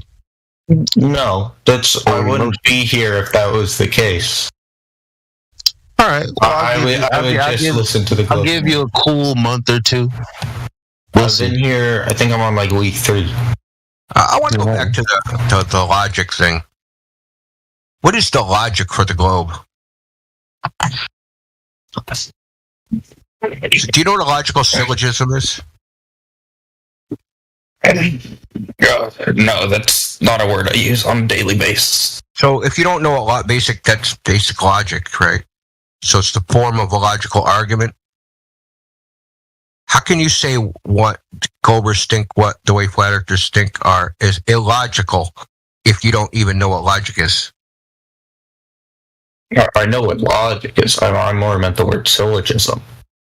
A logical syllogism is fundamental to using logic. I can do something without knowing the word for it. Syllogism is a logical argument. 2 premises and a conclusion. Okay? All men are mortal. Aristotle is a man.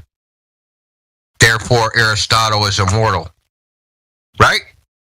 It's a logical syllogism. 2 things assumed to be true to find an answer.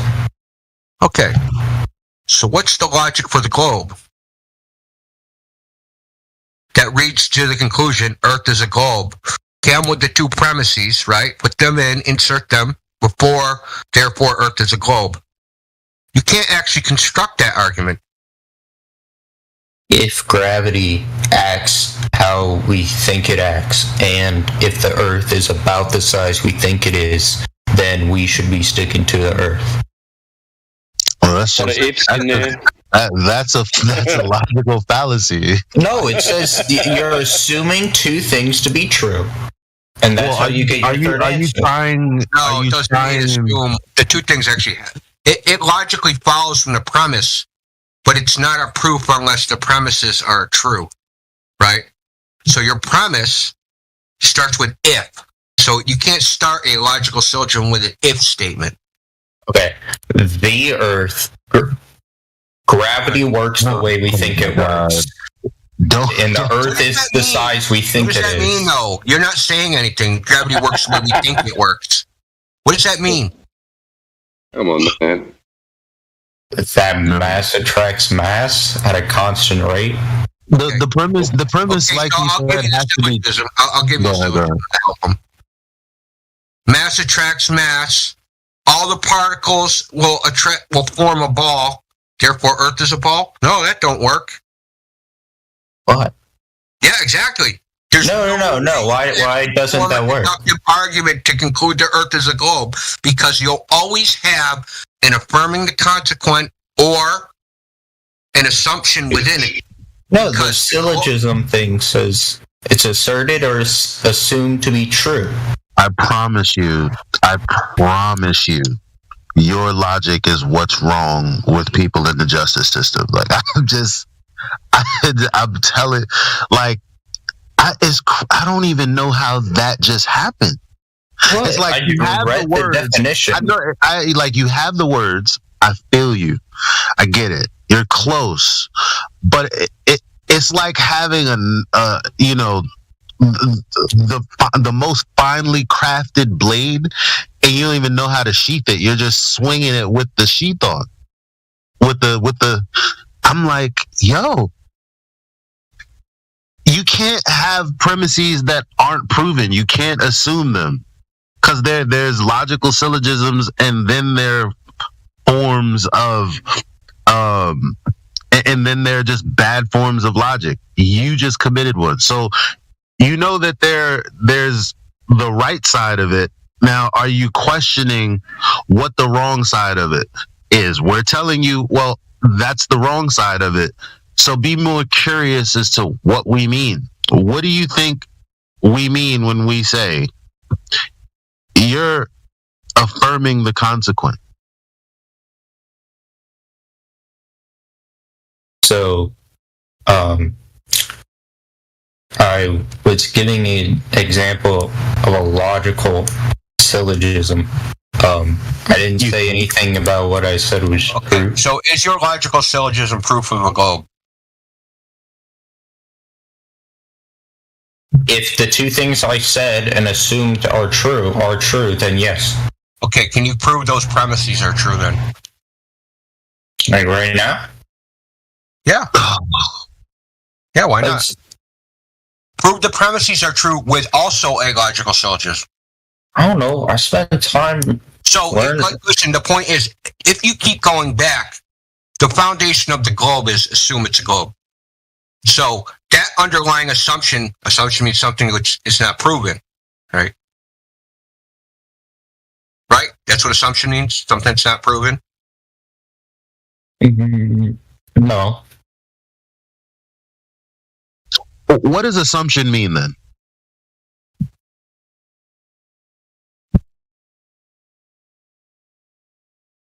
What is it? What is it not a thing that is accepted as true or is certain to happen without proof? Okay. Yeah. An action of taking power or responsibility. Yes. Okay. That is correct. Assumed to be true without proof. You can't get to the proof part. That's so we shouldn't use. You shouldn't use an assumption. You can't use an assumption and then claim you have proof if there's an assumption in the premise. So you shouldn't use logical syllogisms. That's begging the question. You're begging the question. No, I'm saying you. Then you shouldn't use don't say no. Don't say no. Don't say no. Google begging the question. No, hold on. No, stop. We're saying that you're committing a logical fallacy. It's called begging the question. If you have premises that are assumed rather than proven, and at the end of that, you're like, there's the proof in form, that's just begging the question. We're not arguing. We're telling you, look it up. Because if you look it up, you'll realize if we play back the live stream, you've committed that fallacy. There's nothing to argue about. I did not say anything was truth. I said what you told me. Did I time out? Did I say that you said anything was truth? What did I just say? Proof. Not true, sorry. Okay, so that's the point. If there's no proof for the globe, what is the point? Two assumptions don't make a proof. So we shouldn't use. So what? Before you yell over me and like completely not talk about what I'm talking about. As long as you don't put words in my mouth by asking me, so we shouldn't assume things. Because what I'm telling you is that two assumptions don't make a proof. Yes. And what I'm saying is the definition of logical syllogism is two assumptions make another part. Assertion. Assertions and assumptions, bro. Assertions or assumed. Two propositions that are asserted or assumed to be true. Now, what can be asserted are proven things that don't have to be assumed. Right? So you can make a logical syllogism with two proven items, right, as the premises. So using those two premises, then the third thing is proven, right? But you don't need premises to. that are proven to create a therefore, right? The conclusion, which will also be proven because the premises are proven. So you prove the premises deductively using the same deductive logic. And of course you have to start somewhere. So you have to start an axiom, something which is self-evidently true. That doesn't need to be proven because it's self-evident. Such as, you're not a cow. Or, right? Your name is cow. You're not a cow, right? I don't have to prove you're not a cow. So assertions also do not state that they're facts. It says a forceful and confident statement of fact or belief. It does not say you need evidence for that. In this context, it means illogical. It means a statement that is asserted as truth, not as assumed. Yeah, but like, it's still, an assertion can be wrong. Yes, you're right. An assertion can also be an assumed assertion. But if your assertion, right, is a proven, something that's proven, right, or if your assertion is an axiom, then the combination of two of those will lead to a proof, right?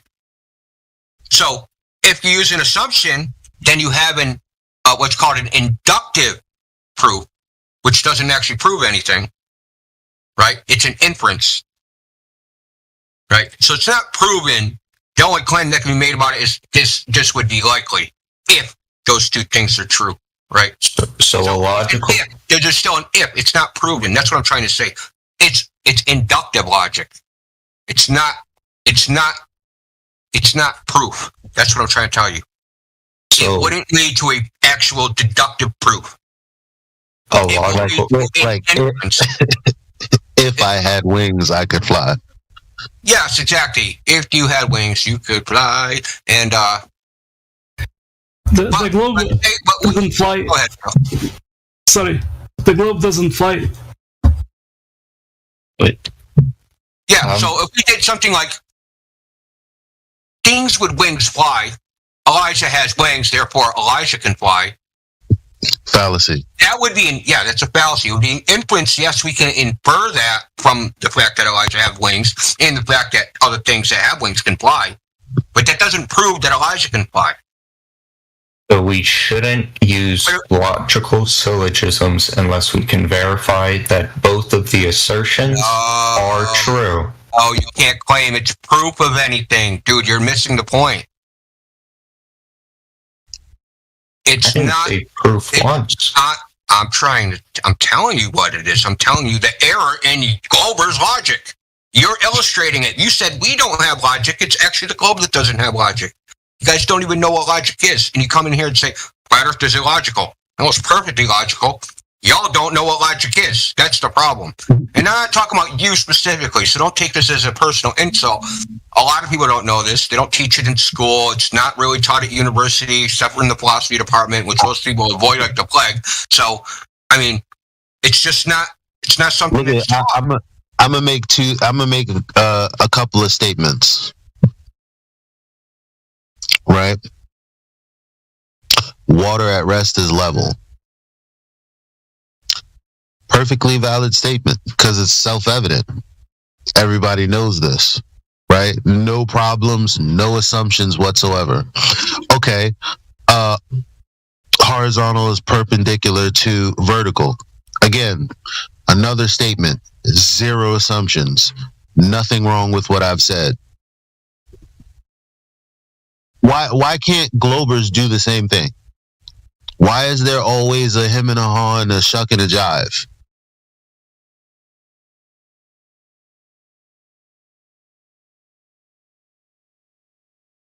Usually, see, what Elijah's doing, he's talking about properties of physical reality that you can observe and describe, right? So he's just describing reality.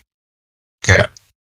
Now, Globerters, and just generally, this isn't exclusive to Globe Earth. I mean, it happens in a lot of so-called pseudosciences. They insert a concept, a conceptual idea within this, right? As opposed to an observation of reality. So they use something that occurs in their imagination as the premise for their syllogism. Okay, so can I try a syllogism? When you say gravity, that is actually a concept. Gravity is a concept. It's not a physical thing out there, right? You can't grab a handful of gravity. There isn't a jar of gravity, right? So if I say gravity to you, what is gravity? What is gravity in the physical world that you see, that you've observed? Things falling. Okay. So things falling is gravity. Not mass attracting mass.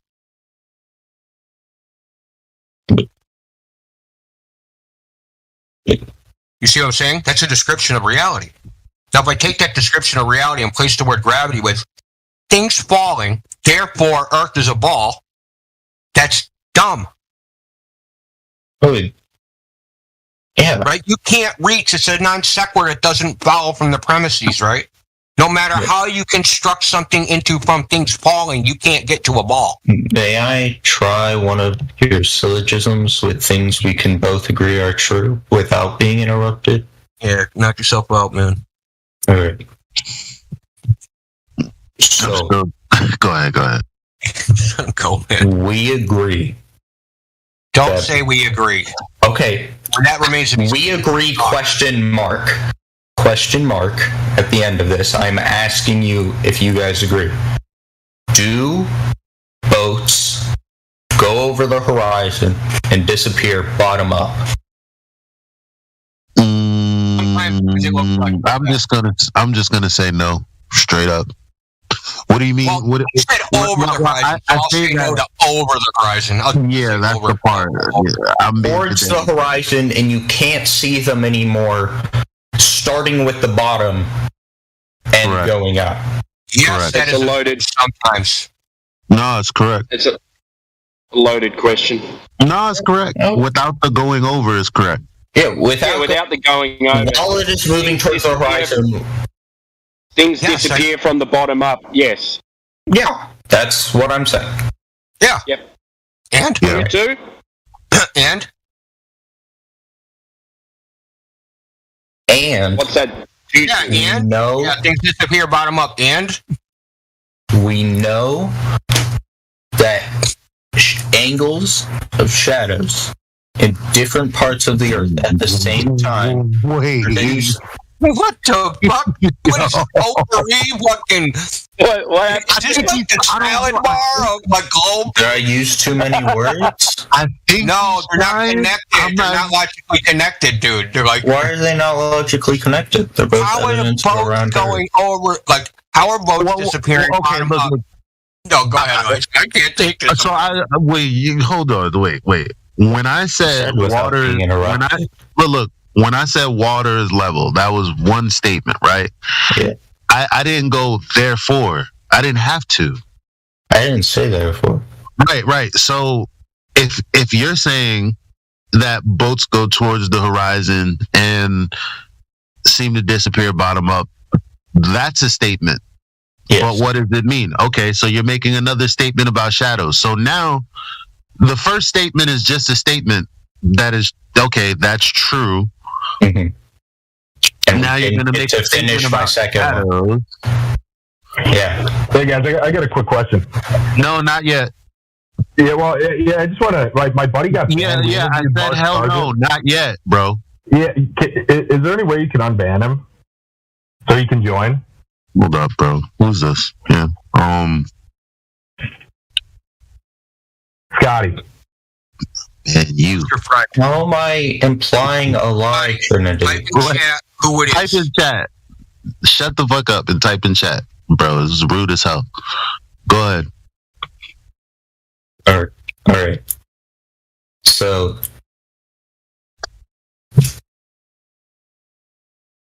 the shadows and in whatnot. short, yeah, the Aristophanes experiment can be replicated. What's the statement? In short, that experiment can be replicated. We can both. What is the statement? Measurements of angles of shadows were taken at two different points, and they had a difference in angle. Can that happen on both? No, don't. Yeah. No, don't. That was a fuck up because he didn't even. What does that mean? Which? Okay, there's a difference in the length of shadows. So what? Yeah. So? If those... Yeah. Okay, so Yeah, because that's like add in there, buddy. That plus that. No. What plus what? Yeah, Platter. I'm saying those are my two pieces of the syllogism. Do we both agree that those two things are true? I wasn't even doing that. I was just making two true statements. I mean, it's something that you can happen across and go, yeah, I can perfectly describe this thing without adding anything extra. So I thought you were thinking about it. So I'm not. That's what I'm saying. I'm thinking that you're doing that. Like, so it's like, okay, well, boats disappear beyond the horizon. Okay, from the bottom up. Okay, so you measure shadows and the lengths are different. Okay, so what is that? Listen, can I explain it to him? Because obviously, if he fucked up this bad, I understand. The premises have to be connected to each other logically. So I'll give you the deductive syllogism again. What? Wait. All men are mortal. Aristotle is a man. You see how now they're connected logically? Mm-hmm. Therefore, Aristotle is mortal. All right. Your claim, boats disappear bottom first, sticks and shadows measure different angles. Those two things are not connected logically. So I need to say something about the ocean or the horizon for it to... You need to connect those two premises logically to each other. They have the logical connection must be in the statements themselves.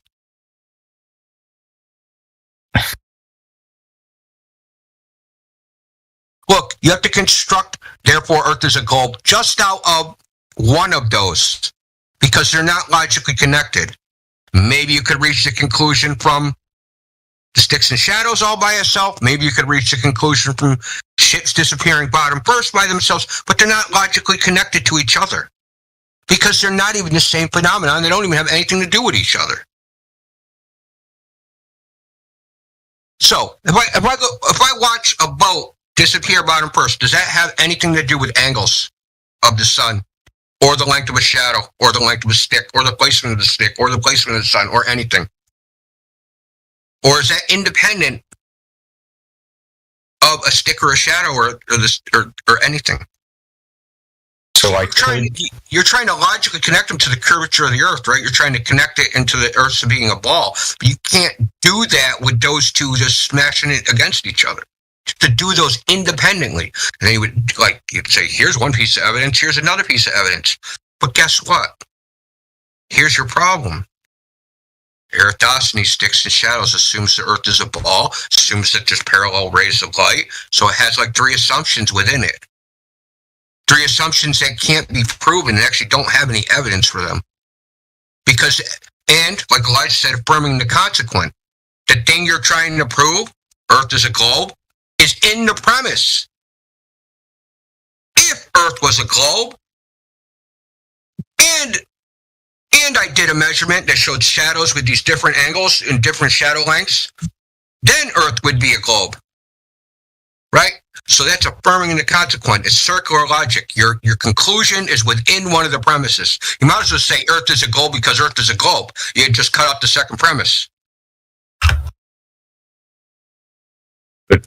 Two pieces of evidence that do not contradict each other and support the same thing.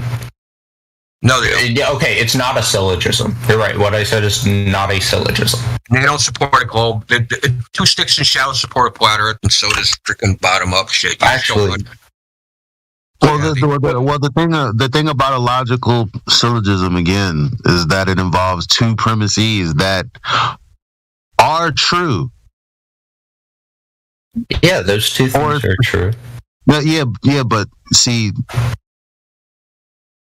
they're not connected to a globe, though. You haven't done that.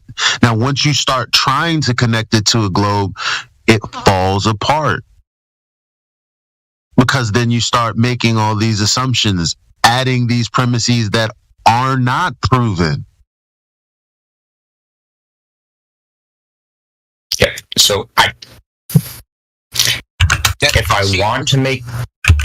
What was the claim? What did I claim? You actually can't construct a deductive logical argument that the Earth's a globe. It's not possible. And why do you think that's not possible? Right, it is possible. Then do it. Look, you're not the first person that's tried this. It's not possible. You know why? I'm going to tell you why it's not possible. Because it always starts with the assumption that the Earth's a globe. Because that is not self-evident. If it was self-evident, right, if you went out in the freaking world and looked and you saw curved horizon or some other factor, right, that would indicate just from pure senses and was self-evident to anybody that this is a giant ball, then you could construct a logical syllogism because you would have an axiom, but you don't have an axiom. You have to have, you starting with something that you can't actually, that's not self-evident, that can only be constructed from rationality. It can't be, like I said, you're not a cow. I don't need to construct a logical argument for that. It's obvious you're not a cow. It's obvious to everybody you're not a cow. Anyone that knows what a cow is and what you are, it's obvious you're not a cow. Okay? Period. I don't have to fucking give you reasons why you're not a cow. I don't have to construct a deductive argument, even though I can, that you're not a cow, right? And it's, but the globe cannot be, just say, it's obvious it's a ball. No, it's not obvious. So never been outside and be like, bam, check out this giant ball. If we, you have to construct it. How do you construct it? If we give an argument backed up with evidence, it's not valid because it's not easily observable. Giving an argument is not evidence. Not proof, dude. That's what you're not understanding. Yes, you did. No, I did not say. I said if with I give evidence. you said if I give an argument with evidence. Yeah, so where's the evidence? Say the argument was evidence. So where's the evidence? Because everything that you said is just assuming the evidence. That's why I said what I said. But okay, fine. I'll rewind. Where's the evidence? Okay. So, I've been doing like cross-state drives recently. So I had a lot of time to think, but not a lot of time to get in the server. So what I've been pondering the past couple of days is maybe a week ago or something. I was in the call and I brought up the Eratosthenes thing, whatever old Greek guy's name is, and I was told that it is possible on a flat Earth, and I was shown some diagrams and played a Vsauce. I mean, that's kind of not relevant to the conversation we're having, because if you read Geodesy and you read what Eratosthenes supposedly did, again, like Indio told you, there's like 3 assumptions in there. So, off the bat, you know that assumptions don't turn into evidence, right? We just, or did you disagree with that? Assumptions do not. If assumptions are proven wrong, no, you can't. You can't assume something and prove that it's right using the assumption. That doesn't make any sense. Why do we have to prove something wrong that has no proof? Well, the same argument. I'm going to assume unicorns exist. Prove they don't. Do you have evidence for that? I don't need evidence. I assumed it. Like you just said, if you assume it, it needs to be proven wrong. No, I said, you didn't let me finish. If it can be proven wrong and there is evidence that it does happen, the unicorns do exist, and there's no evidence against unicorns existing. You just said an assumption needs to be proven wrong. You said because I was interrupted. So you misspoke then? Okay, so do you want to correct what you said? Yes. Does assumptions need to be proven wrong? If assumption has evidence that it is true, and no evidence that it is wrong. So where is the evidence? Because the assumption can't be the evidence. Like I told you, now this is becoming circular. Because if you're going to bring up Eratosthenes, if you're going to bring up Eratosthenes, and he assumed that the Earth was a sphere in the beginning, That's not proof. What does the Earth being a sphere have to do with the measurements, though? No, it's not. It's that he's assuming that it's a sphere. The measurements have actually nothing to do with it, because he's taking elevation angle measurements. Now, it's not an affirming the consequent fallacy to say therefore the Earth is not a globe, because by necessity an elevation angle utilizes horizontal lines. So that's the angles have nothing to do. No, so let me ask you a question, Prissy. We're not trying to measure the circumference of the Earth. We're not trying to do anything. We just take a stick, we stick it in the ground, we measure the shadow length. What conclusion can we just get? And you take a stick in another place. Okay, and then we measure its shadow length. Yes. Now we have two values, two numerical values. Yeah. And what's the next step? Why would you be doing that? I don't know. You tell me. What's the next step? To measure the circumference of the Earth. Okay, so what's the next step? I'm pretty sure it was compare the difference in angle or length of the shadows. And where do those angles intersect? Those. At the center of a sphere, right? You're assuming the sphere from the measurements. What if I don't assume the sphere and I assume it's flat? Well, I'll come to the conclusion that the sun's just closer. Yeah, so that's exactly what I've been thinking about. Yeah, so we have the same, well, during the time Eratosthenes lived, in China, they were doing the exact same thing, but they didn't assume it was a sphere, and they thought that they were measuring the flat Earth using the exact same method. So that's exactly why I brought it up. Because that's why we keep telling you, right? That it's like you're using an underlying assumption to reach the conclusion. I would really love to get a couple sentences out in a row. Yeah, go ahead. Well, we've done this lots of times, so it's like, go ahead. Just go ahead. Okay. Here's your chance. So it can be replicated on a flat Earth if the sun is closer. Right?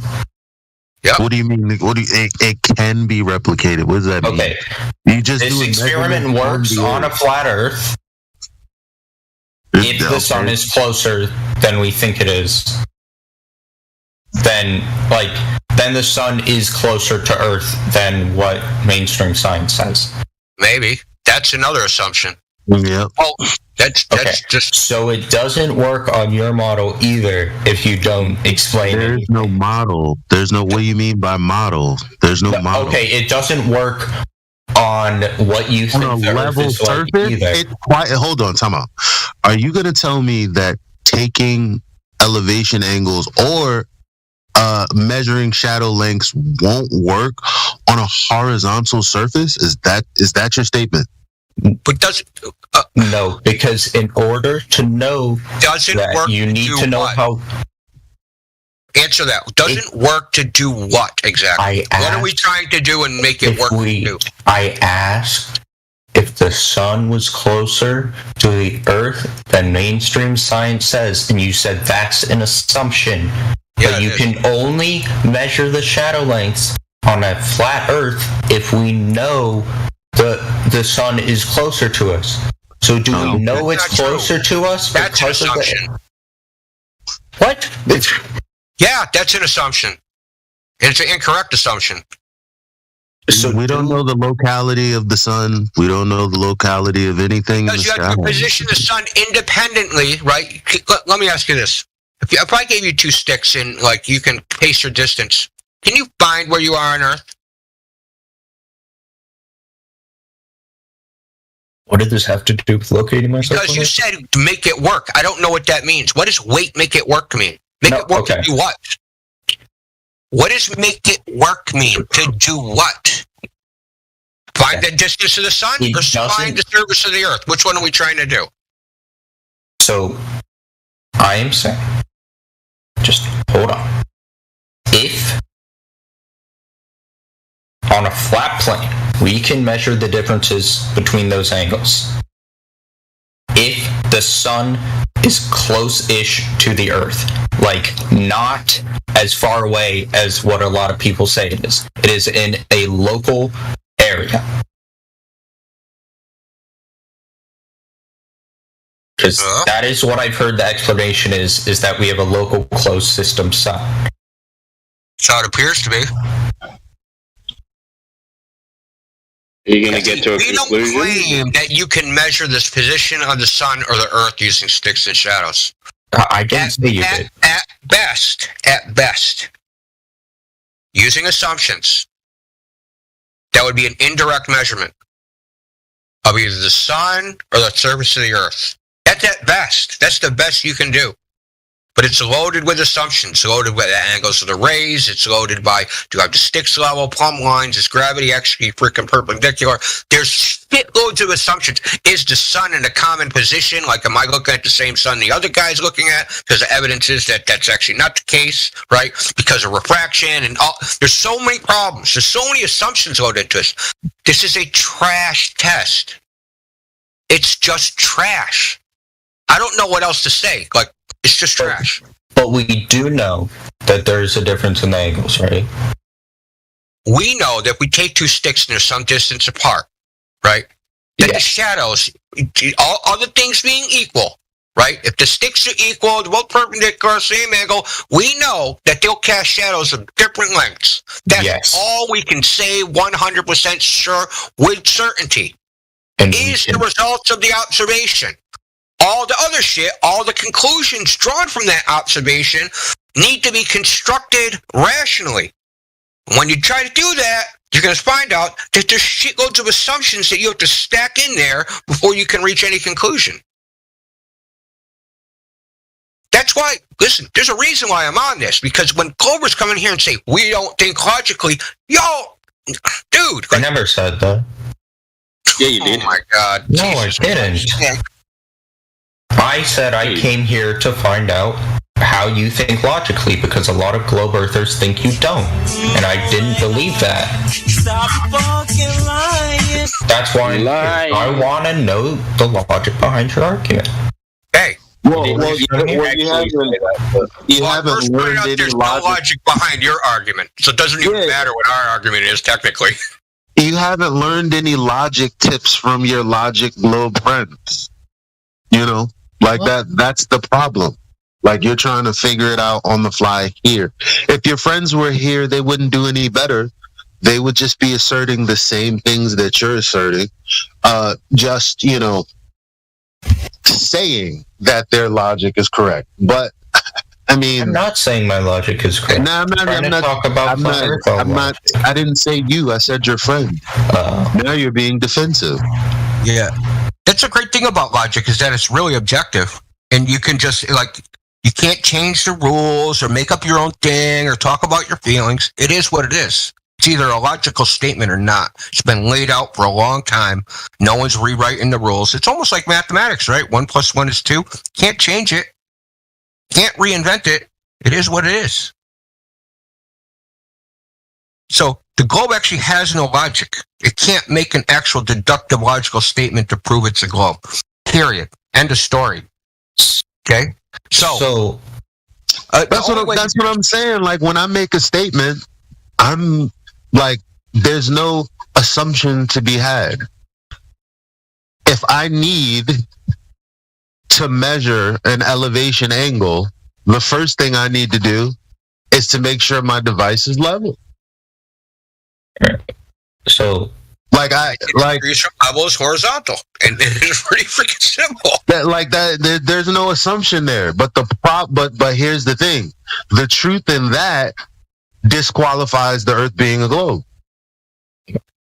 So, what do you measure the elevation angle from? The horizontal.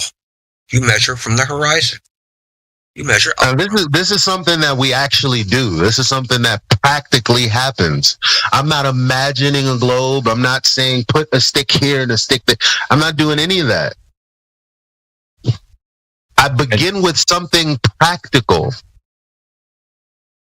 You began with something practical. Okay, measure these shadow lengths. And we're like, okay, what's the conclusion?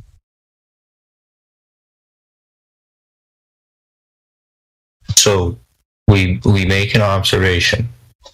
We agree that the shadows are different lengths, and then we are not allowed to do. What are we allowed to do with that information? You do whatever you want. You just can't say I've proven something. You just can't use it to support any scientific argument. Think of it. Exactly. Well, that's not even science. It's a geometric. So observations can't be used to back up facts? Nobody said that. Facts. Now you're just inserting shit that you don't have. No. Observation is the fact. Yeah. It isn't an observation to back up facts. The observation is the fact. So different shadow lengths on states that are distances apart. That is the facts. Everyone in live stream voice chat, I'm just not reading what you guys are saying. Like, all right. So can you address what Indio said? So you measure the shadow lengths. Those are the facts. What now?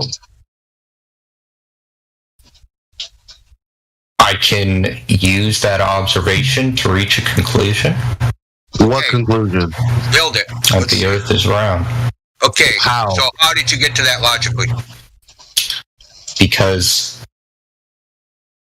if I would have what do you mean if? What do you have with a problem with that word? Like, no, I didn't. Would nobody stopped you? Oh, I thought I heard you go. Oh. When I said if. Use that word, but go ahead. Because if you have to use if, that means whatever comes next after that is an assumption. No, that's how we use the word if. Okay. Because it's a possibility, it isn't known, right? So that part after the if, that's not a fact. I think a problem that I see a lot in the flat Earth community. No. Just start with the two. You have the two angles. You have the two angle measurements, or the two shadow length measurements from two different areas on the Earth. You said, then we prove it's a globe. Well, make the next logical step, because you have an observation, you have some facts, you have two different shadow lengths. Now, what is the next step? I gather more observations. Okay, say you have 1,000 measurements. No, now what's the next like step? the same thing. Like different pieces of evidence. The same exact thing. So I can only use one data point in my experience? Right now, since we're talking about one method, how are you going to jump to another method? That makes no sense. Because if we can all agree that these multiple observations are true. How come I didn't have to do that? I didn't ask you to prove anything. Yeah, but I was the one that started this exercise. So again, how come I didn't have to do that? How come I didn't have to breakdance like you're doing now? You can't even see what you're doing, can you? Because I didn't say anything illogical. I didn't say anything untrue, and I even said that one of the self-evident one of the things that I was using disqualifies the globe. I said all of these things, none of it is untrue. Now you can challenge the third thing I just said, and I would, continue that conversation, and I guarantee you I won't sound like what you sound like. Yeah. So all you've done is said that shadows are at different lengths. That's it. Yeah. Yeah. Well, glad we cleared that up. Shadows are at different lengths. Yeah, that's it. That's all you're observing. Yeah, you said I couldn't use any other observations. I just have to stay here with this one thing. No, but your conclusion comes from this observation. How do you get not that just conclusion? this observation? Wait. But that's what Indio said. If there's a premise in here, okay, fine. How do you tie it to the Earth being a globe? What was your example again? I remember water being level. What was your second one? Well, that wasn't a logical syllogism. So that you had to follow closely to the conversation, because Indio and I were kind of on two different points, but it was closely related. Maybe it was a red herring. I remember whatever. Men have wings, and things with wings can fly. The men can fly. I remember that one. Changing the subject. That was. I'm not changing that the subject. That I'm was literally going back to the original thing we're talking. No, that was the logical fallacy, which I pointed out. So. What was that? It doesn't even matter, because that was actually a logical fallacy. Okay, so what was your example of a logical? He didn't make syllogism. He didn't make the syllogism. I did. Okay. It was all men are mortal. Aristotle's a man, therefore Aristotle's immortal. Get it? Or all mortals die. Aristotle's immortal, therefore Aristotle will die. Okay? How about that? That's not the same rules I'm bound to. Because we know Aristotle. No, we know Aristotle did die. It's got nothing to do with Aristotle. No, but why not? Why not? Why? That all mortals die, dude. Aristotle's immoral, therefore Aristotle died. Is something wrong with that? No, because the first one you said. The first one I said was phrased, all men are mortal. Aristotle is a man. Or no, therefore Aristotle is immortal, right? It doesn't matter. It follows from books. The conclusion follows from the two premises, and they're logically connected. Right? So Aristotle has a property of the first premise. Right? So I can lay it out like this. If A equals B, and B equals C, A also equals C. Got it? Alright. So I need to make one of those. And I can't make one about anything. I need to do it about how the Earth is round. Do what you want, man. But we're just telling you, man, the facts of the matter. The facts of the matter is you can't actually construct one because the globe has to be assumed. You didn't construct one with the globe being flat. I can.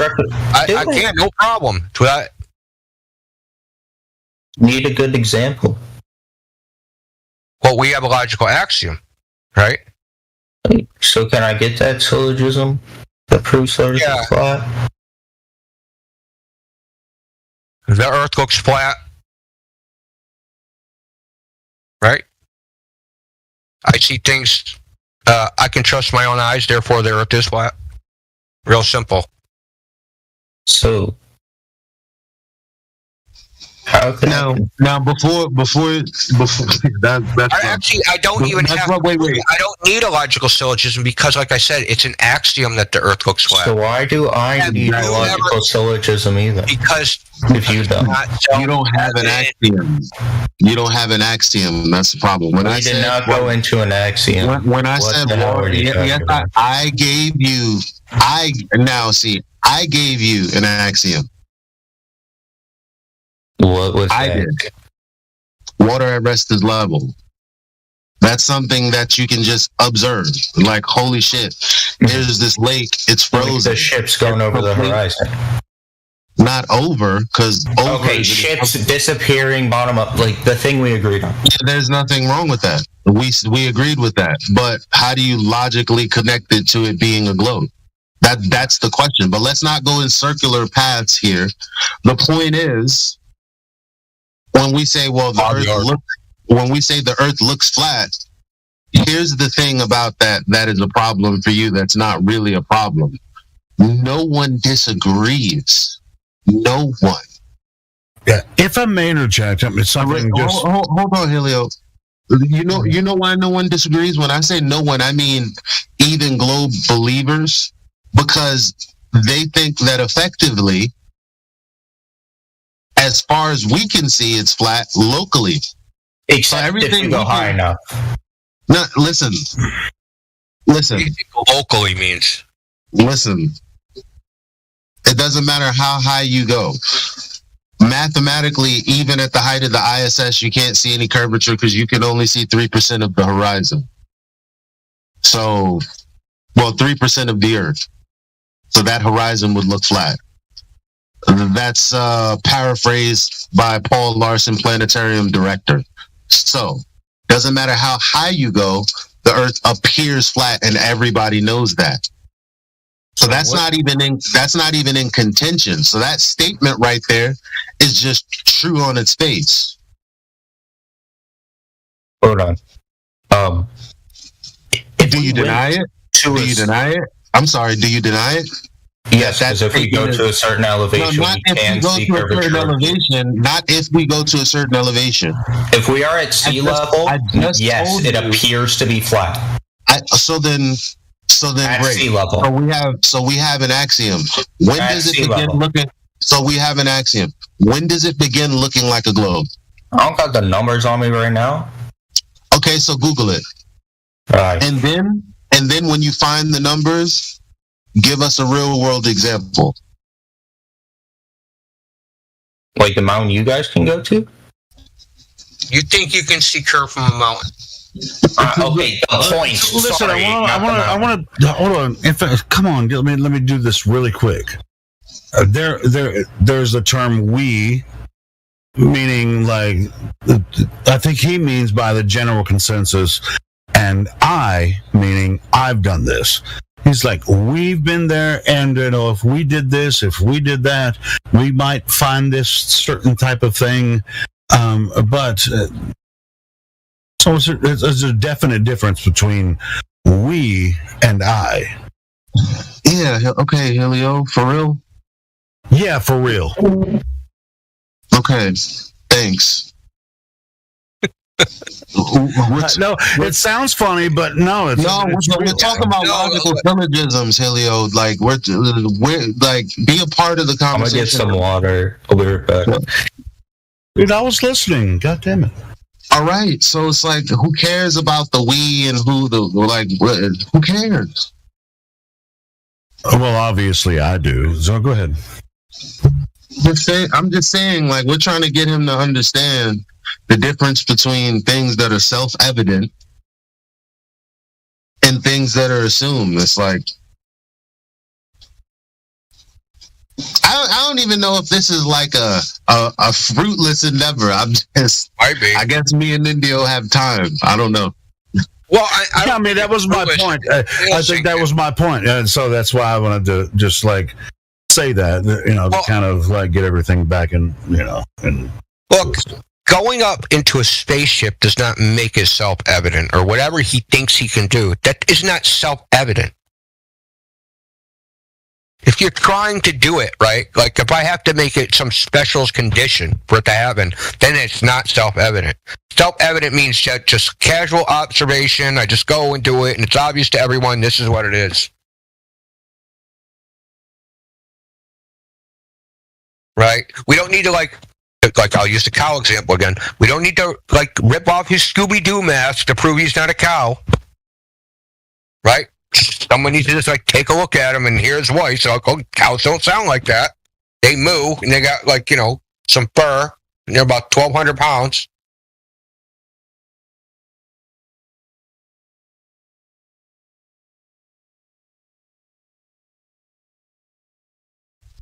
What's scary is it is that simple, and yet here we are. That's what's scary about it. Like.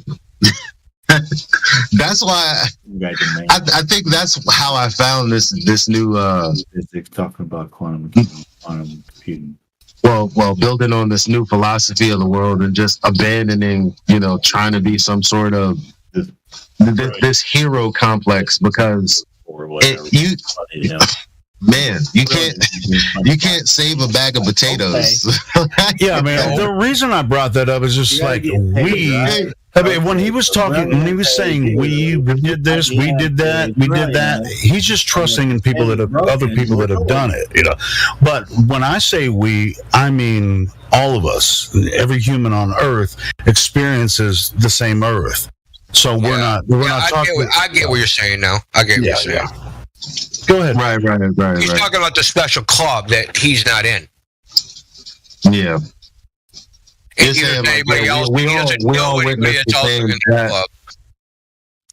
witness the same flat Earth. That's why That's why he has to say, well, if you were to do this, because you already know, like this, it's nothing to contend with.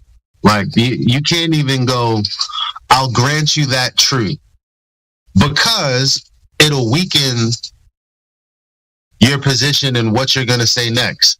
And that's exactly why the people in the justice system are fucked up. I'm going to keep tying it back to that because I thought you cared about that. That light. Yeah. You back, buddy? Photon, Yeah. Okay. Atom. We're not talking about special circumstances by special people that you don't know. Bumped it back. Right. So someone was claiming that if I go to some magic place, that's where it becomes self-evident. You just can't go there. That's not self-evident. Right? So, what about what about things that we can observe? And if we try and explain them, correct answer. Cool, man. What do you mean by explain? Well, okay. Like, I can't see Polaris in the southern hemisphere. Okay, and? Thank you very much. Why? Or you could have answered because of perspective. Because it's all crap. I'm gonna need a little more than that. Perspective.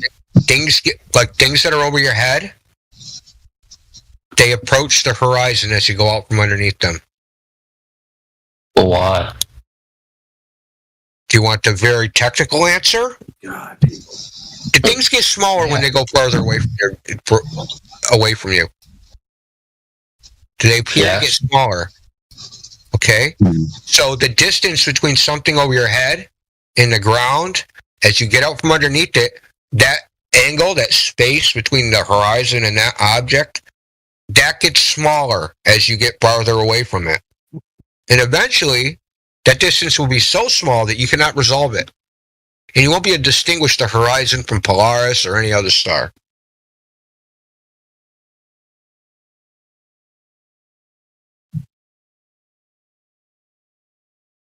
So if you had a bunch of streetlights, like a row of streetlights on a flat plane, and they're all 50 feet over your head, you're going to appear the lights to approach the horizon. Yeah, but like Polaris isn't 50 feet above my head. All right, we'll check this out. That's right, and you also don't have to go 50 feet down the road to make the lights disappear, do you? You have to go thousands of miles until Polaris vanishes, right? Yeah, because it's a lot higher. Yeah, and so you have to go a lot farther. But why can't I see the sun? In the southern horizon? Why can't I see the sun in the southern hemisphere? Yeah. Why should you?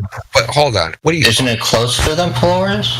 Why should you? Do we not know that? Why should you? Okay. Let him answer that question. That was a good question. Why should you? What do you? I said I can. So I can see the sun, but I can't see Polaris in the sun. No. It is nighttime right now. So for me, no, I can't see the sun at all times. So what I'm asking you, because you said, why can't I see the sun? Well, what does that mean? Why can't I see the sun at nighttime? Yeah. Why? Yeah. Okay, we have different explanations for that. That's not. No, I don't have an explanation. Oh, you don't know why we can't see the sun at nighttime? No, we can't see the sun because it goes away. Now, notice night is when you can't see the sun. It goes away. It starts off on one end of my sky, then it goes over, and then it goes to the other side, and then at some point I can't see it. Notice again how I didn't add any additives. Add a double negative. Notice how I didn't have to add anything to that. Yeah, what I'm describing to you is what we all experience. Except in the North Pole. Well, I don't know. Have you been to the North Pole? No, but there is video of it. You can go to Greenland. All right, that's cool. But what we were talking about, why you can't see the sun in the south or Polaris in the south? Yeah. So what does the North Pole have to do with that? No, because you were saying the sun goes away at night. It doesn't. Yeah, it does everywhere. for me. It does for me. But it doesn't everywhere on Earth. But what does that have to do with not seeing the sun in the south? I don't get where.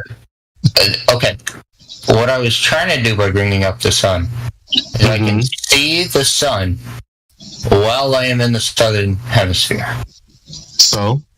And I can see, but I can't see Polaris. Well, let me ask you a question. Does Polaris move across your sky from east to west?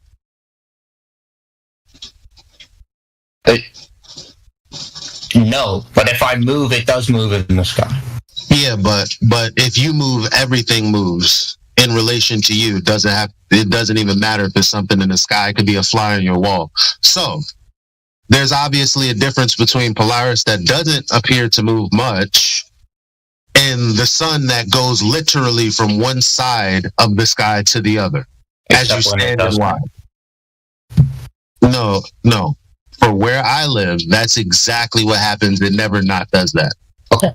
Then in Greenland. So your argument isn't about Greenland, though. This is your argument. So stop trying to make it like it's very weird. So you said, why can't we see Polaris further toward the south? And the answer was, well, the angle is too small. You're like, well, why can't we see the sun from the south? I guess in the north. And the question was, why would you? What? No. We've evaded this question with you asking more questions. But you're the one that made the assumption that for some reason we should see the sun from the south. Why'd you say that? I didn't assume that you can see the sun in the southern hemisphere. No, you asked the question, why don't you said, why don't we? When we said, well, yeah, so we asked you, why would you? All of my questions. Arc of the Sun is not in the same place Polaris is. Polaris is higher in the sky. This is a dumb fucking question. Yeah, Polaris is higher in the sky. Yeah, that's right. So why would you see it? You're farther away. How do you know it's higher in the sky? Because we can see it. We can see the sun too. So say I'm on the so-called equator. Let's assume the equator exists. What's the farthest north the sun is going to get in the sky? Yeah, the farthest north, 23 degrees from the ecliptic. Polaris is going to be 90 degrees from the ecliptic. Now, if I start walking south, yeah, Polaris is going to disappear. Why can I still see the sun? Fucking because it isn't as high in the sky, or as low in the sky. So we know that the sun is lower than Polaris. Dude, the sun's position, it has a range of positions, a range. Polaris has no range of position. What? The sun moves in the sky. So I guess you have to.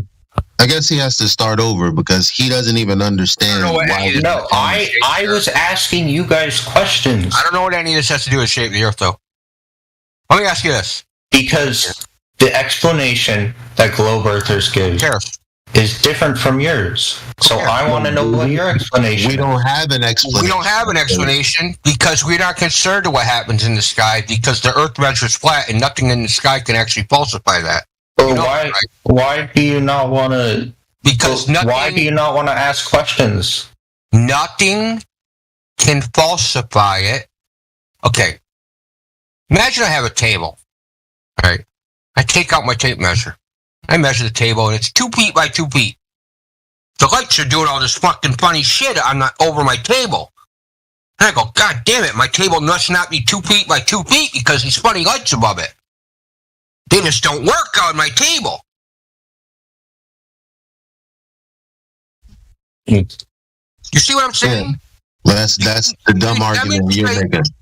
What? So No matter what the lights in the sky do, the sun, the stars, the moon, it's conjecture. It's conjecture because they're inaccessible and their position can't be triangulated. So we should not ask. Okay, I won't assume. I'll ask you the question. Make up stories like they've been doing for thousands of years about what the stars are and what they do. Keep doing it. I don't care. Like, why is it? Well, here's a bet. He didn't. We got to get back to the first because you're asking us questions. Yeah, that's even though you came in. Yeah, but you really came in here to see if we really thought as illogical as your friends said that flat earthers think. And you come here to find out that you cannot make an argument for the globe that doesn't begin with a begging the question fallacy. You have yet to prove that wrong. And you still want to ask questions about the sky and this and that and the third, and you want to make statements without making them too definitively because you don't want to accidentally commit a fallacy. And you're like, well, I didn't say that. Well, none of that matters, bro. At the end of the day, this conversation began with, well, the reason we're all here is because there's no globe proof that begins without a logical fallacy. That is literally the only reason we're here. So you haven't defeated that point, and we're telling you that that's the only reason we're here. Well, other than the Earth measuring flat, but that's why we're here. So you talking about something else isn't going to get you the answers you came here for, which is why we think what we think. Not just why you think what you think, but also what you think. That's why I keep asking questions. Yeah, we don't think about it. We don't. We told you I don't know how many times. I don't make models of the Earth based on what the sky is doing. Therefore, when I look at a sunset, when I look at a meteor shower, when I look at an eclipse, guess what I'm going to do? I'm going to describe what I saw. That's it. I don't think anything else. You know what I think about? You know what I think about? I think about whether or not I'm doing right by my child. Whether or not, these are the things I think about. When it comes to the sky, I watch it and then I describe. There's not much to think about. I think the constellations are a good point of that. Looking up at the sky and seeing imaginary objects. And the constellations are proof of that because we have names for these different constellations. And this one looks like imaginary objects. You're derailing the conversation, bro. Damn, y'all say I changed the topic. That was some crazy shit right there. Sorry, man. Can you just hold off a bit? This conversation's been going for about 2 hours, and we really I want to see it come to a halt. So, not a halt. So I want to illustrate come to a conclusion at least. So I want to illustrate. Out. Yeah, thanks, Timbo. Thanks a lot. Appreciate it. So, Christy Cal. So I'm going to illustrate what Elijah said to you. But he's just describing something. When you watch a solar eclipse, do you see the moon go in front of the sun? Yes. Now, are you sure? Yes. How do you see the moon during a new moon? Solar eclipses only happen during a new moon when the moon is not visible. How are you seeing the moon during a new moon? When it goes in front of the sun. Well, you can't see it, so... Yeah, you can't see it. You can't see a moon go in front of the sun. Yes, you can. What's going in front of the sun? Solar eclipses only happen during a new moon. Yes. Can you see a new moon? With the naked eye? Yeah, with anything. Yes. What device do you use? I assume a telescope. You can see a moon that's completely black through a telescope. You know what a new moon is, right? Yeah. So, I don't even know what to say right now. This was a good example of crazy cult behavior, dude. Yeah, I know exactly what to say on this point because I've made this point many times, and you've heard me do it, India. Yes, there's no way with any instrument that any person on Earth can detect during the new moon phase, during an eclipse. You're not going to be able to use an instrument to measure when. We know when it's going to happen, but we can't see the moon when it's when it's approaching the sun in the solar eclipse. There's no instrument that's ever been developed that nobody can ever find it. Nobody ever can find it. Even when it's not an eclipse, during the new moon phase, nobody can find it. Doesn't matter what instrument. We know where it's going to start to crest again, but we during the new moon phase, nobody can find it. Doesn't matter what instrument you have, you can't find the fucking moon. Okay, and this says new moon crescent. Just because he stuck the word new moon in front of crescent doesn't make it a new moon. Now, a solar eclipse can only happen exactly during the new moon because what's called an eclipse node is required to happen at that time. And that is a full new moon, not a partial new moon. It's exactly at the new moon, not some other time. So, no one... Listen, do you understand? Do you understand that you think that you've seen a moon? That you can't even describe your own observation accurately because you have a concept in your head. No, that's not. There's not a concept in my head. Oh, you saw it. Not for the solar eclipse. With your eyes, but you didn't imagine it being there. What else would be in front of the sun? That is not. Listen. Doesn't matter. Your incredulity. Now we're back to we know. Okay. Hey, we know. Are you? I have seen a solar eclipse. I have seen something go in front of the sun. Exactly, something. But the human race does not know what that something is. No. Wait. You don't. Wait. Time out. You just described it accurately. We see something go in front of the sun. Maybe. That's the description without any additives. Okay. Period. Okay. So now you're trying to, with this incredulity fallacy, like, you think that we all don't know what that is? Well, if we knew what it was, it would be a part of the description. Now, people assume what it is, but it's not a part of the description unless you assume, right? Okay, so what if, Percy, let me ask you this question. What if everybody on Earth said, you have a girlfriend? And I'm like, no, I don't. And they're like, yes, you do have a girlfriend. So I walk up to a girl and I go, you're my girlfriend. And she's like, no, I'm not. And I'm like, well, if you don't tell me who my girlfriend is, you're my girlfriend. Okay. That's what you're doing. You're saying, listen, if you don't have an explanation for what goes in front of the sun during a solar eclipse, it's the moon, because everybody else said it's the moon. I'm not saying it's the moon because everybody else said it's the moon. Why do you think it's the moon? I think... What else would it be? That's not an argument. I think... You literally just did the exact someone else asked what else could it be? Crazy, dude. Oh my god, there's some bitch who keeps fucking CMH keeps DMing me being like, yo, get me unmuted, I'll help you out. Dude. And you just like ban him because he will not stop DMing me. Yeah, CMH. Okay. He just wants to come and troll. I know he's annoying as hell. Hey, Scotty, you're banned. So's your buddy. Good fucking bye. Bye, CMH. Have a nice fucking day. Thanks for telling us that, though. I appreciate it.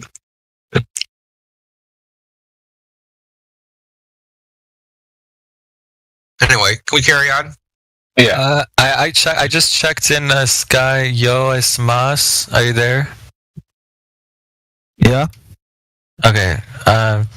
Yeah. So what were you? I know we had a talk in the VC check-in. Did you want to continue that conversation, or we want to? Do you have more questions? Any questions? Yeah, right you want to take a break for a second? Hold on, Jody. Oh yeah, I'm fine. I'll take a break. I can always come back another day. Yeah, it's 24/7. I can come back whenever I want. Damn Skippy. All right. I'll sit back now. Thanks, man. I've always wanted to ask how you guys think gravity works. You know? What do you mean by gravity?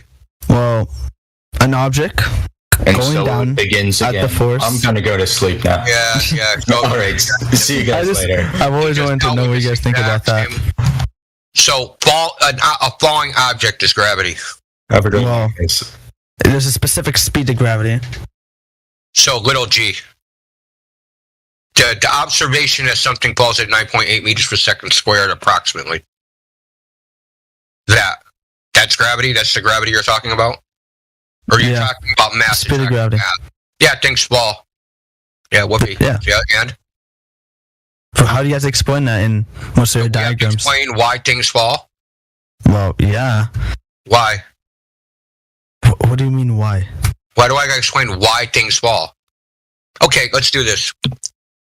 I want to know why things fall, and I want to set up a scientific experiment to determine why that happens. Why does this object fall?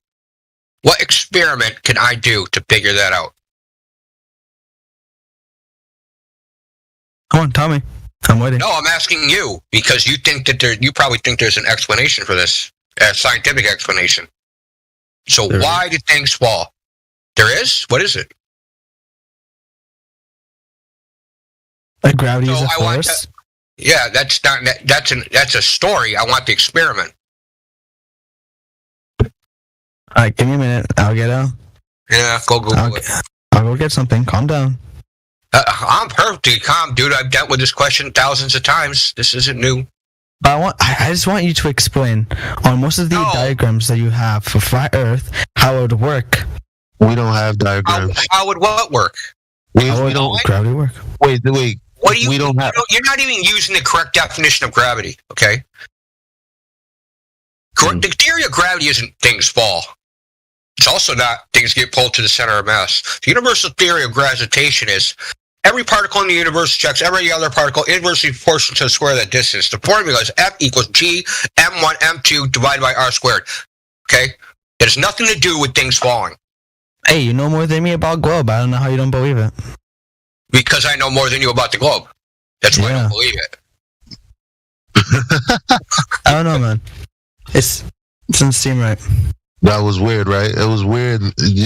See, the reason that we're not globers is because we know more about the globe than most people. Yeah, because it's impossible. You figured out that it's impossible once you know more about their globe idea and what they're telling you. It's absolutely impossible for it to exist. So I want to go back to the thing is, so to figure out the causal mechanism for a natural phenomenon, you have to have an independent variable and a dependent variable. The dependent variable is the observed natural phenomenon, the effect, right? So in this case, it would be a falling object. Now we want to know what causes that object to fall. So in a scientific experiment, what you have to do is you have to manipulate the cause, the independent variable, and watch the effect on the dependent variable, the falling. Now, the theory of gravity, right, is that mass attracting mass is the cause of a falling object, right? So let's do this. Let's manipulate the mass, whatever that is, right? So I'll take a school bus, and then I'll take a bowling ball, and I'll drop them at the same time, because mass attracting mass, this mass is bigger than that mass, so that mass should fall faster than this other mass. Well, when we do this experiment, they both fall at the same rate.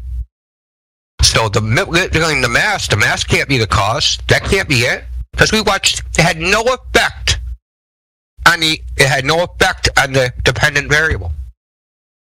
Nobody knows, and we were just talking about this earlier. Nobody knows why things fall.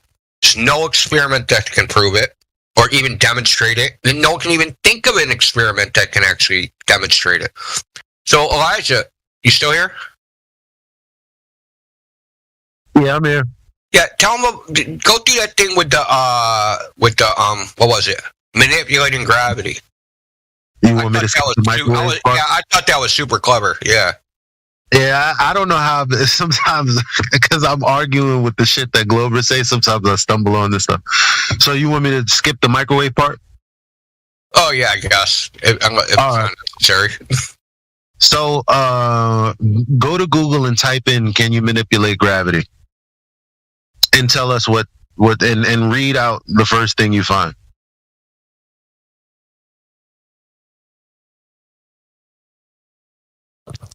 Gravity is one of the fundamental forces in nature. It confines how objects move, interact with each other. Scientists have long sought out to find a way to control gravity, but so far they've been unsuccessful. That's what it reads. Yep.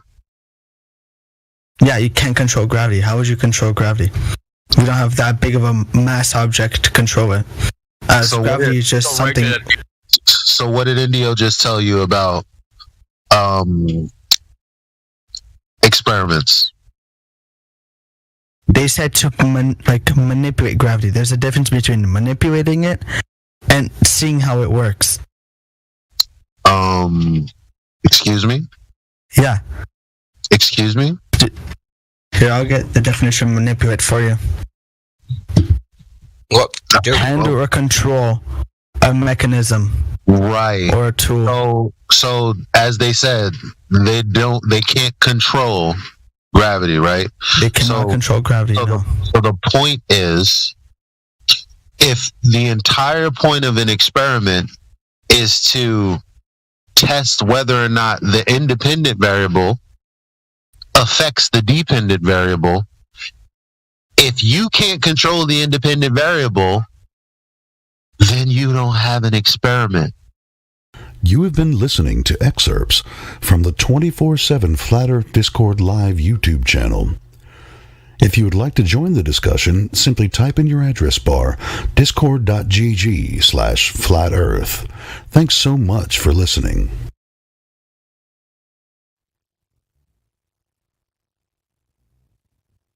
And I would say, I don't mean to. I'm not intentionally trying to deceive.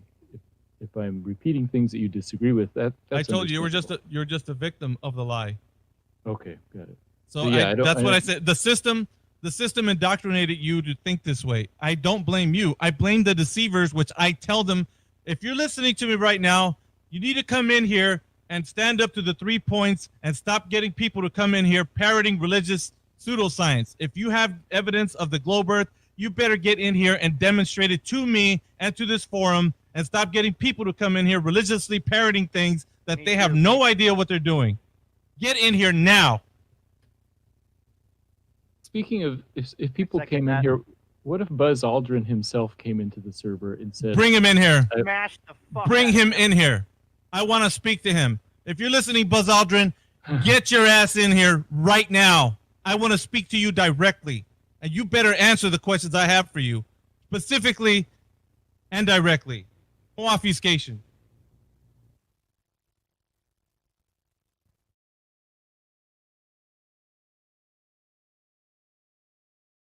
The mind virus is real, which explains why so many people simply aren't.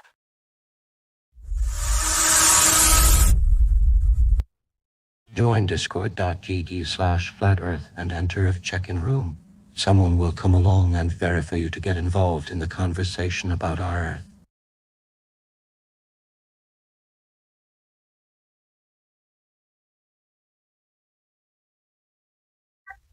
No, my mic's bad.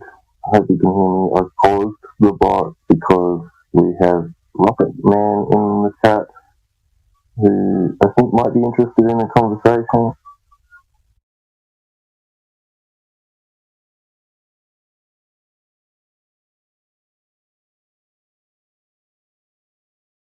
Sorry. Was that for me? I couldn't really make out what you were saying. I just saw what Radwin put in the chat.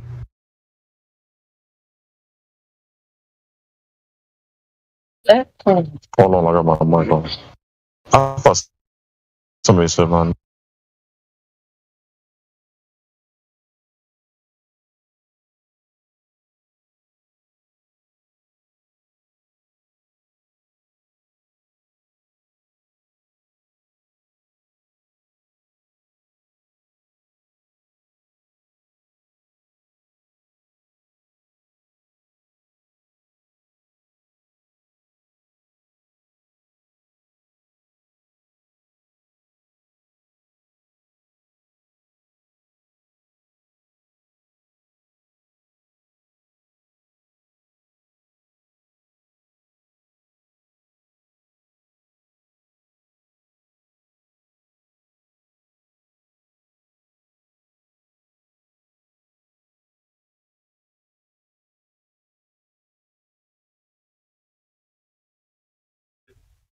So sorry, yeah, I was just saying. And you fix your mic.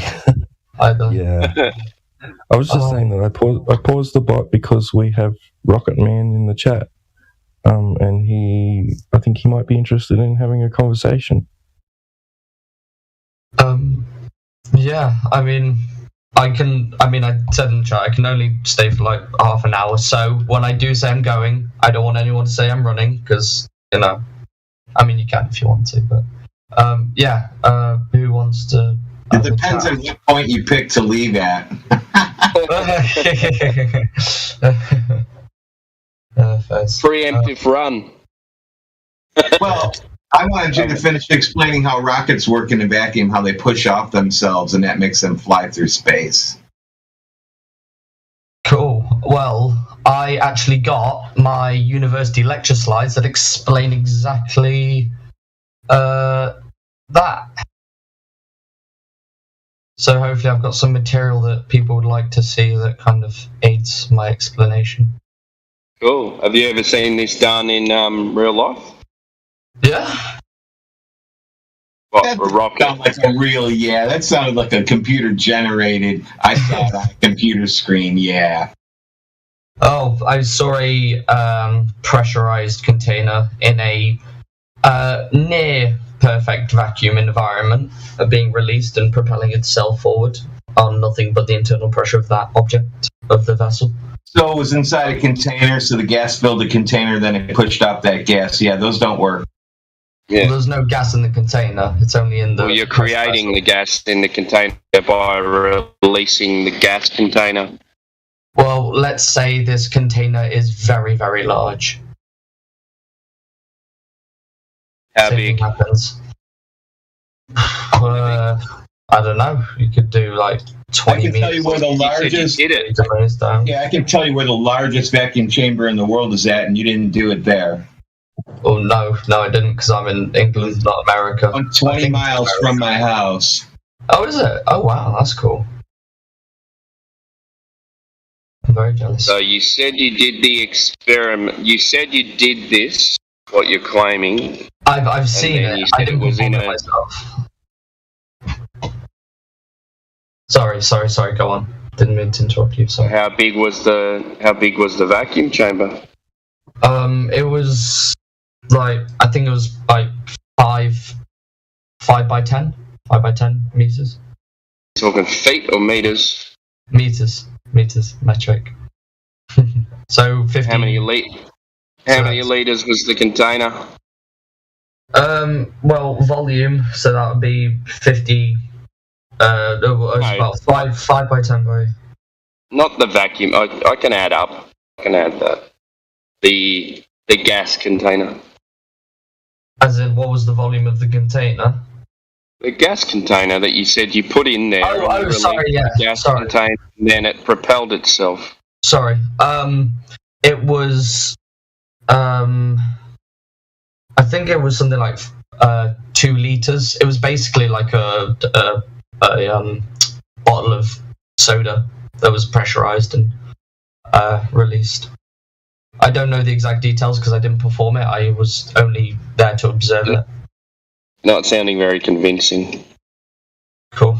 I mean, whether I've seen one or performed it or not, I've got the equations here to kind of explain how it works. You know what happens is... Yeah, go. Sorry, mate. Go ahead. I wanted to show me how those formulas fill a void of nothingness, and then it pushes off of that nothingness. That's not how it works. Well, it has to push off something, my friend. No. So in a vacuum, in a 2-liter vacuum chamber, as soon as I think Timbo was going to say, as soon as a gas is released into it, it's no longer a vacuum. And it supplies enough of a pressure and enough of a medium for which any more expelling gas to push off of. So in a much larger scenario where it hasn't found equilibrium and it's just continuing to expel into the area available to it, are we going to see that same thing occur? Well, it's not pushing off the gas that's been expelled. It's the shift in mass that's causing the rocket to propel in the opposite direction. As if you were on an ice rink and you threw a bowling ball out, you're going to get pushed backwards. It's not the bowling ball pushing off the air that's pushing you backwards. It's the momentum change. Then of the bowling ball why is it called rocket propulsion? Then why is it called rocket propulsion? Because you're propelling a rocket. But you said it uses momentum, not propulsion. Well, no. The propulsion provides momentum. The propulsion, so the fuel is given momentum, and due to the laws of conservation of momentum, as the momentum of the fuel goes in one direction, to keep the momentum of the system constant, the rocket must move in the opposite direction. Because so according to what you're saying, wouldn't I be able to sit in a rocket in a chair with a bowling ball and spin around and move my rocket around? Yeah. So we don't need rocket engines. We can just go up with bowling balls. Well, no, because it's not going to do much for you, depending on the mass of the rocket. It'll move it minutely, not a lot. There's no resistance. Once it moves minutely, it'll move minutely forever. So. Well, yeah, but it's going to take you about 3 hours to turn probably half a degree. So, there's faster means of translating a rocket. So these rockets push gas out into a vacuum, which is an endless vacuum void of space. So it goes on forever. So the gas actually doesn't linger near the rocket engine. It shoots out away from it as fast as it possibly can. And you're telling me it pushes on that? Yes. It pushes on itself. Well, it's not pushing off of anything. It's the exchange of mass out of the rocket that's causing. You're telling me when I go in my backyard and I launch a rocket, it's pushing off of momentum? Sorry, can you repeat that again? 4th of July is coming up. I'm going to light some rockets. Those are just using momentum. They're not actually using black powder or rocket propellant that's in a solid form that you put a wick in. Well, yes, I'm not saying momentum is thrust. Momentum is what's happening due to the thrust, due to the expel of gases. Your professor has you all screwed up. No, I mean, the equations work perfectly here. You can't live on an equation, though. You need reality. Do I need a working you need fluid? reality to prove your equation, or else it's just imagination. These equations have been proved by reality and are used to predict motion. In my degree, I've studied modeling equations to predict 3D motion of objects. Great. And so you can make a space game where you can fly around in space. That's awesome. But that's not reality. Oh, it models reality. So perfectly. Somebody's been to space to measure it and be able to model space now? That's not how that works. You don't need to go to space to... You don't need to go to... You don't need to know something to be able to model it. So I could model, let me see, turtles on the Galapagos Islands, which I've never been to, and I've never actually seen one in real life. I should be able to model that right now without anything. They're very different concepts. It's a very different application. It's not applied the same way. So I should be able to, this is physics. Yeah, I work in one. I work in a lab. So I should be able to look up in the sky and go, okay, now I'm going to make a program that just simulates what I'm looking at. Never been done. Anyway, you're assuming these rockets or whatever are going to the vacuum of space. Is that correct? Yes. Well, vacuum. So you need first of all, you need an elevation angle to shoot the rocket up. That requires a horizontal plane to start with. He's only in first year, Sonny. He hasn't learned that yet. Oh, that's all right. No problem. And if you are violating the second law of thermodynamics, It's ridiculous. That took many jumps. What do you mean violating the second law? If you think you're sending something up into a place where there's a near vacuum from the pressurized Earth that we live in right now, which we know is contained because it has to be, this talk about shooting rockets propelling against nothing is a moot point because you don't have a measurement of curvature of the surface of Earth to validate that Earth is a sphere in the first place. I thought I was specifically talking about how rockets move through space. Yeah, you haven't. You require a ball. Earth is required to have a ball. Sonny, we're in order for the geometry to work. In order for the geometry to work, in order for the gravity to work that you're talking about, in order for it to go into an open system, which you're explaining. So you have some problems with that because we're a closed system, provably by the pressure. I was giving imaginary outer space to him because it's Speculation Sunday. I wanted him to tell me how rockets push off of endless void of nothingness, which goes on forever in the direction that you point. So any particle of gas that shoots out will go that direction as fast as it possibly can forever. Yeah, no problem. No problem. I get it. They don't have to push off stuff. The conservation of momentum. If you take the rocket and the fuel as one system, the center of the mass of that system is going to remain constant. Okay, what is mass? What is mass? Well, 1 second.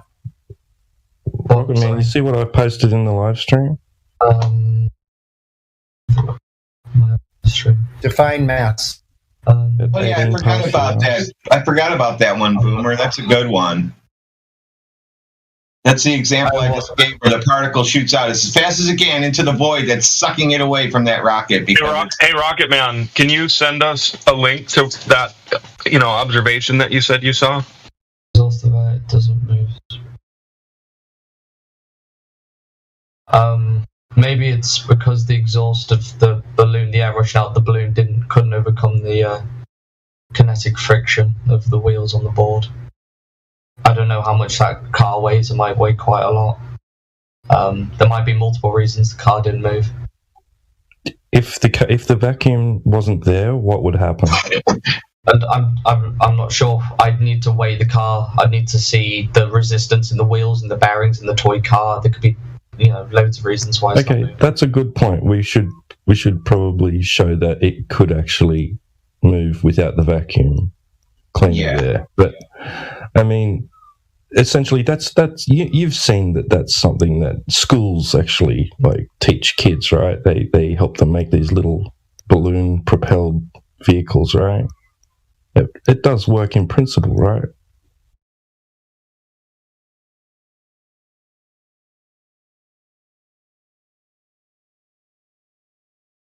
What are they pushing off of?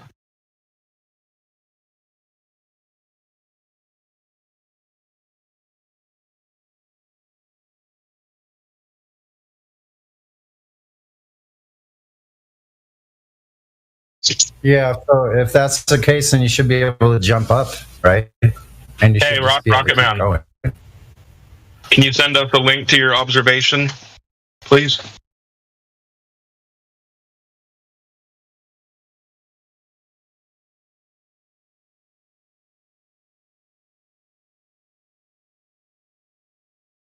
Hi there. Sorry, my internet just completely cut out.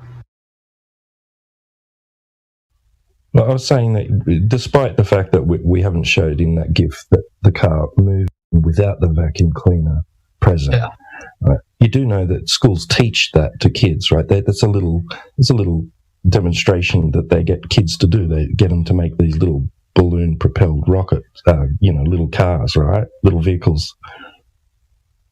I mean, it is something. Yeah, it works in principle, right? Yeah. Yeah, I mean, drones fly, don't they? It's the same exact thing. But drones don't work in space. The drones aren't using the mass of a substance to propel it forward. They're manipulating air currents. If you ever get a chance to work on the Mars rover, then you're going to be in for a surprise because they fly helicopters in space. Well, 1% Earth's atmosphere and pressure, and they fly it in that. So what is that? The 0.14% our pressure. Wow. And it's got many rotor fans that have been very specifically designed for that environment that spin incredibly high RPMs to make up for the lack of. Do you know how many RPMs it needs to spin at 100 times less? I need to look at the equation, look at how they've calculated it. I couldn't think of that. Probably should do that, because those don't work.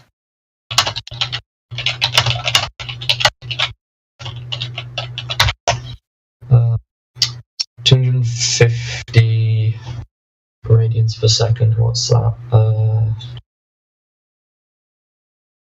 Just RPMs. Real life numbers. About just under 5,000. That's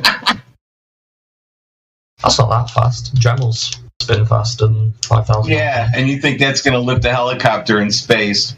It's incredibly light. Does NASA have special materials now that nobody has?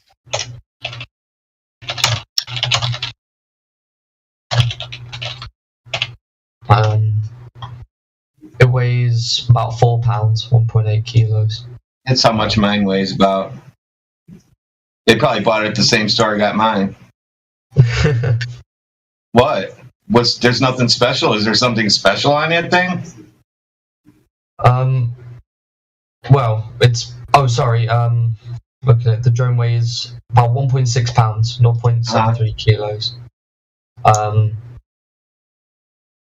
I'm looking at the helicopter most important service. The lift is loading. Actually, I've got a nice link here, just that talks through it. I mean, I'm not saying to anyone to look at it, but if you want to, it kind of talks through the challenges the drone faced. It's an interesting read from the looks of things. But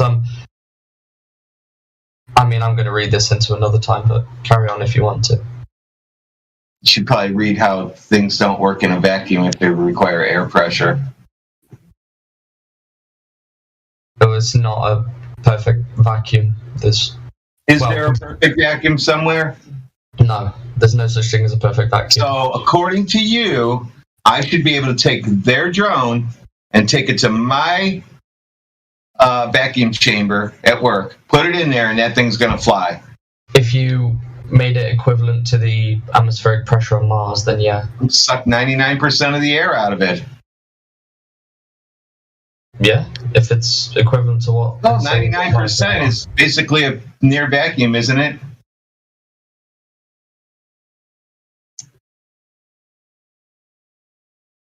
Sorry, did you cut out? I don't know.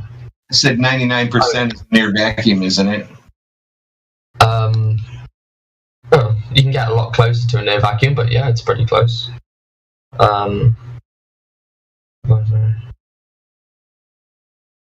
Yeah, it's about 150 times less than on Earth.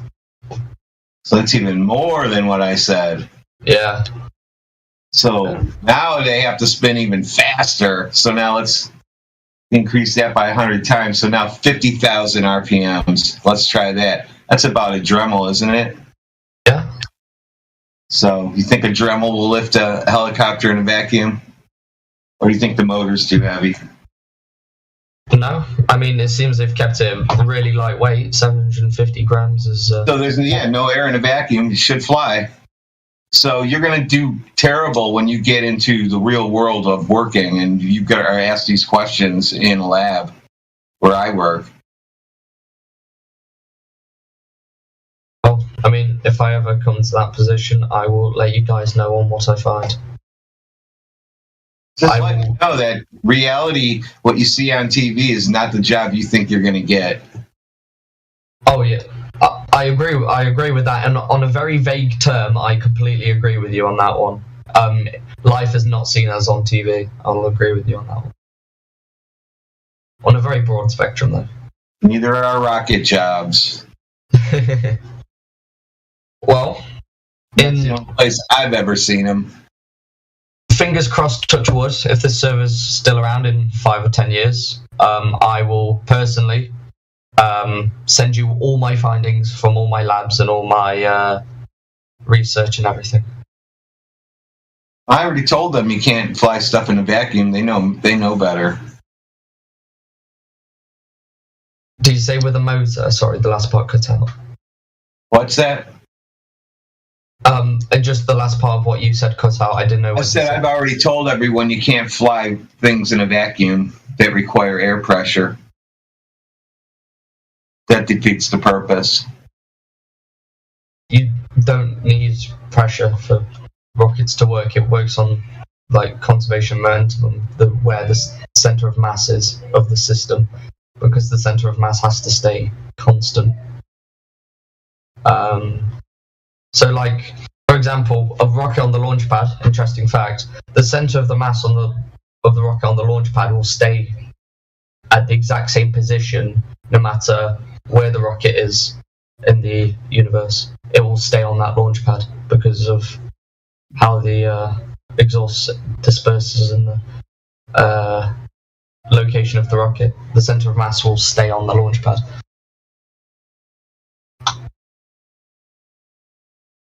Very interesting stuff. You lost me with that. The rocket flies away and its momentum stays on the launch pad. The center of mass, yeah. So if you define the system as purely the rocket and the fuel, or let's say you're in space or whatever, or vacuum, if you have a rocket and some fuel in it, and that is what you define as the system, the center of the mass will stay exactly where it is, no matter how long after the fuel ejects all of it. No matter how long the rocket ejects all of its fuel, the center of mass will stay constant because of the conservation of momentum.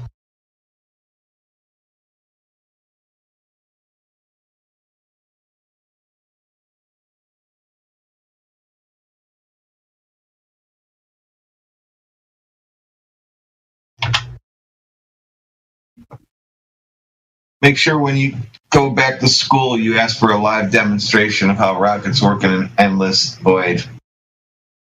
Well, my professor went through it with me, actually. Where did he get the endless void from? The endless void. Yes. 100 kilometers up. That's usually where the endless void quotation marks usually kicks in. So what did he do now? I don't know. I don't know what you're asking me.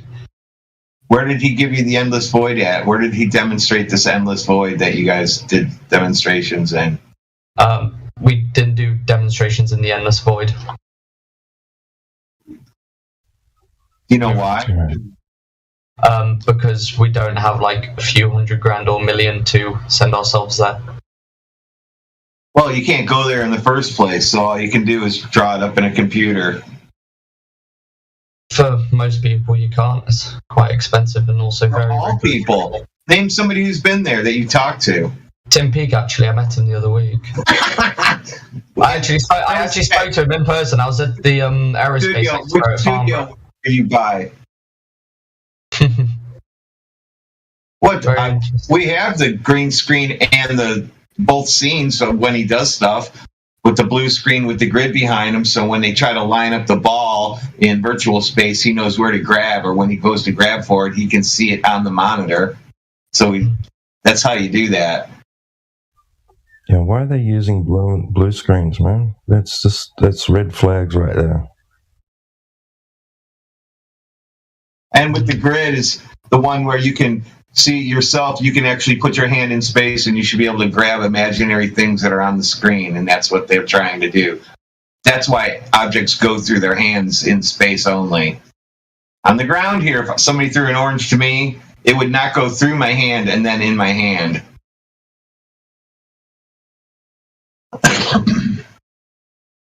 Cool. Well, you didn't ask him about that? You should have asked him, why do you guys use blue screens with a grid system on it? No, he was talking about the kind of future of British rocket and vertical launch sites in the UK and British presence in space. Really, that was his main topic of discussion. And he's going in a documentary soon, which will be interesting. I speculate that they're going to go from rockets seamlessly to the CGI without you even noticing the difference. It's going to be awesome. So do you also you believe in Harry Potter too, right? No, I have a friend called Harry. His last name's not Potter though. Does he have a stick that he runs around with? No, he might have done when he was like 6 or something, but I don't think so now. He's at uni. Do you believe you can do that stuff though, right? What, run around with a stick in my hand? I mean, I can do it, but it's not going to do much for me. Magic spells and make brooms fly towards you and shit like that. Do you still call Harry Potter anyway, even though his last name isn't Potter? He does have circular glasses, so I do sometimes. Yeah. Holy crap! Of course he does. Yeah. He thinks he's Harry Potter at some point. That's funny. Hey, Harry Potter! What's up, Harry Potter? I was actually at King's Cross coming back from uni the other day, and I actually ran into platform 9 3/4, and I woke up in the hospital. Transported me there. Okay, give us an idea for us naive Americans. King's Cross, just a general area, please. London. Gotcha. Okay, is it central London? Central London. It's where the Harry Potter thing was filmed. Okay, great. So it's close to the big, huge Ferris wheel, then. Yeah, the London Eye. Yes. The London Eye. See, thank you very much. Because if I get away, there's not enough time in the day to study these different places if you haven't been to them. But it's fascinating to do so. And a lot of times we do so as far as familiarity with cities is through the movies, right? Yeah. I mean, and so these days, because of the I guess you would say the quality of film in the last so many years, whatever, 20 or 30 years, it's very realistic and you get a pretty good idea of what the whole place looks like. So New York City is one of the most filmed cities in the world. And so I say we all have an idea of what New York City is like, and as well as London and other major cities. Sorry, I think the audio keeps cutting out. I don't know whether it's my end or someone else's. I don't know. Your end. I got mic check. Yeah, you're coming in clear. All right, sweet. Is it Rocketman 24 we're speaking to? Yes. Yes, it is. Yes. Okay, welcome to the server, Rocketman. So you said, did you say you're studying something in this field?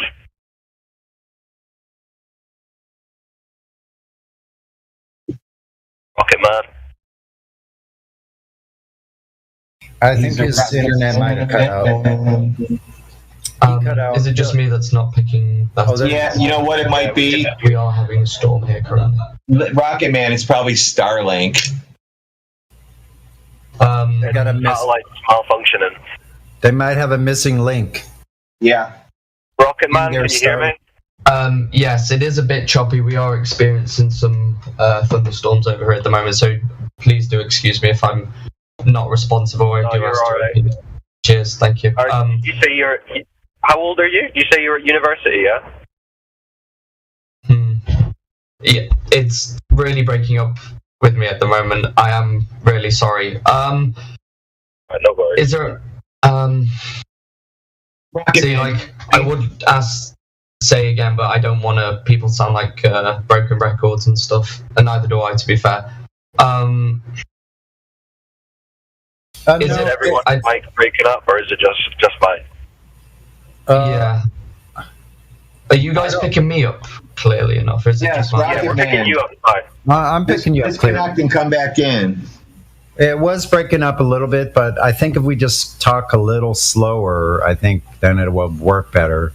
Yeah, Rocket Man, try jumping out of the call and rejoining. Sometimes it. Yeah. It's a good idea. Hey, Wolfgang, good to hear you today, as usual. Yeah, you too. How you doing, Sammy? I'm doing all right. I'm just having a slow morning. It's Sunday, Supposedly a 3-day holiday. I never knew the 19th was a Juneteenth. I never knew that was an actual real holiday, and I still don't even know what it's about. And thank God for my ignorance on that. I don't need to know everything. if they say it's a holiday. Well, it's a month-long holiday, depending who you ask. Okay, see, I'm out of the loop because I chose to be. Way to be. How are you getting on, Rocket Man? Is your connection sorted out? It's still really poor here. Is it okay if I revisit this? I promise I'm not running away. Please don't say I'm running away. No, you're all right. For everyone's kind of ease, is it possible to revisit this once the storm's passed? I think by tomorrow it's done. We're here 24/7. Come back whenever you like. Brilliant. Well, can I just say this has been the most civil discussion debate I've had here. It's been lovely speaking to you guys. Actually, I've actually quite enjoyed myself, and I look forward to speaking to you guys hopefully tomorrow. Yeah, have a good one, bro. Yeah, nice speaking with you also. That's it's been great. And You Radwin. were speaking with Radwin, the nice flat earther. Yeah, Radwin. Yeah, Radwin's the nice one. Great job, man. Yeah, I'm still not making it out. Sorry, I'll be present in the chat, dropping text maybe here and there. But until tomorrow, I'll speak to you guys in a bit. Take care. Yeah, peace, bro. All right, have a good day. Evening. It's probably evening there. What is your profession?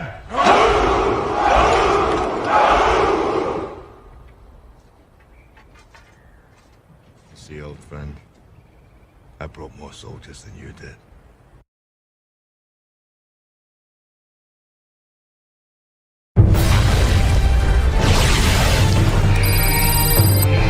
Well, guys, that asteroid is going to destroy the Earth. There's only one thing left to do. And here we go!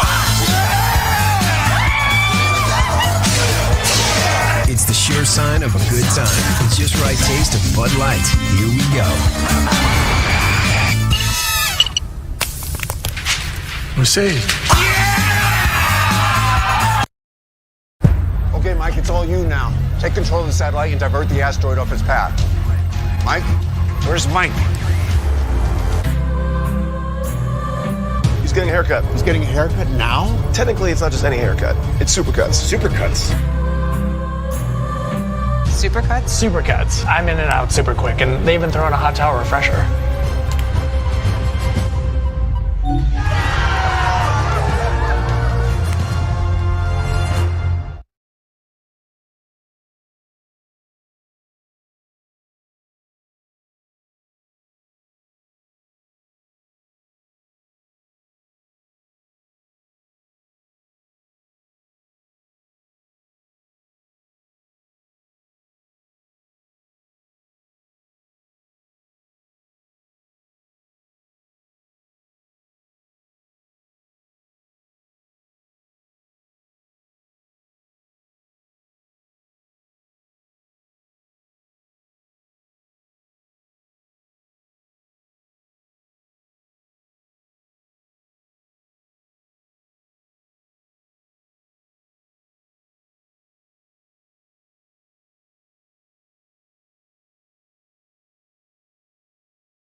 question is, given the popular heliocentric model, what experiments do you know of that evidence that the Earth is currently moving at an average speed of 66,000 miles per hour, or Mach 88 in an elliptical orbit around the sun, or spinning at an almost twice the speed of sound, or moving in any way at all consistent with the proclamations of the widely accepted heliocentric model?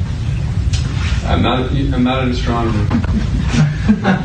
Would that be a no? You don't know any? Me personally? Yes. I'm not an astronomer. Is that a no? So the last one, the third one, I guess, in the interest of everyone's time. Okay. Can you think of any experimental demonstrations of gas pressure without a container, or adjacent to a vacuum without a solid barrier?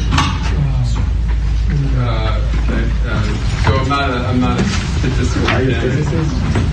Marginally. Okay. I'm on board. Can you think of any experiments today that we can do today that distinguish gravity as a force as distinct from the effects of density and buoyancy and fluid? So I'm not a fluid mechanics, physicist. Maybe, I don't know. You have to ask my advisor. I think you can ask the crowd. Doesn't have to know. It doesn't have to. I just wanted to see if you knew anything. Because it's very specialized question that you're asking. You should go to,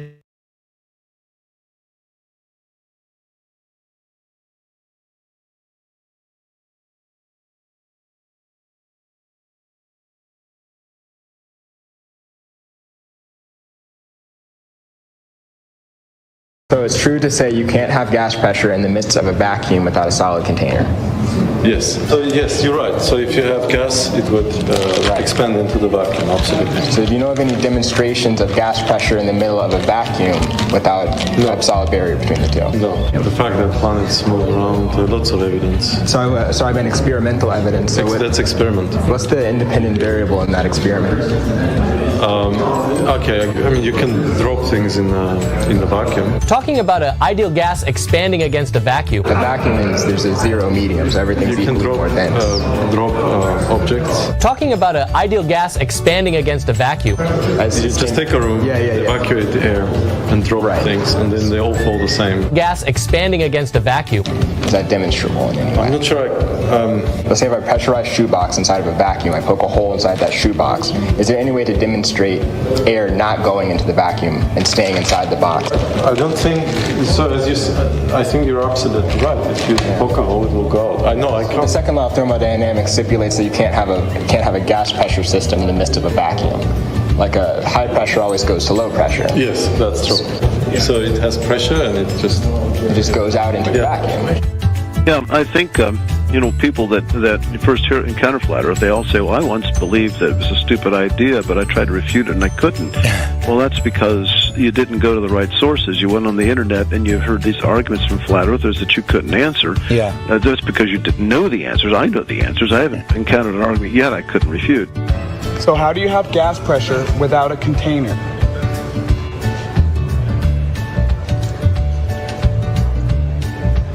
Nothing?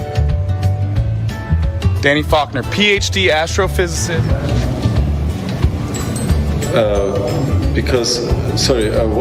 Why doesn't Earth's gravity hold the air inside of the shoebox which is in the midst of a vacuum?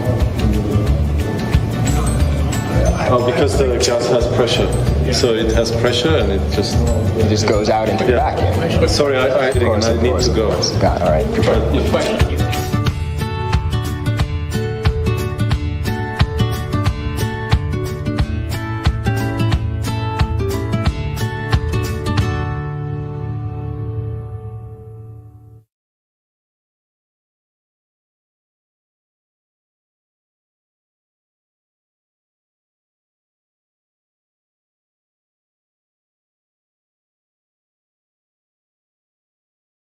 What's up, y'all?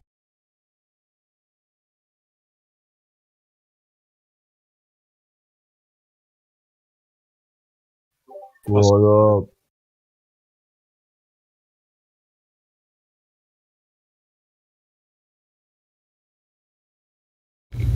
My shift is almost up, and I'm going to be headed home in a few minutes. You had a good day, my friend? No, it wasn't a bad day. Any day you wake up is a good day. Very true, mate. It's always a blessing, right?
Oh, we've got somebody in another voice chat. I'm going to go and see if they're a contender for the live stream. Go and see if they're a contender. Brilliant. Drag him in. Yeah. I'll go see. Wolfgang's talking to him at the moment, so I'll go see what's up. Okay.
So did you read that and did you discover that there was they speak of a vertical diphode? I thought that was interesting. Anyways.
Why'd you do that, bro? You're gonna ban me for what? Really? That's what I mean. All you can do is bully me. That's it. It's all you do, dude. All you guys do is bully me for no apparent reason. I didn't even have a reason to do it. Spineless, dude. Straight up spineless.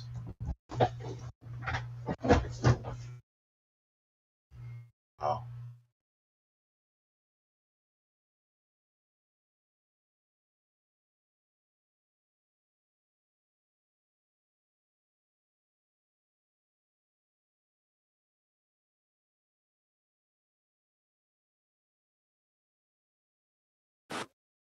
What happened?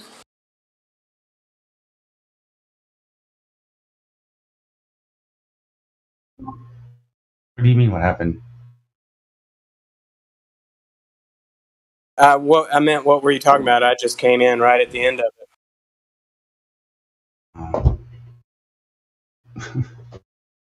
I'm just getting bullied around again in here. That's all.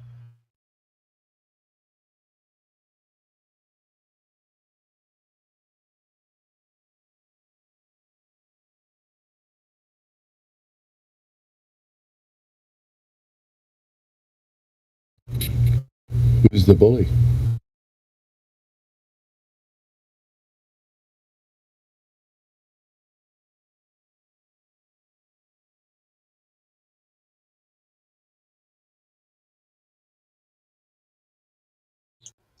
Yeah, I get really sick of being bullied by Globers all the time. They come in here and call me stupid and tell me I don't know what I'm talking about, make fun of me because I'm a flat earther.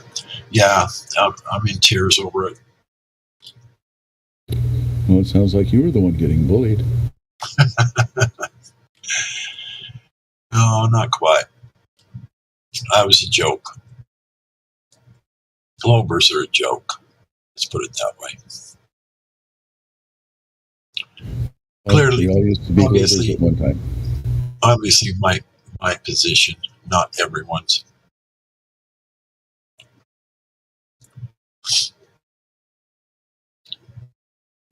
I don't know, but I got about 5 I don't know more what the minutes problem before is I with can- me. Everyone's got some bone to pick with me. Like, I mean, I don't know what it is, man. I'm just here to share the news with everyone and just experience my experience and what I know and all that. That's about it. That's all I've done. I don't fight with anybody. Everyone's like, I got something to prove. Like, and I just keep getting picked on. So I don't get it. It's like, everyone get it the fuck out. Bring it out, man. What's up? You got a spine or not? If not, then fucking, yeah, just do what you usually do. Just mute me and throw me off the server. But why? Well, You guys are nobody's muting you now. You're not thrown off the server right now. So go ahead, tell your story. Let's hear it. There's no story. I just told you the story. Well, you came in here to complain about getting bullied, but nobody's bullying you right now. You said you came in here to share the good news or whatever. So I'm interested. I'm listening. Tell me the news. Oh my God, dude, it's not. Never mind. Oh, because I'm not going to have you just totally, acknowledge what I just said. It's silly. I mean, everyone's being rude to me. Everybody, okay, not everybody, but certain members in here that like to give me a hard time and harass me. Are they in here right now? We got a lot of members. Yeah, they are. They're in here. I'm sure they can hear me. Well, let's put it this way. If I catch them bullying you, I'll come in fists swinging. But I don't necessarily know that it's actual bullying. Might be a little bit too sensitive is all. Maybe. I'm just saying maybe. People get excited. People get, a little bit excited about their claims or excited about, whatever they're talking about. And this subject is a subject of contention. So it just goes along with the just goes along with the program. And so, I've had to pull my big boy pants up many times and just, let it fly, let it go by, and you get those affect me too much. I don't have any. Is that what it is? I need some different kind of pants. It was a figure of speech. You know what I was saying, right? Because I don't know exactly what I need to do. Is what I'm saying. Because their problem is with me and not So I'm trying to get them to come out and talk about it, but they won't. They won't even talk to me on person. I try to PM them, message them privately. Nobody will talk to me. They're just spineless.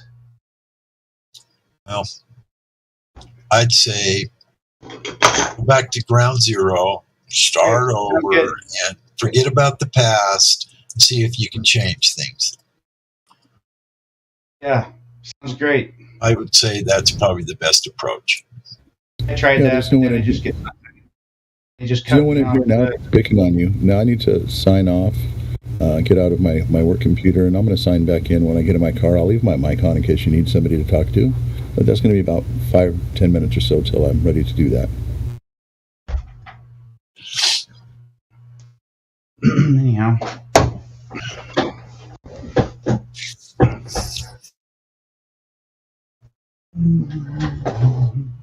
Yeah, sometimes, it happens quite often, when a person comes in at first and some people, misconstrue what they say, or they get a little upset and say things they shouldn't.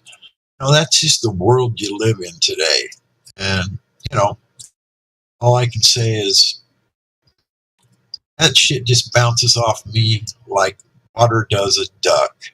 Hits me, rolls down my back, and is gone. Doesn't even bother me. Yeah, but okay, great, it doesn't bother you, but I mean, it might bother other people, and really, just because that's the way the world is.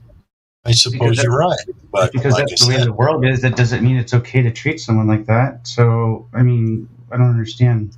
This doesn't make any. I mean, no. Anyway. I don't have any examples for what you're talking about. So, if I see it or hear it, I will give my 2 cents worth as well. How's that? Sounds great. Sounds great. Sounds awesome. Good.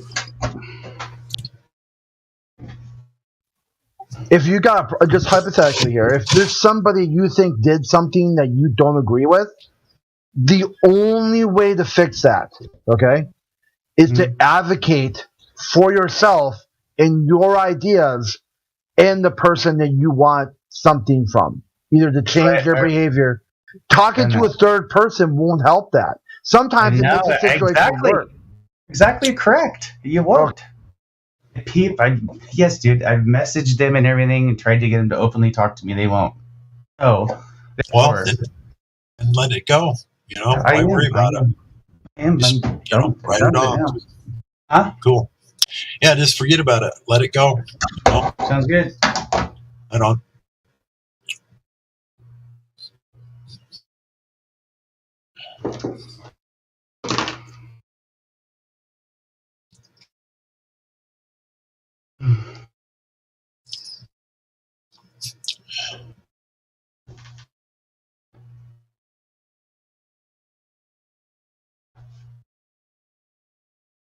So, Sonny, he's got his earphones. You took away my VC verified too. Just why? Why did they do that? Why? Remember the first tip I gave you? That. I'm not VC verified anymore. I'm nothing, and I don't know. He said he's going to ban me in 15 minutes or something. I don't know. Okay, so what's the tip I gave you? I don't know. What's the tip you give me? Okay, somebody and you are having a conflict that doesn't include. Somebody is. It doesn't tell you who takes all your tags off or anything. I don't know what's going on. You know what I mean? I just look down there, and all of a sudden it's gone. So somebody's harassing me.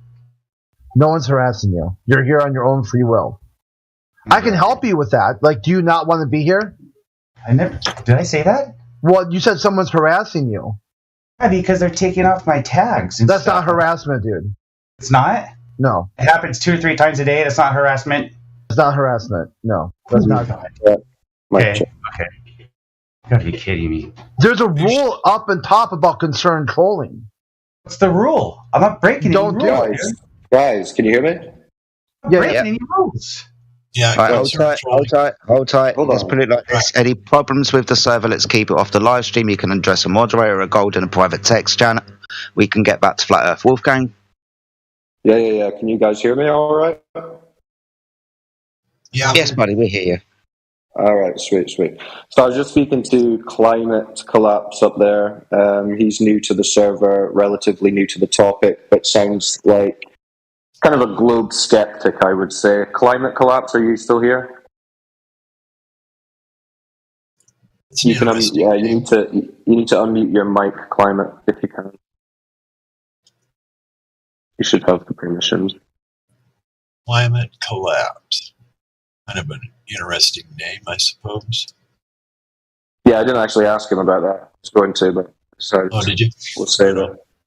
No. I said I didn't ask him. Just check.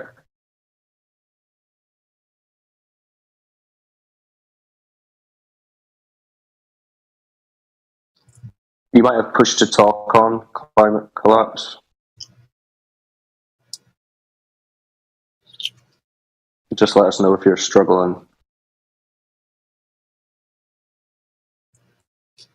Were you speaking to him earlier? Upstairs? Yeah. Yeah, we were speaking to him in the Helio chat. I think Grim put in there. But he sounded pretty reasonable on voice. You know how it is sometimes in text. You don't really get the right impression of someone, but he seems fairly reasonable. Yeah, try leaving and rejoining Climate. You should have the perms to unmute your mic. Try rejoining.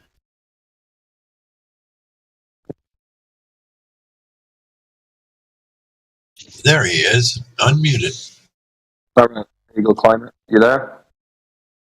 Yeah, I'm back. Okay, sweet. Okay, so yeah, I was just saying to the guys, I was just kind of introducing you and saying that you kind of sound to me like you're a bit of a globe skeptic. Is that fair to say, or you can explain if you'd like?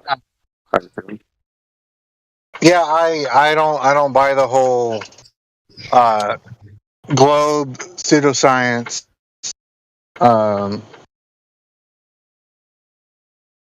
man, all right. So I do have one question. Like it got me thinking about how I don't think I've heard anybody talk about it, but it has me kind of worried because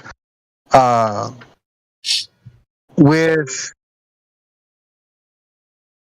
flat Earth, it's like, all right. So in the Bible, it's interesting because it says the Earth is eventually going to be destroyed by fire, and that got me thinking about this whole global warming narrative. If there's something kind of going on with that. Well, so generally we would try and... Sorry, I think WAV Mixer, you've got a bit of background noise. If you could just mute your mic. Yeah, let me try to do that. Give me just a second here. Sorry about that. That's all right. I can mute you if you want, if it's easier. Okay, now you got it. So the climate thing, well, we don't... I mean, well, I guess it is related to Earth.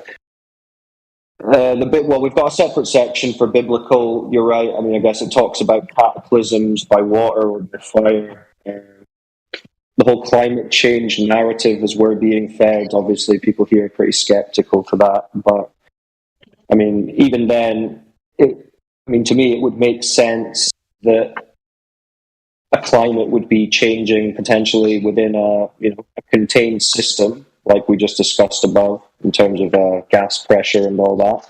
If there's a greenhouse gas and a greenhouse effect, it would make sense that there's a greenhouse, right?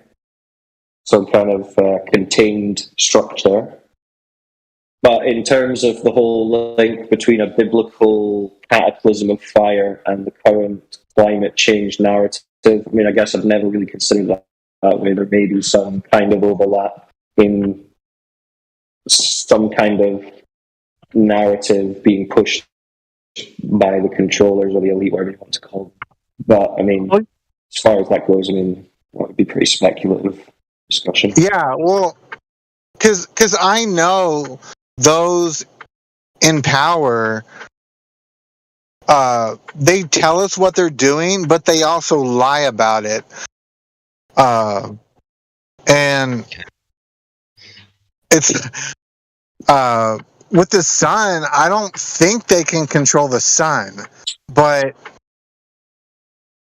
I mean, if the Earth is able, if the Earth is going to get destroyed by fire, I don't know if that means the sun is just going to burn the Earth up, or if that means it's just humans setting fires. But well, I mean, from a biblical perspective, I wouldn't take it as the humans doing something. I would more take it as it's like a system, a built-in system reset, right? The system can be flooded or potentially flamed out.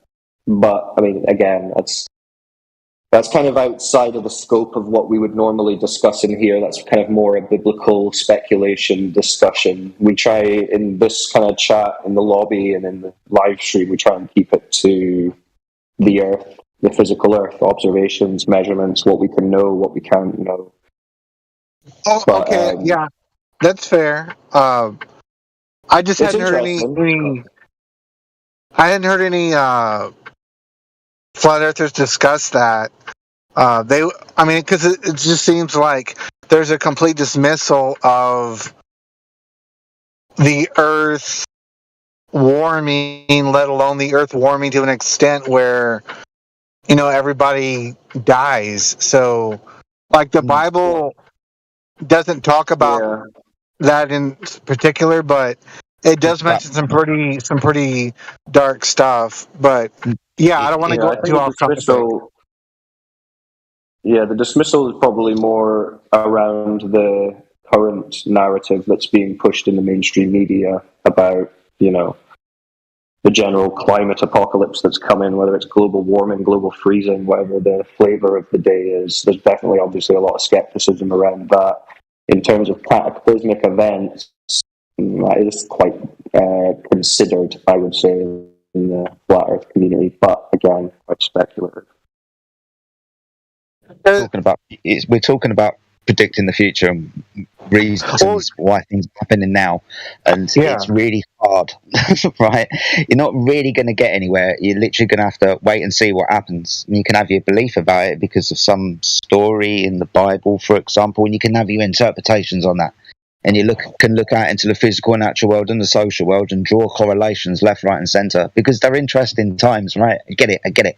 But again, it's speculation. We are verging towards more of a religious narrative at the moment and not completely a flat Earth one, buddy. So just reminding you of that as well. Yeah. My perspective is that the psychopaths that lied to us about the shape of the Earth, they want complete control over the Earth. They don't like there being a creator that is over that. They want control. And who are they? It just who are they? What? Who are they? The ones who, spin the narratives of what reality is, Who does that? Well, I don't have their names, but they're the ones that... I'm not asking for Rod, Jane or Freddie. I'm asking just for a little bit of a deeper push into... I mean, you brought it up. A little bit of more of a deeper push into who they are, because they're spinning a narrative. You're kind of talking about the narrative without addressing who they are, because they're spoken about in the narrative, right? So who are they? Well, the ones who run the governments and the corporations and decide what narratives to push and what the scientific consensus is. Like, so if I remember correctly, the narrative is to keep us from knowing the truth, and that truth was, well, we're talking from a religious aspect, hiding the creation to hide the creator, I'm assuming. So within that narrative, who's against the creator? Who are they? Well, from a biblical perspective, the Antichrist.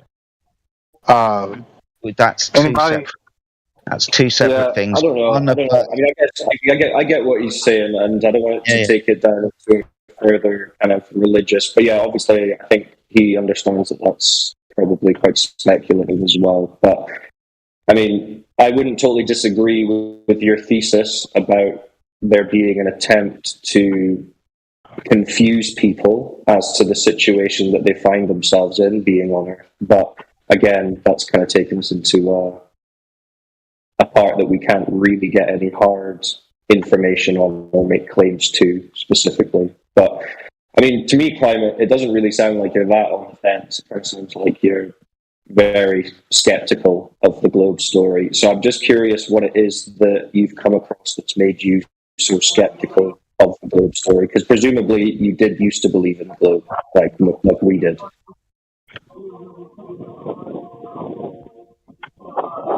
Well, I mean, Is that fair I to guess. say? Well, I've listened to like the live streams, but it really goes into a lot of things that those in power have either lied about or have completely ignored and suppressed information that is very important for people to know. And it's both deception. Both of those things you said. Yeah, it just gets me angry. Like I don't. Yeah, Okay. like So yeah, so it's kind of like you're kind of looking at the source of where the globe information is coming from, and you're very skeptical of that source. Yeah, and I've been listening to Owen Benjamin, and like, I mean, I don't know. I really like that he has humor and that he tries to make you laugh because, like, man, I just I've kind of lost my mind the last few days over a lot of this stuff, and I just want to lash out. And it seems like there's not many people I can talk to because a lot of them they don't want to hear anything that is depressing or that would destroy their belief. You know? Yeah, that's a very common experience for people getting into this topic. So you're not alone, and I would just say that keep coming back to this server because this is a place where you can come and discuss this topic without too many people losing their minds. And there's always people here 24/7 that you can talk to, and it is the kind of thing that when you first hear about it and you start to get the information, you want to go and tell everyone. It feels like no one wants to know about it, and that can be frustrating. But you just got to learn to manage that and keep yourself on a good path. Stay strong. Stay sane. And know that you're not mental. You're just looking at observable reality, how gas behaves. Have you looked into the curvature at all? Like the claimed curvature of Earth? Yeah, I'm starting to do photography, and I got a P1000 and a drone, and I'm gonna start looking into it, doing like observations. Okay. Yeah, no, you should. Have you seen the additional information channels on the server? If you scroll like 3/4 of the way down, it's all alphabetized. So it's got Antarctica, astronauts, gravity, NASA. You see all those channels? Yes. If you scroll down the list, right. So there's a couple in there that you should look at. So one's curvature, one's long distance observations, and the other's laser test. And those will kind of give you some ideas about what kind of observations and tests you can do to test the claimed curvature of the Earth. Do you think anyone has ever measured curvature of the Earth?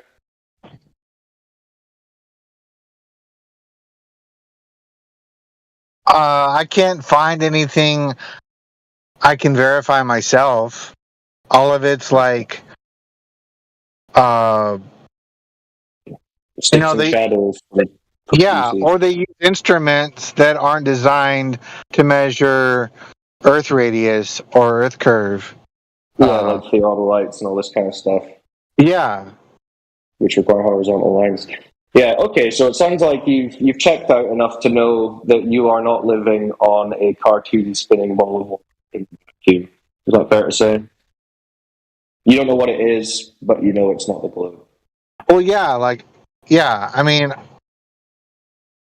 and I don't, I'm pretty sure it's flat. Like, I mean, if water can curve around the outside of a ball, I mean, I've never been able to see anybody make it do it, but apparently on a really massive scale, it works. I mean, but yeah, on a scale that you can never experience. Yeah, it's always on a scale that you can't access. Right, only a few guys in the U.S. military can get there. It's convenient, right? Yeah, real convenient. Just very quickly, I just want to do a quick check. I think there's another new person in the chat. Via, I'll just unmute you quickly, Via, if you want to say hello and ask a question. Otherwise, you can jump up to VC check-in if you want voice terms. Are you there, Via? Hi, yeah, I'm here. I don't really have a pressing question. I'm just kind of here to listen and learn. So, yeah. Okay, cool. Well, if you don't mind me involving you in the conversation, how did you find the server? Or have you been looking into the topic long? Or I mean, it's been about a week-ish, maybe a little bit longer, but my friend Chris had invited me to the server because I was having a lot of questions, and he answered a lot of them for me, but he just kind of gave me this server as a place to come to if I wanted to ask any more questions. But you haven't got any questions. Yeah. Hi, welcome to the server. Pleased to meet you. Yeah, welcome. Thank you. So, what is it that made you start looking into this topic? If you don't mind me asking. I mean, it kind of started with me questioning religion and, the firmament and all that, and then kind of looking into other conspiracies, and I don't know, it's just kind of, there's a lot of things that don't make sense, and so trying to figure that out on my own. And I have a couple pilot friends who I've asked, and they all don't really have an explanation. They just kind of say, well, I think it's curved, they don't really say, no, I can see the curvature, or confirm anything. So yeah, I think the pilots are trained to treat the Earth as flat and motionless. They're not told to account for curvature or motion of the Earth. Right, and I had asked that too. Like, do you guys account for curvature when you're flying in a plane? And they're like, no, we just account for the magnetic activity and base it off of that. So that was interesting. Yeah. So, sorry, Wolfgang. It's all kind of really interesting when you talk about navigating across the Earth and those types of things. Like flying across with an aeroplane across the surface, and there's no curvature. No one's correcting for that type of thing. No one's kind of correcting for any movement of the Earth below an aeroplane, for example. And all the technology really requires the Earth to be flat when you sit back and have a think about it, for example. So when we take a deeper look into some of these things, we understand that the Earth necessarily has to be flat and stationary for the way that we travel and navigate across it. Mm-hmm. Yeah, and I agree, because you don't really account for the curvature while you're going long distances. Like, you would think that you'd end up somewhere sooner than you would be, because they're spinning, right? If it's spinning at 1,000 miles an hour in one direction, right, you should just be able to get up in a helicopter and hang out and wait for China to come to you or whatever. Right? But no one's doing that. So, have you really done a deep dive on the globe evidence? Like, have you tried to find proof for the globe? No, not yet. Like I said, it's only been maybe around a week. Okay. So, just off the top of your head, did they ever teach you who measured curvature of the Earth? No. What about the motion of the Earth? No. Right. So they just kind of show us these images and tell us these stories and point at a globe in a classroom and say, you're living on the side of a spinning ball. And that's about the extent of the evidence we're given, right? Mm-hmm. But when we go to the beach, we only observe a flat horizon and a motionless surface. So we all experience a flat and motionless Earth, yeah? Mm-hmm. So there is a burden of proof on the side saying, well, it's actually curved and in motion. Right? So they would need to prove that. Would you agree? Yeah, absolutely. So, I don't know. If I were you, I would be asking where that proof is. What kind of evidence is there? If you want to know whether it's the globe or not. I mean, they'll show you the pictures and the images. What about the pictures and the images and the videos? What do you think of all that? Does that convince you? I mean, I've taken astronomy before. I was in college and I was also in a sorority, so I couldn't tell you how much I really remember, but about like the mathematics and calculations and everything. But we did take a sun telescope out and we looked at the sun, and I mean, I could tell you that the things that NASA is putting out looks like a lot of CGI, and most of the photos are edited. So from what I saw from the sun, it literally just looks like a yellow ball, and like, yes, I can see the sunspots, but that's really it. Yeah, and that doesn't tell you how big it is, how far away it is, what medium it's in.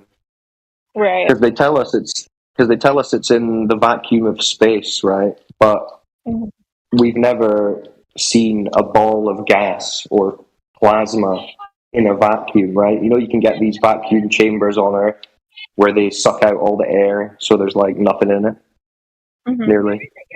But they can't make a ball of gas in one of those, or water adhering to a ball of rock in one of those.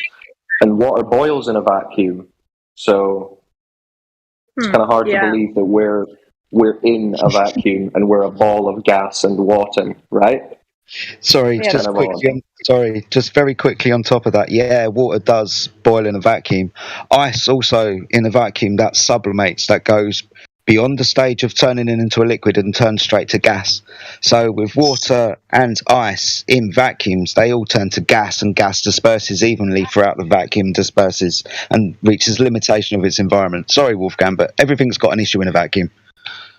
Yeah, it's like nothing good is happening in a vacuum, and yet we're being told that all of the beauty of nature and life is sustained within a vacuum. So that's kind of crazy. But also, I don't know if your friend spoke to you about the gas pressure situation. Were you talking to me? Yeah, sorry, I was speaking to you. Yes, he kind of explained that whole thing, that gas expands and all that. And he also like explained to me how the sun would be local and all things that point towards that and that are observable. So I mean, I've seen that for myself.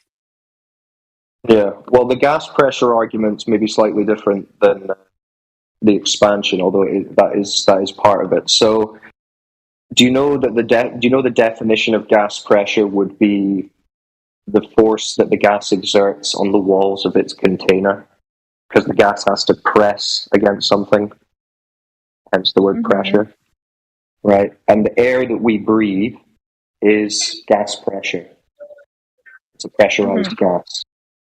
So, what is that gas pressure pressing on in the globe model? Right. That doesn't really make sense because they need the container. Space, it would just leave, you know. Yeah, it would all be leaving. It would all just be going away. Because I mean, in any example of gas pressure that you can find in reality, it requires a container, right? Like air in a balloon, air in a tire, a gas in a canister. Right? To pressurize the gas has to be pressing off something.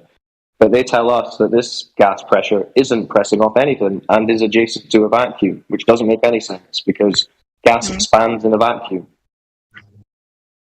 Sorry, I've got to mute for a minute, but I'm still listening to you guys. Yeah, no worries. We got a few people in the chat, man. Start unmuting people.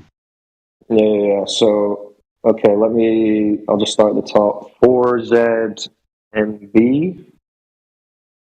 I've unmuted you. 4ZMB, are you there? 4ZMB, what's up? It's okay, you don't need to be shy. 4ZMB, you want to talk?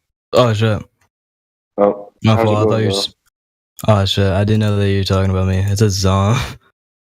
Oh, yeah. Well, I was just unmuting you to see how it's going. How did you find the server?